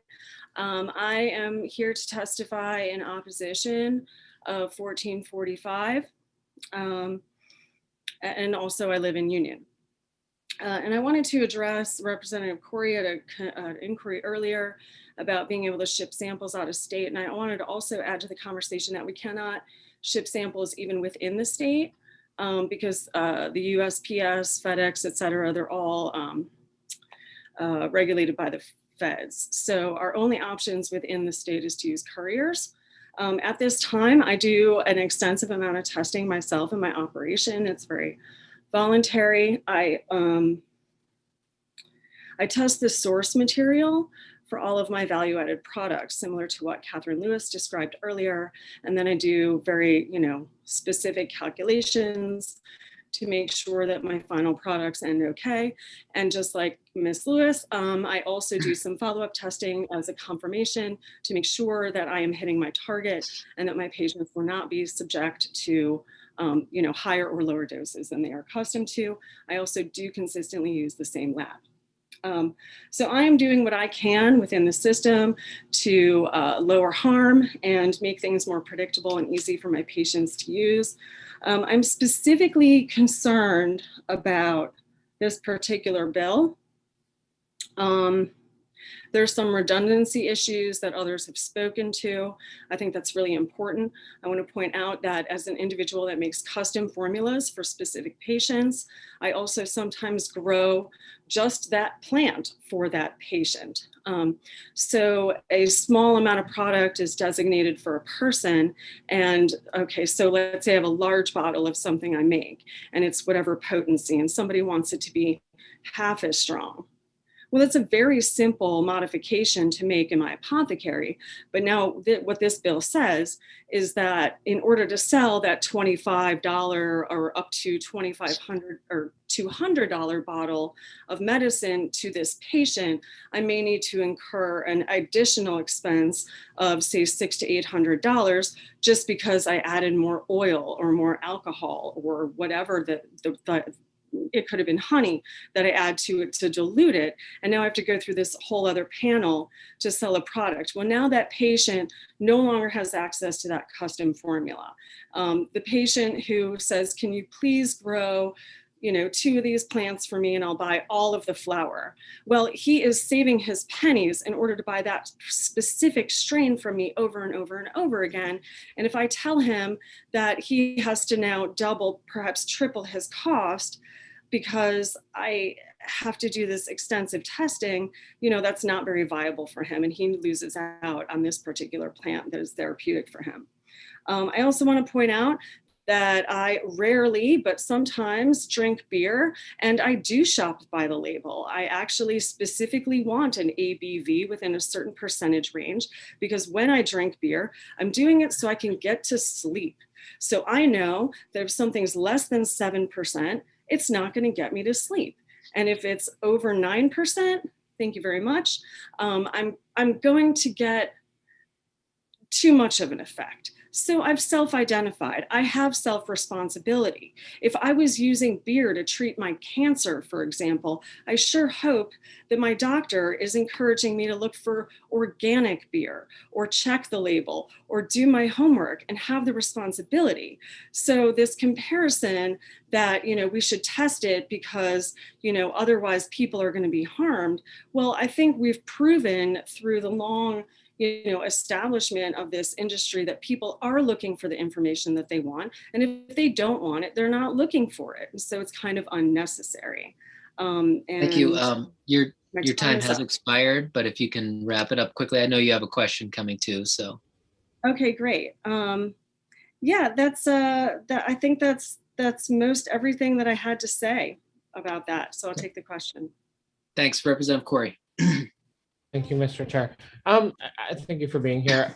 I have a question about this home testing and how that works. Is it, a test that, you put a sample on a thing and it produces the result right there? Is there some kind of an analyzer involved and some kind of a consumable from a laboratory? Or is it something where you do part of the process at home and then you send it to a laboratory to deliver a result? I'm curious about how this home testing, works, or, outside of a laboratory test. Thank you. Yes. So what I can tell you about the home test kits, they are qualitative testing. So they do not do the quantitative testing that a certified laboratory can do. Now, the technology is similar, but we are not trained chemists and we don't have calibrated machinery.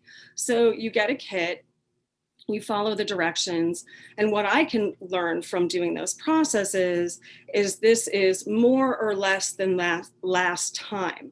Or I can say this one is stronger than this one, because I can only do a comparison within that qualitative analysis. So if you're looking for hard, fast numbers, you have to use a certified laboratory. Does that answer your question? Yes, it kind of does. Is there a way that for at least our work session, you can, provide us with sort of what, some of these options it sounds like caregivers are using to look at their products? I can, and I think you'll be a little disappointed to learn that they're kind of shady underground home kits. And I don't mean shady like they're not worth anything. I just mean that this kind of started with people in the black market having a desire and a demand for testing. And so kind of doing this in the shadows a little bit. And so I can provide you the information. The testing is very affordable, and there are a lot of people like myself and Catherine Lewis and probably many, many more who do a lot of this testing within our operations in order to keep our tests down. But then when we need those final numbers in order to do processing to make a targeted dose within a finished product, we absolutely have to use that lab because we would be doing a disservice to our patients otherwise.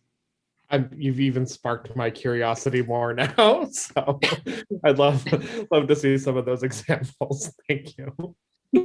Thanks. Representative Wood. Thank you, Mr. Chair. Deborah, thanks for being here for a long day. So what you just said about, the home testing is qualitative and the lab testing is quantitative, so that's a difference. And the other difference that I think I'm hearing is that the testing that people like you do on your own, you're doing a sample. Is that correct? Whereas in the bill, it's required that each plant be tested. Is that another difference? So my understanding is that the language in the bill is calling for testing of any product prior to So after any alteration and prior to any transfer. Okay, so if you have a wet plant and then you dry it and then you're going to sell the flowers trimmed, you have to test it in order to make that transfer, that sale. And so likewise, a transfer to a store, a transfer to a patient, a transfer to a processing lab, a third-party manufacturer, that would all need to be tested in advance. And then testing is also required after alteration. And that was the example I gave about if a particular patient wanted a half-strength tincture, I can do that very simply, and I actually am not likely to impose an additional cost on them for that service just because it's so straightforward. But if I had to send it to a lab for, $600 worth of testing, then I would have to pass that on to them or decline the work in the first place. Okay, thank you. That helps. Thanks. Any further questions at this time? Okay, seeing none, thank you for your testimony. Thank you very much to all of you. Actually, Deborah, if you can hold on, we have another question. Senator Hickman. Thank you, Mr. Chair. I was trying to find the button. Would this be akin to the home testing versus the lab testing, akin to something like people who take a test at home and then have to have it verified by the doctor to make sure that there might be a newborn coming? Absolutely. Thank you. Any other questions? Okay, seeing none. Thank you again for your testimony. Thank you all. Okay, next we have Derek Short, followed by Derek Shirley, and then Jennifer Jameson. So welcome, Mr. Short. Hi, my name is Derek Short. I'm from Benton. I'd like to thank all the members of the VLA for sticking with us all day. I know it's a long day. I am against LD 1445. I am not against testing, however, but I can't support this bill. Testing is unreliable right now. Some people are getting test results back somewhere between 20% plus or minus. Which it's going to be hard to hold somebody down to a certain number if the laboratories can't produce it and can't pinpoint it. I don't agree on test at every stage. I think once you test the bud, test the concentrate, once you add it to a chocolate or whatever, it's not going to change the contaminant level. But I do believe if it goes through like this, if this LD goes through like this, it could really put a crunch on some of the smaller edible producers out there. You test your bud, that's 600. You test your concentrate, that's 600. And then you test a batch of cookies. Let's say there's 50 cookies. That batch is going to cost you another $600. And then you can't sell it till you get the results back for 2 weeks. And then if it's off by a certain percentage, you have to throw it and start over. There's little proof that the testing is needed in the manner that this bill is laid out. I think random testing would be a great idea with some education, with an education program. That should be the vessel if the testing is to go forward. There's maybe 2 labs out there right now. We can't ship out of state, so we're kind of held to what we have available. But you can send samples out to different labs from the same bud and get a different result. But this is definitely a for-profit testing idea set out by corporate America. And that's why I do not support it. I think that's it.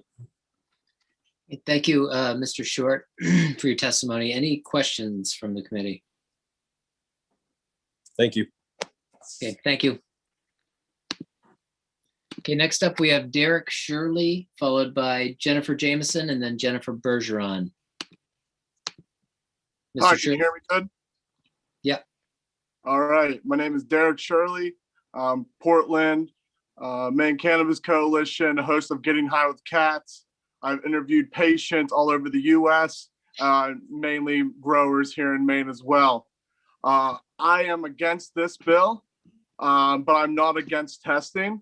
I'm against the overregulation of what OMP has right now against these rules, or with these rules, and how much power and how much requirement of testing they will require. I want to bring up, everyone's talking about what pesticides on the shelves and stuff. Let's remind people there's cigarettes on the shelves. There's literally cigarettes that do not pass the same testing at all.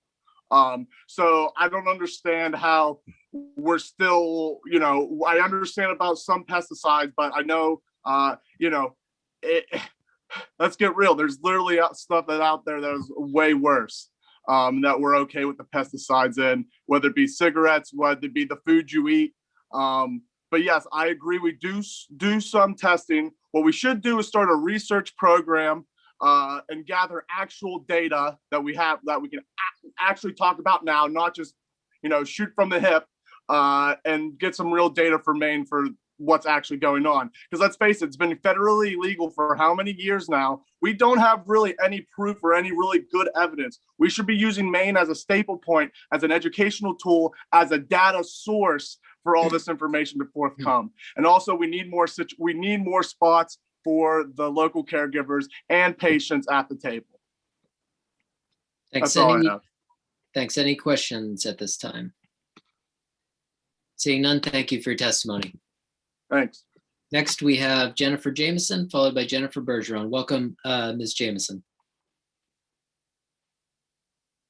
If you can hear us. I think you're on mute. Sorry. Yes. Yeah. Okay, I'm sorry.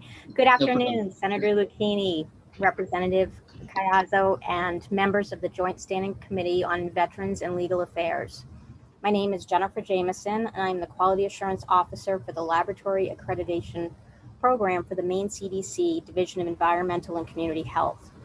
I'm here today to provide testimony on behalf of the Maine CDC and will be speaking in opposition to LD 1249, an act regarding the testing and safety of marijuana and marijuana products.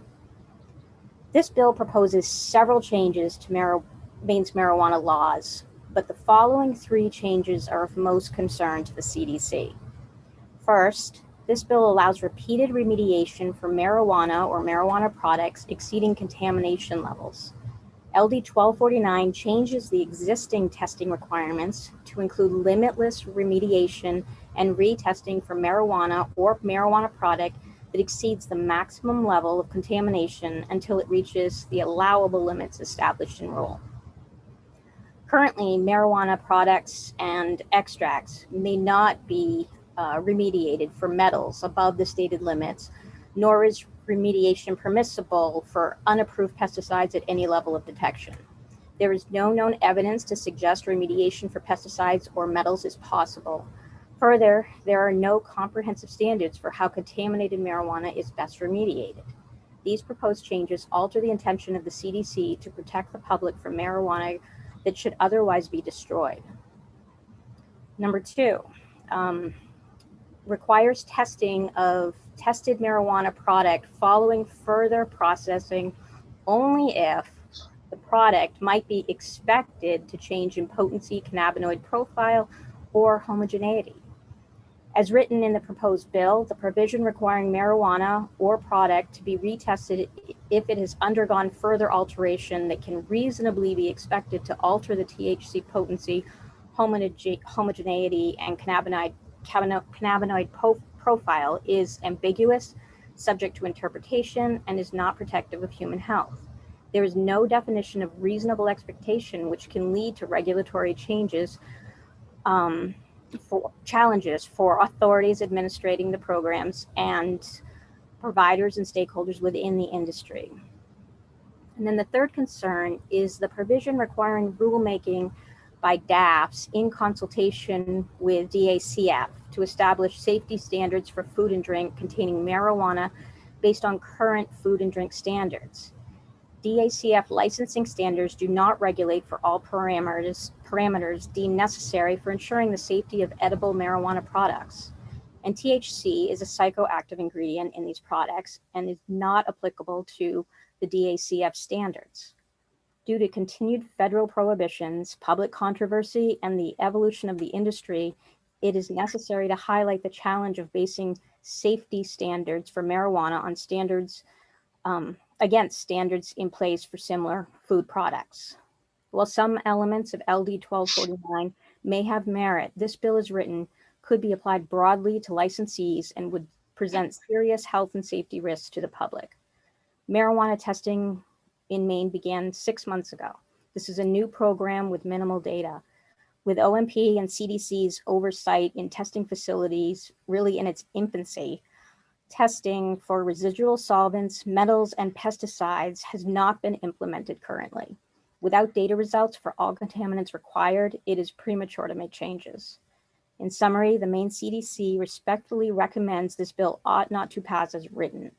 Thank you for your consideration of this matter and for the opportunity to provide testimony today. I can address questions from the committee, and a representative from the Maine CDC can be available for work sessions.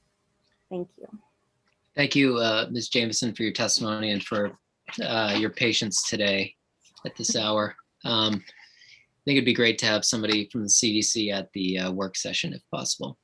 So, Senator Hickman. Thank you, Mr. Chair. Thank you, Ms. Jameson, for being here. I just have a quick question unrelated, that maybe we can talk about again. Why do you think that there are no mandatory requirements for our food to be tested for contaminants when we know they exist? Yeah, so some food is tested, and it's tested by USDA. It's not something that we necessarily take on at the state level, just as we would prefer this to be at the federal level for marijuana. Some products are tested. That's why some are recalled. Any other? I think Senator Hickman's frozen. Oh, sorry. Is there a follow-up? Okay. I can't. Okay. All right. I just have a follow-up. Can you hear me now? Yeah, now we can hear you. Yep. I guess for the work session, I think for me, the question is about mandatory testing for anything that is available for me to buy at the grocery store. I don't believe there are any requirements that Cheerios be tested. So that's my question. Why do we not as a society mandate testing for everyday products that people buy to eat? I can answer this with some information I learned from the Board of Pesticide Control, that the majority of the products out there are not contaminated with high levels of pesticides. Marijuana is different in that it is such a cash crop and so valuable that people are all across this country using pesticides, herbicides, fungicides on these products to make sure they can sell them. Great. Well, thank you, Ms. Jameson, for your testimony and for, like I said, sticking around on a Friday night to testify. We appreciate it. Thank you. Thanks. Okay, next up on the list, we've got Jennifer Bergeron, followed by Joanne Davis and John Engler. So welcome, Ms. Bergeron. Thank you. Good evening, Senator Lucchini, Representative Chiazzo, members of the VLA committee. Thank you for taking the time to listen. I'm Jennifer Bergeron. I'm a caregiver from Winslow and have a grow in Waterville, Maine. So I am here today. I'm just basically going to focus on the two bills that are more important in my life. So Bill 1445, I'm going to say ought not to pass as written. So my issue here is mostly that there's some unnecessary, I believe, testing. I don't believe that we should have to test a crop by strain. I don't believe we need to test for the THC level.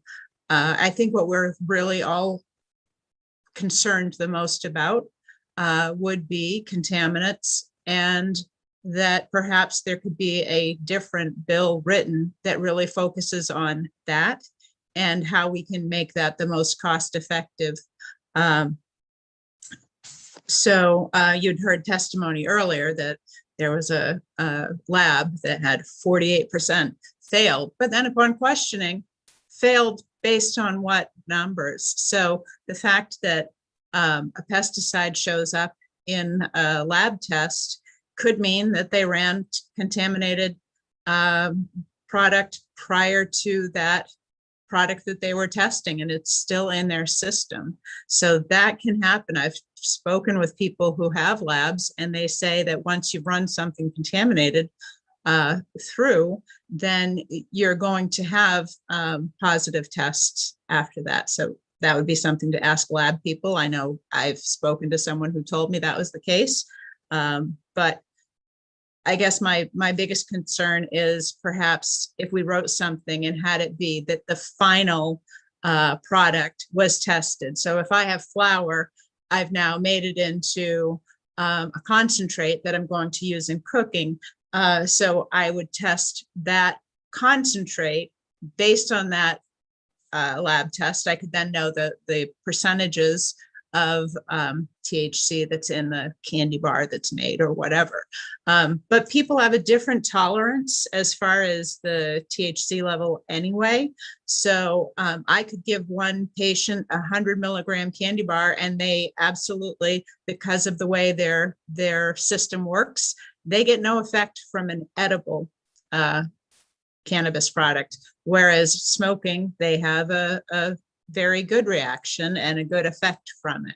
If I had one square of a candy bar that was a 100 milligram candy bar, so perhaps 8%, I could be asleep for hours because, you know, it's not going to give me the same effect that it gives somebody else. I would have a very strong reaction to it because I have a low tolerance. So I would be napping in the corner. It's not a party drug for me. Anyway, I also want to get to 1452.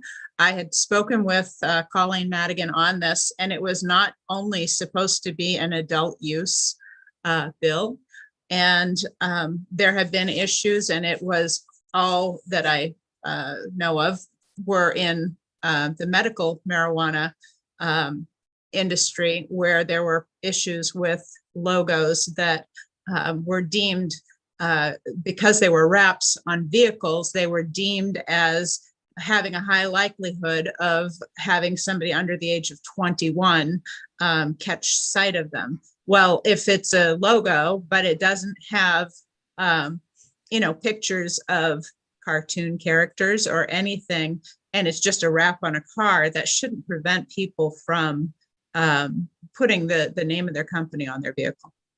Thank you. I'm sorry I ran over. Okay, thank you, Ms. Bergeron. Any questions from the committee at this time? Seeing none, thank you for your testimony. Thank you. Okay, next we have Joanne Davis. If you're there, Joanne. Can unmute yourself, followed by John Engler. After that, we will go to Patricia Callahan. So I'm seeing, okay, so if either Joanne Davis or John Engler can unmute themselves, we'll let you go. We're not seeing anything. So Patricia Callahan, if you're ready, you may testify. Thank you. Whoops, you caught me by surprise. Yes, I thank you again for the opportunity to testify today. I'm here in support of LD 1445. As I said earlier, I've been buying marijuana in Maine for over 3 decades, including legally as a patient for the past several years. And sorry, can you just say your name and where you're from? Sorry. Oh, I'm sorry. I've said it fast. Patricia Callahan, and I did not say Augusta, Maine. Sorry. Thank you. Sorry about that. Yep. I am a firm believer in the caregiver model and frequently advocate that our small home-based caregivers are a tool for healing communities ravaged by the loss of manufacturing and our seemingly ever-present addiction epidemic. And so as I support LD45 and testing, I also want to second, I believe it was Director Gunderson earlier, who brought up it's very challenging to try to balance keeping patients safe with having these very small, specialized enterprises happening. And I hope that as this discussion around testing moves forward, as he suggested, that, we need to take a good, long, hard look at where do we draw that line, because there are small businesses, very small home-based operations who are catering to individuals in very unique ways. And I'd like to see that part of the program stay around as we move forward. However, with that said, my experience requires that I testify in favor of strong testing standards to keep patients safe and appropriately medicated. I frequently advocate on behalf of vulnerable populations, but in this market, I think just about everybody's vulnerable.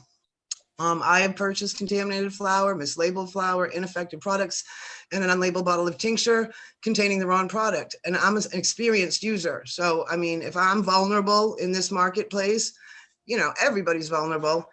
And I think that this particular bill, as you work through it, offers a nice framework for OMP to then use as a foundation to build rules while having this dialogue with the community about tweaks here and there. But to not put forward a strong testing bill is to keep people unsafe in Maine. We have no data to say that we across the board, medical marijuana in Maine is safe. We don't have that data because there hasn't been random testing, et cetera, et cetera, et cetera. So in order to not move forward and feel comfortable not having testing, I think patients need assurances that chances are you're safe. We do not have that assurance at this time, and testing standards, once implemented, will create that database, and then you can say, look, this is this is that, and you tweak. That's part of the process. By just, saying no to testing, we are sort of, I was thinking of Senator Cates. I've known him for years.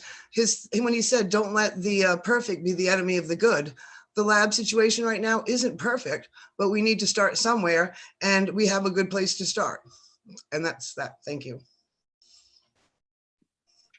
Thank you, Ms. Callahan. Any questions from the committee? Senator Hickman. Thank you, Mr. Chair. Thank you, Ms. Callahan, for your testimony. It is true we don't have data to say that marijuana in Maine is safe. Isn't it true then we don't have data to say that it's unsafe? I can tell you from experience that I have personally had experiences where the marijuana products in Maine that I have purchased have made either me or someone else unsafe in our health, because I turn to this every day and have for decades. So I am very regimented in what I take in, when I take in more because of this circumstance or that circumstance. And so for me, there needs to be a level of specificity for me to succeed with this as a medicine. That's all I'm saying. I am unsafe. When people say, Trish, I want to try medical marijuana, what do? I say, honest to goodness, don't go to anyone who won't show you a test, period. Because you just can't say, I can't guarantee that they will be safe unless they've actually sat and looked at a test. Variance or no variance, it's a starting point. It's good. Yes, it can get better. Yes, it will over time, but we have to start somewhere to keep people safe. But there's no data that says it's unsafe. Data. My experiential data does, and Denny's does. My boyfriend, who's worked as a grower, I can't. In good faith, trust me when I say I would love to have walked away from this conversation last year, because we have been berated for being a part of this conversation. However, it's that bad in some cases, not all. There are great business people out there making great products, high ethics, high standards, but there's enough of not that level that I actually have to stand here and continue to make myself vulnerable to people who disagree with my exercising my First Amendment rights as a patient and someone who has some experience in this arena. Okay, thank you, Ms. Callahan. Further questions? Okay, seeing none, thank you for your testimony. Thank you for your generosity again with your time today. Very much. Thank you. Thanks. So I don't see the other two popped on yet, so we'll go to Elizabeth Ames, followed by Paul Carrier. Welcome, Ms. Ames. Yep. Thank you so much. I submitted my testimony in written form earlier, and I'm aware of that many of my points have been made. So I'll just summarize my testimony. My name is Elizabeth Ames. I'm a resident of Massachusetts, a grateful user of legal medical marijuana. I'm here to speak in support of LD 1445. And what I want to bring back to the table is the voice of a conservative user who's benefited by a law like this. So when cannabis was legalized in Massachusetts, my physician suggested I try it as a medicine for a really serious chronic health condition I've wrestled with for decades. I was quite resistant to this, specifically because I wondered at the safety of what's been grown as an illegal substance for so many years. The point of my testimony is that my physician was able to assure me by showing that safety through testing for all cannabis sold in the Commonwealth is a citizen protection specifically written into our cannabis legislation. So as it reads in Massachusetts, quote, marijuana shall be tested for the cannabinoid profile and for contaminants as specified by the health department, including but not limited to mold, mildew, heavy metals, plant growth regulators, and the presence of non-organic pesticides. So the point of my testimony is the legislation really mentally enabled my access. The access enabled good health, and I have so benefited from the ability to enhance and maintain my good health, my trust, my confidence, and my peace of mind. I encourage you to pass the legislation in 1445 and make this available to others. I'm available for questions if you have any. Thank you for enabling my testimony. Thank you, Ms. Ames, for testifying today and your patience as we've gone through a long day. Any questions from the committee this time? Okay, seeing none, thank you again for telling your story. Yep. Oh, sorry. This is another one where I'd love to have at least the analyst pass us on Massachusetts law with regard to testing so that we can take a look at the way maybe we need a comparative chart, not just that we were talking earlier about the levels and stuff like that, but it'd also be interesting just to have the testing language from each different state. But thank you. So Representative Massachusetts, you think? Massachusetts seemed to be the one that she was at least testifying about. Yeah. Sorry about that. Yep. Okay. Yeah, we'll ask Sam to look into that for us. Next up, we have Paul McCarrier, followed by Samantha Brown and Susan Meehan. Welcome back, Mr. McCarrier. Thank you very much. Paul McCarrier, Monroe, Maine, member of the Maine Craft Cannabis Association. I'm testifying actually against 1445, even though I'm pro-testing. I did email my testimony to y'all. I think this bill is very much well meant, but when we're talking about the actual safety of testing, and when we're talking about what is we're going to be looking for. I think it's important to consider the metrics. So we're going to consider the levels of what we're testing for, and we got to consider what we're testing for, because a lot of what you're going to have be testing for in adult use will show up just in the air. It's probably going to show up on the salad that you just ate this afternoon. One thing that it comes to testing also is I think that it's important, as was said by other people before, that we need to reduce the redundancy of testing. Once you test the product and determine it's safe, it should be able to move down the production line pretty easily and be able to make it where you don't have to worry about having to test it multiple times. The problem with testing it multiple times is that you're going to just increase the cost of that product. And when you increase the cost of that product, that'll put it out of the reach of working patients and working Mainers. And those people will get it on the illicit market, where they're being put at much greater physical risk than even using a possibly contaminated cannabis product, because they will be getting it from the black market. And again, I know I feel like I've said this many times, but the more regulations that you put onto this program and industry, and the more costs that you put onto it, they will be passed upon to the patients, and those patients will be able to get it the old-fashioned way. They'll be able to get it illicitly, and that'll put them at more physical risk than any sort of product that they would actually receive from any provider that could possibly have any contamination. I'm curious if the committee has received any data from New England Poison Control or any healthcare systems about contaminated cannabis.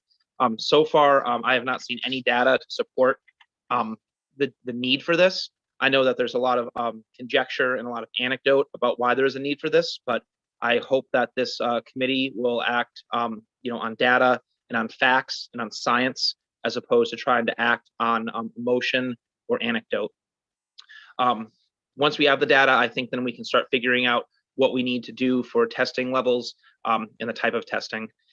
Cannabis is also a living organic plant, which means that there's a wide variety of end results for your final product depending on the environment. If we're talking about your nutrients, your foliar feeds, your soils or hydroponic systems, relative humidity, temperature of the soil, ambient air temperature, and the people who tend it, that'll affect the product that's going to end up being tested. So I feel this begs the question, is this really the committee of jurisdiction to be talking about this issue? This committee does not deal with taxes on cannabis. That issue has been sent to the tax committee. Do you think that the Board of Pesticides Controls should be involved with this conversation, since they are the experts on what is safe to use as a pesticide or a fungicide to deal with pests? And then they would be able to also say what is safe to be put on our food, in our drinking water, et cetera. So I really have to ask, is this really the correct committee of jurisdiction to talk about testing levels, what is being tested for, and whether it is safe or not? Again, I know it's been mentioned before that there are other labs possibly opening up, but right now I only know of 2 labs that are certified in the state to be able to take tests and take testing samples. And I believe it's in Bangor and Portland is where those are located. So that puts it a significant distance away from many providers to be able to get their samples brought there. Because of that, we really have to look at the fact of having an on-ramp if there is mandatory testing decided, so that will be given plenty of time for these new labs to open up, at the same time being able to allow providers to be able to get into better practices to know what they're expected to test for. Finally, again, we're talking about the significant cost of testing. If that cost continues to rise, that will put patients on a fixed income out of reach of legal cannabis, and getting it from the black market will provide them more physical risk than buying product that may or may not be contaminated. Thank you very much for your time. I've sent you my testimony and be happy to answer any questions. Thank you, Mr. McCarrier. Any questions from the committee? Senator Hickman? Yes, Mr. Chair, I just have a question for us. Can we please, for the work session, since the CDC was here, ask them about what data they have about incidences of cannabis illness caused by contaminated product, if they have any data about that at all. Thank you. So Sam, if you can reach out to the CDC, that would be great. Any other questions for Mr. McCarrier? Seeing none, thank you for your testimony. Thank you. Have a great day, everybody. You too. Okay, next up we have Samantha Brown. Welcome. Good afternoon, members of the Veterans and Legal Affairs Committee. My name is Samantha Brown from South Berwick. I have a 9-year-old daughter who uses cannabis as medicine for her pharmaceutical resistant seizure condition. I'm a co-founder of Maine Children for Cannabis Therapy and co-chair for Maine Cannabis Coalition. I testify today in opposition to LD 1445. As a parent of a child who uses cannabis as medicine, one may ask why I'm not in favor of harsh mandated testing such as this bill. May I then ask why you're putting the cannabis industry on a pedestal with higher standards than the rest? I had listened to the work session this very committee held on LD 656, an act to strengthen the integrity of the Office of Marijuana Policy, in which it was said that we should not make this one department more stronger in integrity laws than the other. If our foods are highly regulated, why are they still so poisonous? Is government regulations efficient at making clean product? I hardly think so. Fruits, vegetables, and grains, including our sensitive babies' foods, are tainted with many different toxic metals, pesticides, and fungicides, some in which are banned in other countries. FDA organic foods are not even pure. FDA lists 93 different chemicals in tobacco. To name the few I can easily pronounce: lead, mercury, formaldehyde, and arsenic.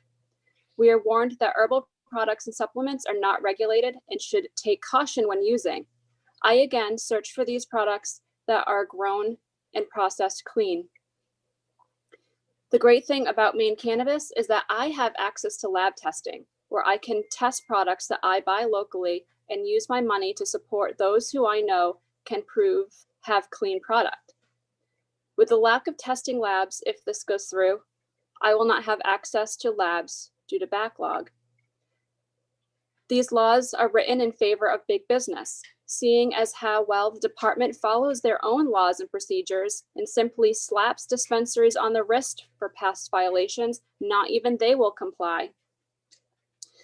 The term in this bill, best practices, is made by the company that destroyed medical marijuana programs in other states, hired here in Maine to lobby garbage terms in the disguise of public safety, but really here to destroy the small business model. The language regarding tracking will reinforce the department's weak argument to employ the expensive, disastrous, and overreaching track and trace system. This bill gives the department way too much rulemaking authority. I am completely against giving the out-of-state corporate lobbyist-run department more authority. I don't disagree with testing, but this bill is horrible. In conclusion, do I believe that patients should have clean medicine? Yes, I absolutely do. But let's stop scrutinizing the cannabis industry by destroying livelihoods and patient medicine by regulating them out of business when every other food these patients consume is toxic. Please vote ought not to pass. Thank you. Thank you, Ms. Brown. Any questions from the committee at this time? Okay, seeing none, thank you for your testimony. Next, we have Susan Meehan. Welcome back. Thank you. Yep. Chairperson Senator Lucchini, Chairperson Piazza, and members of the Veterans and Legal Affairs Committee.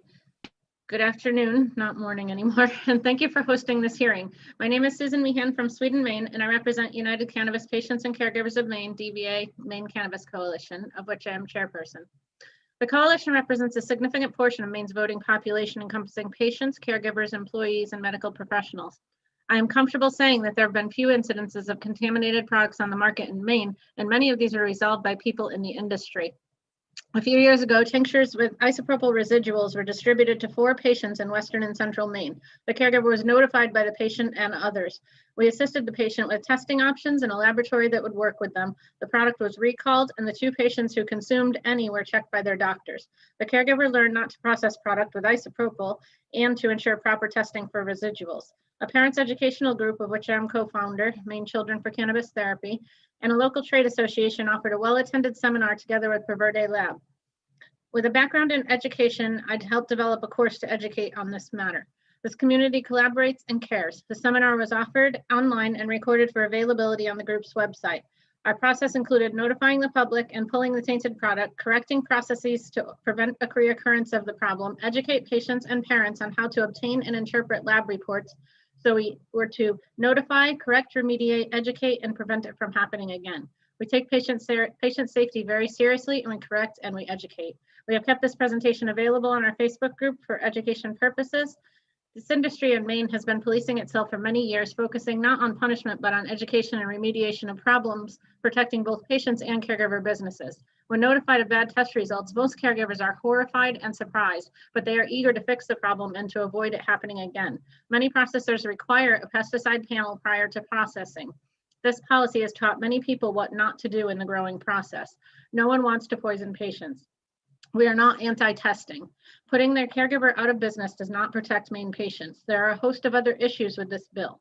In a meeting this week, our lobbyist expressed that we would be happy to work with Representative Hymanson to develop a workable and affordable testing program. Another case cited by Director Gunderson a few weeks ago in a VLA hearing is another fine example of Maine's caregivers looking out for the safety of Maine's patients. Nothing mandated, nothing required, yet the lab owner made certain that pesticide-laden product did not end up in anyone's medicine and turned the tainted product over to OMP. Further, placing more trust in OMP to devise rules that will decimate Maine's craft cannabis caregivers concerns us. This bill as written leaves too much to the rulemaking process that is not in line with current Maine law, Title V, and may result in oppressive costs that are impossible to sustain. This is our biggest problem with the bill as written. We are not anti-testing, and many of us test to ensure content and safety. Where are the examples of the injured and sick patients? Cases are very isolated and very rare if founded in truth and science at all. A business growing a 30,000 square foot adult use crop compared to a 500 square foot medical grow is not a fair comparison. By the time I have a tincture formulated and labeled for sale, at least 2 different tests have already been run. The marijuana flower was tested for pesticides, the concentrate was tested for residuals and cannabinoid profile, and I like to test my process and my mad math skills, so the final formulation is also tested for a cannabinoid profile. There is little to zero reason for me to test for residuals, but initially, pre-8 years experience, this was very important. When extracting an acidic product with ethanol, residual testing is absolutely called for. Any parent who wants to extract their own medicine is taught by me to test for residuals in my lessons. When I was still learning the process and learning about ethanol and its characteristics and reaction to pressure, vacuum time, and low heat, we did a lot of residual testing. I know how a process that ethanol can't sustain unless I'm using acidic formulations, and this has been proven time and time again. Some other speakers like Catherine Lewis also mentioned lab deviation. That's true in your pharmaceutical labs as well. Phenobarbital blood plasma levels, for example, can't be compared from one lab to another accurately. Collecting data for a state-operated reference lab is an awesome idea. I think utilizing program funds that this program generates should be a priority to do this. The science would be amazing, and it could be part of the solution to the long-term safety of our patients. I have some other examples, but I'll stop there and submit written testimony to summarize if you would like. Sure, yeah, if you'd like to summarize to finish up, you can, and we'll certainly look for your written testimony. There's one more example. When my daughter was hospitalized in 2016 in Boston, Tufts Hospital tested our well, our air quality in the home, and her 4 formulations of cannabis for everything under the sun. Her Caesar Rescue formula tested as intentionally formulated at 3% ETOH alcohol and 23 milligrams per ml THC. I was aiming for a 3% ETOH and a 24 milligrams per ml. There were 0 pesticides or other harmful substances from her other, from all the caregivers that helped me. Again, we would be happy to help in devising a fair and good testing program for the safety of Maine's patients. Thank you, Ms. Meehan, for your testimony. You're welcome. Any questions from the committee? Senator Hickman. So thank you, Mr. Chair. Are you a scientist, and or you just had to figure all of this out in order to provide the best medication for your daughter? Well, I have a strong science background, but I'm actually a mathematician. I have a bachelor's in math, and my master's degree has little to do with cannabis or math. It's cultural sustainability, but the mathematics background certainly gives me a great background to calculate formulations and calculate percentages. And I think calculating percentages is the part that confounds most people trying to calculate formulations and figure out what their end result is going to be. I'm rarely off. If I formulate based on knowns from a concentrate, it's a pretty good bet that the final formulation is going to be true to what I want it to be or very close, but there are certain deviations there. There's deviations within the lab's testing. There's a 10% error margin. And then there's my human error and the capabilities of my scales. So if I'm formulating for microdosing, for example, for a young pediatric patient, and the doctor wants a 1 milligram per ml formulation, then that's absolutely going to be tested and confirmed, and we're going to be as close as we can on that percentage, on that number that the doctor would like us to aim for. I specialize in pediatric formulations and offer low-cost, safe, affordable medicines for them.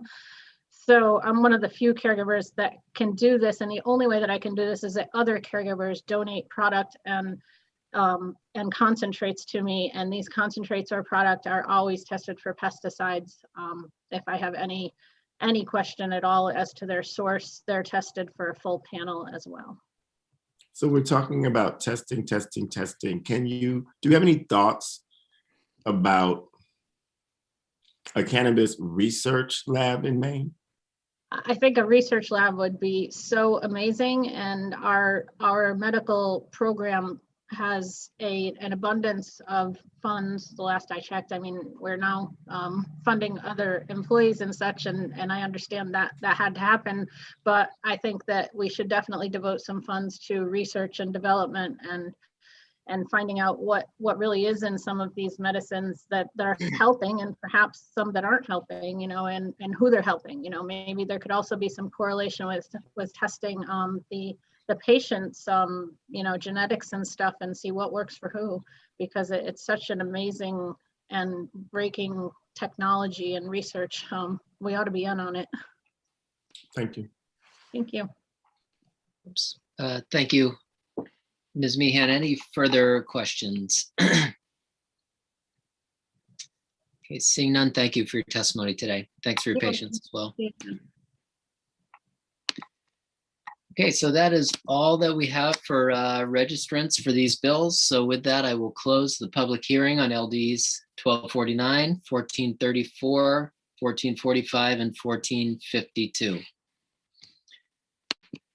So with that, that concludes the work of the committee today. Thank you all for sticking around for this long afternoon. Thank you, Darlene, for subbing in and sticking it out this entire time. I don't think you knew that's what you signed up for. Oh, no, I did. It's not my first rodeo.